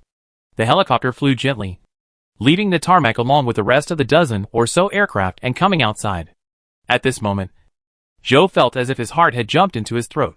This was because Zhou Xiaoming did not know at what point there would be a round of 318 missiles flying towards the helicopter he was traveling in. And because of the terrifying forward speed of the 318 missiles, it was basically impossible for the helicopter to evade its attack. However, The helicopter that Zhou Xiaoming's trio was traveling in was not attacked by the missiles after all. And there were merely some small artillery shells and gun bullets that attacked it. Although these weapons could bring some damage to the Jetstream helicopter, they were not yet able to bring it down completely. Zhou Xiaoming sat on the ground like this, somewhat dizzy, as he watched Andrea's hands jumping on the control panel as if she was dancing. So it was as if this helicopter was on a roller coaster, suddenly flying high and then suddenly lowering, sometimes escaping with the rest of the helicopters in a group, and sometimes returning to the side of the base, sometimes going in this direction, and sometimes going in that direction. Andrea's operation seemed to be completely unorganized, looking like a child's nonsense. But Zhou knew that it wasn't the case. The opposite was true. Every change on the battlefield would be detected by Anlia and then instantly make a judgment on it and find a way to deal with it. And any change in the enemy's formation would be closely calculated by Anlia and then find a route to break out. This is like a real-time large-scale war strategy game. The difference was that the stakes of this game were the lives of Anlia, Zhou Xiaoming, and Cruz, or the freedom of the rest of their lives. This would determine whether the three would spend the rest of their lives in prison, or spend the rest of their lives under the sun and breeze. Zhou was unable to describe the rhythm of Andrea's modus operandi. It seemed that just somehow, Zhou felt that he had left the range of the base of nearly 100 kilometers. More than 500 jet helicopters were now down to less than 200. And there were only 30 or so with the jet helicopter he was traveling in. Right at this moment, Anlia suddenly shouted, "Attention! We're going to make a forced landing." Before Zhou had time to comprehend what exactly this sentence meant, he felt a violent shaking envelop the entire aircraft. And in an instant, the words, "We've been hit," flashed through Zhou's mind. The jet helicopter had indeed been hit. But in Zhou's estimation, this level of being hit was not enough to cause the aircraft to crash. But for some reason, under Andrea's maneuvers, the helicopter actually staggered like a kite with broken strings and smashed towards the ground. Zhou then understood. So that's how it was. Pretending to crash, and secretly letting the three of us escape from the ground. The truth was just as it was what Zhou Xiaoming had predicted. When Zhou Xiaoming was shaken by the huge impact of the violent landing, he was tied up by a rope. And after tying up Zhou Xiaoming, Anlia used the other end of the rope to tie up Cruz. And then with a forceful shake, Anlia let the two people be hitched onto Anlia's shoulders like sacks. The two of them were hitched on Anlia's shoulders one after the other, while Anlia's hands were freed. With that portable computer in her hand, Anlia continued to command the remaining Jetstream helicopters to cause confusion to the military while running swiftly, drilling into the dense forest and disappearing in an instant. Zhou Xiaoming and Cruz's combined weight of close to 300 pounds seemed to have no effect on Anlia's movements at all. Chapter 178 Greed. Although they had landed safely on the ground, whether it was Anlia or Zhou Xiaoming or Cruz, all three of them knew that they were not out of danger yet.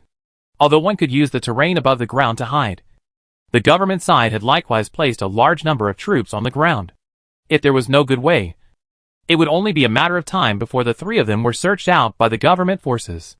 Andrea ran quickly, and because it was so bumpy, Zhou Xiaoming and Cruz both felt like their stomachs were about to jump out. But even so, Zhou Xiaoming barely managed to call out, "Tyrannosaurus, stop! Give me the computer first." Andrea immediately stopped, and operated on top of the maneuvering terminal again, setting those remaining jet helicopters to run on auto, before handing the computer over to Zhou Xiaoming. Zhou Xiaoming first clattered and vomited the contents of his stomach. Then he didn't even have time to wipe his mouth before taking the computer over, and immediately began tapping away. With Zhou's movements, a three-dimensional map quickly appeared, and after Zhou set a few more parameters, the scale of that map began to shrink, and a few red dots gradually appeared and began to blink. The nearest hidden base is 5 kilometers away from us. Tyrannosaurus Rex.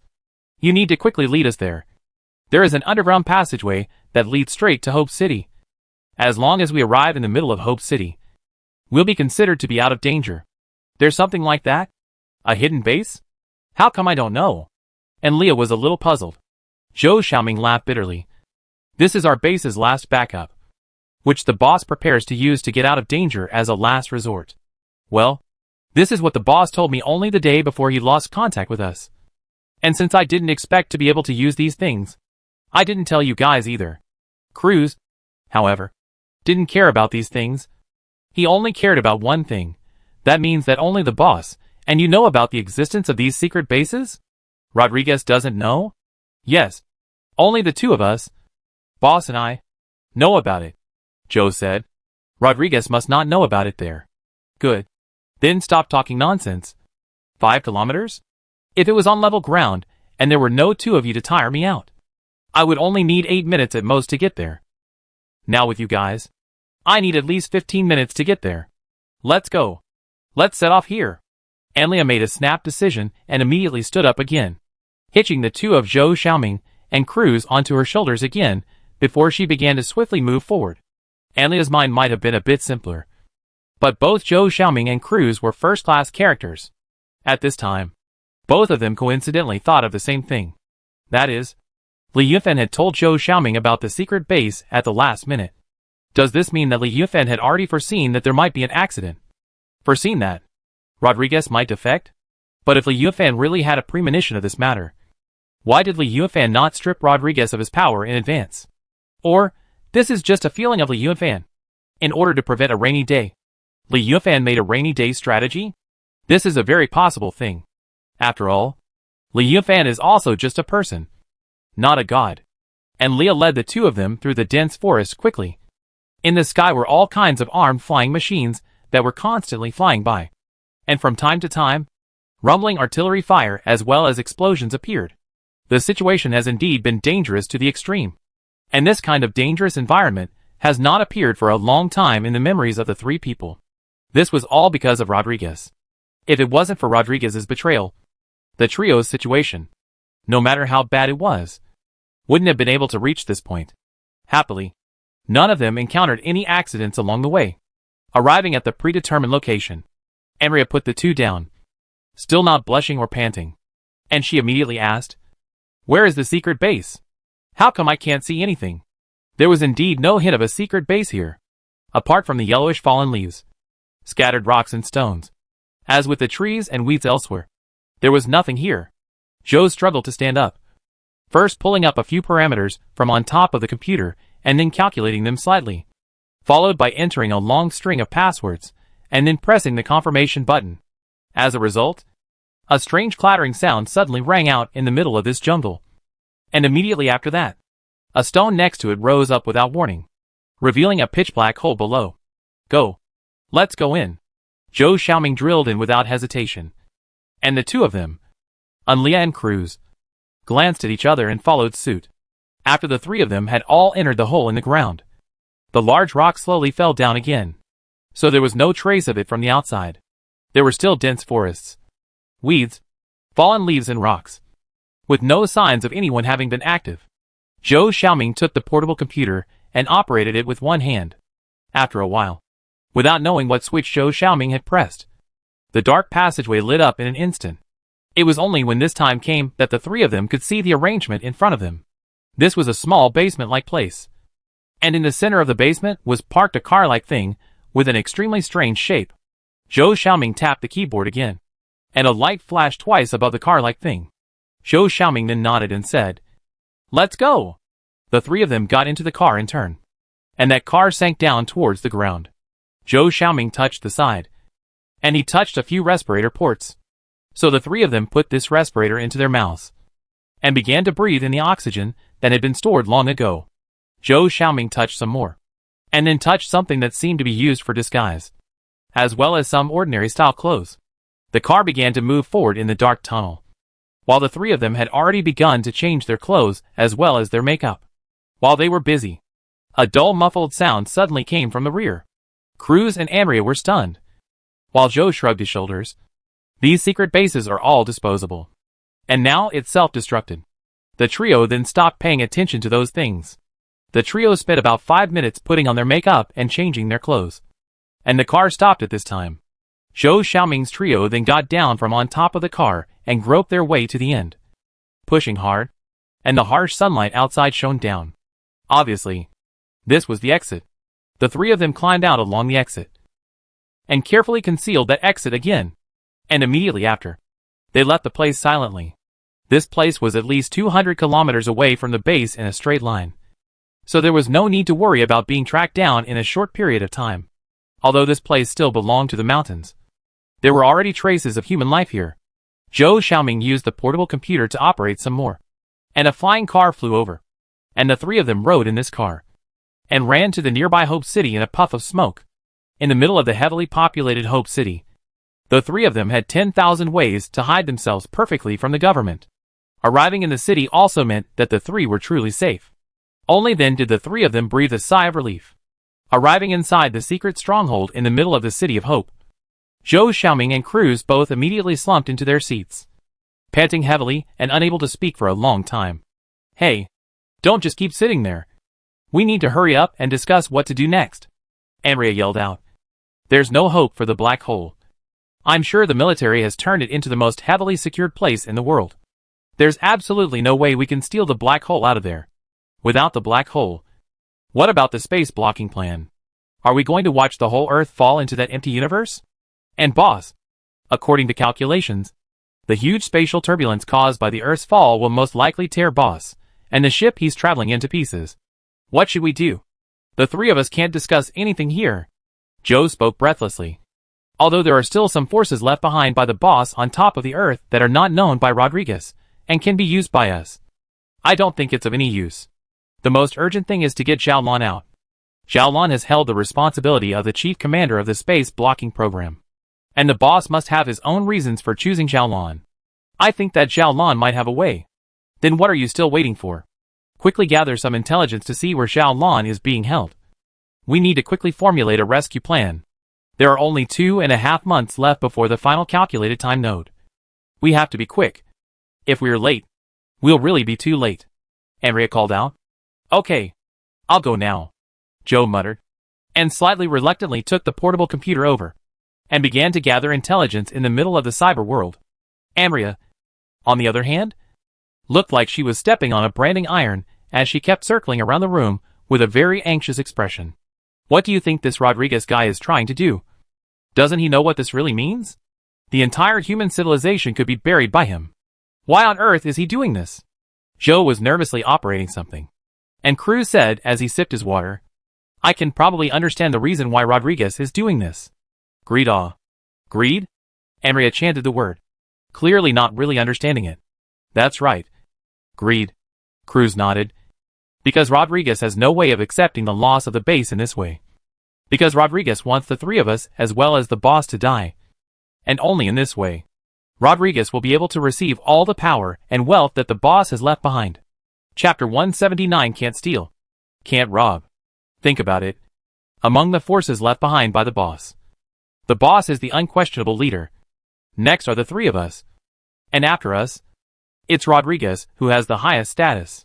If the boss dies, and the three of us also die, do you think that Rodriguez will have all the power and wealth left behind by the boss in his hands? The busy Zhou Xiaoming also interjected. Rodriguez can even shift the responsibility of the boss's death onto us, and externally proclaim that it was because of our betrayal that led to the boss's death. And then Rodriguez can also consolidate the forces left behind by the boss in the name of taking revenge for the boss. And in this way, everything will be his. But, Andrea's face was suffocatingly red. And in the end, she couldn't help but jump up and shout. But this will bring the entire human civilization to the brink of extinction. It doesn't matter if those idiots in the research department refuse to trust Boss's calculations. Rodriguez has been with Boss for so many years. Doesn't he still know Boss's ability? Could it be that he also refuses to trust Boss's calculations? You be quiet. Be quiet. Cruz spoke with a bit of a headache. Let me ask you. Even if the Earth crashes into the empty universe, within a short period of time, no, within 200 years, or 300 years, will our human civilization be under existential threat? No. Andrea shook her head. The resources above the Earth are still enough for our human civilization to flourish for at least a few hundred years. Then let me ask you, how many more years will Rodriguez probably live? Cruz said somewhat unenthusiastically. Rodriguez is about 50 years old this year. He can still live for another 100 years at most. Anelia murmured. That's not it. Joe rolled his eyes. What does the extinction of humanity have to do with Rodriguez? It's not like he'll live to see that day anyway. As long as the boss and the three of us are killed off, Rodriguez will have a huge amount of power and wealth in his hands. And he'll live out the rest of his lifespan in style and freedom. and then die with his legs stretched out. So where's the concern about what happens to other people? This is too despicable. This is too despicable. And Leah shook her head with some disbelief. Although I have seen many bad people, bad enough to have sores on the top of the head and pus on the soles of the feet, I have never seen such a bad person. How can it be so bad to such an extent? That, after all, is our civilization. Our children and grandchildren are. If the people in the Ministry of Scientific Research are still excusable, after all, those people in the Ministry of Scientific Research didn't know the consequences of what they did. And it's understandable for them to stick to their own calculations, refusing to easily take credit for calculations that hadn't been clearly proved. Rodriguez is completely unforgivable. He clearly knew the consequences of doing so. But for his own selfish interests, he did it anyway. How can people be so bad as this? Andrea's exclamation constantly echoed within the room. Cruz had a bitter smile on his face, while Zhou Xiaoming's fingers paused slightly before he let out a sigh and began to busy himself again. At this moment, Zhao Lan had already been brought to a small two-story building with a very unusual appearance in the outskirts of Hope City. The living configuration here was complete, and there was no shortage of living materials at all. So Zhao Lan could completely live here very comfortably. Zhao Lan then understood that he was probably under house arrest. This made Zhao Lan's heart very anxious. How could Zhao Lan not be anxious? This was, after all, a major event that concerned the entire human civilization. However, Zhao Lan sat on the sofa for a long time in contemplation, but surprisingly did not think of a single solution. No matter what the solution was, it could only be carried out with the prerequisite of obtaining freedom. But what Zhao Lan lacked right now was precisely freedom. Moreover, even if there was a prerequisite for freedom, Zhao Lan didn't have a clue how to go about it. Zhao Lan didn't care who actually leaked the secret. Zhao Lan only knew that the secret of the base was finally leaked out. As long as the government knew about the base and the black hole, it would definitely become the most closely guarded place in the entire human civilization. There would be countless soldiers surrounding the place, and there would be a large number of scientists who had been strictly examined and confirmed to be reliable to carry out research on the black hole there. Wanting to steal or rob the black hole under such circumstances? Even Li Yunfan, who has the name of the great thief. Even Li Yunfan, who has the name of the great thief, doesn't dare to say that he can complete such a theft case. The target of this theft is not something small like a tie ring, but a black hole with a mass of 1 million tons. How can we steal it? Rob it? On this Earth? No. In the entire solar system. Which other power can fight against the human civilization government? Who can fight against tens of thousands, or even hundreds of thousands of soldiers? And then snatch this thing that can destroy the entire planet? Can't steal it or snatch it. What about the Earth? Without this black hole, what if the space blocking plan fails? Thinking about it, Zhao Lan found that he seemed to have only one hope left. This hope was that Li Yunfan was wrong and the Ministry of Scientific Research was right. Only in this situation would human civilization not fall into a desperate situation. However, the longer he spent with Li Yunfan, the more Zhao Lan felt Li Yunfan's fearfulness as well as the depth of Li Yunfan's wisdom, which made it difficult for Zhao Lan to accept the idea that Li Yunfan was wrong. The situation seemed to have reached a desperate point, and there was nothing Zhao Lan could think of to do about it. At this moment, a voice even appeared in Zhao Lan's heart. Let the Earth fall into the empty universe. This way, the Ministry of Scientific Research as well as the entire human civilization will realize their mistake. And at that time, as the prophet who had known about this outcome for a long time, you'll be the one who knows the outcome. Prophet, you will be elevated to the most exalted position, and you will have endless honor and wealth. However, Zhao Lan knew very clearly that infinite honor and wealth were not attractive to him, as long as he could stop the Earth from falling into the middle of the alien space. Zhao Lan would rather lose his reputation and give everything. Zhao Lan knew that he was just an ordinary person. For wealth and status, Zhao Lan never had much pursuit. Zhao Lan's dream is also very simple. Zhao Lan just wants to do a job that he likes. Take a not rich nor meager salary. Leisure time can drive their own Sylvia ship to wander around, or taste the food, or in the shopping mall shopping madness. Zhao Lan believed that inner peace was much more important than wealth.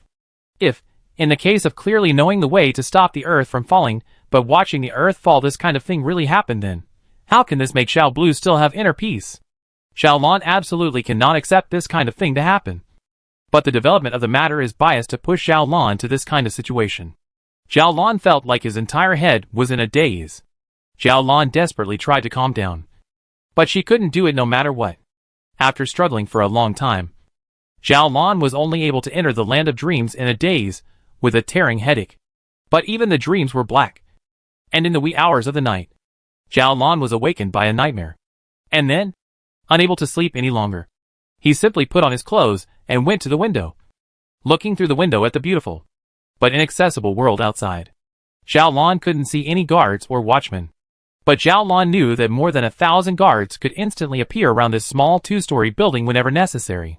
I wonder how Anria and the 3 of them are doing, Xiaolan thought bitterly. Or, have the 3 of them been captured as well? The 3 of them probably don't have the same treatment as me.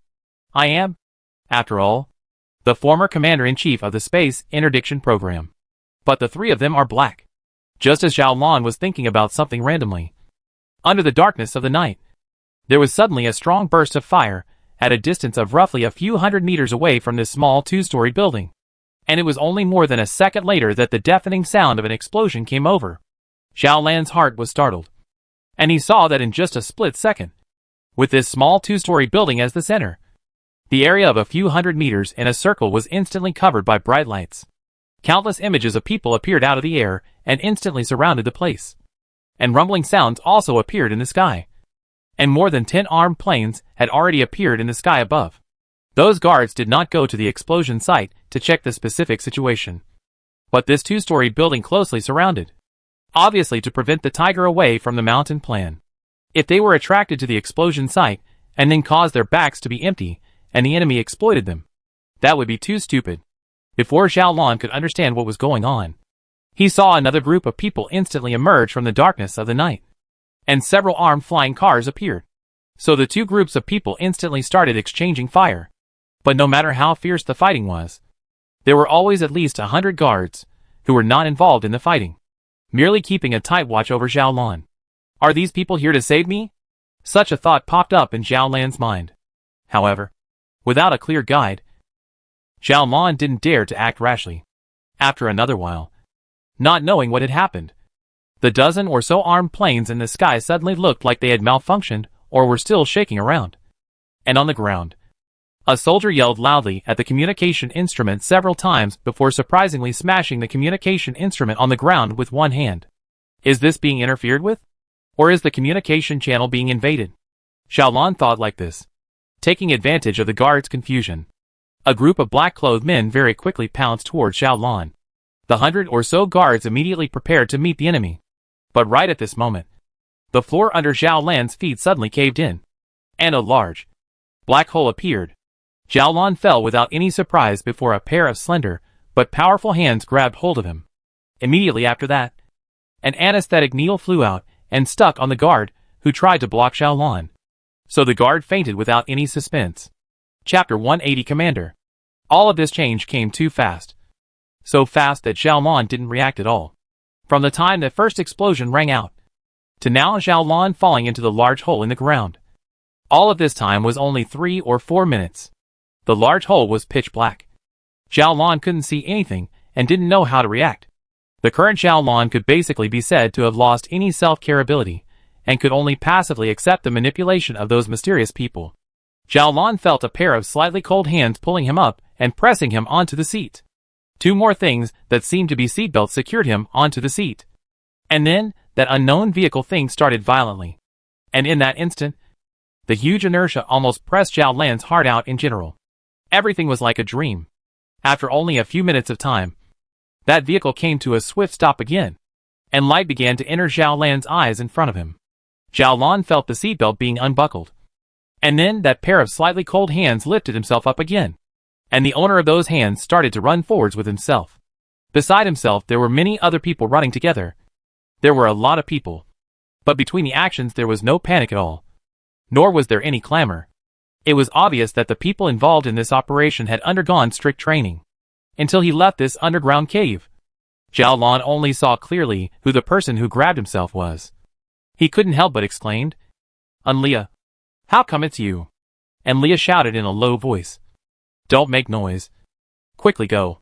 Zhao Lan then closed his mouth with some apprehension. And Leah took Zhao Lan and quickly ran out. Then took another flying car. The rest of those black-clothed people also very quickly dispersed, and then concealed themselves.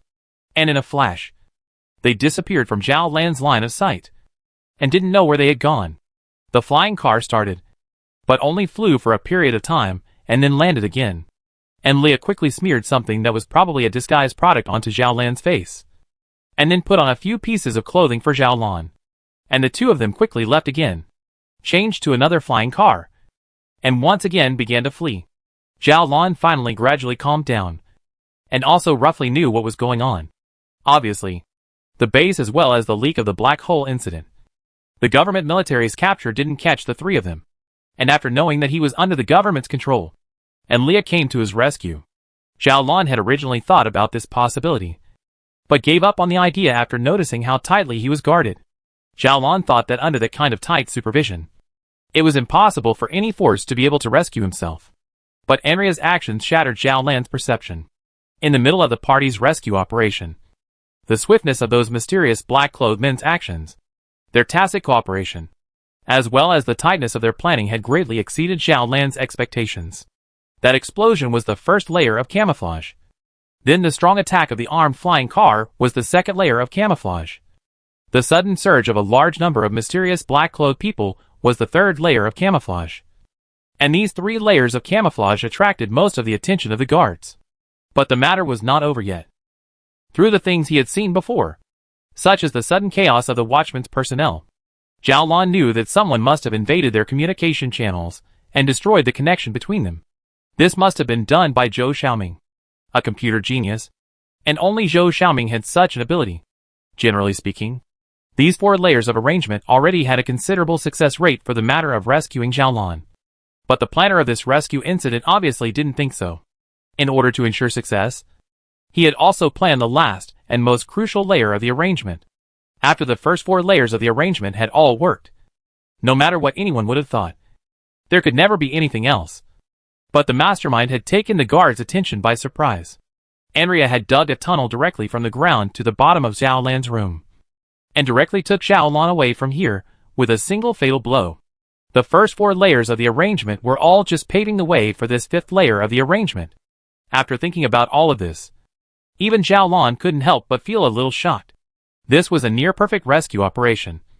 And to think, only such a perfect, almost flawless operation from both the strategy level and the action level could rescue Zhao Lan under such close supervision. The escape operation was still going on. And while Leah was escaping with Zhao Lan, she was talking to someone through the communication instrument. The person on the other end of the communication device was obviously instructing Anlia's actions. Whether it was the escape route or the escape method, it was all decided by that person. And Anlia was faithfully executing all of this. Zhao Lan probably understood that Zhou Xiaoming should be monitoring the government's reaction from the virtual world at this moment. The information about where the government had arranged to intercept the force, the progress of the trackers, and so on would all be known to him. And he would combine this information to lay out the perfect escape route for Anlia. Zhao Lan changed transport at least 7 times in a row under Anlia's leadership, circled around Hope City an unknown number of times, and spent at least 5 or 6 hours before arriving at a very ordinary and dilapidated building at dawn. After Anria brought Zhao Lan into the building, she collapsed onto the sofa without any regard for her image at all, huffing and puffing. "Are we safe?" Zhao Lan asked with some apprehension. Leah gulped down water, wiping her mouth smoothly after finishing a cup of water, and said, "Of course it's safe. Our adventurer squad personally. Is there anyone we can't save? So, can you tell me the specifics now? How did the matter of the base get leaked? What are you guys going to do next?" Zhao Lan asked several questions, as if they were a series of questions. During the previous escape operation, Zhao Lan hadn't used up much physical strength. Under the excitement and tension along the way, Zhao Lan's spirit had been taut, and he didn't feel tired at all at this time. The two of them, Zhou Xiaoming and Cruz, walked out from another room at this time, and when they heard Zhao Lan's question, they couldn't help but feel a bit helpless. "Miss Zhao Lan, we're exhausted in order to save you. Can you let us rest for a while first?" Zhao Lan couldn't help but feel a little embarrassed. After hearing the word rest, It was as if a kind of fatigue emerged from the bottom of her heart, and her tense spirit gradually began to relax. Thank you. I just feel anxious. There isn't much time left. But now we've lost everything. And our plans are completely disrupted. That's exactly why we got you out, Cruz said. The base has been occupied by the government. The keyboard has gathered some intelligence. And that intelligence shows that there are at least 70,000 soldiers, as well as nearly 1,000 armed planes and a huge amount of ground weaponry surrounding the base. And stealing or robbing that black hole out of the base has become an impossible thing to do. But now there is only one more time left before the calculation of the time point. But now there are only 2.5 months left before the time point in the calculation. Without this black hole, the space blocking plan can't be successful. And the boss can't return from the empty universe. What should we do? We hope to get some guidelines for our actions from you. Joe took over Cruz's words and continued. You've spent so much time with the boss. And you've served as the commander-in-chief of the space interdiction plan for so long. You know every detail of the space interdiction plan. And we thought you might have a way to get us out of the predicament. That is, to block the Earth's fall. And also help the boss return to our world. You want me to think of a way? Zhao Lan couldn't help but sit up straight, wanting to say something and realizing that he couldn't say anything. When Li Yufan was still in contact with the Earth side, the commander of all actions was Li Yufan. But now that Li Yufan had lost contact with Earth, then, who should be the current commander? Enlia? Cruz? Zhou Xiaoming? No, none of them. Compared to these three people, it is true that just as Zhou Xiaoming said, he and Li Yufan have been together for so long, and he is familiar with all the details of the space blocking plan. If he is not to be the commander, who else can be? But can he really do it? Can he really take up this burden? Zhao Lan heard some hesitation. Deep down there is a kind of instinctive retreat. But this retreat words, in front of the three people that are full of hope under the gaze, but in any case cannot say out. To stop the fall of the Earth, it was necessary to execute the space blocking plan. To successfully execute the space blocking plan, it was necessary to use that black hole. But that black hole has been protected in all directions. Looking for the rest of the energy explosion method? It was impossible. Not to mention the fact that there was not enough time. You know, so many scientists in the Ministry of Science and Research have spent so much effort and have not been able to find it. So how could he find it? Using that black hole was the only way. But how to get it under such tight protection? This was the most fundamental contradiction. And without resolving this contradiction, everything would be a mirage. I need to think about it, Zhao Lan muttered. I need to know what forces we have in our hands right now. How much manpower we can mobilize. How many weapons we can mobilize. How many airships. How many flying cars as well as planes. I need to know everything. Only when I have all of these things can I plan my next step. The three of them, Enlia, glanced at each other. And Zhou said, that's no problem. I've already compiled a profile of our remaining forces. And I'll bring it to you now.